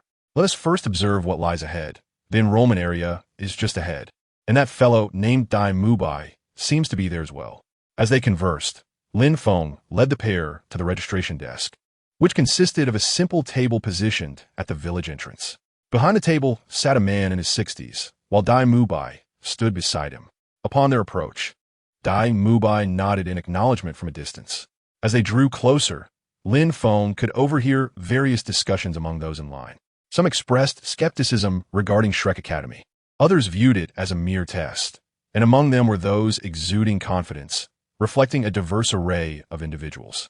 In the midst of this, Lin Feng spotted Ning Rongrong near the front of the queue. It seemed that despite the low acceptance rate, many still sought to enroll. Otherwise, Ning Rongrong would have entered long ago. Fortunately, their late arrival placed them at the end of the line, allowing Ning Rongrong to remain oblivious to Lin Feng as presence. Thus, the trio silently awaited their turn while observing the surroundings. Suddenly, a commotion erupted in front of them. You individuals in line should have inquired about Shrek Academy before coming here. Indeed, graduates of our academy acquire the title of Viscount, but the admission requirements are stringent. If you rushed over here without any prior information, you will merely squander your registration fees. The elder stood, his expression showing impatience as he surveyed the lengthy queue. Shrek means monster. Thus, we only accept those who are truly monstrous. The requirements are simple: under 13 years of age and a spirit power level of at least 21. Those who do not meet these criteria should leave to avoid wasting time and money. Upon concluding his statement, the elder, seemingly to assert his authority, emitted a tremor, and 6 spirit rings immediately illuminated beneath him. White, yellow, purple, purple, purple, black. A formidable spirit emperor. His words carried significant weight, causing the queue to diminish by more than half, thereby saving Lin Feng and his companions considerable waiting time. Shortly thereafter, Lin Feng witnessed Ning Rongrong successfully pass the first round of tests. Meanwhile, while observing the scene, Lin Feng noticed a remarkably voluptuous young woman approaching from the back of the line, dressed in black, with an aloof expression. He recognized her as Zhu Zhuqing. After glancing at the queue of several dozen people, she quietly took her place at the end, waiting patiently. Due to the number of individuals behind Lin Feng, Zhu Zhuqing failed to notice them. Eventually, it was Lin Feng's trio's turn. The registration fee was 10 gold coins per person, and Lin Feng produced 30 coins, placing them in the designated box on the table. The elder proceeded to assess Tang San and Xiao Wu's bone structure to confirm their ages. Unleash your martial spirits and spirit rings. They exchanged glances before releasing their martial spirits, accompanied by the 2 yellow spirit rings indicative of a century's worth of cultivation. The elder appeared momentarily taken aback upon seeing Tang San's blue silvergrass, then smiled warmly. I never expected blue silvergrass could be cultivated so swiftly. And both of you possess commendable physical attributes. Surely, you must engage in regular training. Tang San replied with a smile. Master, do we qualify as monsters? Indeed, you do. The elder nodded in satisfaction before gesturing to Dai Mubai. Mubai, escort these 2 inside. Every candidate who successfully passed the initial assessment would be taken by Dai Mubai to the second testing area. They had been enrolling for over an hour. Yet Dai Mubai had only guided a dozen or so individuals into the academy. Merely 7 or 8 had qualified for admission, and to gain acceptance, they would need to successfully navigate 4 additional tests. Chapter 61. The Shock of the Crowd. Tang San and Xiao Wu approached Dai Mubai. Yet the 3 of them remained together, as Lin Feng had yet to undergo his assessment. Tang San and Xiao Wu stayed back, confident in Lin Feng's inevitable success. While Dai Mubai was purely curious, he wondered about Lin Feng, the older brother figure, and his capabilities, noting that he appeared to be around 15 years old while still seeking admission to the academy. In truth, Tang San and Xiao Wu were also intrigued, particularly about Lin Feng's undisclosed second and third spirit rings. Indeed, throughout the years, aside from his first spirit ring, all other levels remained a mystery. The trio lingered, their eyes fixed on Lin Feng, and the elder looked momentarily perplexed. Lin Feng appeared somewhat older, perhaps around 15, and although he had just observed the 30 gold coins, the elder initially assumed Lin Feng was merely a stubborn individual. However, the situation now seemed atypical. The elder, slightly bewildered, inquired, "Are you here to apply for the academy as well? You seem to exceed the age limit." Tang San hastily explained, "Brother Feng is only a month or 2 older than me. He merely appears older, and he graduated alongside me and Xiao Wu. Is that so?" The elder's interest was piqued. "Extend your hand." Lin Feng complied, but after a few moments of examination, the elder furrowed his brow. When he had assessed Tang San's hand bones, it felt as if the latter had cultivated a unique spirit skill, making it difficult to ascertain his age until he examined the leg bones. Yet with Lin Feng, it was even more astonishing. The elder could not detect his bones at all. This was not due to Lin Feng's bones being soft, but rather because his muscles were extraordinarily firm, brimming with explosive power. The elder was unable to perceive his bones. Lin Feng's physique seemed forged from steel, as evidenced by his arms, and it was safe to assume his legs would be no different. The elderly man, unable to discern anything, certainly would not voice his thoughts, as that would be quite embarrassing. After some contemplation, he directly said, "Please reveal your martial soul." After all, the individual named Tang San had mentioned that Lin Feng had graduated alongside them, suggesting they were of similar age. Without hesitation, Lin Feng extended his right hand, and a vividly colored little flower appeared in his palm. "What kind of martial soul is this?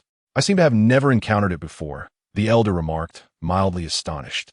Not only he, but Dai Mubai and the surrounding students and parents were equally intrigued. "I call it no flower, which possesses the ability to heal injuries. Hence, I am an auxiliary soul master." As Lin Feng's words fell, the eyes of those around him sparkled with interest. Auxiliary soul masters are always in high demand, especially those with healing abilities, as they are among the most sought-after soul masters.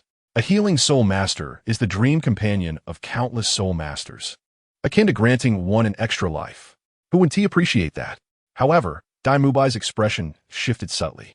He had previously experienced the power of Tang San's auxiliary soul master skills, and he wondered if this Lin Feng would be similarly formidable. If so, it would indeed be intriguing. Lost in thought, the elder suddenly exclaimed, "Auxiliary soul master, quite impressive. Now, please reveal your soul rings.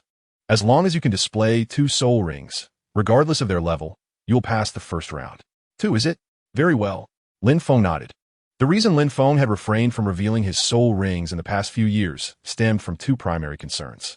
Firstly, exposing them would solidify the age of the soul rings. Should he later alter them with the system, and the changes in their ages were discovered, it would lead to significant trouble.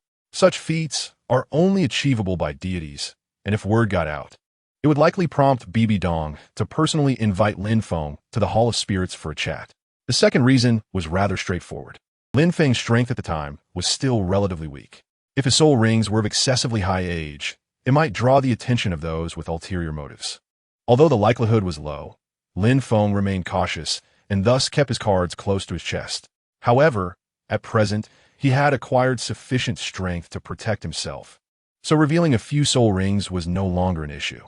As Lin Feng pondered these matters, the elder mused, "What is this? Are 2 soul rings insufficient? Can you possibly show me 3? Yet in the next moment his eyes widened in shock. Lin Feng displayed 2 soul rings. But they were not the dual yellow rings of a prodigy. Instead, they were a shocking yellow and a black. The black ring represented a 10,000-year soul ring. This individual's second soul ring was, in fact, a 10,000-year soul ring. How is this even possible? At the moment Lin Feng revealed his soul rings, everyone around, including Tang San and Xiao Wu, gaped in astonishment. Even Zhu Zhuqing, who stood not far behind, was taken aback. Someone had actually acquired a 10,000-year soul ring. However, due to her angle, she did not realize this individual was Lin Feng. In contrast to the astonishment of others, Tang San's understanding ran deeper. According to the Master's 10 core competencies of martial souls, there is a limit to the age of each soul ring a soul master can obtain. The first soul ring should be over 400 years, and the second should be around 700. Yet Lin Feng had effortlessly shattered this rule. Not merely achieving 1,000 years, but directly manifesting a 10,000-year soul beast. No wonder Brother Feng's physical prowess is so terrifying. It is indeed a result of the strength conferred by the 10,000-year soul ring.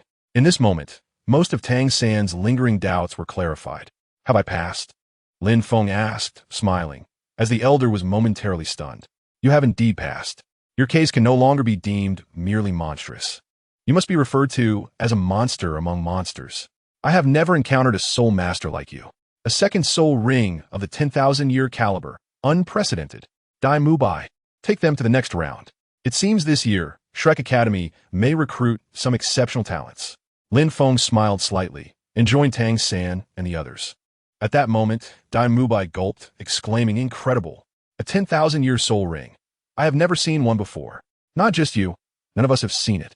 Brother Feng truly keeps his secrets well. Tang San and Xiao Wu chimed in. However, they perceived deeper implications. Both had reached the rank of soul respect, and they speculated that Brother Feng's third soul ring would likely also be of 10,000-year caliber. To this, Lin Feng merely smiled, choosing not to elaborate. Fortunately, he had only revealed 2 soul rings. Otherwise, if he had displayed 3 or 4, wouldn't these individuals be utterly flabbergasted? Lin Feng's silence indicated to Dai Mubai that he did not wish to delve further into the matter of the 10,000-year soul ring. Thus, Dai Mubai promptly stated, let me take you to the next round. The village is small, and the second round is just ahead. With that, he led the 3 into the village. As Lin Feng departed, the students and parents gathered at the village entrance continued, discussing the matter of the soul rings. Chapter 62. Eat the big ones. The village was quite small, and the second round's location was a small plaza not far from the entrance. After walking a short distance, Dai Mubai pointed ahead, saying, the second round is just up ahead. I won't accompany you any further. I spotted an acquaintance at the entrance and need to see her. Acquaintance? You're not planning to cause trouble for some girl, are you? I noticed you stealing glances just now. Xiao Wu, perceptive as ever, recalled how Dai Mubai's gaze had lingered on a girl clad in black. Dai Mubai frowned, retorting, what do you know? I have no ill intentions. I simply sense that the aura of that girl is quite similar to mine. Not in a generic sense, but rather it has a complementary essence to my martial soul. If we join forces, we might be able to unleash an exceedingly powerful martial soul fusion technique. The term martial soul fusion technique was familiar to both Tang San and Xiao Wu, having heard of it from the master. Thus, they found Dai Mubai's words intriguing. I won't discuss this any further. You all proceed on your own. I'll return shortly. With that, Dai Mubai hurried back to the village entrance. Shortly after Dai Mubai left, Oscar appeared, as if on cue, pushing his sausage cart. His soft voice echoed near the second round. Selling sausages, selling grilled sausages. Delicious, crispy sausages that not only taste great, but also serve well. Priced affordably with generous portions. For just 5 copper coins, you can enjoy exquisite flavors. Students passing by must not miss this opportunity. Hearing this, Xiao Wu's eyes sparkled as she turned to Lin Feng, pleading, Brother Feng, I want to eat grilled sausages. Eat. 2 big ones, is that enough? That's plenty. Thank you, Brother Feng, you're so kind. After agreeing to Xiao Wu, Lin Feng skillfully directed Tang San. Xiao San, go. Buy a dozen sausages, and if there are any condiments, get some of each. Tang San, slightly bewildered, thought, why am I the one running errands after Xiao Wu? Thank you. Despite his internal complaints, he still rushed off to buy 10 sausages. The enticing descriptions piqued his curiosity about the taste. Given the quantity he was purchasing and the need for condiments, Tang San took a bit of time. By the time he returned with the sausages, Lin Feng was already growing impatient. This is food crafted from a food-type martial soul, something Lin Feng had never tasted before, and he was quite curious about the flavor of the sausage. However, just as the three were about to dig in, Dai Mubai rushed over from a distance, exclaiming, "Stop! You cannot eat this sausage." Upon saying this, Dai Mubai approached and said to Oscar in a serious tone, "Little AO, how many times do I have to tell you not to sell sausages at school? Do you want everyone to throw up later?" Oscar approached with a bitter smile. "Big brother Dai, you know that this sausage is perfectly fine. It's not inedible. In fact, it's quite delicious. Is this man really a student at the academy?" Tang San found it hard to believe. What did Dai Mubai just call him? Little AO? This bearded man is also a student? Ahem, this guy's named Oscar, and he's only 2 years older than you, Dai Mubai explained, shaking his head. Little AO's martial soul is rather unique. It's an exceptionally rare food-type martial soul. Because of this martial soul, his hair is quite abundant, hence his uncle-like appearance. Oh, I see, Tang San replied, curiosity piqued. But is there something wrong with this roasted sausage? It looks quite appetizing to me. His question stemmed from the fact that he hadn't noticed any poison or other issues with the sausage, making him all the more curious. It truly cannot be eaten, Dai Mubai insisted, looking at Oscar.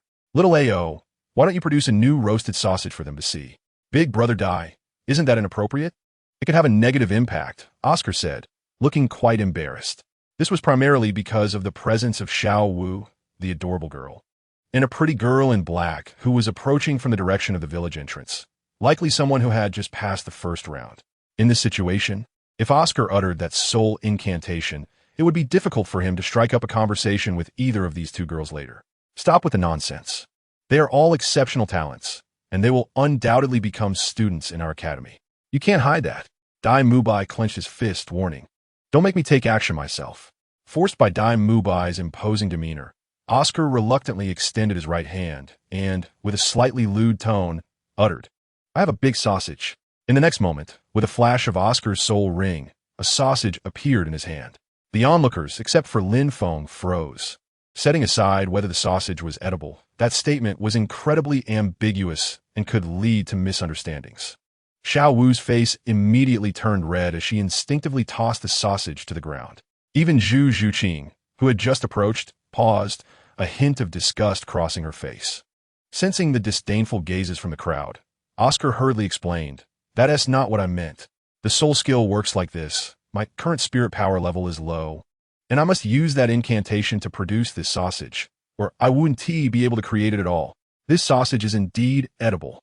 You might as well keep it for yourself. Tang San felt the situation was too strange and attempted to return the roasted sausage to Oscar's stall.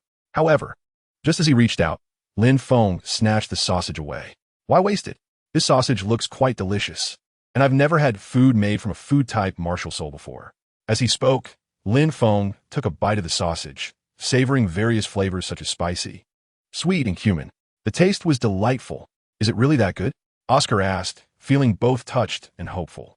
Until now, only those unaware of his incantation dared to eat Oscar's sausages, while those who knew either refused to eat them altogether or would throw up after their first taste.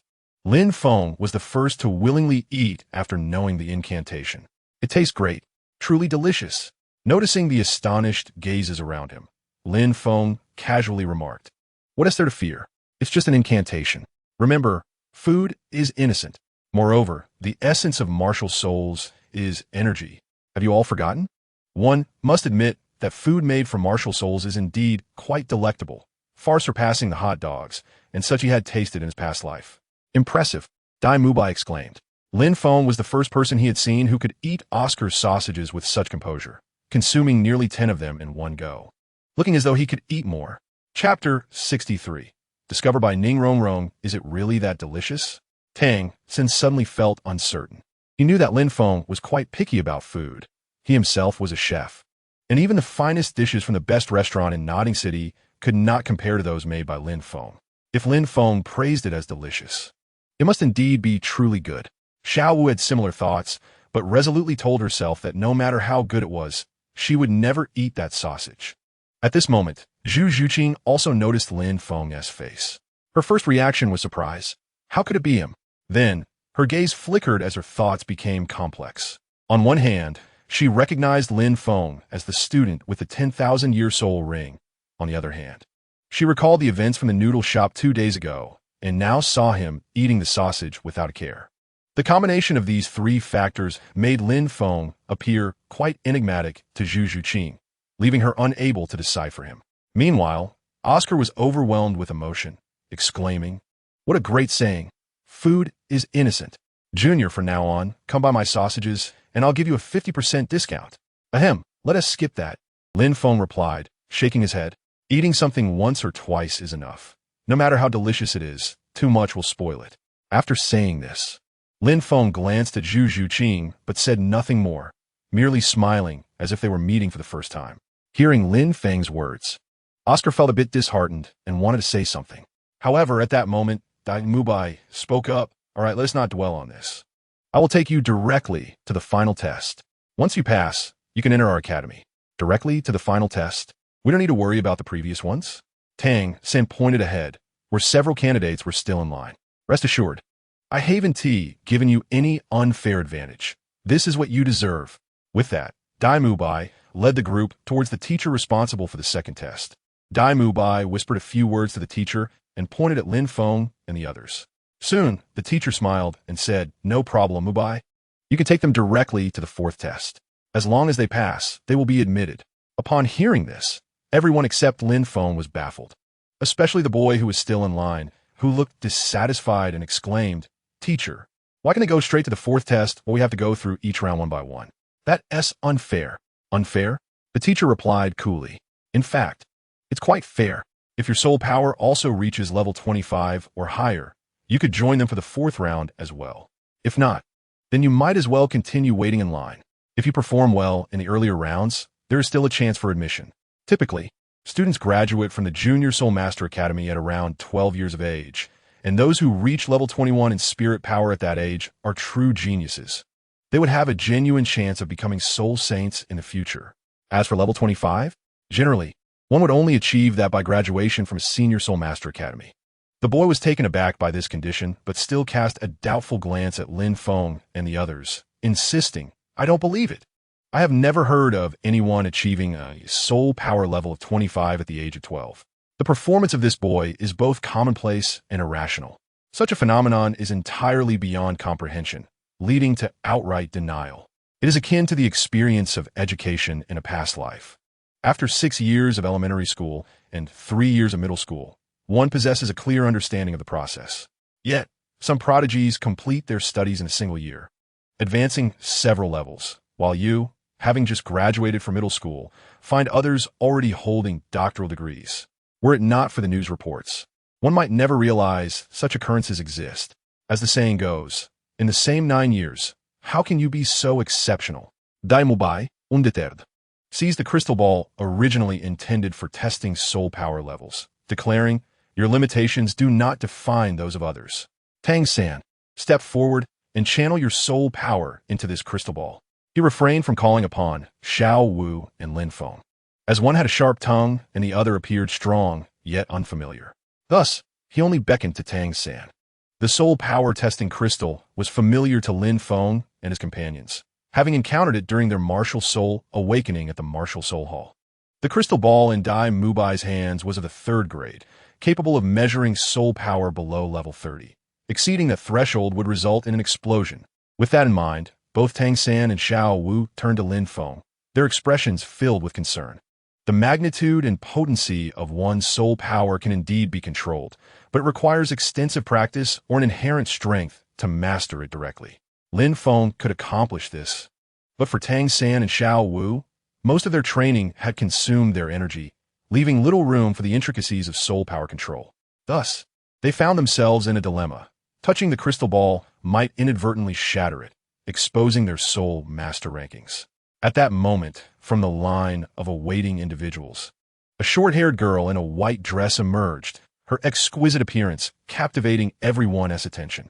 It was none other than Ning Rongrong. She stepped forward, her gaze fixed intently on Lin Feng, a hint of surprise evident on her face. "You, aren't you just an ordinary person? What brings you here?" Before Lin Feng could respond, Ning Rongrong seemed to come to a realization, nodding as she exclaimed, "I understand now. You must have anticipated that I would apply to Shrek Academy, and thus you toyed with me the other day to capture my attention." The previous night, Ning Rongrong had realized that Lin Feng's intentions were merely to swindle her. Initially, she had contemplated confronting him, but as time passed without a sighting, she gradually forgot. Now, encountering him at Shrek Academy left her puzzled. Lin Feng appeared to be around 15. Could he even be admitted? Despite her confusion, she recognized that reaching this second level indicated he had to be a soul master, which tempered her inclination to confront him immediately. Reflecting further, Ning Rongrong concocted a narrative wherein Lin Feng had deliberately sought her attention. Seek attention? What nonsense! Lin Feng thought, his expression one of bewilderment. He suddenly realized that Ning Rongrong was not merely brash and thoughtless, but also exceedingly self-absorbed. Such a woman is truly formidable. I must keep my distance. Who is she? Brother Feng? Xiao Wu inquired, her eyes sparkling with curiosity. I don't know. I have no idea what she is talking about. She seems rather foolish. Lin Feng replied innocently, his gaze filled with confusion as if he genuinely did not recognize Ning Rongrong. Upon hearing this, the smile on Ning Rongrong's face vanished instantly. You dare to mock me again? I shall make you regret it, she declared, her temper flaring as Lin Feng denied any acquaintance. The lightness of his words ignited her fury, reminiscent of the emotions from the previous evening. With a swift motion, she summoned her soul ring, and the seven treasures glazed tower materialized, amplifying her abilities as she advanced to strike Lin Feng. However, as she approached, Xiao Wu deftly intervened, skillfully restraining her. Brother Feng, what is going on? Xiao Wu asked nonchalantly. The sequence of events unfolded rapidly. The other students in line failed to grasp what had transpired. Merely impressed by Xiao Wu's prowess in subduing a powerful soul master like Ning Rongrong, the instructors of the second level, along with Dai Mubai, Tang San, and the others, observed with keen interest. They recognized the fleeting appearance of the Seven Treasures Glazed Tower, a martial soul traditionally exclusive to the direct descendants of the Seven Treasures clan. Master S' assessment of the Seven Treasures Glazed Tower was succinct. It is the most formidable supportive martial soul on the continent, the finest ally for all battle-type soul masters. Among the 6 insignias of the Martial Soul Hall, one belonged to this esteemed clan, highlighting its significant reputation within the martial soul community. While everyone was astonished, Ning Rongrong herself was equally taken aback. Although she was merely a supportive soul master, her training within the clan had honed her abilities. Yet here she was, effortlessly subdued by an unknown girl. The strength restraining her arm felt like a vice, rendering her immobile. Let me go, she cried out. Despite her pleas, Xiao remained unfazed, her gaze fixed on Lin Feng. Lin Feng, how can you treat a classmate this way? We must support one another, don't you understand? Release her at once, Lin Feng urged. With a playful tongue-out gesture, Xiao Wu promptly released Ning Rongrong. Are you all right? She asked, her tone light. Humph.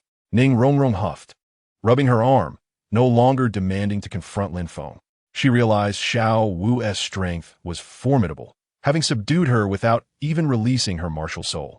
It was best to avoid trouble for now, taking note of the incident for future consideration. Forget about her. Let us proceed with the soul power test. Lin Feng called to Xiao Wu, then seized the crystal ball from Dai Mubai's hands. Raising his hand slightly, he channeled a fraction of his soul power into the sphere. In the next moment, the crystal ball erupted with brilliant white light, akin to a diamond, signaling an impending level 30. At that instant, those who had previously doubted the boy stood agape, astonished. The crowd was equally stunned. Even Ning Rongrong, a member of the Seven Treasures clan, was rendered speechless. At this moment, she came to a realization. Those who could surpass the first challenge were undoubtedly under the age of 13. Judging by the current condition of the crystal ball, Lin Feng's soul power level was approximately at 29, exceedingly close to reaching 30.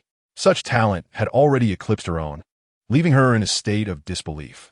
Ning Rongrong, the foremost prodigy of the Seven Treasure Glazed Tile School, had been told by her father that she was the only one in centuries with the potential to transform the Seven Treasure Glazed Tile into the 8 Treasure Glazed Pagoda. Yet now, she found herself outshone by an inconspicuous wild boy. The shock she experienced from Xiao Wu earlier was nothing compared to this. After all, Ning Rongrong was merely at the 26th level, a support-type soul master, whose physical capabilities could not compare to those of other soul masters. If Xiao Wu possessed a beast martial spirit, even a 21st level soul master could defeat her. Therefore, in Ning Rongrong's eyes, Xiao Wu's level should be around 25.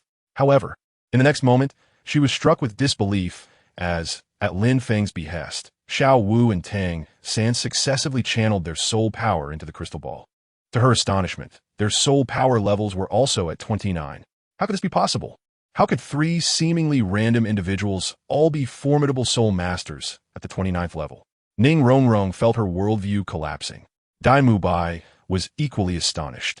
While he had considered that Lin Feng might be at 29, he never imagined that the sharp-tongued Xiao would also be at that level. The teacher responsible for the testing was momentarily dumbfounded as well. Encountering three 29th level prodigies at once was unprecedented in his years of experience. Meanwhile, the boy who had initially harbored doubts was so astonished that he fell to the ground, utterly incredulous. Brother Feng, how did you manage this? As everyone expressed their astonishment, Tang San quietly approached Lin Feng, having trusted him enough to channel their power without a second thought. Logically, the crystal ball should have shattered under such pressure, yet it remained intact, surely due to Lin Feng's intervention. I assisted you in channeling, Lin Feng chuckled. The underlying principle was straightforward. Lin Feng had seized control of the crystal ball, intercepting their soul power as they channeled it, and infused a portion of his own. Thus, all three emerged as 29th level soul masters. Excellent, excellent, excellent. The instructor for the second challenge exclaimed thrice, his face beaming with delight, his eyes nearly squinting shut.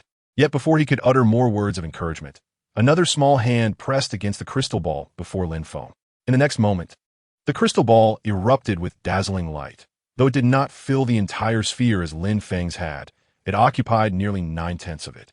This soul power belonged to Zhu Zhiqing, who had also been astonished, but quickly regained her composure to test her own power.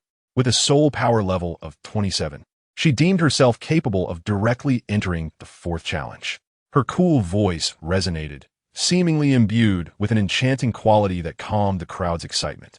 Of course you can. Dai Mubai quickly concurred. Yet at that moment, Ning Rongrong, seemingly unwilling to be outdone, placed her hand on the crystal ball, glaring at Lin Feng as she declared, I could do it too. As her words fell, the crystal ball emitted a soft white glow, indicating a soul power level of 26. At this, the teacher finally managed to voice his thoughts. This year, Shrek Academy has an unprecedented number of prodigies. Truly remarkable. It seems I might have a chance at a raise. Mubai, please lead these students to the fourth challenge. Thus, the group made their way toward the depths of the village, under the envious gazes of other students. As they journeyed toward the fourth challenge, only Tang San and Dai Mubai were somewhat familiar with one another, engaging in casual conversation about enrollment and the academy. The others listened attentively, only interjecting with inquiries if something piqued their interest.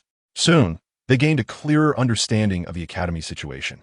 Firstly, concerning student enrollment, Shrek Academy had only admitted over 40 students in its 20-year history, averaging slightly more than 2 students per year. The academy had not accepted any new students for the past 2 years. As it stood, only 3 students remained in the academy. It could be said that Shrek Academy was the only Soul Master Academy on the continent where the number of teachers exceeded that of students. Furthermore, Shrek Academy was in dire financial straits. Soul Masters above level 40 no longer received subsidies from the Martial Soul Palace, leaving the teachers in the academy financially strained, relying on Flinder for their meager wages. The primary source of the academy's finances came from Dai Mubai's sponsorship and Flinder's grocery store in Sodto City. A rather dismal situation. With no new students arriving and teacher salaries needing to be paid, Shrek Academy was on the brink of closure. In truth, the royal family of the Bala Kingdom had expressed interest in sponsoring the academy, but they insisted that graduates pledge allegiance to the royal family for 3 years. Such a condition was unacceptable to Flinder, leading to an outright rejection. Additionally, due to Shrek Academy's somewhat unconventional nature, they faced exclusion from other academies, culminating in their current impoverished state. As they discussed, the 6 soon arrived at the site of the fourth challenge.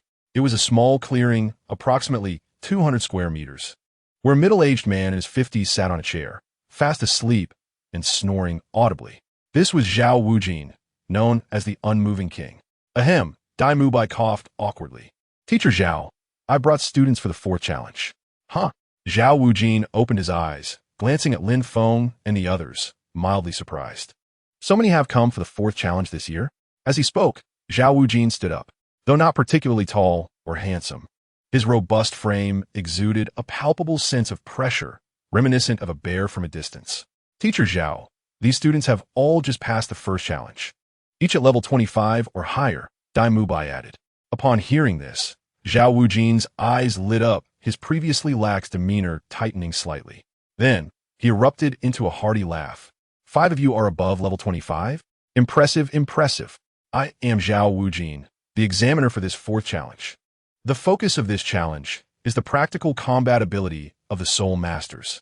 Initially, I was merely an observer, and you would only need to endure 1 incense stick duration in Mubai's hands to pass. However, since you 5 have come directly from the first challenge, I shall personally engage with you. You now have 1 incense stick time to familiarize yourselves with one another and devise a strategy. After the incense burns out, the test will commence. The task is simple. All 5 of you will face me, and as long as one of you can withstand for 1 incense stick duration, you shall all pass. With that, Zhao Wujin seemingly conjured an incense stick from thin air, igniting it and planting it in the ground. Dai Mubai hesitated, saying, Teacher Zhao, this seems a bit inappropriate. It's not about what you think, it's about what I think. Zhao Wuji cast a stern glance at him, asserting, the dean is absent, so I am in charge here. My word is final. Dai Mubai hesitated, torn between speaking and remaining silent. Zhao Wuji, with his impulsive nature, urged, speak up. Don't hold back. Teacher Zhao, I feel that a single incense stick time might be too brief, Dai Mubai finally managed to say. Zhao Wuji was taken aback.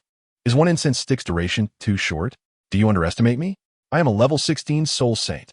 Those 5 12-year-olds can only reach the rank of great soul master at best. Even if they stood still, they would not be harmed. With this thought, Zhao Wuji chastised. Little Bai, you have quite a bit of audacity to look down on me. Tomorrow, I shall personally guide you through a practical class. Teacher Zhao, that's not what I meant. Dai Mubai quickly clarified. Among those 5, Lin Feng possesses a 10,000-year soul ring as his second soul ring. The soul skills granted by a 10,000-year soul ring are undoubtedly formidable, which is why I believe a single incense stick time is rather short. What? The second soul ring is a 10,000-year soul ring? Zhao Wuji looked at Lin Feng with disbelief. Ning Rongrong, equally perplexed, glanced around, wondering who among them possessed a 10,000-year soul ring. Among those present, only she and Zhao Wuji had not witnessed the events at the village entrance. Zhu Zhuqing had already been shocked once, and now her expression was merely slightly unusual. At this moment, Lin Feng noticed everyone's gaze upon him. With a helpless shrug, he thought, what are you all staring at me for? It's just a 10,000-year soul ring. What's so surprising about it? What? You possess a 10,000-year soul ring? I refuse to believe it. Ning Rongrong circled Lin Feng, her face a mask of disbelief. Zhao Wuji, with greater determination, strode over to the group and addressed Lin Feng. You're Lin Feng, correct? Show us your soul ring. Sighing, Lin Feng reflected that having strength often drew attention. It wasn't his wish to show off, rather, others were demanding it of him. With a slight tremor, he revealed his 2 soul rings, 1 yellow and 1 black. Unintentionally or not, when the soul rings emerged, they brushed against Ning Rongrong, causing her to stagger back a few steps. Yet, she had no time to ponder whether Lin Feng had done this on purpose, for she was rendered speechless by shock. Are you joking? The second soul ring is a 10,000-year soul ring? With such immense energy, how could a soul master possibly withstand it? Why hasn't he burst apart? Like Ning Rongrong, Zhao Wuji was equally astonished, pondering how Lin Feng had not been overwhelmed by such formidable energy. Was it a sacrifice from a 10,000-year soul beast, or was Lin Feng's innate talent extraordinary? Perhaps his physical constitution was unique? With Zhao Wuji's intellect, he could not fathom the truth of the matter at that moment. All eyes remained fixated on the black soul ring until Lin Feng retracted it, prompting everyone to regain their composure. Zhao Wuji remarked solemnly, truly a monster among monsters. I have never encountered anyone with a second soul ring of 10,000-year caliber. However, a great soul master remains a great soul master. A 10,000-year soul ring does not change the rules. You five must withstand my attacks for a single incense stick's duration to pass the test. Little Bai, please introduce me properly to them, Zhao Wuji commanded, taking his position at the center of the arena. Chapter 66. Can you defeat me in an instant? Once Zhao Wuji departed, the group quickly recovered from their astonishment regarding Lin Feng's 10,000-year soul ring and prepared for the imminent practical battle. What kind of strength does this teacher, Zhao, possess? He isn't even afraid of Brother Feng's 10,000-year soul ring. Xiao Wu exclaimed cheerfully. I believe that even if all five of us great soul masters band together, we may not be able to withstand a soul emperor. Xiao Wu, fully aware of Lin Feng's prowess, noted that even a 10,000-year soul beast could likely be defeated by him. Teacher Zhao is not a soul emperor. He is a level 76 soul saint. Dai Mubai emphasized, wary that his companions might underestimate the situation. A soul saint? Except for Lin Feng, everyone gasped in astonishment. In a high-level soul master academy, a weaker institution would have a soul emperor as the principal, while only stronger academies would have a soul saint at the helm. Shrek Academy was merely a mid-tier soul master academy. Having encountered a soul emperor at the entrance had already astonished them, and now this teacher Zhao was a soul saint. Dai Mubai continued, Teacher Zhao is the vice president of the academy, hence his formidable strength. By the way, his martial soul is an extraordinarily powerful beast martial soul known as the Titan King Kong Bear. This martial soul possesses terrifying defensive capabilities with no apparent weaknesses. Even soul masters of the same rank would find it challenging to inflict harm upon Teacher Zhao, who is nicknamed the Unyielding King. Moreover, don't assume that bear-type martial souls are slow. That is only the case for soul masters of the same level. Teacher Zhao, as a soul saint, is significantly faster than you all. At this moment, Ning Rongrong expressed mild surprise. So he's the unyielding King Zhao Wujin. I heard from my father that 10 years ago, he had a confrontation with the Spirit Hall. At that time, the Spirit Hall sent 16 bishops to hunt him down, all of whom were at least level 60. Unexpectedly, he managed to break free from their siege. He must have been only in his 60s back then. And now he has attained Soul Saint. He must be even more formidable. Dai Mubai nodded in agreement. Indeed, Teacher Zhao possesses 7 soul rings, 2 yellow, 2 purple, and 3 black, all derived from powerful soul beasts with immense strength and defense. These soul rings greatly enhance both his offensive and defensive capabilities. I estimate that even if he merely stands there and allows you to attack, it would be exceedingly difficult for you to inflict damage upon him. Thus, I recommend you focus on restraining him to endure for a single incense stick's duration. Of course, there is another strategy, a full frontal assault, given Lin Feng's 10,000-year soul ring. The enhancement to his physical attributes is considerable. If his soul skills are potent enough, you might have a chance to defeat Teacher Zhao directly. After all, he likely won't exert his full strength and will only utilize his first 2 soul skills at most. Upon hearing this, Ning Rongrong felt a twinge of dissatisfaction. Her tone slightly acidic. Is Lin Feng truly that powerful? What kind of martial soul must he possess to defeat a soul saint? Her words clearly indicated a shift in perception, revealing her envy of Lin Feng's 10,000-year soul ring, which she lacked. Before Lin Feng could respond, Xiao Wu interjected. Brother Feng is indeed strong. Whether he can defeat the soul saint, I cannot say, but he could easily make you cry with a single punch. I would never cry. Besides, I am a support-type soul master. You all must protect me, Ning Rongrong declared proudly. Support-type soul masters are the most revered among all soul masters on the continent, holding the highest status, especially the 7-treasure glazed tile pagoda, renowned as the mightiest support-type martial soul in the land, making it a soul master's best companion and ensuring respect wherever it is found. Ning Rongrong took great pride in this. Xiao Wu promptly countered with a serious expression. Brother Feng is also a support-type soul master. We must protect him as well. What? How can a big guy like you awaken a support-type martial soul? This was not a matter of gender discrimination for Ning Rongrong, but rather a common perception on Douluo continent, where most male soul masters awakened martial souls with more masculine traits. Among support-type soul masters, nearly 90% are female, which is why Ning Rongrong was so astonished at this revelation. Why can't I? The auxiliary soul masters are indeed of varying caliber. You and Brother Feng are both in the auxiliary category, yet he could easily bring you to tears with a single punch. Xiao Wu and Ning Rongrong, seemingly adversaries, were passionately engaged in conversation. Observing this, Dai Mubai leaned closer to Tang San and quietly inquired, "Tang San, is Lin Feng formidable?" Without a moment's hesitation, Tang San replied, "Of course, Brother Feng is powerful. While he may not be able to defeat Teacher Zhao with one punch, he can certainly eliminate you in an instant." Dai Mubai felt insulted by this remark. After a brief pause, he retorted, "He could eliminate me? I am a distinguished 37th level Assault Soul Master. If he can take me down today, I will devour all the sausages from Xiao Ao's stall right here." The volume of his voice seemed to rise, drawing Lin Feng's attention immediately.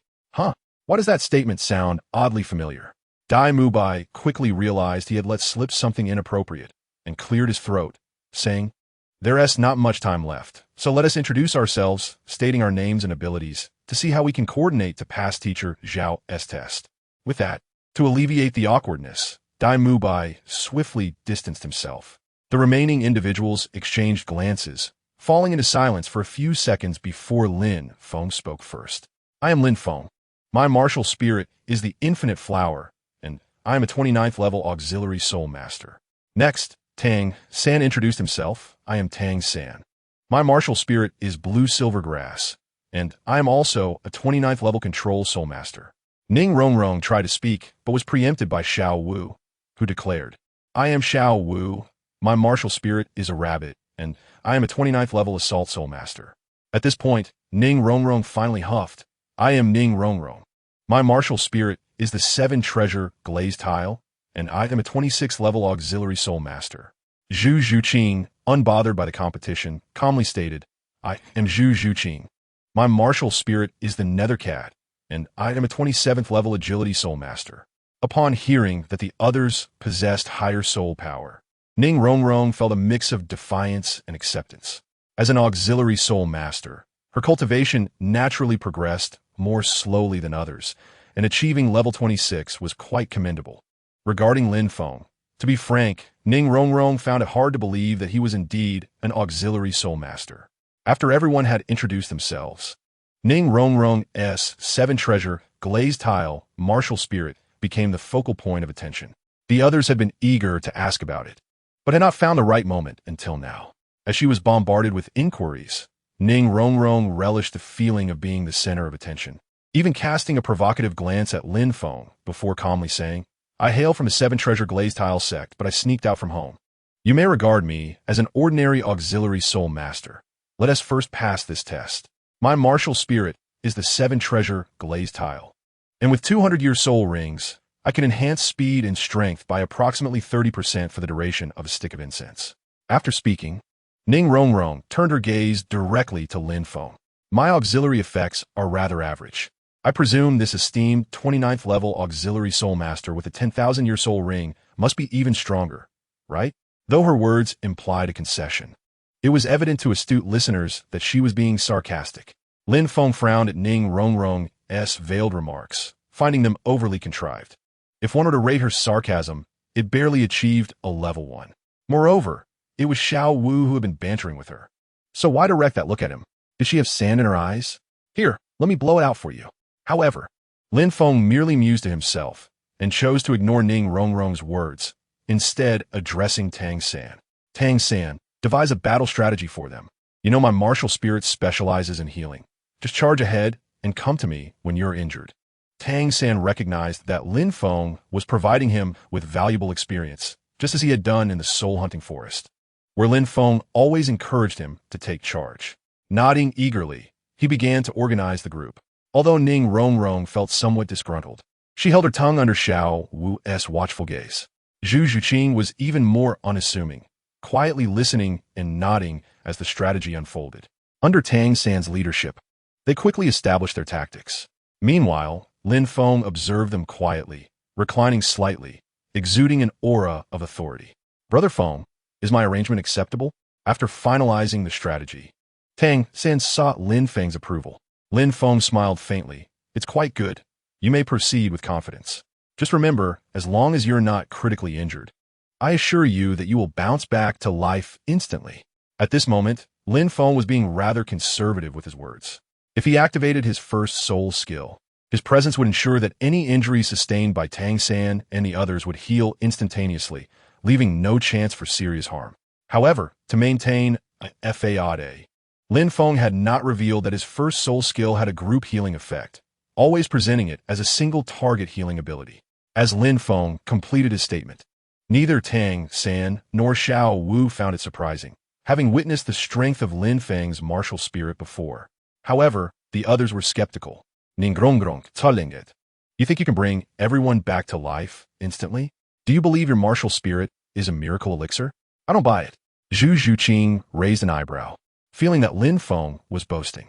Indeed, healing martial spirits are powerful, often more desirable than enhancement types, but surely they must have their limits. While those at level 70 and above might save someone on the brink of death, Lin Feng was merely a great soul master.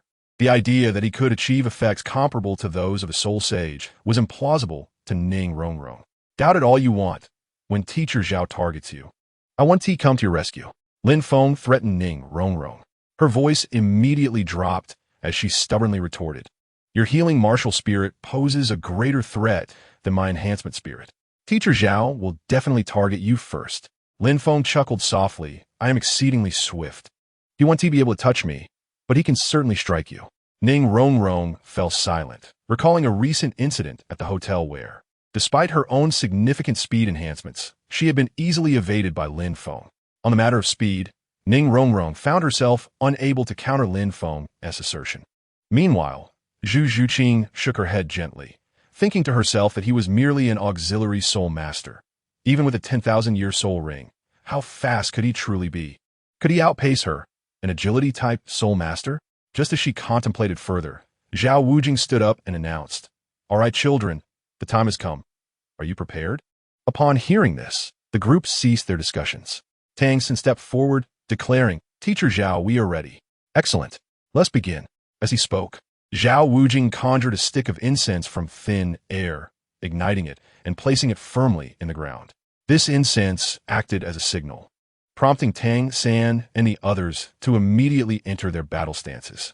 Even as Ning Rongrong mentally chastised Lin Feng, her exterior remained serious, declaring, the 7 treasures shall shine brightly. This time, Ning Rongrong was not merely a fleeting vision of her martial spirit as before.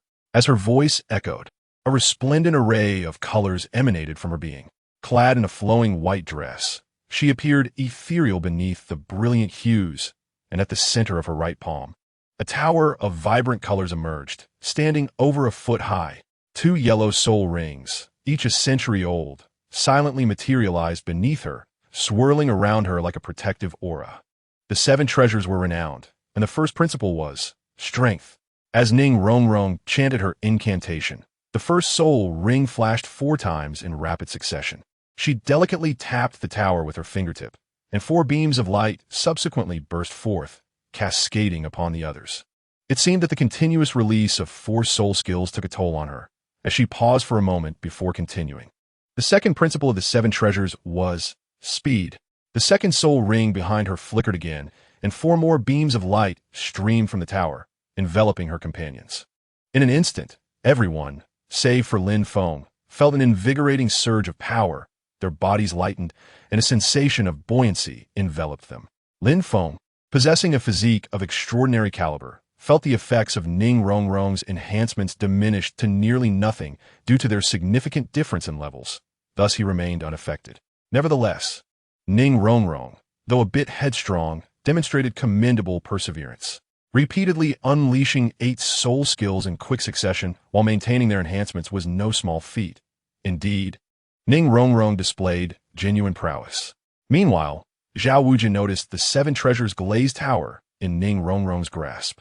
Remarkably, a soul master from the 7 treasures glazed tile school had arrived this year. How intriguing. Flander, that old ghost, would likely leap for joy upon seeing this. Just then, Zhao Wujia clenched his fists, unleashing a wave of earthy vibrations that surged towards Lin Feng and the others. San immediately discerned Zhao Wujia's intention to disrupt Ning Rongrong's enhancement. Shouting go, Zhu Zhuqing and Xiao Wu reacted swiftly, leaping into action to confront Zhao Wujia. However, just after Ning Rongrong had completed her enhancements, She had no time to react to the warning. Fortunately, Tang San manifested his blue silvergrass. In the next moment, a dark blue vine shot forth, wrapping around Ning Rongrong's waist, and as Tang San leapt, he lifted Ning Rongrong into the air. Lin Feng merely took a few steps back, allowing the shock wave to dissipate harmlessly before him, the residual force tousling his hair in a manner that exuded an undeniable charm. Quite the swift reactions, Zhao Wujie acknowledged, impressed by their agility. However, Xiao Wu and Zhu Zhuqing soon charged towards him, one from above and the other from below. With a smile on his face, Zhao Wujie raised his hands behind him, adopting a posture that suggested he was inviting their attacks. As a distinguished soul sage of level 76, if he were to falter against two young girls today, he would have no place left to stand.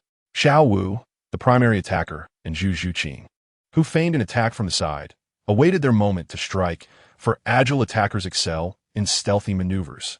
With Lin Feng as her anchor, Xiao Wu fought with wild abandon, launching a direct kick towards Zhao Wujie's head, a move filled with ferocity. Startled by her audacity, Zhao Wujie swiftly sidestepped. Yet, Tang San's vine struck at the perfect moment, ensnaring Zhao Wujie and forcing him into a defensive stance. Xiao Wu's kick was blocked by Zhao Wujie's arm, and he immediately attempted to throw her aside. Little did he know, this kick was merely a feint. The instant her foot made contact, Xiao Wu climbed onto his shoulder, locking him in place with her legs, initiating her first soul skill, waist bow. Simultaneously, Tang San's vines wrapped around Zhao Wujie's legs, activating the second soul skill, parasite. Zhao Wujie's legs went numb, his balance faltered, and with a powerful twist of her waist, Xiao Wu sent him soaring through the air. At that moment, Tang San and Xiao Wu's synergy surpassed even that depicted in the original narrative. Within mere seconds, they executed two joint attacks with remarkable efficiency. This is interesting. I must take this seriously, Zhao Wujie exclaimed, still airborne. The next instant, the formidable spirit of the giant bear enveloped him, and 7 soul rings manifested instantaneously. The overwhelming surge of soul power not only severed Tang San's vines, but also sent Xiao Wu flying. Even Zhu Zhuqing, who had been poised to attack, was forced to retreat a few steps.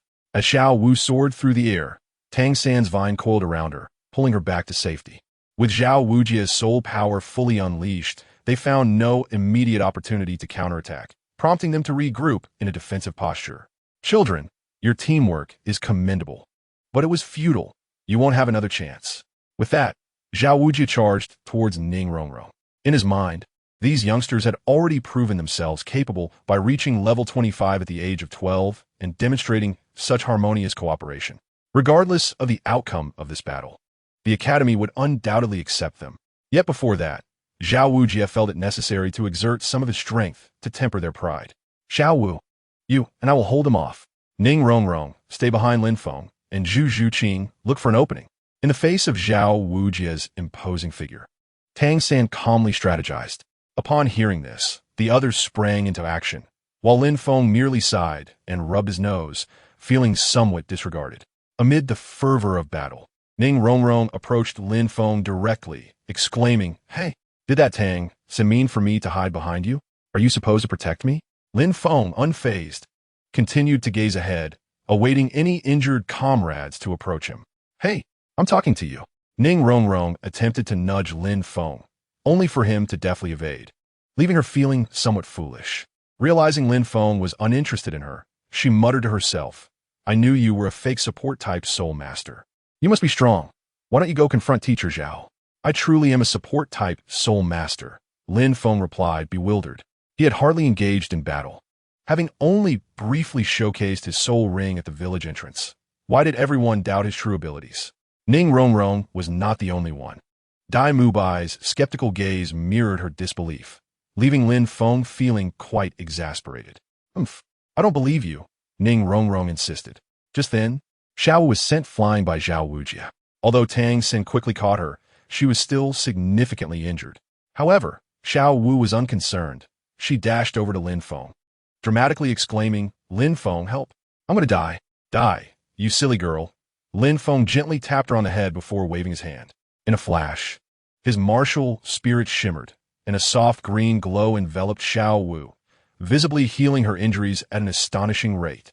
The rapidity of his actions left Ning Rongrong astonished. It felt as though the very air had grown sweeter. "Thank you, Lin Feng," she exclaimed, and in an instant, Xiao Wu darted back into the fray. At this moment, Ning Rongrong finally regained her senses, her face reflecting astonishment as she exclaimed, "What exactly is your martial soul? Was that green light earlier a soul skill?"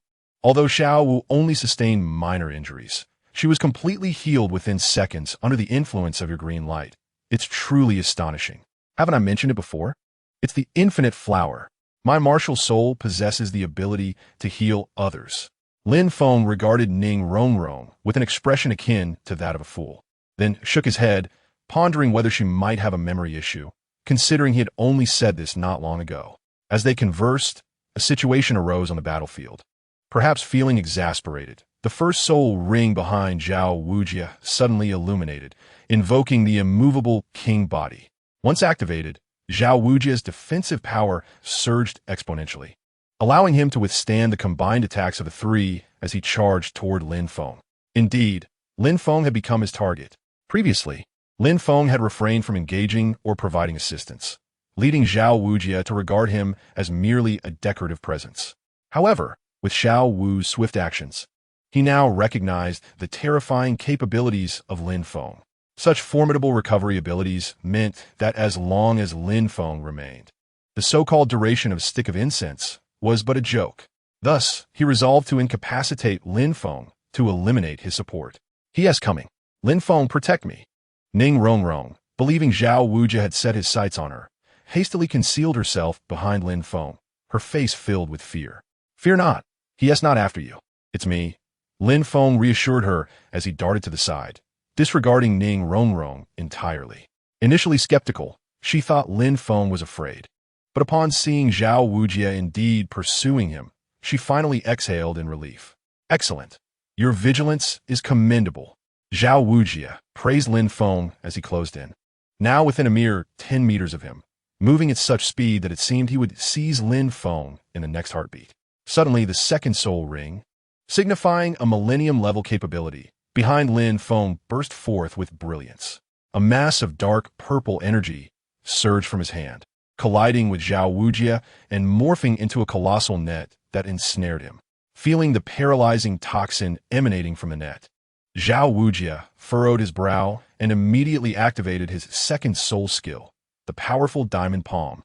Despite being merely a century-old soul skill, Zhao Wujia wielded it with such prowess that he effortlessly tore through Lin Feng's giant net. "So, this is your Millennium Soul skill? A control type? Indeed impressive. If it weren't for my swift escape, that paralyzing toxin could have hindered my movements. However, I suspect that with your current soul power, the consumption of such a Millennium Soul skill would be considerable, making it difficult for you to unleash it a second time in quick succession." Seemingly confident in his assessment of Lin Feng's capabilities, Zhao Wujia elaborated, leading the onlookers to resonate with his reasoning. After all, a great soul master employing a Millennium Soul skill seemed excessively taxing, likely leaving him drained after a single use. Yet in the next moment, a shocking event unfolded. "Actually, my soul skill consumes very little energy."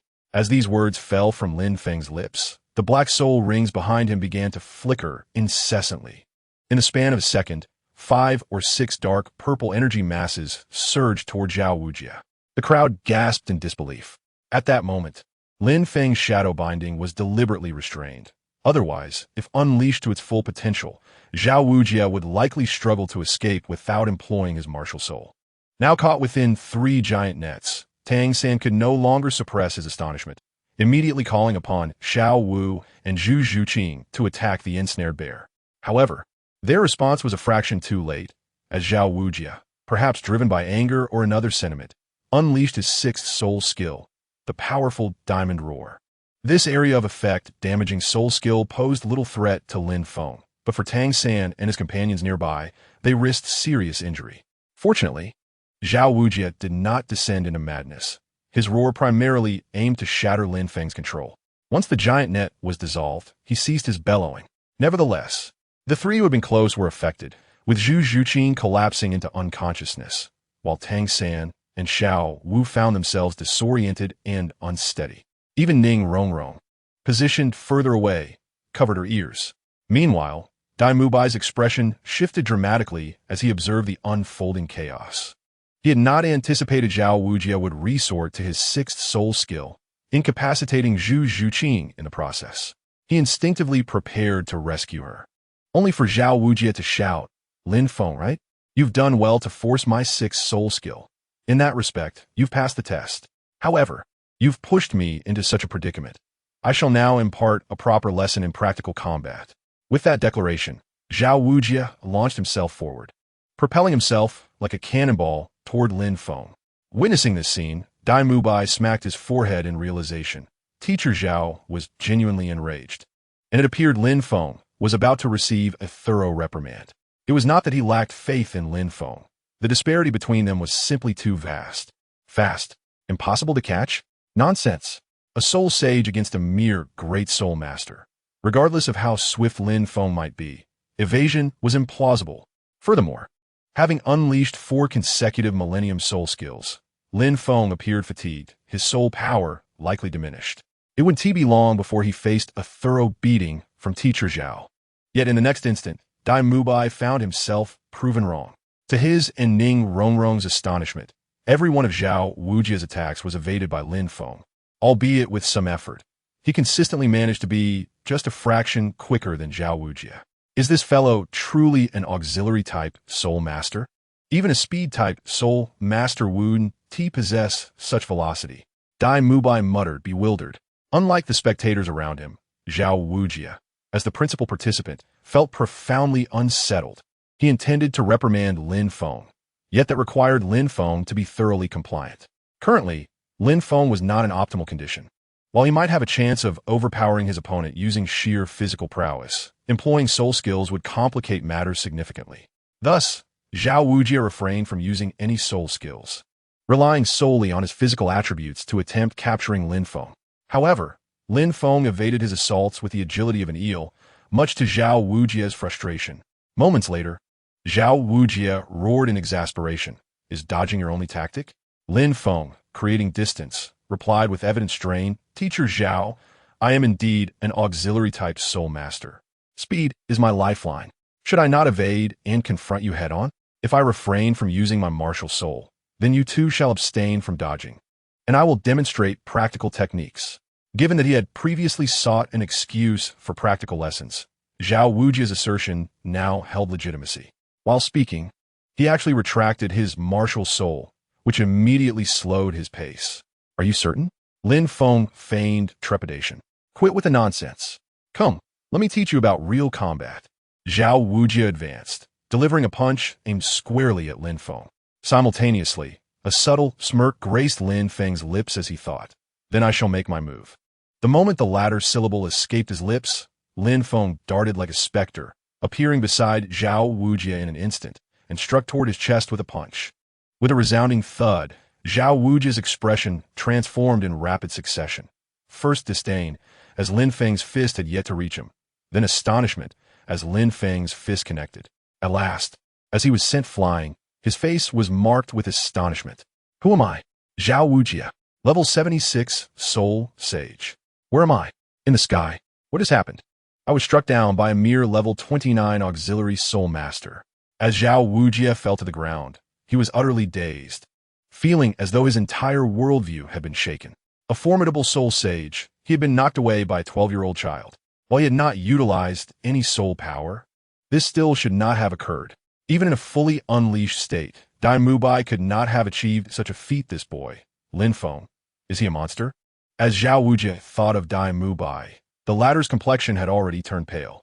Initially, when Tang San claimed that Lin Feng could send him flying with a single punch, Dai Mubai had been incredulous. Now, it seemed that Lin Feng could not only send him flying, but might also inflict severe injuries. 2 punches could potentially kill him.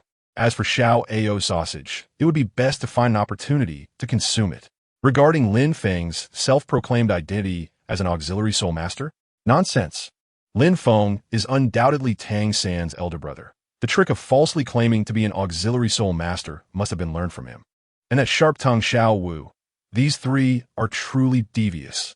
In the arena, Lin Feng observed Zhao Wujie, who was still in shock as he stood up, and he realized that the fight could not continue. Smiling, he stepped forward and clasped his hands. "Teacher Zhao, I concede."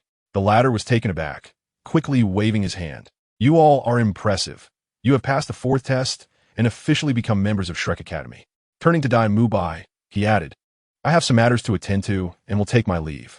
If any other students arrive, you can manage." With that, the embarrassed Zhao Wujia hastily departed.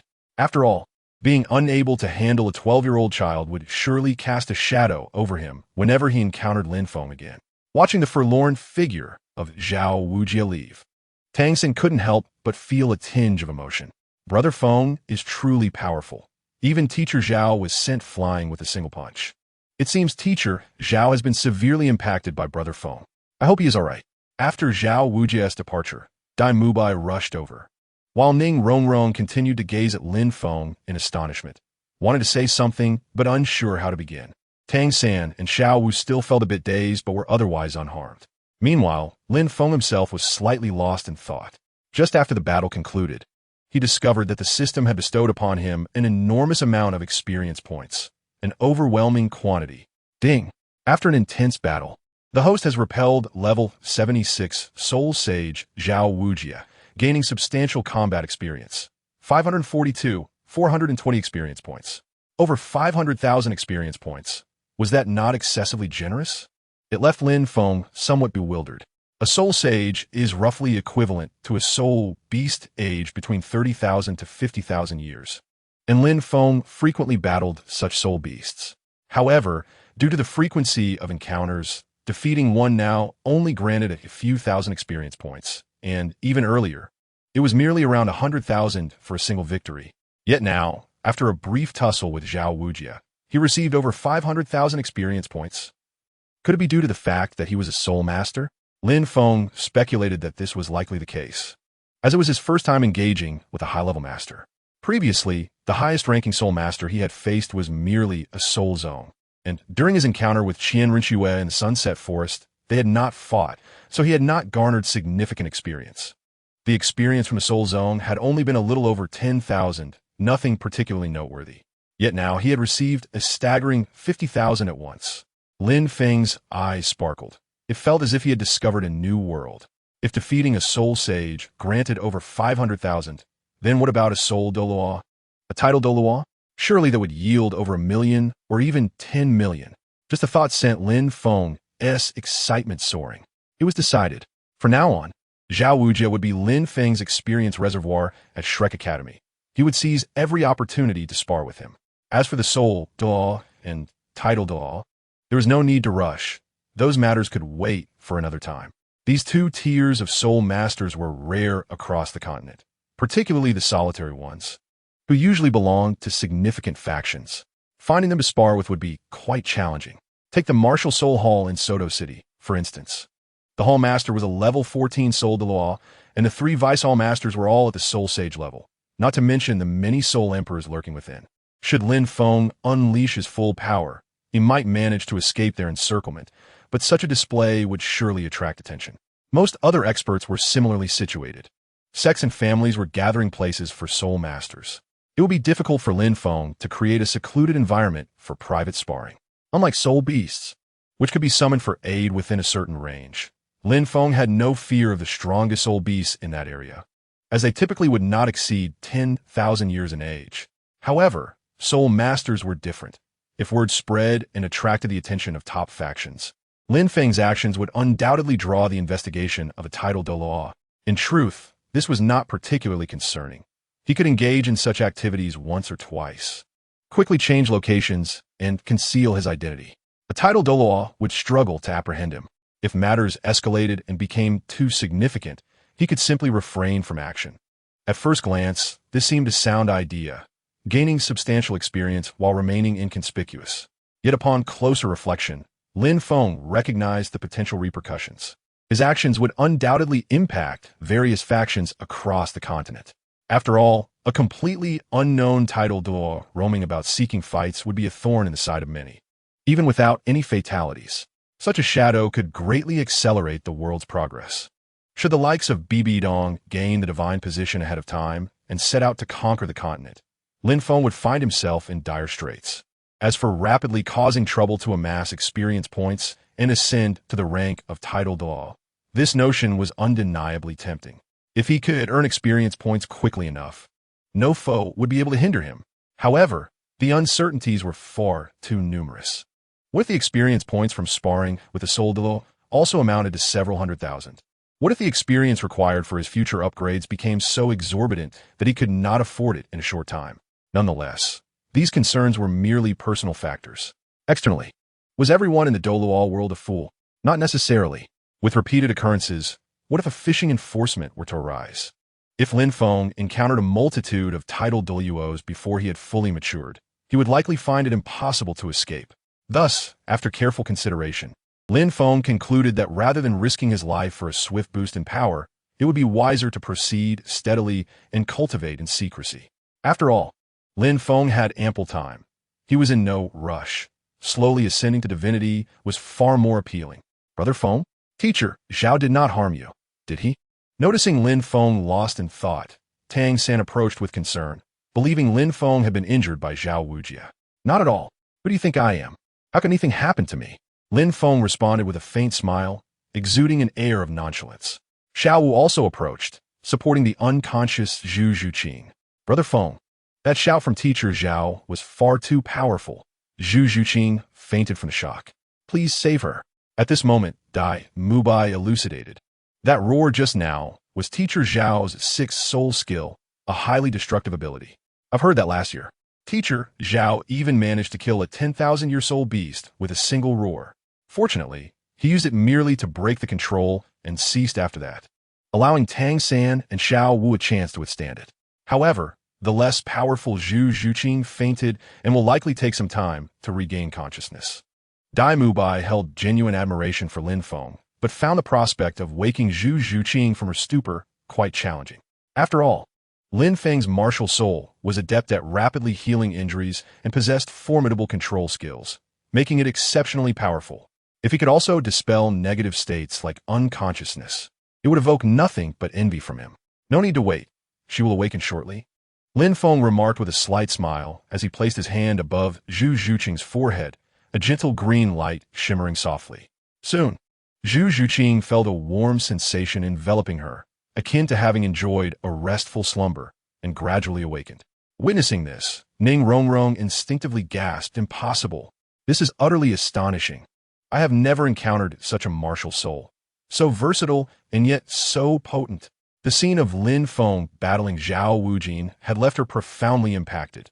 Even as she approached, she struggled to find the words until this moment. Her astonishment was understandable, for she shared a sentiment similar to Dai Mubai's. Lin Feng's martial soul had defied fundamental principles. The principle was simple. Auxiliary martial souls either had many functions but lacked potency or were potent yet limited in functions. In layman's terms, an auxiliary soul master with a multitude of abilities would see diminished effectiveness. Conversely, if the effects were strong, the functionalities would be scant. Take the 7-treasure glazed tile as an example. Its soul skills are solely designed to enhance others, resulting in exceptional efficacy, earning it the title of the foremost auxiliary martial soul. Yet Lin Feng's martial soul exhibited such remarkable healing capabilities that, theoretically, all its soul skills should focus solely on restoration. However, he not only possessed control skills, but could also dispel unconsciousness. Remarkably, Ning Rongrong had not even witnessed him employing any soul skills. With a mere wave of his hand, Zhu Zhuqing awakened from her stupor, a feat beyond comprehension. Chapter 71. A Tour of Shrek Academy. What's impossible?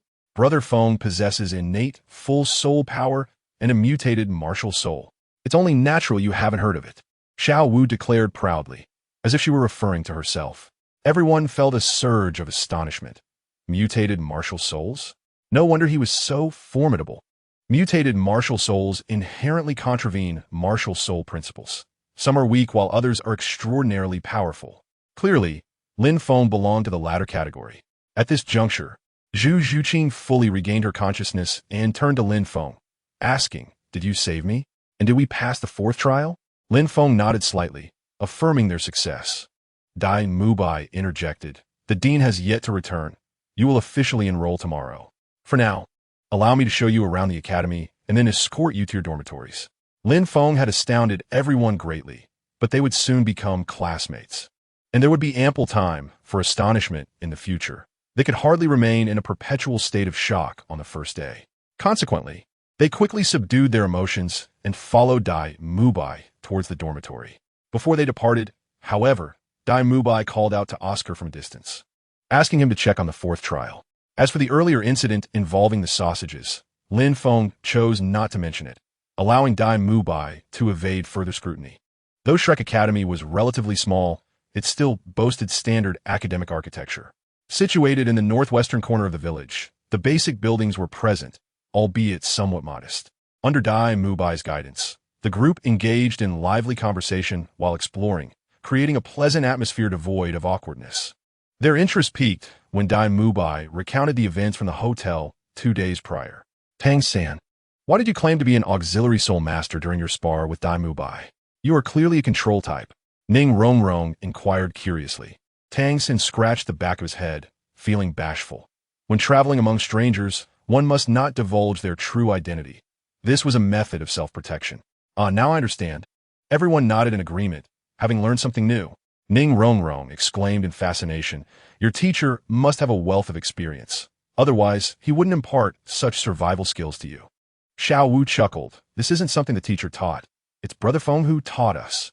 When they were studying in Nodding City, Brother Feng had taken them to the soul hunting forest to train, helping others hunt soul beasts and earn gold coins. You three went to the soul hunting forest to assist in hunting soul beasts? Dai Mubai inquired tentatively. For 10 years, there was a fundamental difference between hunting soul beasts oneself and aiding others in their hunt. In the former case, one could be slightly weaker than the soul beast as long as they were ruthless enough to kill it. In the latter, one needed to exert control over their strength to ensure their own safety while inflicting severe injuries on the soul beast, then subduing it before delivering the final blow. To control a soul beast, one must possess significantly greater strength than the beast itself. Otherwise, they could not lead the employer. Typically, only soul masters at the soul respect level could confidently assist in hunting a 100-year soul beast, leading Dai Mubai to assume that Lin Feng and his companions had aided in hunting 10-year soul beasts. Of course, they were 100-year level. Xiao Wu retorted, her tone slightly intensified. 10-year soul beasts are far too weak. I could easily defeat them, let alone the three of us. This assertion left everyone astonished. How impressive. To be able to assist in hunting a 100-year soul beast was no small feat in response. Xiao Wu rolled her eyes, stating that had it not been for Lin Feng's prior admonition against revealing the truth, she would have insisted on claiming they hunted 1,000-year soul beasts. Even at the 100-year level, the combined strength of the three of them was already perceived by others as being at the soul respect or even soul zone level. Shrek Academy was not extensive, and soon they had completed their tour, gaining a fundamental understanding of the academy's layout. Dai Mubai led the group to the cafeteria for lunch, after which the dormitory assignment phase commenced. The dormitories at Shrek Academy were all double occupancy, far superior to the collective dormitories of Nodding Academy. Moreover, due to the limited number of students, there were many empty rooms. Dai Mubai and the others each enjoyed the luxury of a private room. Lin Feng, of course, opted for a single room, followed closely by Tang San, who also chose a solitary accommodation. Dai Mubai had intended to invite Tang San to share a room, but before he could voice his proposal, the plan fell through. In stark contrast, Xiao made a different choice altogether, opting to share a room with Zhu Zhuqing. The latter had initially been reluctant, as Zhu Zhuqing was naturally reserved and preferred solitude. Yet, whether it was Xiao Wu's exuberance or the fact that Lin Feng had previously revived her from unconsciousness, Zhu Zhuqing found herself quite curious about Lin Feng and his companions, leading her to conclude that sharing a room with Xiao Wu might not be such a bad idea after all. Thus, Xiao Wu and Zhu Zhuqing ended up rooming together. As for Ning Rongrong, she genuinely desired companionship. Her reason for sneaking away from the sect was that it felt too confining, and she longed to experience the world and make friends. Regrettably, at this moment, Xiao Wu and Zhu Zhuqing had already chosen their rooms. Although she wished to speak up, she ultimately feigned indifference and opted for a single accommodation. After arranging their dormitory, evening fell, marking the end of the academy's enrollment. In the dining hall, a group gathered for dinner. As expected, the 5 of you are the only recruits for Shrek Academy this year. No one else has been admitted. Dai Mubai, holding a plate of food, sat before everyone. It seems our luck is quite favorable, Lin Feng remarked with a slight smile, intentionally steering the conversation. Did you not mention that there are still 3 students in the academy? Yet, I only see you and Oscar. Dai Mubai replied. The 3rd individual is rather unique. He typically does not reside in the dormitory, but stays at his girlfriend's house. Unique in what way? Tang San inquired. How old is he to have a girlfriend? Xiao Wu added, casting a furtive glance at Tang San. Dai Mubai's expression shifted slightly as he said, he is not much older than you, but he is special because, like Lin Feng, he possesses a mutated martial soul. Another mutated martial soul. Curiosity flickered across the faces of the group. His name is Ma Hongjun, a rather chubby fellow. He wasn't part of this year's enrollment. He was specifically brought back by Dean Flender 2 years ago, considered his prized disciple. His martial soul has a benign mutation, but it comes with a drawback. He is particularly adept in one aspect, which has led him to have several girlfriends this year. Upon hearing this, everyone but Lin Feng felt their cheeks warm slightly. That night, everyone returned to their respective dormitories, awaiting the next day's enrollment. Lin Feng was deep in contemplation when he suddenly heard the faint sounds of a scuffle emanating from the woods to the west of the academy. Though the commotion was not significant, his keen hearing detected it. Just as he was about to investigate, Lin Feng halted in his tracks, slowly retreating. There was no need to go. He surmised it was Tang San's protective father, Tang Hao, coming to reprimand Zhao Wujin, possibly accompanied by Flender. If Lin Feng were to sneak a peek, he would undoubtedly be discovered by Tang Hao. After all, he was a titled Douluo at level 96, one of the most formidable beings on the continent, and Lin Feng would stand no chance against him. In the previous years, whenever he was with Tang San, whether in Nodding City or the Soul Hunting Forest, Lin Feng had always acted with caution. He consciously limited his display of strength to avoid drawing attention to himself, primarily to prevent Tang Hao from discovering his secrets. It must be said that Lin Feng's caution was indeed prudent. In the early years, his strength was insufficient to attract notice. However, as he grew stronger in grades 5 and 6, his perceptive abilities also heightened. There were instances when he and Tang San ventured into the Soul Hunting Forest, and perhaps due to Tang Hao's proximity or his underestimation of being discovered, he inadvertently caused some noise. A couple of incidents might have gone unnoticed, but as they accumulated, Lin Feng realized that Tang Hao must have been covertly watching over Tang San. Fortunately, throughout these years, Lin Feng had not revealed much in front of Tang San and the others, so Tang Hao had likely not uncovered his secret. On their journey to Sodto City, Lin Feng had sensed a feeling of being watched, and he suspected it was Tang Hao, a notion now confirmed. Tang Hao's chastisement of Zhao Wujin had no other motive than to reclaim his honor. More importantly, he wanted to convey to Flender that Tang San was his son, and they should take good care of him. With 2 soul saints instructing Tang San and the highly knowledgeable master, Tang Hao knew there was no better educational institution on the continent. Thus, he felt reassured in allowing Tang San to study here. Simultaneously, with Tang San settled, Tang Hao had time to pursue his own endeavors. The skirmish in the small woods soon quieted, leaving only the irate Zhao Wujin and the contemplative Flender behind. The following morning, Lin Feng concluded a night of meditation, took a shower, and then made his way to the dining hall. Dai Mubai had mentioned the previous day that around 9 in the morning, Flender would ring the academy's bell, signaling their assembly on the playground. It was still not yet 7, and Lin Feng felt no urgency. He intended to enjoy breakfast and stretch his limbs. However, upon arriving at the dining hall, he discovered that breakfast was not yet prepared and would take another half hour. At this moment, Lin Feng realized that the daily routine at Shrek Academy was considerably slower than he had anticipated. As he wandered through the academy, he noticed a scarcity of people, indicating that many had yet to rise. Nonetheless, upon reaching the playground, he unexpectedly encountered 3 individuals: Tang San, Xiao Wu, and Zhu Zhuqing. Tang San and Xiao Wu were engaged in their morning exercises, a habit cultivated over 6 years that could hardly be forgotten in a new environment. To Lin Feng's surprise, Zhu Zhuqing was also mimicking their movements. Without further thought, Lin Feng approached and greeted them. The trio paused their exercises, and Xiao Wu teased, "Brother, why are you up so late today? Have you been sleeping in? Snoozing?" Lin Feng tilted his head to glance at Xiao Wu, then broke into a broad smile. Xiao Wu, it has been nearly a month since we last sparred. Now, seems like a perfect time to assess whether you have been slacking. Xiao Wu's expression fell like a wilted flower. Brother Feng, I have been working hard. Perhaps we can forego the sparring. At this, Zhu Zhuqing, having missed the previous day's dramatic event where Lin Feng had effortlessly sent Zhao Wujin flying, looked on with curiosity. Though she had inquired with Xiao Wu, she had only received vague reassurances that they had collectively triumphed over Zhao Wujin and that Brother Feng was formidable. Thus, Zhu Zhuqing assumed that triumph meant they had managed to hold their ground for a brief moment, with Lin Feng's support being the primary factor. However, she wondered why a support-type Soul Master would want to spar with a Battle Soul Master. Moreover, why did Xiao Wu appear so apprehensive? Was there something terrifying about the 10,000-year spirit ring that could enable a support-type Soul Master to surpass a Battle Soul Master?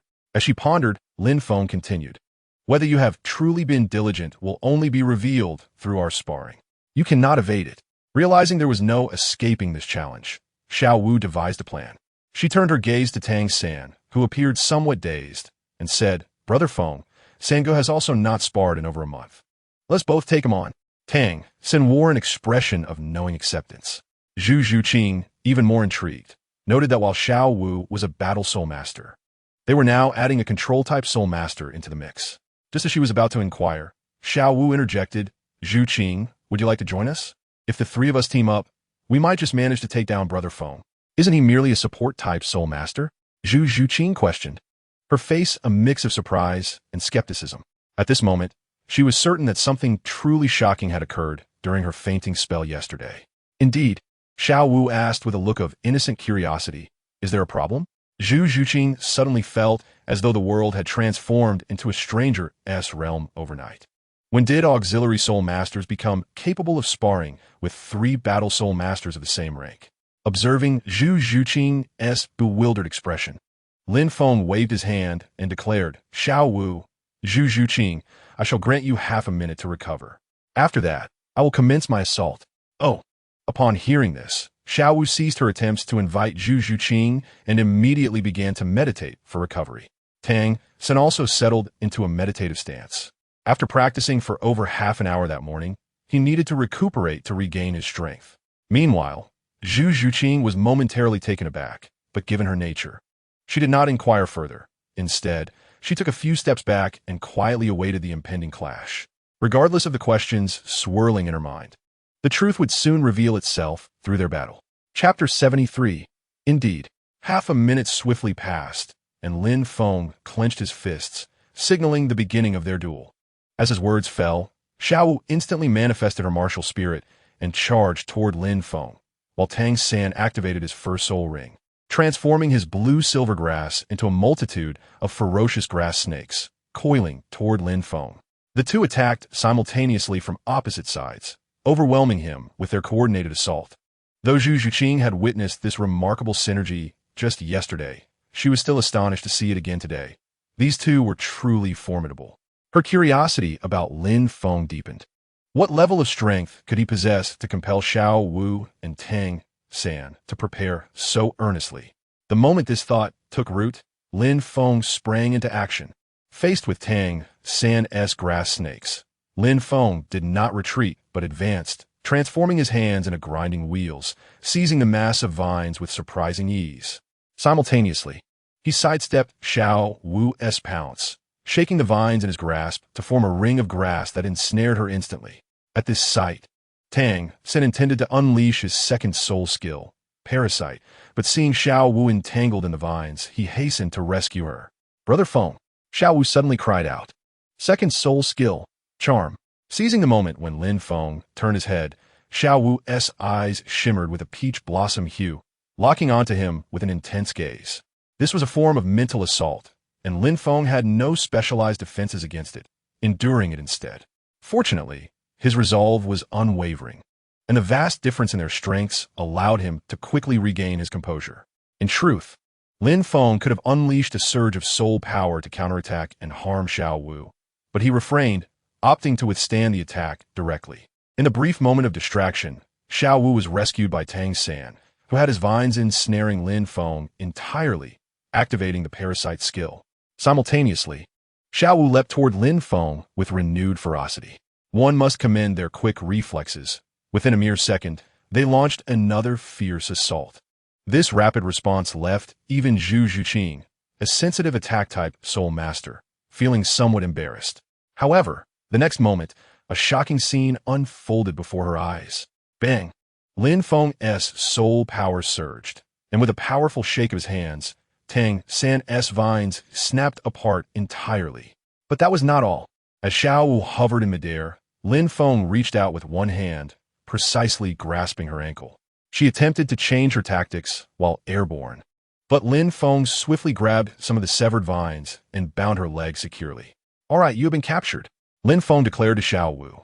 As if he had eyes in the back of his head, he raised his hand to block Tang San's incoming kick.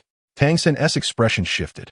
The blue-silver grass split into two segments, one racing toward Xiao Wu to rescue her, the other aimed at Lin Feng in an attempt to hinder him. Yet, the disparity in power was insurmountable. Lin Feng abruptly slapped the ground, propelling himself into the air, dodging the vines while delivering a swift kick that sent Tang San flying. Upon landing, Lin Feng sprang forward, closing the distance to Tang San in an instant. Tang San attempted to resist, but at this point, Lin Feng was already upon him, rendering the battle's outcome inevitable. In less than a few seconds, Tang San was decisively brought down to the ground. Thus, the sparring session, lasting less than half a minute, came to an end. "Brother Feng, you have grown stronger once again," Tang San remarked, massaging his shoulder as he rose. "Just a little bit stronger than you," Lin Feng replied nonchalantly. "With diligent practice, it won't be long before you surpass me." "Brother Feng, you say that every time?" Xiao Wu chimed in, her tone tinged with mock sorrow. "For 5 years, neither Sange nor I have ever caught up to you." Lin Feng fell silent, letting out a sigh. Alas, strength can be a burden. With the appearance of the infinite flower, two beams of green light entered Xiao Wu and Tang San's bodies, swiftly restoring their stamina and rapidly replenishing their soul power. By this time, the astonished Zhu Zhuqing had regained her composure and approached them, speaking softly. "You auxiliary soul master is unlike what I had imagined." Xiao Wu laughed heartily. "Brother Feng is incredibly strong, even surpassing battle soul masters. But he pretends to be an auxiliary soul master because of his martial spirit's restorative powers." Lin Feng playfully flicked her forehead. "What do you mean pretending? I am indeed an auxiliary soul master." At that moment, Lin Feng's stomach growled audibly. "The cafeteria is closed. Let us venture into the village to procure some food." "The cafeteria is closed? How lazy can they be?" Xiao Wu exclaimed in surprise. After rising, they had immediately begun their morning practice and had not yet visited the cafeteria. They were just about to go when they received this news. Complaints aside, the four soon exited the academy and made their way to the village. The academy's schedule was somewhat delayed, but the villagers were mostly early risers. Not far from the academy's entrance, they discovered a small shop. While this shop did not serve breakfast, the allure of money overshadowed that inconvenience. Lin Feng tossed a silver coin, and the shopkeeper hurried off to prepare breakfast for them. Xiao Wu and Tang San had grown accustomed to Lin Feng's extravagant behavior, but Zhu Zhuqing was slightly taken aback. A silver coin was not particularly extravagant for a great soul master who received 10 gold coins a month. However, considering it was merely for a single breakfast for 4 people, it seemed somewhat lavish. Moreover, Lin Feng and his companions appeared quite nonchalant about such expenditures, implying that they were accustomed to spending generously, suggesting they were quite affluent. During breakfast, Zhu Zhuqing inquired briefly about Lin Feng, asking only a few questions, while Xiao Wu enthusiastically shared much. By the end of the meal, Zhu Zhuqing had gleaned considerable insight into Lin Feng, while the three had learned a bit about her as well. Like Lin Feng had suspected, Zhu Zhuqing did not reveal the truth, but crafted a casual identity instead. After their meal, the trio prepared to return to the academy. However, just as they exited the restaurant, they heard a commotion nearby. They turned to see a young couple. Seemingly of tender age, the girl appeared delicate and simply dressed, while the boy was short and stout. "Ma Hongjun, you are indeed kind to me, but I simply cannot endure this. We are incompatible. You should seek someone else." "Suehua, your words wound my heart. What do you mean you cannot endure me? However, breaking up is acceptable. If you wish to try once more with me, I shall consent. Otherwise, it is out of the question."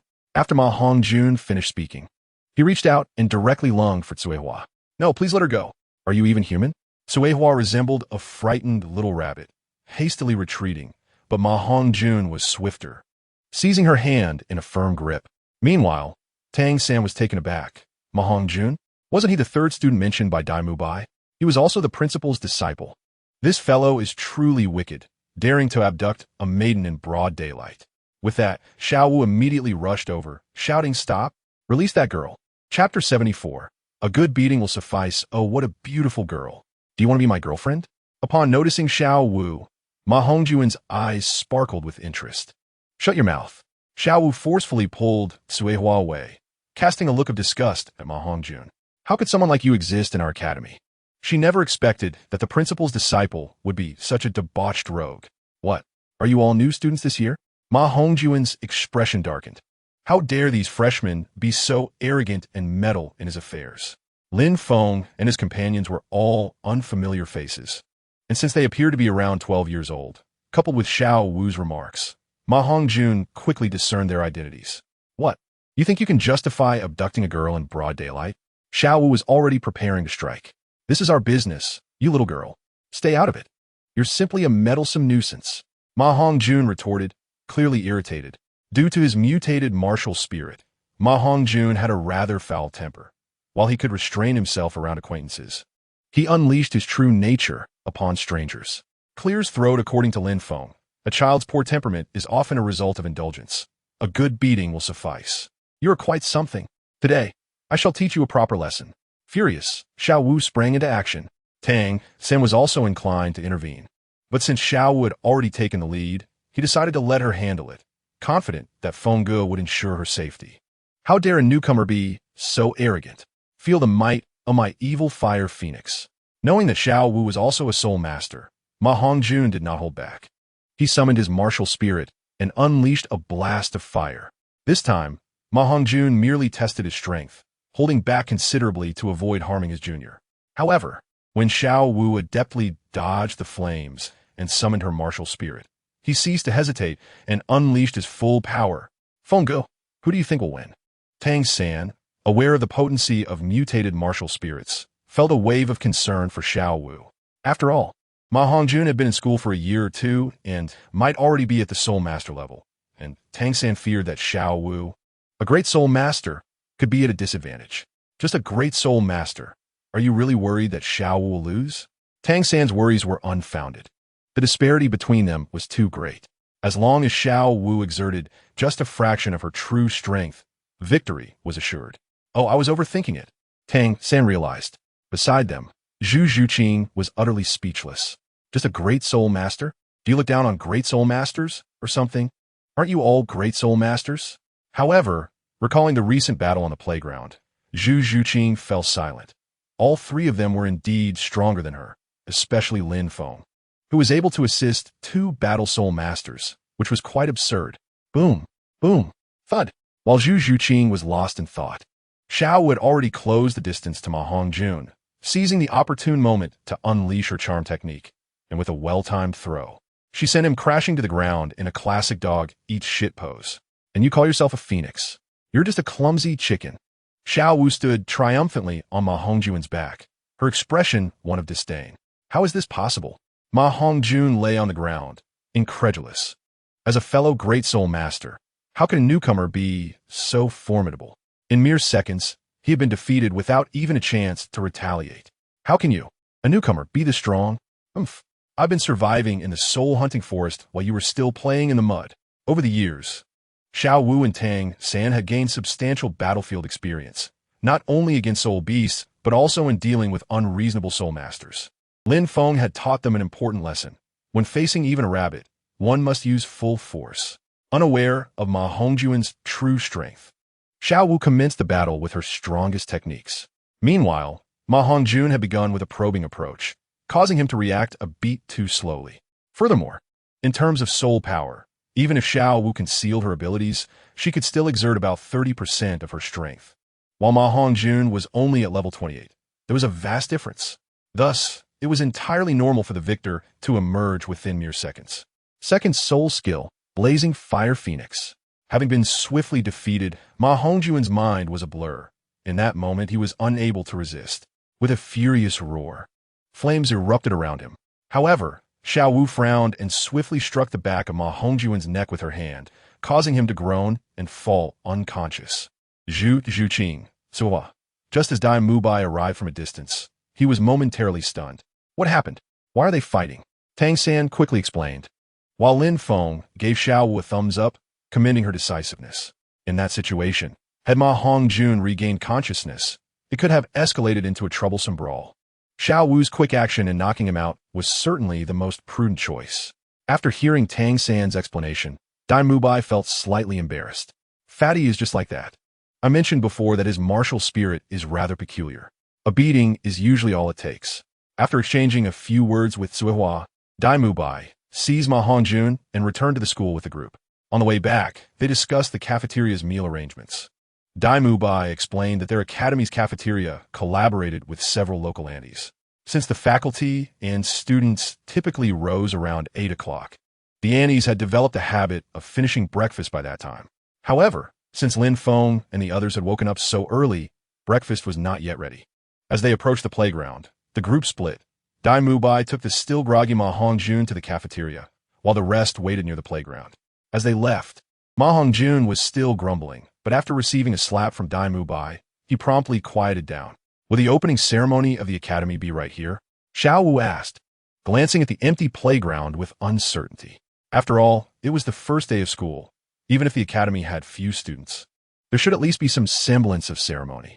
During their elementary school years, the principal would always give a speech at the beginning of the school year.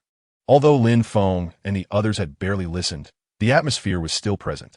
Now, however, the playground was deserted and the wind blew through, stirring a few fallen leaves, truly desolate. An opening ceremony? I doubt such a thing exists, Lin Feng chuckled. This Shrek Academy is unlike any other. Do not judge it by conventional standards. Didn't Dai Mubai say today is the first day of class? We should prepare ourselves and regain our spirits. Chapter 75. Is this it? Due to Lin Feng and the others being at the playground, it wasn't long before Dai Mubai and his group, having finished breakfast, arrived at the scene. Upon their initial encounter, Ma Hongjun and Xiao Wu displayed an unmistakable aversion towards one another. Oscar and Ning Rongrong, bewildered by this dynamic, inquired with Xiao Wu to discern the events that had just transpired. How could such a student exist? Ning Rongrong promptly distanced herself from Ma Hongjun with a look of disdain. Can this be blamed on me? Faced with the disdain of a group of newcomers, Ma Hongjun felt a sense of helplessness. He had not desired this outcome, yet the events had unfolded as they did, leaving him to bear the consequences. Moreover, he had just inquired with Dai Mubai about Lin Feng and his companions, who were extraordinarily formidable. Ma Hongjun had personally experienced Xiao Wu's prowess, and the thought of Lin Feng, who could effortlessly send teacher Zhao flying with a single punch, left him pondering the true extent of his strength. It was unquestionable that he could easily overpower Ma Hongjun with one blow. At this moment, Ma Hongjun could only glare at Xiao Wu, pondering any thoughts of retribution. As a group conversed on the playground, in a corner of the northeastern section, Flender was discreetly observing the assembly alongside Zhao Wujin. Old Ghost, what are your thoughts on that child named Lin Feng? Zhao Wujin suddenly inquired. Yesterday, his 10,000-year soul skill could even temporarily restrain me, and his physical prowess is exceedingly impressive, Flender mused. Did he not claim to be an auxiliary type? His first soul skill can heal others. I surmise he is akin to that lad Hongjun, possessing a mutated martial soul. I concur. Otherwise, how could his second spirit ring be one of 10,000 years? With such peculiar soul skills? Zhao Wujin replied, smirking as he recalled yesterday's embarrassing incident. These children are all anomalies, particularly Lin Feng, a true monster among monsters. Flender expressed with a sense of awe. Well then, the time has come for me to make my entrance. You, old ghost, should retreat lest you embarrass yourself. Zhao Wujin retorted with a huff as he departed. Being struck down by Lin Feng was inconsequential. After all, it was the first day of school, and Zhao Wujin was expected to be present. However, after being bested by Tang Hao the previous night, his face still bore the marks of his defeat, making him reluctant to face anyone with such a bruised visage. Once Zhao Wujin had vacated the area, Flender adjusted his attire and calmly approached the playground. The dean has arrived. Dai Mubai called out, prompting an immediate hush among the crowd as they turned to regard Flinder's approach. Lin Feng, too, observed, though unlike the others. His gaze was filled with scrutiny. Flinder appeared not particularly old, around 50 or so, and possessed a robust physique, not the kind of sturdy build that Zhao Wujin had, but rather a well-proportioned one. His appearance was unique, not handsome in the conventional sense, but rather distinctive, akin to the sole of a shoe. This was not meant to be derogatory. It was simply an observation that evoked a chuckle. However, Flinder's black-framed glasses lent him an amusingly shrewd demeanor. As Lin Feng assessed Flinder, the latter came to a halt before the 8 students. This year has surpassed my expectations. The Academy has welcomed 5 remarkable talents. Flinder's voice resonated with a magnetic quality, imparting a serious tone. I am Flinder, the Dean of Shrek Academy, and I extend a warm welcome to each of you. Before the students could offer their customary applause, he continued, shortly, each of you new students will present 100 gold coins to Teacher Li. Dai Mubai will guide you. Yes, Dean, Dai Mubai stepped forward, his gaze betraying a hint of admiration. Furthermore, you must also inform them of the Academy's regulations. Flinder instructed, once you've settled your tuition, return to your quarters to rest and restore your energy to its peak. Your first class will commence this evening. Understood. Dai Mubai nodded in agreement.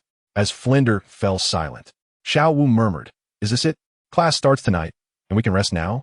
I expected something more thrilling.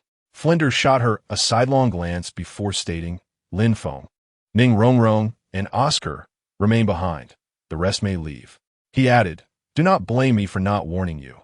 Our Academy's instruction differs from others, even during class. You may encounter peril. Upon hearing this, Oscar wore a grim expression, while Ma Hongjun and Dai Mubai exchanged knowing glances. Dai Mubai then beckoned. The rest of you, follow me to Teacher Li. However, Tang San interjected, wait, let's observe first. He and Xiao Wu were not in a hurry to depart. Both were curious about the dean's pedagogical methods. The 3 individuals whom Flinder had summoned were all auxiliary-type martial soul users, which likely explained their attention. Curiously, Tang San pondered why instruction was scheduled for the evening. As the 2 remained, Zhu Zhuqing, who had initially intended to leave, also chose to stay, as did Dai Mubai, who found himself without a following. Ma Hongjun, having taken several steps away, hesitated as he noticed no one else departing, prompting him to sheepishly retreat. It was akin to being the sole student packing up after the teacher had declared dismissal, only to find oneself alone in the classroom, questioning whether they had misheard. Everyone is staying?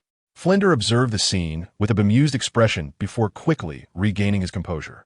Since you are all curious, I shall enlighten you on how auxiliary-type soul masters should cultivate. With that, he gestured for the 3 named individuals to step forward. Lin Feng and the others complied. Approaching Flinder, the latter spoke gravely. Each soul master has a unique cultivation method dictated by their martial soul. On the Douluo continent, no 2 martial souls are entirely alike. Thus, while I cannot instruct you on how to cultivate your martial souls, we can certainly teach you how to utilize them. For auxiliary-type soul masters, the paramount principle is to support your comrades, and to do so, one must first ensure their own survival. In any battle, auxiliary types are often the primary targets to eliminate, Flinder stated, emphasizing the importance of enhancing the survival skills of auxiliary soul masters. His words intrigued Ning Rongrong and Zhu Zhuqing, particularly Ning Rongrong, who nodded eagerly in agreement. Yet for Tang San and Xiao Wu, this was familiar territory, principles they had previously encountered in Master S teachings, and even Lin Feng had elaborated on this notion. In fact, they articulated these concepts with greater detail than Flinder had. Chapter 76. Auxiliary Soul Masters should eliminate all enemies. Without delving into the thoughts of the others, Flinder continued. You 3 are all auxiliary-type soul masters. One enhances attributes, another augments food, and the last possesses the ability to heal others. These are formidable capabilities. Yet soul masters of your kind require protection in both battle and daily life. Otherwise, survival becomes exceedingly difficult. Flinder surveyed the trio and queried, now tell me, what is the most crucial task for an auxiliary soul master during combat? Flinder's voice resonated clearly, seemingly intended for all to hear. Oscar, as the elder, confidently took the lead in answering. After a moment of contemplation, he stated, I believe the foremost duty of an auxiliary soul master is to steer clear of hazardous areas. If danger approaches, we should utilize the terrain, structures, and even our companions to evade peril, and only then assist others. A perfectly standard response. After all, survival is the prerequisite for assistance. If one is dead, there can be no talk of support. Flander nodded, then turned to Ning Rongrong, as if inquiring. Of course, after buffing, one should flee. It's best to find a hiding place, so the enemy won't discover us. Although Ning Rongrong's voice was delicate, her tone carried an air of certainty. Upon hearing this, the group couldn't help but chuckle, leaving Ning Rongrong looking bewildered. What? Did I say something wrong? It wasn't exactly a mistake, but one could say her thoughts were rather simplistic and somewhat naive.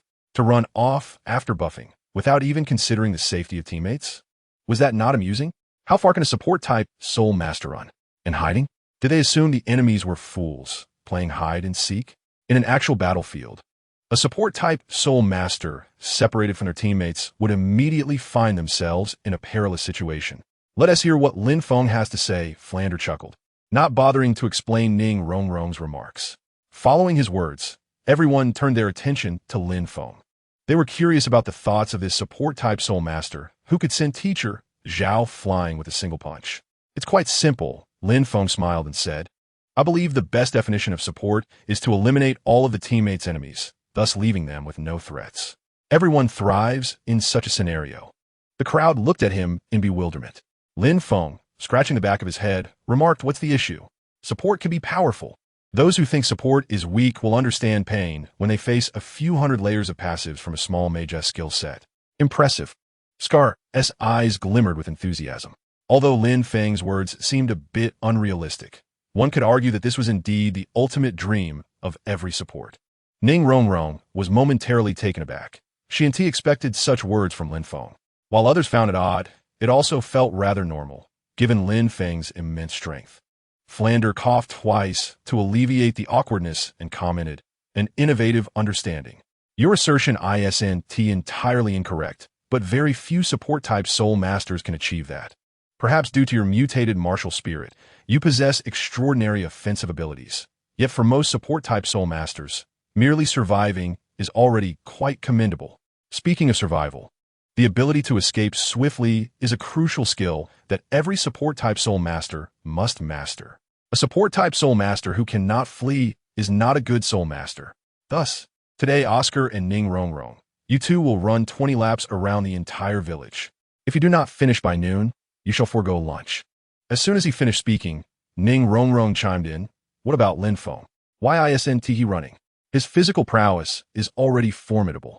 This running exercise won't benefit him much. After a moment's thought, Flander chuckled. Lin Feng, today you will supervise their running. If either of them fails to complete it, all three of you will miss out on lunch. Seeing Flander's smiling face, Lin Feng felt an inexplicable sense of being set up, yet he still agreed verbally. Meanwhile, Ning Rongrong's expression subtly changed. Just the other day, she had been played by Lin Feng, and now she was to be monitored during a run. It felt rather troublesome.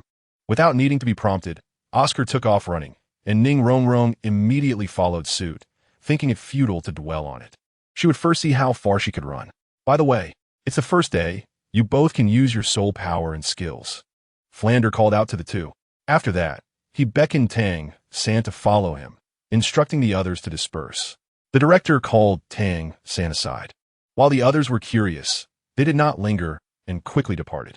At this moment, Lin Feng cast a reassuring glance at Xiao Wu before leisurely pursuing Ning Rongrong. Lin Feng's speed was incomparable to the two. He effortlessly caught up and strolled beside them. Although he was merely walking, his pace surpassed that of the two running. Hey Lin Feng, aren't you also a great soul master? How can you walk faster than us running? After a while, Ning Rongrong couldn't help but voice her thoughts. Lin Feng replied bluntly, being weak doesn't mean others are as well. Didn't you notice Oscar is deliberately running slowly to wait for you? Oscar wasn't new to running. Lin Feng's words rang true. The reason he was pacing himself was indeed to wait for her. Well, running together is more enjoyable than running alone. Otherwise, it gets too boring, Oscar added. Although unspoken, Ning Rongrong realized that Oscar was indeed waiting for her. This reality was difficult for her proud nature to accept. With a huff, she activated her soul skills and surged ahead, leaving Oscar far behind. Lin Feng shrugged in resignation, then quickened his pace to catch up with Ning Rongrong. Oscar, no longer holding back, accelerated as well. His speed, lacking any enhancements, was only slightly slower than Ning Rongrong's.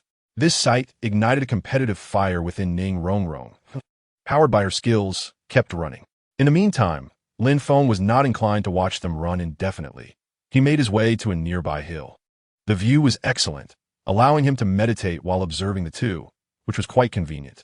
Minutes passed, and Ning Rongrong's stamina and soul power were depleting rapidly. At that moment, Oscar managed to catch up to her. As Oscar surpassed her, it was as if he had become the final straw that broke the camel's back. Ning Rongrong, panting heavily, came to a stop. I am exhausted. How much farther do we have to go?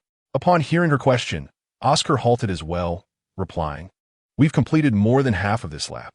Just a bit longer, and we'll start the second lap. Chapter 77. Scolding Ning Rongrong. 2 chapters combined. What? After running for so long, we've barely completed 1 lap? Ning Rongrong ethlimet intredulos. Does that mean we definitely want to have lunch? In just a matter of minutes, nearly a third of her stamina and soul power had been consumed. At this rate, not only would they miss lunch, but they might even miss dinner. Don't worry, I'm a food-type soul master. You won't go hungry. Oscar smiled. My first soul skill is restorative, and it's quite powerful. It not only promotes healing, but also replenishes stamina. With that, Oscar declared, I have a big sausage. Producing a sausage in his hand, eat my sausage, and you'll surely finish 20 laps before dinner. Ning Rongrong looked at him strangely, slightly disgusted. You can keep that for yourself. After scanning the area and not spotting Lin Feng, she sighed and began walking towards Sodto City, muttering, This is utterly impossible. You can run alone. I'm going out to have some fun. Her disdainful gaze made Oscar feel somewhat hurt, leaving him at a loss for words. After Ning Rongrong had walked a dozen or so steps, he finally called out, If we don't finish running, the director will impose a punishment. Does he dare? Ning Rongrong huffed, seeming to recall her status, her steps becoming a bit lighter. Seeing this, Oscar reluctantly munched on his sausage, glanced around for Lin Feng, and, finding him absent, sighed and resumed running. Meanwhile, Ning Rongrong reached the edge with ease, thinking to herself that Lin Feng had likely wandered off to play somewhere. Is this supervision? She mused. At that moment, she suddenly noticed a familiar silhouette at the intersection ahead. Lin Feng? Ning Rongrong felt a surge of uncertainty. Lin Feng turned around, his expression calm, and said, You're here? As soon as Ning Rongrong had departed. He had realized it and waited for her on this essential route. Were you specifically waiting for me to go to the city for some fun? Ning Rongrong assumed that Lin Feng, like her, might be seeking a respite from toil. After he had previously played a trick on her, she thought he had come to apologize this time. If that is the case, then I shall reluctantly agree to let you accompany me in my leisure. Upon hearing this, a question mark slowly appeared above Lin Feng's head. Did this girl truly lack self-awareness? Ning Rongrong, what do you think you ought to be doing right now? What should I do? Naturally, I should go to the city for a delightful meal. Then, halfway through her sentence, Ning Rongrong's expression suddenly soured. You're not suggesting I return to running, are you? That is simply an impossible task. You haven't even tried. How can you know it's impossible? Lin Feng replied, his tone steady. I have tried. Exhausted after 10 minutes, I barely managed half a lap. At most, I could run 1 lap before my stamina is completely depleted. I could never finish 20 laps in a day.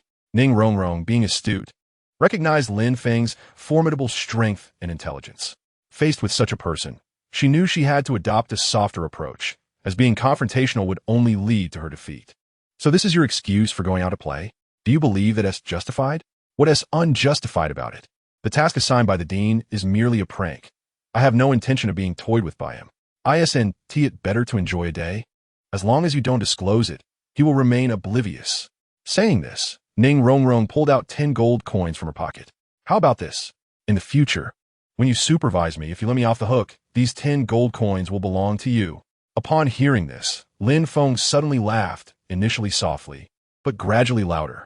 Rongrong furrowed her brow, thinking he found the amount insufficient. She quickly added, Is it too little? How about 50 gold coins?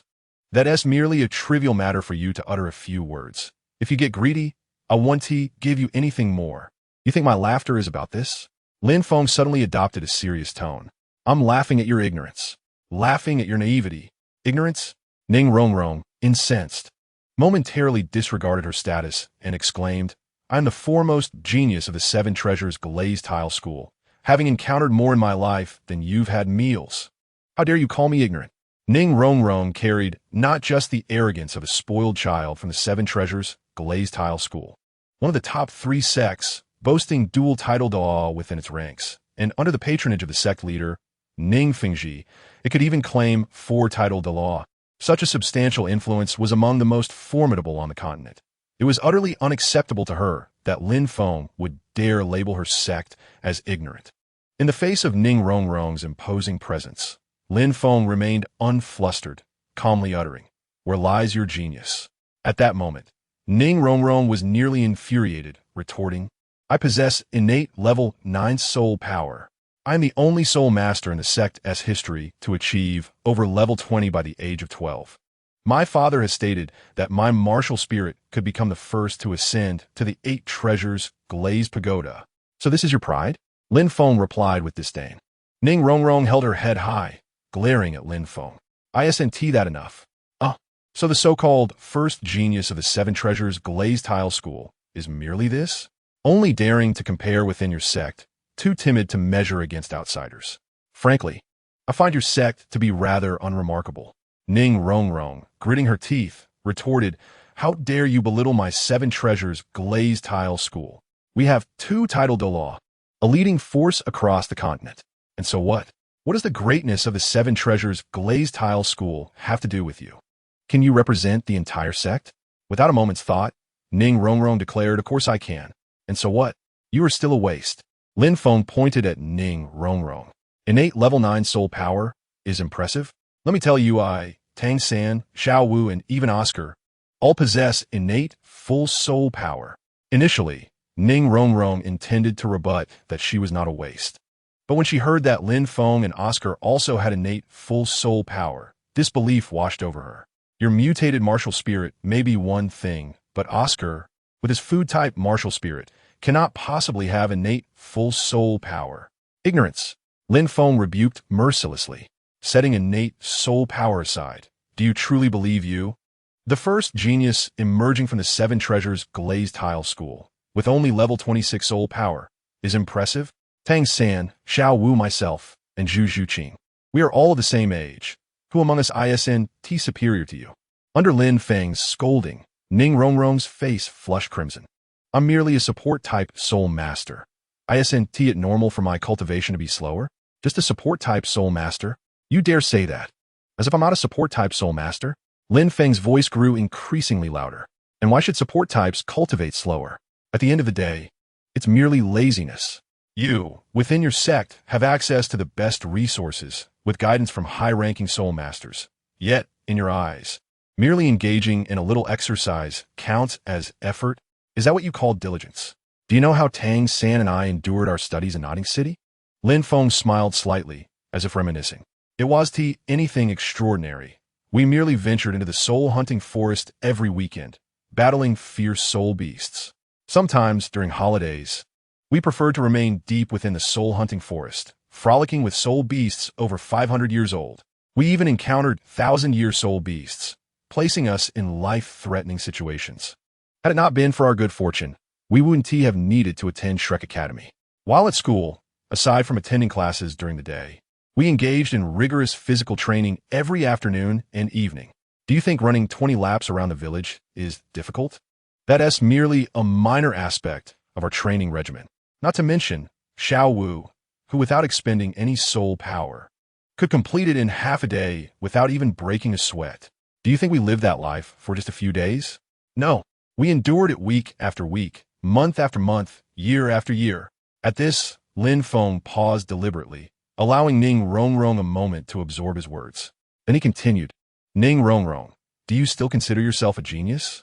With her eyes reddening, Ning Rongrong stared blankly at Lin Feng, momentarily at a loss for words. Within her sect, she had only ever heard praises sung about her. The halo of being the first genius filled her with immense pride. If what Lin Feng said was indeed true, then her long-held pride was merely a farce. Lin Feng shifted his perspective and asked, Do you think Tang San, Xiao Wu, and I consider ourselves geniuses? Ning Rongrong instinctively shook her head. Foolish. Ignorant. Lin Feng exclaimed. So-called geniuses exist only in the perception of others. If you surpass others, they will deem you a genius. If you believe yourself to be a genius, then you are a fool. The greatest enemy on the path of soul master cultivation has always been oneself. Lin Feng spoke earnestly. Within everyone's heart lie countless obstacles. Once you overcome one, do you think that that's the final hurdle? Not at all. There are countless more ahead. What we can do is strive to overcome as many as possible. Now, the 20 laps you face today represent your first obstacle. If you overcome it, perhaps something awaits you. But if you do not, you shall forever remain a failure. I shall not hold you back any longer. If you wish to indulge in revelry in Sodto City for a day, so be it. However, if you aspire to grow stronger and not become the weakest member of Shrek Academy, then complete these 20 laps and strive onward. Reflect on this carefully. The foremost genius of the 7 treasures, Glazed Tile School. With that, Lin Feng made no further delay and strode into the village, albeit at a leisurely pace. Each footfall resonated clearly against the earth, reaching Ning Rongrong's ears. Do you think these words were crafted by Lin Feng with great effort? Not at all. He spoke them casually. After all, Lin Feng is a seasoned purveyor of motivational speeches. Over the years, he has filled Tang San and Xiao Wu with countless doses of inspiration, and look at how obedient they have become. As for the petite Ning Rongrong, she was merely an easy target. Indeed, after just a few steps, Ning Rongrong seemingly grasped something profound and turned around, her face alight with fervor.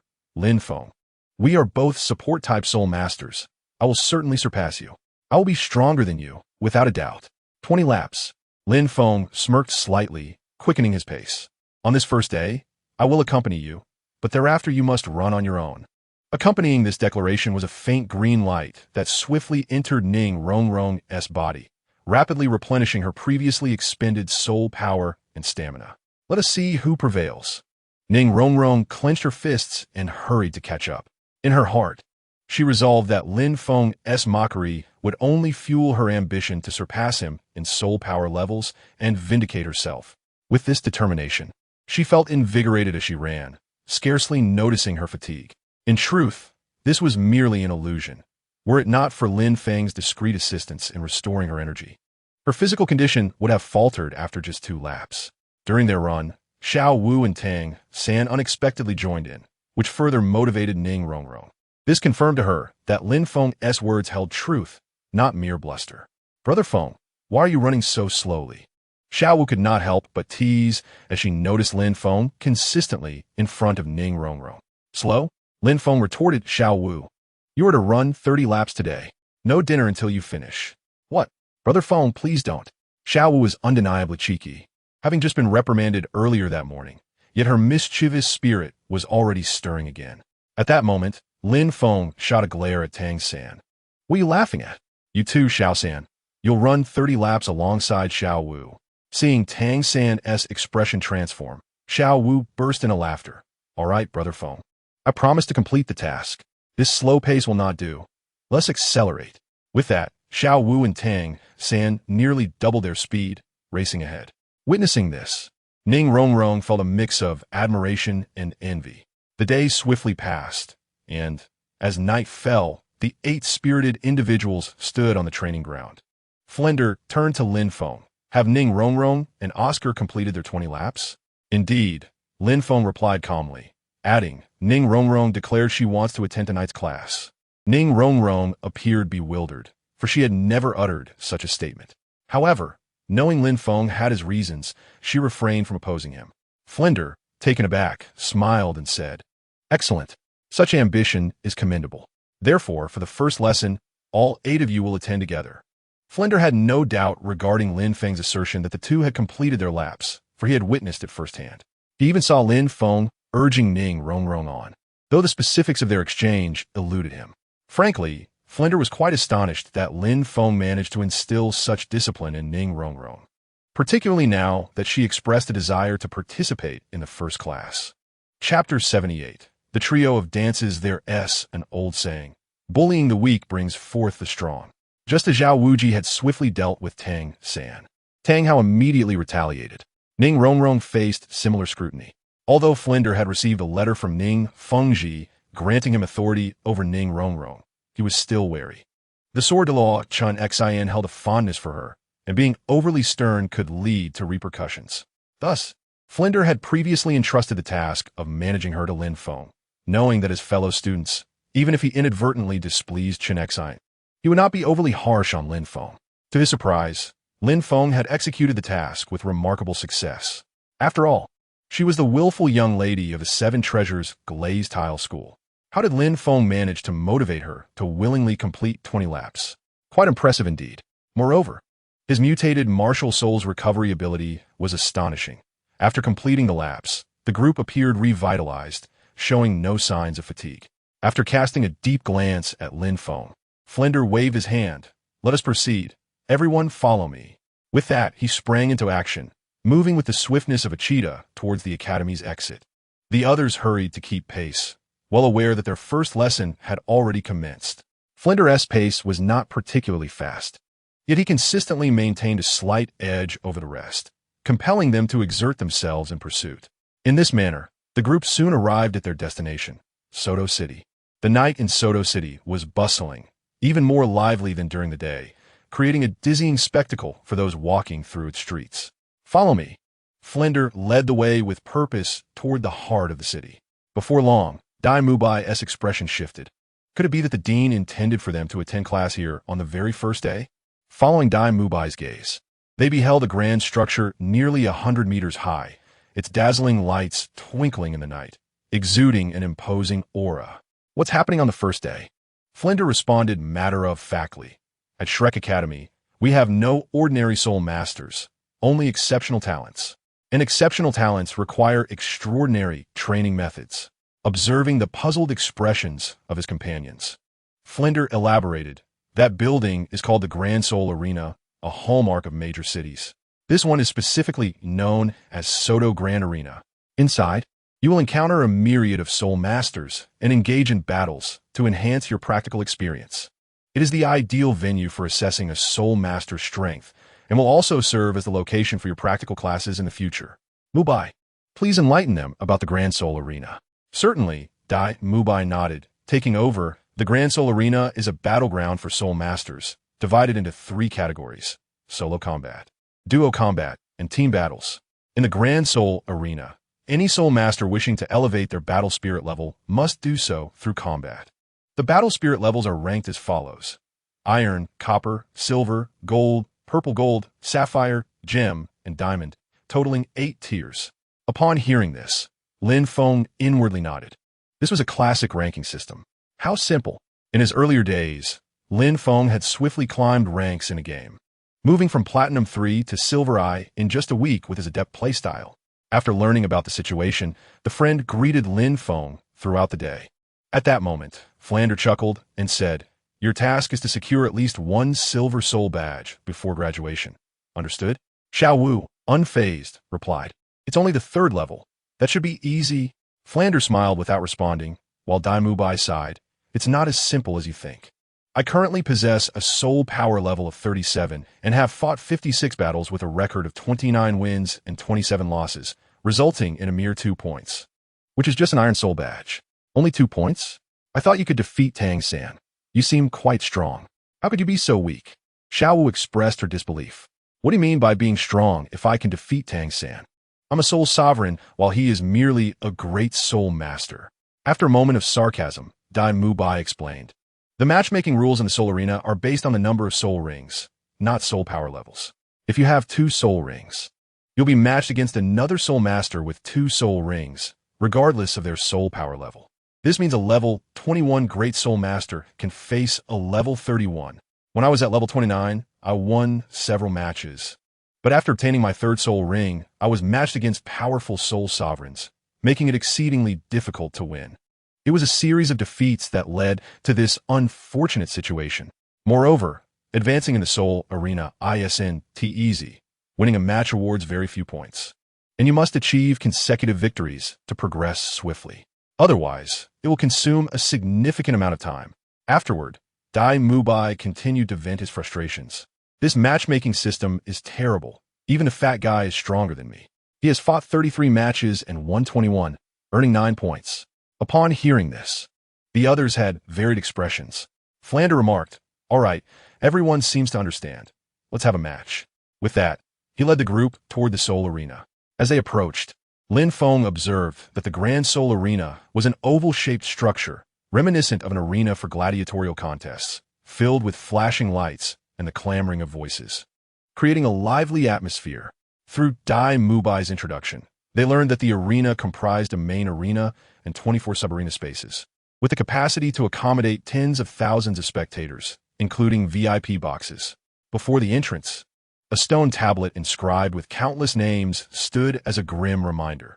These were the Soul Masters who had perished within the arena. The group remained unfazed. The world of Soul Masters was inherently brutal, and the so-called nobility was merely a perception held by ordinary people. They were all mentally prepared for the harsh realities ahead. Furthermore, the arena operated under 2 sets of rules: sparring and death matches. As long as one avoided the reckless choice of engaging in a death match, there was little risk to life. Signing up was simple: pay 10 gold coins and fill out a form, followed by a soul power level assessment. Lin Feng effortlessly assisted Tang San and Xiao Wu in passing the test. Dai Mubai chimed in, "Besides individual battles, we can form pairs for team competitions, allowing us to earn more points since one can only participate in 1 match per day. However, I1TB teaming up as the Soul Master team matching is based on the highest Soul Master level. If you team with me, you'll face opponents who are both Soul Sovereigns. You should team up among yourselves." "Third brother, let's form a team," Xiao Wu exclaimed cheerfully. "I've even thought of a name, the San-Wu combination." "All right," Tang San nodded.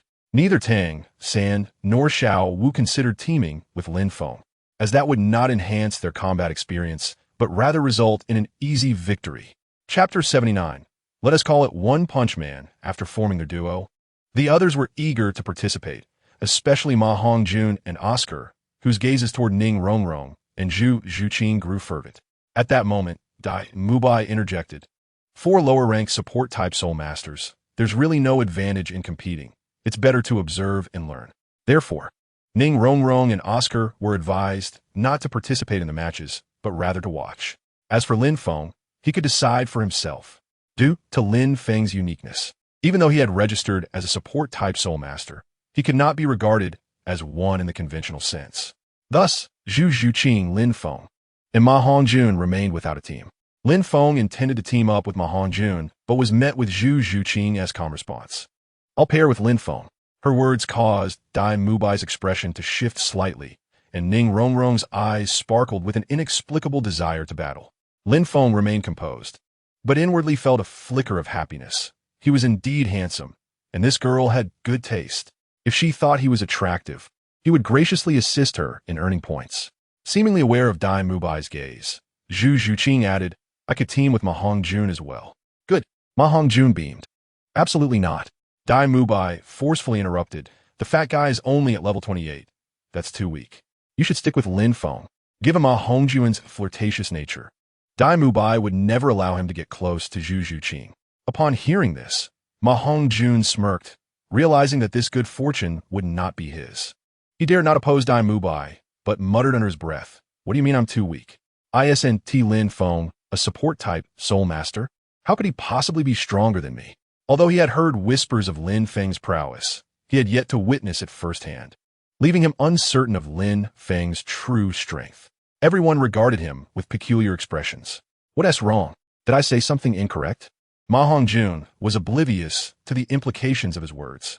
No one explained, and Zhu Zhuqing didn't even glance at him, turning directly to Lin Feng. "What do you want to name our team?" "Yeah, you want me to name it?" After some thought, Lin Feng said, "How about calling it One Punch Man?" Earlier, when filling out the form, he had written his name as Saitama, so this team name was quite fitting. The group exchanged bewildered looks. What on earth was One Punch Man? Did Lin Feng intend to defeat others with a single blow? Noticing their strange expressions, Lin Feng continued, "If that doesn't work, I have plenty of alternative names, such as the Adventures of Lolo, SpongeBob, or Ultraman Tiga. When it comes to naming, I'm quite the expert." At that moment, Zhu Zhuqing interrupted.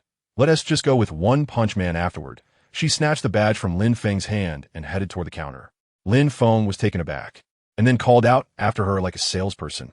What about Qin Shi Mingwei? Assassin Wu Liuqi is also a good option. Before long, Zhu Zhuqing returned. Tossing him the badge, now inscribed with the words One Punch Man, Lin Feng accepted it silently, saying nothing further.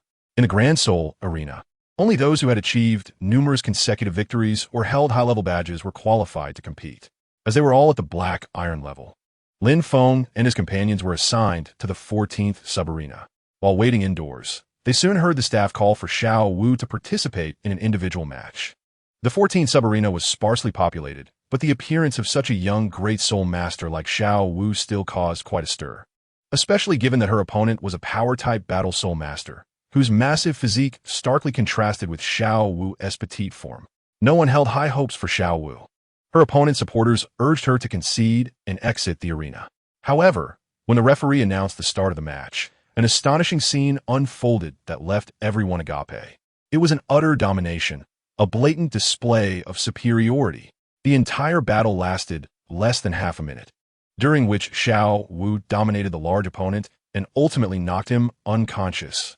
When the referee declared Xiao Wu the victor, the crowd was momentarily stunned, only to erupt into enthusiastic cheers moments later. Following this, Tang San, Ma Hongjun, Zhu Zhuqing, and Dai Mubai each took to the arena. Except for Dai Mubai's rather challenging duel, the other three battles delivered an intense impact to the audience, igniting the atmosphere within the venue. This fervent cacophony of cheers even attracted a multitude of spectators to the number 14 Soul Arena. At this moment, the host's voice resonated with excitement. Next, we present the sixth match of one-on-one combat in the number 14 Soul Arena. Entering the arena are two top-tier Soul Masters. The first, with a record of 0 victories, is the support-type Soul Master, Chiyu, who wields the unparalleled weapon Spirit, Infinite Flower. His opponent, boasting 4 consecutive victories, is the Battle Soul Master, Zhang Jiang, with the Beast Spirit Thunder Crocodile. Note, this Chiyu is an exceedingly rare support-type Soul Master. His participation in the Soul battle indicates that he possesses considerable confidence. However, his opponent, Zhang Jiang, is well known as a genius from the Advanced Soul Master Academy of Sodto City. With a soul power level of 30, he is exceptionally formidable. How will this battle unfold? Will the winless Chiyu emerge victorious, or will the 4-time winner Zhang Jiang prevail? Let us await the outcome. As the host's words faded, the entire arena erupted in fervor. A support-type Soul Master? How long has it been since one participated in a battle? Moreover, he is facing Zhang Jiang, a prodigy from a prestigious academy, making this encounter all the more dramatic. Many in the audience were aware of Zhang Jiang's immense strength, a promising candidate for a 10-game winning streak, while Lin, a support-type Soul Master, seemed to be in for an unquestionable defeat. In the waiting room, Dai Mubai spoke solemnly. I know this Zhang Jiang. He has specifically stalled at level 30 to accumulate badge ranks, and he is quite strong. Stalling for badge ranks? Tang San asked in confusion. Does the Soul Arena not regulate this? Couldn't T1 then indefinitely accumulate to the highest badge level? Dai Mubai scoffed. Such individuals are fools, wasting precious training time by stalling at levels without acquiring soul rings. They may appear strong in the short term, but they gamble their futures for limited achievements. As for badge levels, the Great Soul Arena would not allow such blatant loopholes. These people cannot reach the highest ranks merely by stalling. Do you think each match you get is against a Soul Master with an Iron Soul badge? As your badge level increases, so too will the level of your opponents. Consider this. In battles at the Iron Soul Master level, a level 30 is practically invincible, as opponents are generally below level 27, while Copper Soul Masters are usually above that. Level 30 opponents are not unheard of, making it exceedingly difficult to maintain a winning streak. Thus, those who merely grind for badge ranks are fortunate to reach Copper Soul Master. If luck strikes, they might even hit Silver. Beyond that, one could go days or weeks without finding a match, and even if they do, the opponents will be exceedingly strong, unless one intends to remain stuck at that level. They must be powerful enough to win every match. Otherwise, the limit is the Silver Soul badge. Only at the Great Soul Master level do you find more players. There are few Soul Masters at the Soul Ancestor level or above, making grinding virtually impossible, leaving only raw skill. Upon hearing Dai Mubai's explanation, Tang San nodded in realization. So that's how it is. Beside him, Xiao Wu chuckled. Zhang Jiang is in for a rough time facing Feng Ge. It seems his previous 4 victories may have been in vain. The group fell silent, initially worried for Lin Feng. They suddenly recalled his true prowess upon Xiao Wu's remark. In the waiting room, everyone lightened up at Xiao Wu's words. Even Flander watched with keen interest, eager to see what surprises Lin Feng would bring forth. However, the spectators held a different view. They mocked Lin Feng, a support-type soul master, oblivious to the heights of his ambition. How long do you think it will take Zhang Jiang to defeat this kid? I reckon no more than 10 seconds. If it takes longer, I'll write my name backward. 10 seconds? Who do you think you're looking down on? Zhang Jiang's spirit is the Thunder Crocodile, a super powerful bee spirit, naturally endowed with paralyzing attack effects, with both soul rings being several hundred years old, and he is a level 30 Great Soul Master. I believe he could defeat this Qiyu in a single strike. At this moment, aside from the group from Shrek Academy, virtually no one held faith in Lin Feng. As the host set the mood, he exited the arena. As the doors swung open, Lin Feng and his opponent, Zhang Jiang, stepped forth. The latter was tall and robust, exuding an imposing presence, appearing to be around 17 years old with a somewhat ordinary appearance. Yet, upon entering, the crowd erupted in chants of Zhang Jiang. Zhang Jiang. He clearly had a substantial fan base. On the other side, Lin Feng appeared as a bald figure. Indeed, at this moment, Lin Feng was bald. His alias, Qiyu, would be incomplete without this look. After all, what would it be called if not One Punch Man? The versatile Qi machine transformed into a Qiyu headpiece, perfectly fitting Lin Feng's head. A white cloak billowed in the wind, while his yellow training outfit lent an air of elegance, complemented by striking red boxing gloves that seemed out of place in the Soul arena. Seeing this ensemble, the audience was momentarily taken aback, their chants faltering. Even in the waiting room, Tang San and the others exchanged bewildered looks, struggling to comprehend the situation. Xiao Wu tilted her head, whispering to Tang San. Feng Ji's new look is quite nice. His bald head is even reflecting light. Ignoring her, Tang San smacked his forehead, realizing, right? We should have worn masks too.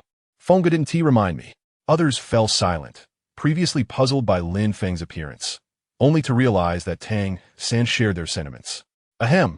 You nodding folks really know how to have fun. In the arena, Zhang Jiang scrutinized Lin Feng, scoffing. I thought this support-type soul master would be formidable. Turns out he is just a child. I, Zhang Jiang, am 16 years old with a soul power level of 30. Not just in the academy, but across the continent. I can be regarded as a genius. Arrogance is a given. Zhang Jiang's voice boomed, and the audience roared with laughter at Lin Feng's appearance. Yet, Lin Feng offered no retort, simply turning to the referee and calmly asking, "Can we announce the start?" The referee was taken aback, initially expecting a protest, but was pleasantly surprised by Lin Feng's composed demeanor. Quickly, he proclaimed, "I declare the duel officially commenced." Zhang Jiang was no fool. While belittling Lin Feng was one thing, he was fully committed when facing him. As the referee announced the start of the duel, he immediately summoned his spirit, revealing 2 soul rings. He thought to himself, how strong could a support-type soul master really be? I'll launch an overwhelming attack shortly. There is no way a mere support can turn the tide. However, at that moment, Lin Feng made his move. Before the referee announced the commencement, Lin Feng had already adopted a slight crouch, reminiscent of a sprinter poised to launch. This was a posture brimming with latent energy. The moment the referee uttered the word start, Lin Feng's legs surged with power and with a forceful push of his right foot against the ground. A crack resonated beneath him. The sheer intensity of his strength caused the earth to splinter. Lin Feng, with his right fist raised above his head, propelled himself forward like a cannonball, colliding with Zhang Jiang's abdomen in the blink of an eye. The impact was thunderous. Zhang Jiang, utterly unprepared, doubled over as if struck by a mighty force, sent flying against the wall at the edge of the battle arena, dust swirling around him. As the dust settled, the spectators gasped in disbelief. Zhang Jiang was embedded in the wall, unable to extricate himself. Blood trickled from his mouth as he coughed violently, his face a mask of incredulity. Just a moment before, he had been contemplating how to easily defeat Lin Feng. Yet now he found himself utterly vanquished. And so thoroughly, most astonishingly, had Lin Feng not tempered his strength at the last moment, That punch could have undoubtedly been fatal. What manner of monster was this? How could a great spirit master possess such overwhelming might? The surrounding audience shared Zhang Zhang's astonishment, particularly those who had predicted Lin Feng would falter after a single blow. They murmured, indeed it was one blow, but it was Zhang Jiang who was defeated in a single strike. The extraordinary nature of this spectacle rendered the 14th battle arena momentarily hushed. Lin Feng, somewhat dissatisfied, cast a glance at the referee, urging him to declare the outcome. Finally, the referee regained his composure and proclaimed loudly, "I declare that the winner of this duel is Qiyu." The audience remained stunned for a second or two before erupting into cheers for Qiyu, but by then, Lin Feng had already departed. In the waiting room, as Lin Feng entered, Xiao Wu exclaimed, "Brother Feng, that punch you threw was so magnificent. That guy didn't even have a chance to react before you took him down. Truly impressive." Tang San also chimed in, praising, "Brother Feng is indeed formidable." The others, less familiar with Lin Feng, remained silent, their eyes reflecting awe and respect. Particularly, Ma Hongjun, who had been agape since witnessing Lin Feng's punch, was incredulous. He could hardly believe what he had just seen. A 30-level, powerful, great spirit master like Zhang Jiang would have likely bested him. Yet Lin Feng had dispatched him with a single blow. Did this imply that even he could not withstand a single strike? In that moment, Lin Feng and Tang San, along with Xiao Wu, were marked in Ma Hongjun's mind as individuals not to be trifled with. Seeing the admiration in their gazes, Lin Feng humbly remarked, "I am merely slightly stronger than you. With hard work, you shall soon surpass me." Flanders nodded slightly, thinking to himself, humble and composed, what a promising talent. With such extraordinary aptitude, he may one day attain the rank of title Douluo. He was also astonished by Lin Feng's physical prowess. His speed and strength were astounding, far exceeding the enhancements typically associated with a 10,000-year soul ring. It seemed, as Lin Feng claimed, that this was the fruit of rigorous training, truly a child of remarkable perseverance. Flanders held Lin Feng in high regard. Chapter 81. The Infuriated Sword. After a brief commotion, the audience outside gradually quieted, while in the waiting room, the group settled down, anticipating their upcoming match. Soon, it was time for their one-punch-man duo to take the stage. Upon their entrance, the arena erupted in cheers, for Lin Feng's bald appearance was strikingly iconic. The residual energy from the previous battle instilled a sense of trepidation in their opponents, though it did not reach the level of outright surrender. Consequently, two more individuals found themselves unable to extricate themselves from the wall. However, to allow Zhu Zhuqing a chance to gain combat experience, Lin Feng refrained from striking immediately, waiting until she had engaged for a while before delivering a punch of his own. This ignited the atmosphere once more, as Qiyu's formidable presence resonated throughout the arena. Overnight, many became aware of a bald man named Qiyu, who could send opponents flying with a single punch. Upon returning to the academy, Flanders provided a critique of the day's first lesson. Although everyone achieved victory in their duels, he refrained from praise, instead pinpointing each person's shortcomings in battle. As he spoke, the group suppressed any burgeoning pride within. When it came to Lin Feng, Flanders' expression turned slightly peculiar. Lin Feng's combat was too straightforward for him to critique effectively. Yet, he imparted an essential lesson. Never allow pride to take root at any time. You may be monsters, but there will always be those who are even more monstrous than you. It was clear that Lin Feng was the epitome of such monstrosity. I suspect even Mu Bai may not stand a chance against him. Only by surpassing Lin Feng would you earn the right to be proud. With just a few words, Flanders established Lin Feng as a benchmark of strength. Lin Feng immediately recognized the familiar tone and gaze, realizing it mirrored how he had earlier guided Ning Rongrong. This old fellow was like Lin Feng, an adept at dishing out motivational platitudes. Beside him, Dai Mu Bai felt somewhat offended. While acknowledging the likelihood of Flanders' assertion, he still sensed an affront. Nevertheless, Flanders' words resonated deeply with the others, instilling within them a newfound aspiration. Lin Feng refrained from undermining Flanders' authority, humbly exchanging pleasantries with the group. Thus, a fulfilling day came to a close, and everyone returned to their dormitories, weary yet satisfied. Lin Feng chose not to utilize his martial soul to restore their energy, for each individual's stamina and spirit power recovery depended on their long-term training. If he were to assist them in bypassing this process, it would ultimately be detrimental to their bodies. Hence, Lin Feng resolved that unless in combat or other exceptional circumstances, he would refrain from unnecessarily using his martial soul to restore others' energy. As night descended, it was time for everyone to train and rest. The Shrek Academy lay in serene silence, while the assembly hall of the Seven Treasure Glazed Tile School buzzed with a touch of commotion. Fengji, are you truly so at ease allowing Rong Rong to roam about alone? What Shrek Academy? With merely 2 soul saints, can they possibly surpass us? Douluo Chan Xian's robust voice reverberated within the hall. Sitting upon the throne, Ning Fengji shook his head, a look of helplessness gracing his features. Sir Uncle, you and Dragon Uncle have spoiled that girl too much. Have you seen the chaos she has caused in the sect? A little demoness. No one in the Seven Treasure Glazed Tile School can rein her in. It is far better for her to venture outside than to create mischief within the sect. Jian Xin Vaowen, who says we have spoiled her? Rong Rong is a very well-behaved child. She is courteous to everyone. You only see her playful side. Ning Fengji chuckled at this, remaining silent. Rong Rong was indeed clever and playful, but she only exhibited such demeanor in the presence of the 2 titled Douluos.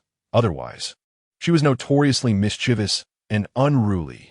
Sir Uncle, no matter what, we must not seek out that child. Her safety is not a concern. Ning Fengji smiled and said, the Dean of Shrek Academy is the leader of the former Golden Ire Triangle. His strength is formidable enough to ensure Rong Rong's safety. What if she is bullied at the academy? Douluo exclaimed angrily. Bullied? Ning Fengji replied with exasperation. With Rong Rong's unruly nature, it would be a miracle if she didn't bully others. She could never be bullied herself. As soon as he finished speaking, a young man entered through the hall's door.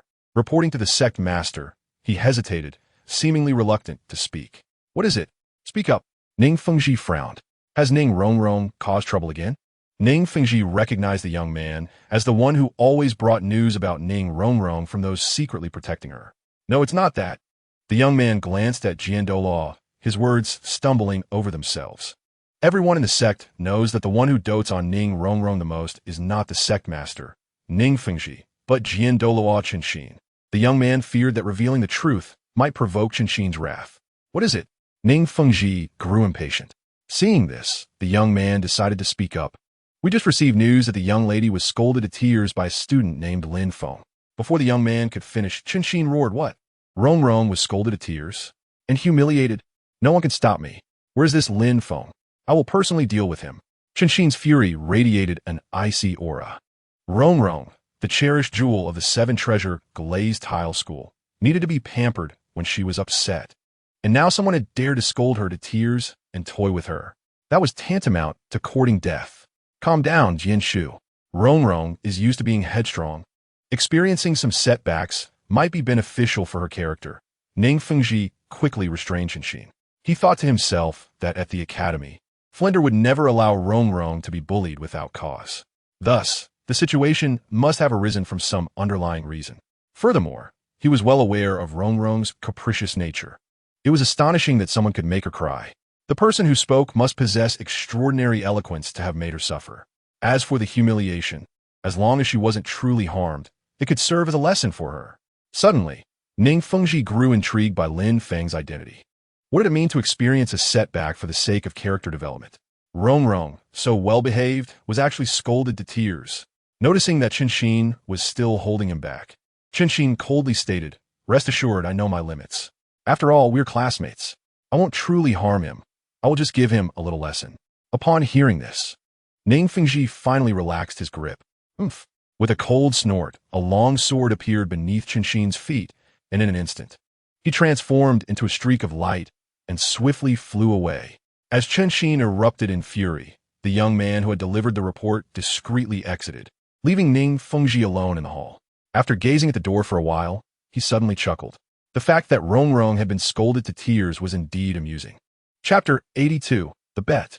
The following morning at 8 o'clock, Lin Feng waited at the academy's gate, alongside Tang San and Xiao Wu, who were engaged in conversation, while Zhu Zhuqing remained silent. Running 20 laps was the task assigned to Oscar and Ning Rong Rong, and they had agreed to start around 8 o'clock.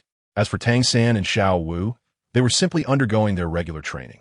Surprisingly, Zhu Zhuqing, whom Lin Feng did not expect to join, also decided to run with them. When he inquired, she simply expressed her desire to enhance her strength. What Lin Feng was unaware of was that the two battles he fought the previous night had profoundly impacted Zhu Zhuqing. Zhu Zhuqing did not come to Shrek Academy merely for education.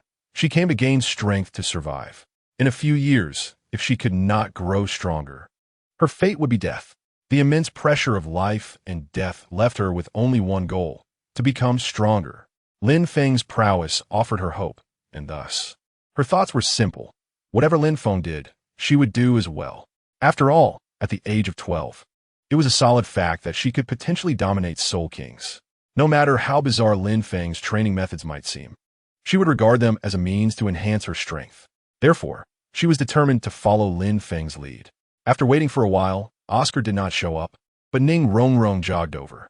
"I'm here," Ning Rongrong exclaimed with a hint of excitement in her voice. "Let me tell you a secret.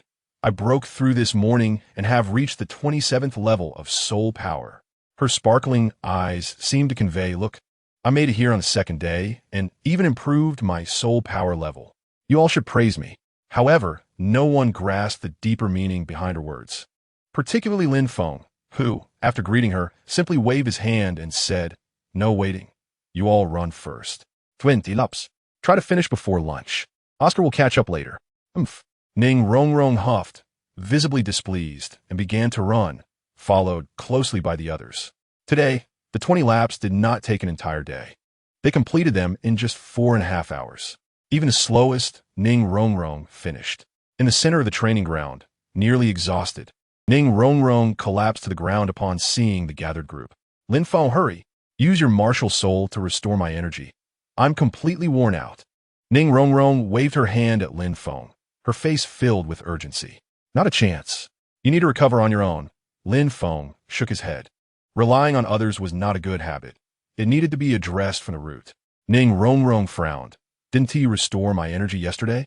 If you don't help me now, how will I attend class later? If I restore your energy now, who will help you in battle later?" Lin Feng remained unmoved. Ning Rongrong glanced at the composed Zhu Zhuqing and the others, her voice rising in pitch. "Then how did you restore them? Are you targeting me?" Although she had been chastised by Lin Feng yesterday, without prolonged guidance, her spoiled nature could not be changed overnight. "Who restored them? They each recovered on their own." Lin Feng replied sternly. "I don't believe it. They all look as if they haven't run 20 laps at all. How could they possibly be recovered?" Ning Rongrong was unconvinced. In response, Lin Feng calmly explained, "With 4 of you running, I won't mention Tang San and Xiao Wu. They both finished an hour ago. As for Zhu Zhuqing, it was her first time running, yet she completed it 20 minutes ago. 20 minutes? What's the issue with recovering energy? Yet you, who are running for the second time, lag behind Zhu Zhuqing. What do you think is the reason?" "I'm an auxiliary system soul master." Ning Rongrong instinctively tried to argue. However, Lin Feng interrupted her. Auxiliary system. Auxiliary system. Do you want to use that as an excuse again? I'm not foolish. I can see through you. Your physical fitness is actually not much worse than Zhu Zhuqing's. Moreover, while running, you could also use your soul skills to speed yourself up. But what about her? Do you think Zhu Zhuqing was using her martial soul? No. She completed those 20 laps solely relying on her physical fitness. Upon hearing this, everyone's expressions turned serious. Completing 20 laps purely based on physical fitness was no easy feat. It required immense willpower. Ning Rongrong clearly understood this, staring in disbelief at Zhu Zhuqing. "Aren't you tired?" "Tired," Zhu Zhuqing replied, her tone as calm as ever, despite the attention of the group. At that moment, Lin Feng raised his voice slightly and said, "Ning Rongrong, auxiliary-type soul masters are inherently weaker. To grow stronger, you must exert more effort. If others can achieve it, do you think you, Ning Rongrong, are missing a leg or an arm? Why should you believe that you cannot do it?" His words left Ning Rongrong momentarily stunned. After a few seconds, as if a light had dawned upon her, she sprang up from the ground and exclaimed, "Of course I can. If I can do it, then I shall train hard."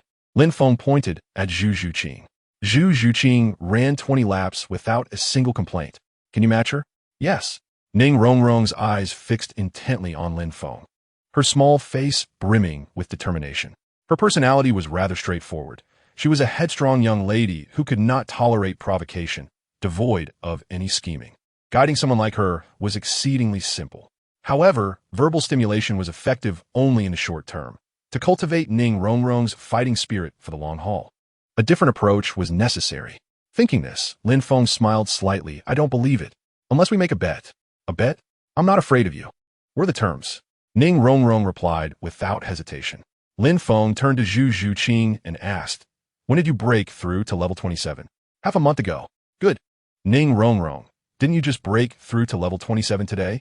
Let us wager on reaching level 30.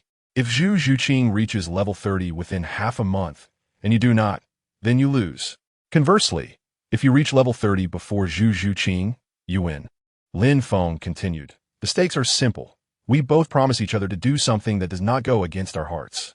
So, do you dare to bet? Upon hearing this, Ning Rongrong pondered for a moment before nodding vigorously. Of course. I will bet. Just wait. I will definitely win. At that moment, Ning Rongrong thought about the wager and imagined making Lin Feng lie on the ground and bark like a dog. You dare to look down on me? Just wait and see. Lin Feng smiled slightly, seemingly unfazed by the matter. Chapter 83. Flinder's Series of Shocks. In just a minute, Lin Feng effortlessly ignited Ning Rongrong's fighting spirit with his words and set her a tangible goal. This scene did not escape the gaze of those around them. Dai Mubai and Ma Hongjun exchanged astonished glances, marveling at Lin Feng's prowess in instilling such motivation in Ning Rongrong with just a few sentences. If it were them, they would have been embroiled in a fight due to her slightly spoiled tone. Zhu Zhuqing, however, had a flicker in her eyes, deep in thought. Meanwhile, Tang San and Xiao Wu leaned in and spoke softly. Brother San, these words sound so familiar. I feel the same. When Feng Ge trained us, he often made bets with us. What a great persuader. Not to mention, when we were exhausted during training, he never let us rest, using the same excuse. How can you say Feng Ge is a deceiver? He means well for us. I must tell him you called him a great deceiver. Not far from the playground, Flinder, who was secretly watching, nodded approvingly. This little fellow has quite the way with words. After contemplating, he approached the crowd. Dean, the group greeted him immediately. Where's Oscar? Why isn't he running? Has he slacked off again? Flinder scanned around, but did not spot Oscar. Dai Mubai shook his head. I don't know. I haven't seen him since I got up. He might be sleeping in. Oscar had a penchant for sleeping in, which led Dai Mubai to suspect him. However, just as the words left his mouth, they noticed Oscar running from a distance, his face alight with excitement rather than the panic of being late. Dean, I've broken through. I am now level 30. What? Everyone, except Lin Feng, stared in astonishment. Auxiliary-type Soul Masters generally train slower than Battle-type Soul Masters. And Food-type Martial Souls are even slower. Among all types of Martial Souls, Food-type Souls have the slowest cultivation speed. A Food-type Soul Master at the Great Soul Master level can sustain 100 people's food consumption, while a Soul Respect can sustain 500. Moreover, after obtaining the third Soul Ring, Oscar's food variety would increase, greatly benefiting the team. Flinder's eyes sparkled with delight as he exclaimed, Oscar, you are the second among the 8 students to reach level 30. Shrek Academy is proud of you. Dai Mubai beamed and patted Oscar on the shoulder. Little Oscar, congratulations. Ma Hongjun and the others hurried to offer their congratulations, while Lin Feng gradually approached Tang San, giving him a knowing glance. Tang San understood and stepped forward, clearing his throat to capture everyone's attention. He then declared, this morning, I also reached level 30. What? Another soul respect? The crowd instantly turned their attention to Tang San. Flinder rubbed his hands together excitedly, double happiness. This is a joyous occasion for the academy. Yet, the surprises did not end there. After exchanging glances with Lin Feng, Xiao Wu stood up as well. Like Brother San, I also reached level 30. The crowd was momentarily stunned. On the second day of school, 3 soul respects had emerged. This would surely be recorded in the annals of Shrek Academy. At that moment, they found themselves at a loss for words, only able to exclaim in disbelief. As they pondered, they suddenly paused and collectively turned to Lin Feng. Lin Feng was with the other 2, and now that Tang San and Xiao Wu had reached level 30, surely the eldest brother had achieved the same, right? Cough, cough. Lin Feng was about to announce his achievement, but before he could speak, the crowd was already looking at him. With a sheepish smile, he said, you guessed correctly, I'm also level 30. The continuous string of surprises left everyone somewhat numb. What kind of day was this? with soul respects appearing one after another as if they were cabbages, and now it felt like a buy-one-get-three deal.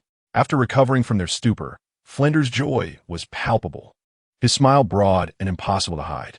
Excellent. Truly remarkable. 4 of you have broken through to level 30 in a single day, and each one younger than the last. You are geniuses among geniuses, and your cohort will be recorded in the history of Shrek Academy. Tomorrow, all of you will set out for the Sodto Forest to hunt soul beasts, and Zhao Wujing will escort you. The excitement of 4 consecutive breakthroughs, along with Flinder's announcement of their expedition to the Sodto Forest, left everyone in a daze for a moment. However, Zhu Zhuqing, Ning Rongrong, and Ma Hongjun clenched their fists, silently encouraging themselves. Level 30 was just around the corner, especially Ning Rongrong, who had a bet to win. She was determined to train hard and reach level 30 as soon as possible. After allowing everyone a moment to absorb the news, Flinder clapped his hands to regain their attention. All right, the time for celebration has passed. Now we shall commence the second lesson. This lesson is exceedingly simple. The protagonist is Oscar, whose task is for the other 7 individuals, excluding himself, to consume one of 2 types of sausages he possesses. The crowd was taken aback, particularly Xiao Wu and Ning Rongrong, who exclaimed, "Dean, how can it be such a class?" Flinder replied gravely, "This is known as adaptive training.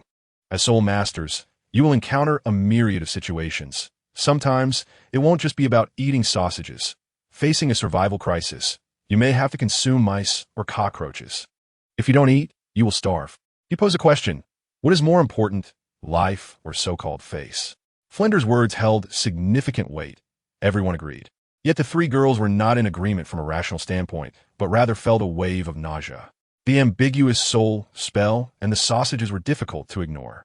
Observing their expressions, Flinder stated sternly, "Shrek Academy only accepts monsters. If you cannot overcome such a trivial psychological barrier, you truly do not deserve to study here. Oscar, begin." With a stern countenance, he cast a sharp gaze upon the group, using his actions to convey that no one could evade the task. Hearing this, Oscar did not linger on words. He immediately recited the soul spells. "I possess a large sausage. I possess a small sausage." A large and a small sausage appeared in his hands, and with a mischievous grin, he surveyed the crowd and said, "Who will go first?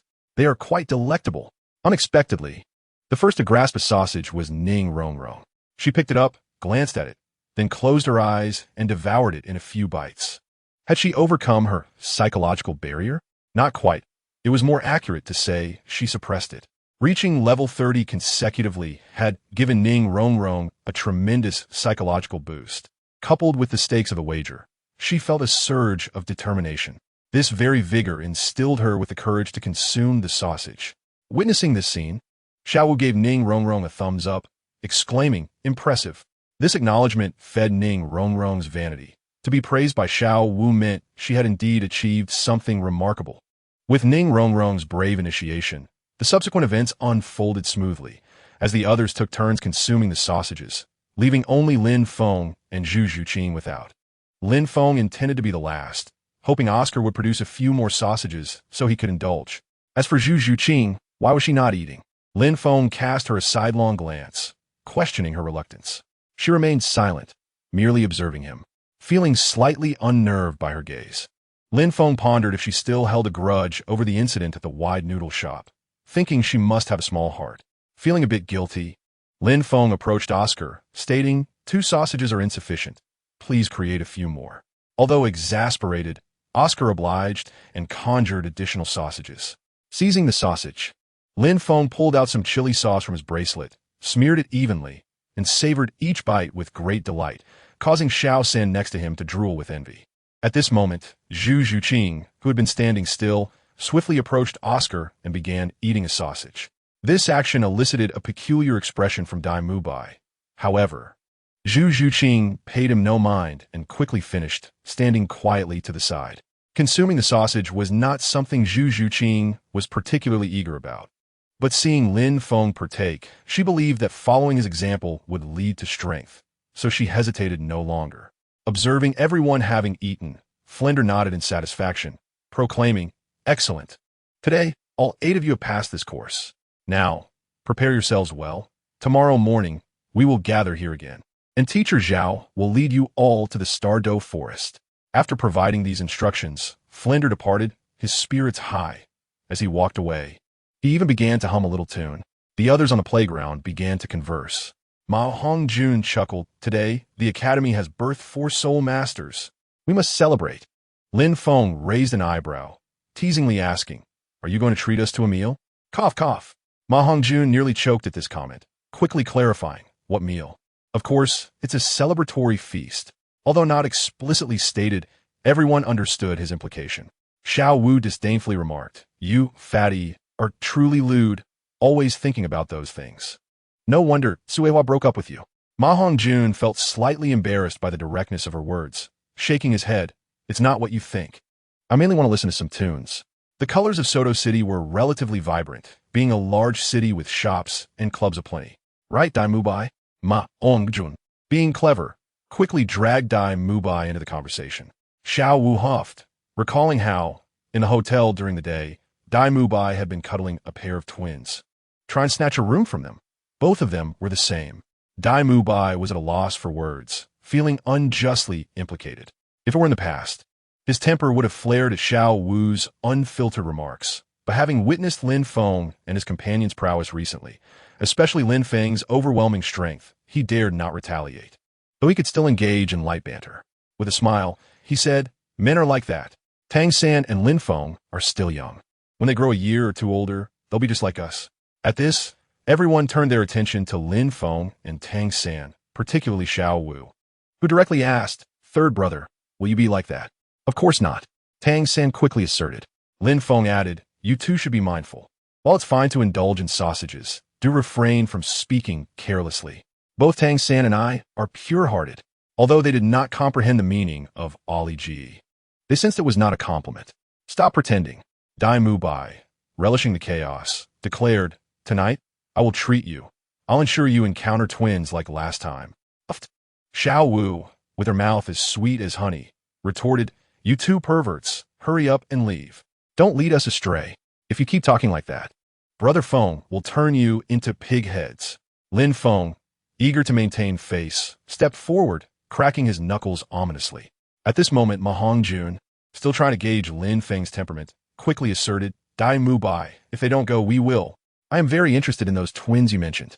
Dai Mubai, undeterred, glanced at Zhu Zhuqing and, seeing her disinterest, nodded in agreement. "Then let us go." He turned back to ask one last time, "Are you two certain you want to join us? Is Oscar coming?" Lin Feng and Tang San naturally ignored the question, while Oscar glanced at Ning Rongrong, then shook his head. "I want to go. I'm a gentleman. TCH. Boring." Dai Mubai rolled his eyes and, alongside Ma Hongjun, made his way towards Sodto City. Once they left, Ning Rongrong curiously asked Lin Feng, "You truly don't want to go?" "I am very pure. What are you thinking?" Lin Feng replied. Xiao Wu chimed in, "Just joking." Back at Nodding Academy, so many girls confessed to Brother Feng, yet he didn't pay any of them attention. He is not one to be trifled with. Lin Feng secretly appreciated Xiao Wu's support. "Oh," Ning Rongrong elongated her response, evidently unconvinced.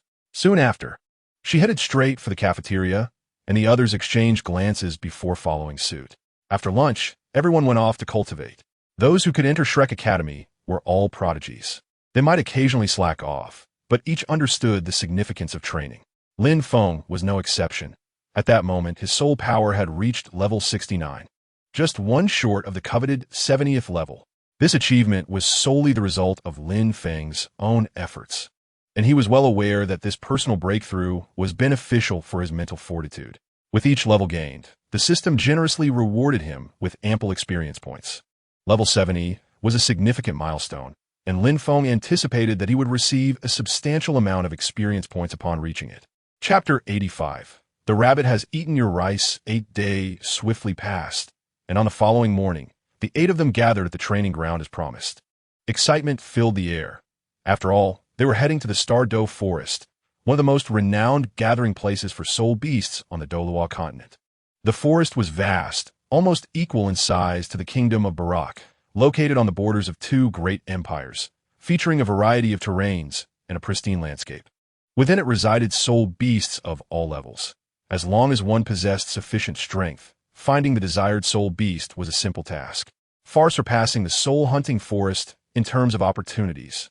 It was rumored that in the inner circle of the Sodto forest lurked soul beasts that had existed for 100,000 years. Once entered, no one ever emerged again. This was a forbidden zone for soul masters. Even in the outer circle, thousand-year soul beasts were commonplace. And encountering 10,000-year soul beasts was not beyond the realm of possibility. On the training ground, everyone fervently discussed matters concerning the forest. Before long, Zhao Wujing made his appearance. However, he appeared somewhat disheveled, with several bruises on his face, particularly under his eyes, creating a rather comical panda eye effect.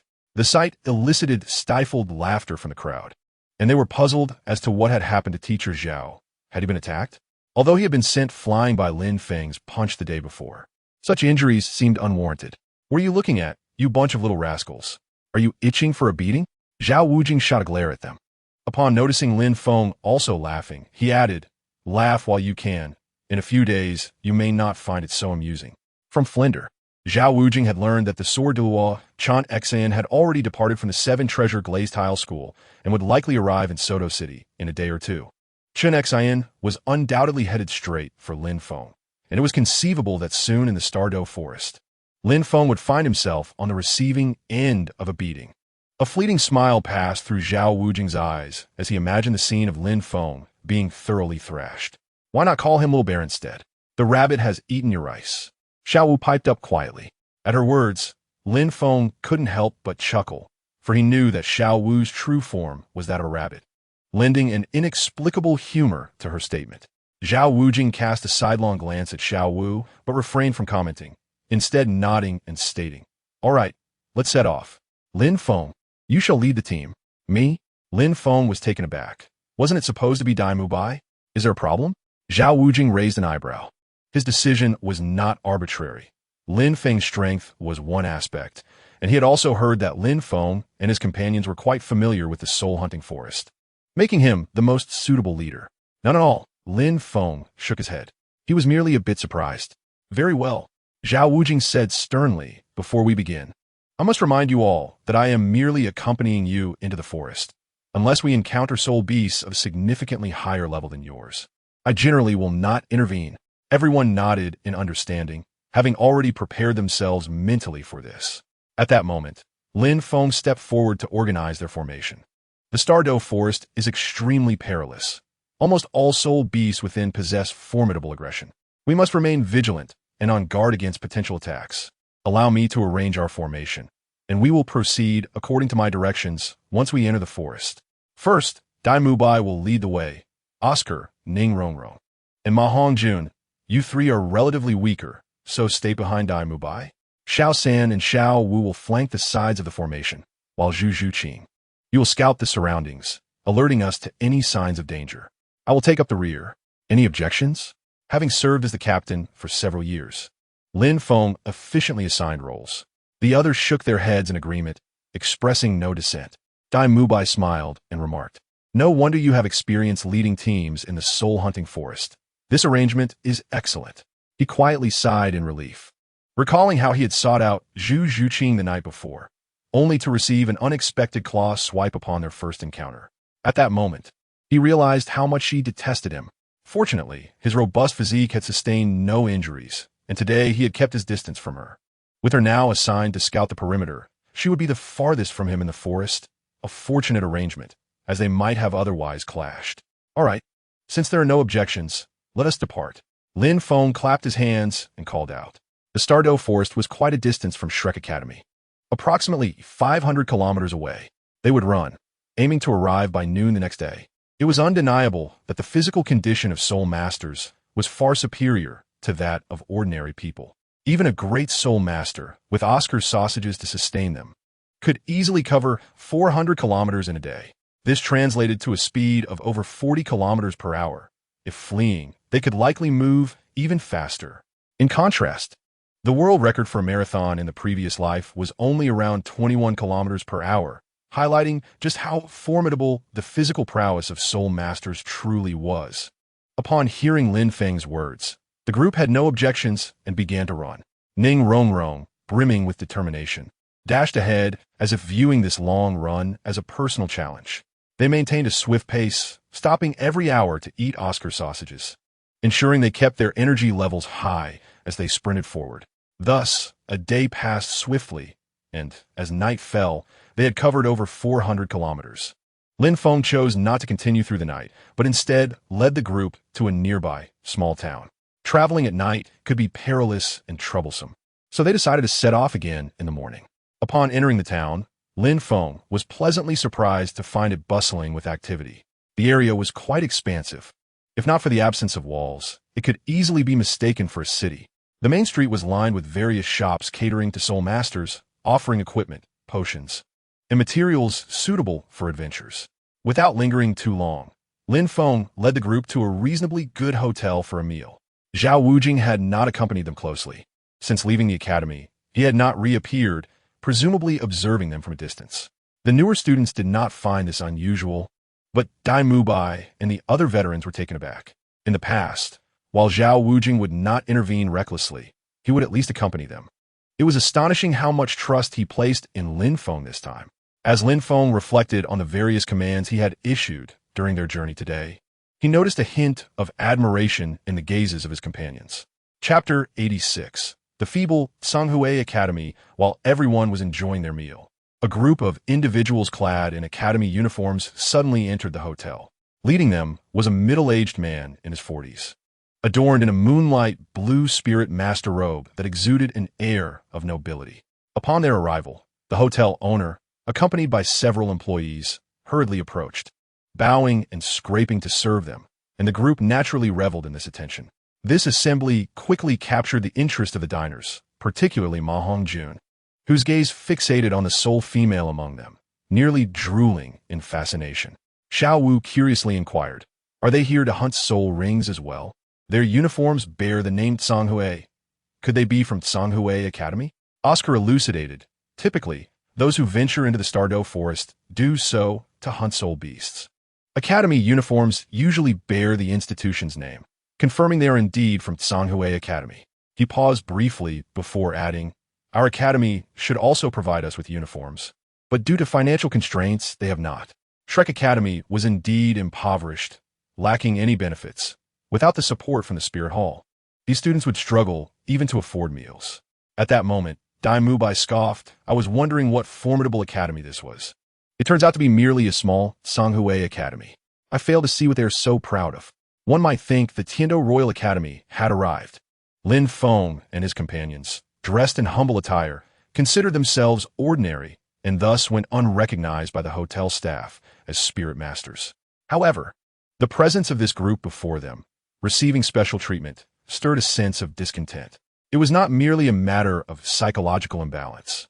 It was an irksome feeling that such a group of novices could flaunt themselves so arrogantly before them. Consequently, Dai Mubai openly ridiculed them. Ma Hongjun chimed in, "Indeed. Do you even have a grasp on your academy's capabilities?" The Sanghui Academy members were not foolish. They sensed the arrogance of these two and understood the necessity of gauging the situation. "Listen well. We are from Shrek Academy," Ma Hongjun proclaimed, standing proudly. Upon hearing Shrek Academy, the Sanghui students exchanged glances, then shook their heads in unison, indicating they had never heard of it. A group of unknown academy upstarts dared to act so brazenly before them. Truly audacious. The two Sanghui students shouted as they charged at Ma Hongjun. Unbeknownst to them, Shrek Academy's reputation was not widely recognized. They mistook it for a lesser institution. Most notably, the youthfulness of Lin Feng and his companions led the Sanghui students to underestimate them, believing it necessary to teach these impudent youngsters a lesson. "Dai, help me," Ma Hongjun called, retreating behind Dai Mubai. The latter cracked his knuckles, his expression filled with rage as he declared, "Very well. Let us see who the real unknown academy is today." Dai Mubai held a strong sense of belonging to Shrek Academy. Despite the strictness of the teachers, he understood their intentions were for the students' benefit, and thus he had never complained. Now, since some were ignorant of Shrek Academy's name, he intended to make them aware. "White Tiger, possession." With a fierce shout, Dai Mubai charged forward. Bang, bang, with a couple of casual punches. The two Sanghui students who had rushed in were sent flying backward. "Cough, this guy is formidable." Everyone attacked together, The two quickly regained their footing, growling as they revealed their respective soul rings. At the call of their companions, a majority of the Tanghui Academy's group surged forward, each displaying their soul rings. In an instant, a dazzling array of colors, white and yellow, illuminated the hotel space, showcasing over 10 soul rings. Indeed, the sight of this group revealing their soul rings was quite imposing. However, to the Tanghui students, due to Dai Mubai's slightly older age, they assumed he was the only strong one among them, believing that defeating him would suffice. Yet they were gravely mistaken, observing the soul rings of his adversaries. Dai Mubai chuckled derisively. Just a bunch of great spirit masters with a decade's worth of soul rings. How weak. Who granted you the confidence to challenge me?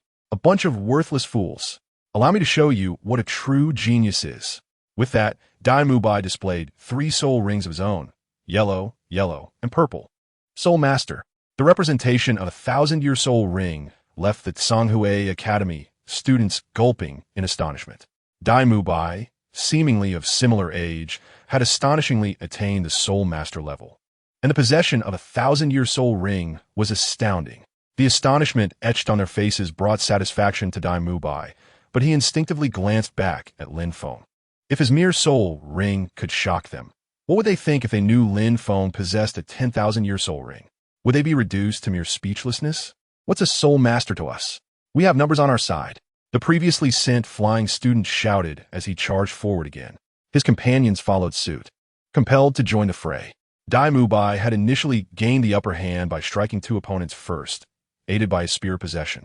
Yet now faced with 7 prepared great spirit masters, he felt somewhat overwhelmed. He called back, "Ma Fatty, let us take them on together." "All right, no problem." Dai Mubai was confident that with their combined forces, he and Ma Hongjun could handle the situation. At that moment, Xiao Wu jumped into the fray, exclaiming, "I love a good fight."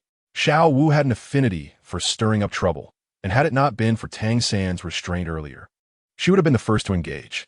Now, joining the battle was quite acceptable, letting the little sister handle this. "Aren't you two going to help?" Oscar remarked, astonished at Lin Feng and Tang San's indifference. Tang San chuckled. "Xiao Wu is quite strong. These fellows are in for a rough time." As soon as his words left his mouth, the two sides clashed. In total, there were 7 combatants. Dai Mubai and Ma Hongjun faced 4, while Xiao Wu took on the remaining 3. Oscar felt assured about Dai Mubai's side, but he worried about Xiao Wu, recalling her battle prowess from the fighting arena. However, half a minute later, as Xiao Wu deftly incapacitated her 3 opponents, Oscar's jaw dropped in disbelief. He glanced at Tang San, then back at Xiao Wu, and, as if coming to an understanding, he said, "You too. It seems you didn't use your full strength during the fighting arena before." Tang San squinted, mimicking Lin Feng's tone. "Didn't I just break through yesterday? So I'm a tad stronger than before." Oscar, Chapter 87. The Laughable Little Soul, King Enough. Cease this at once. Suddenly, a voice imbued with authority resonated from the direction of Tanghui Academy. Everyone turned to see that the speaker was the middle-aged man who had entered first. Lin Feng surmised he must be the instructor of this group of students. This man radiated strength, prompting Dai Mubai to feel a strong sense of threat, compelling him to halt his actions. Seizing the opportunity, the bruised students from Tanghui Academy hastily retreated. "My name is Yi Zhiqiu, the Director of External Affairs at Tanghui Academy. You are from Shrek Academy, right? Bring your teacher out." Yi Zhiqiu stepped forward, his martial spirit manifesting as he declared, "You bully us with your might, and without an explanation. Today's affair will not conclude."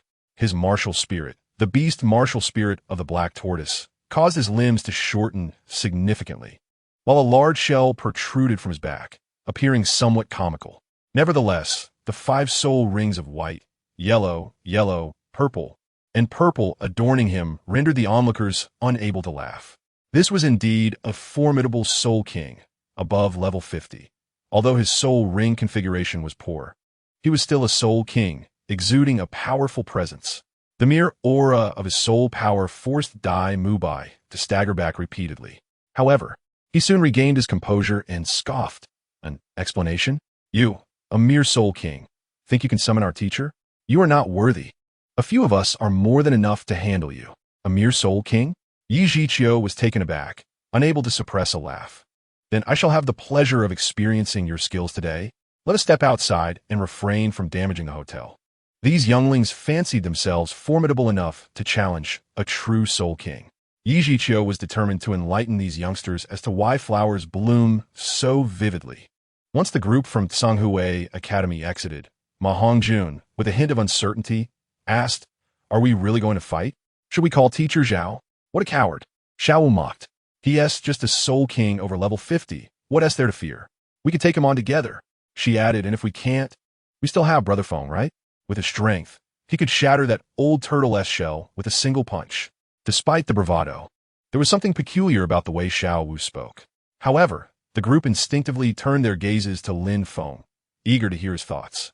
Lin Feng, unfazed throughout, leisurely enjoyed the dishes on the table, seemingly unperturbed by the situation. He broke the tension with a cheerful inquiry. "This meat is delicious. Don't you all want to eat more?" Everyone was speechless. At a time when a Soul King was about to confront them, he still had the leisure to eat. Calm down, Lin Feng finally said, adopting a serious tone. "Fight, regardless of who they are, be it a Soul King or a Soul Emperor. With me here, you can all fight without worry. This is an excellent opportunity for you to gain practical combat and teamwork experience, so make sure to seize it. When the time comes, if you find yourselves overwhelmed, I will step in." Though the group harbored doubts about Lin Feng's claim of being able to defeat a Soul King with a single punch, they felt a surge of confidence after hearing him speak. Moreover, even if Lin Feng were unable to prevail, Teacher Zhao was nearby. If a crisis arose, he would certainly intervene. With Lin Feng leading the charge, Tang San quickly began his analysis. Yi Zhiqiu's martial spirit is the black tortoise, possessing exceptional defensive capabilities, making it difficult for us to break through. However, his offensive power should not be very high. His speed is likely quite slow. We can handle him similarly to how we dealt with Teacher Zhao. Xiao Wu, you will provide support in the center, while I and Mu Bai will focus on restricting that guy's movements. Zhu Zhuqing, you will look for opportunities to launch sneak attacks. Ma Hongjun, wait for us to hold him down before you unleash a powerful strike. Your fire can counter him. Oscar, prepare some sausages for us to carry and aim to wear him down. This strategy was the best they could devise in such a short time. Everyone nodded in agreement, ready to spring into action. Lin Feng called them back, asserting, "Tang San's analysis is good, but rather simplistic. Allow me to provide further insights." The group's attention was captivated by his words, and Tang San, curious, perked up his ears to listen. Lin Feng explained, "This old turtle, like Teacher Zhao, belongs to the category of defensive martial spirits. Generally, soul masters with such martial spirits follow two main developmental paths. The first is purely defensive, where every soul skill and soul ring is directed towards enhancing defense, making such soul masters invaluable in a team, capable of absorbing tremendous damage for their companions. The second, more common type, is the comprehensive approach. While they will possess defensive skills, they also have control and ranged attack abilities. Typically, purely defensive soul masters are found in special environments, such as armies or sections. Clearly, Yi Zhiqiu does not fit this mold. He must be a comprehensive type. Given that the black tortoise is associated with water, I suspect his soul skills may involve water or ice, possibly allowing him to shoot water or form ice spikes from a distance. And at close range, he might employ cold air to slow us down, akin to Teacher Zhao's gravity field." Hearing Lin Feng's articulate analysis, the others found it quite reasonable. However, they were taken aback that he could deduce the opponent's soul skills merely by glancing at their martial spirit. What was this? Did he have a divine insight? With a hint of skepticism, they cast doubtful glances at him. Lin Feng, hands on his hips, urged, "Get out there and confront that old turtle. If it truly becomes unmanageable, I will step in, all right?" Meanwhile, Yi Zhiqiu had already positioned himself outside, while spectators gathered around, eagerly awaiting the spectacle. Popcorn and drinks at the ready. Inside the hotel lobby, Tang San and his companions prepared to emerge, and without further ado, the moment they faced each other, the tension escalated, leading to an immediate clash. Ning Rongrong waved her hand, and aside from Oscar, the remaining 5 felt an immediate boost in their abilities. After completing this, she cast Lin Feng a glance, as if to say, "Look how well I did. Shouldn't you commend me?" Lin Feng smiled and gave her a thumbs up. Ning Rongrong beamed with pride, but suddenly turned her head, snorting dismissively, conveying her indifference. Lin Feng thought to himself. This girl's spoiled nature is evolving into a proud demeanor. Chapter 88. Power Level 6 after Ning Rongrong's enhancement. The five began to implement the strategy Tang San had outlined. The moment they engaged, the astonishment within them grew. Yi Zhiqiu, emanating an aura of coldness, caused anyone approaching him to feel a chilling sensation, as though they were on the brink of freezing. But that was not all. Notably, his mouth could shoot water. Lin Feng had accurately predicted both of his soul skills. Their prior preparations allowed the seven of them to attack without sustaining significant damage. However, the resilience of Yi Zhiqiu's tortoiseshell rendered their strikes ineffective, leading to a stalemate. You lot possess considerable strength to withstand me for so long. But this is where it ends. Yi Zhiqiu thought highly of their abilities, yet wore a disdainful expression. Before I unleash my full power, I will give you an opportunity to concede. He was not boasting. While Dai Mubai and the others were indeed gifted, if Yi Zhiqiu fully unleashed his strength, he could incapacitate one of them with each strike. It would not be long before they faced a miserable defeat. Tang San recognized this reality and did not argue further. He turned back and called, "Brother Feng, it's your turn." Xiao Wu, in a fit of anger, exclaimed, "Brother Feng, let this old turtle experience the might of your one-punch man." Upon hearing the term one-punch man, Zhu Zhuqing instinctively glanced at Lin Feng. "Here I come." Lin Feng chuckled, stepping forward before the crowd. Allowing the seven of them to engage in a battle against Yi Zhiqiu was merely to help them gain experience. After observing their earlier performance, he deemed it quite effective.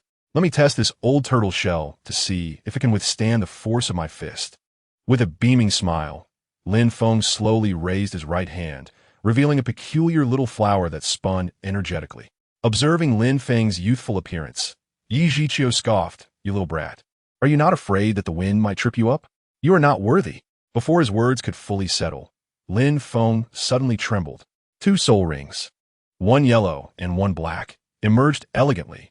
The yellow ring aside, the brilliant black ring still shone resplendently even under the night sky.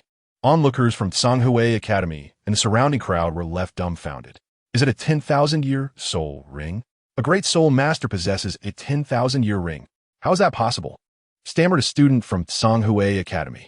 Many had assumed that Dai Mubai and his seven companions, with their perfect soul ring configurations, were already formidable. But Lin Feng appeared to be an unassuming weakling. However, they were gravely mistaken. This little one does possess some skill, Yi Zhiqiu admitted, momentarily taken aback by the 10,000-year soul ring, something he himself lacked. Yet, he quickly regained his composure. What a 10,000-year soul ring. You have only 2 soul rings at most, barely at level 30. Do you really think you can turn the tides before me, a soul king? While turning the tides may be beyond his reach, he could certainly shake the ground. After uttering these words, Lin Feng suddenly sprang into action. Due to the immense power of his soul abilities, he could classify his strength into 6 tiers.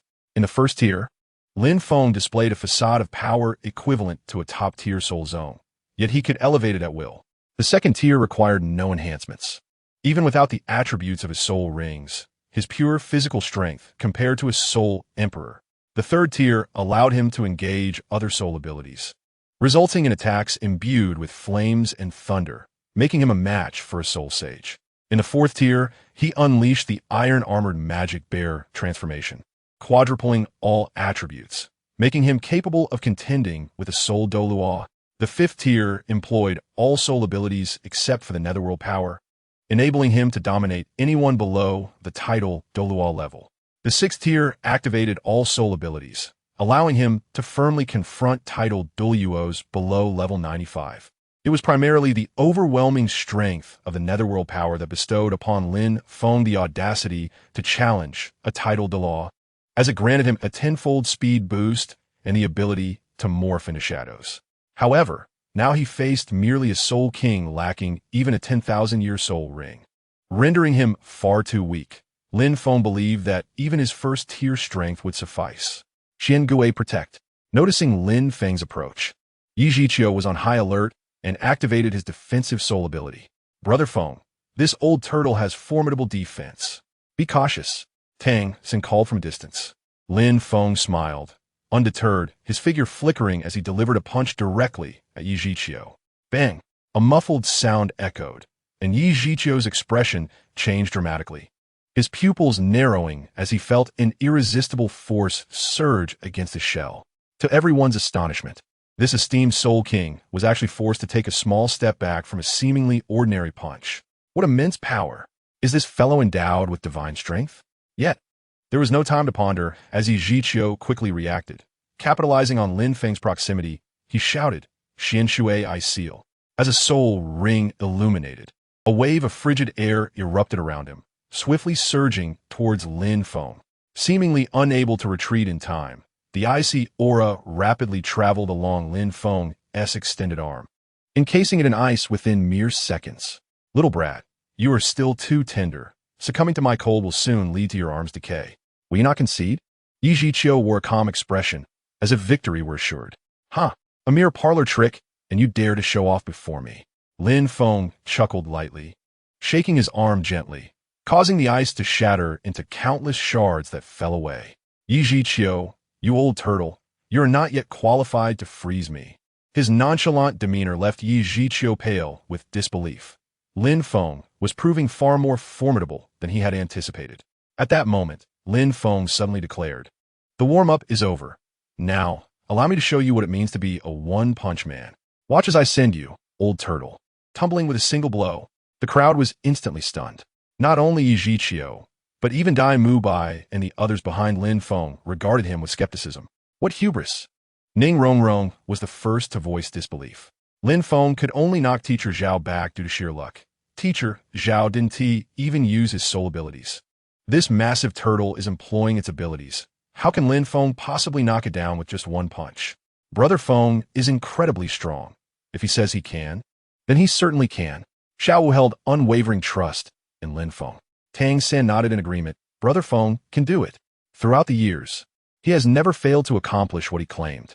Seeing their unwavering confidence, the others began to share their optimism, eagerly turning their gazes back to the battleground.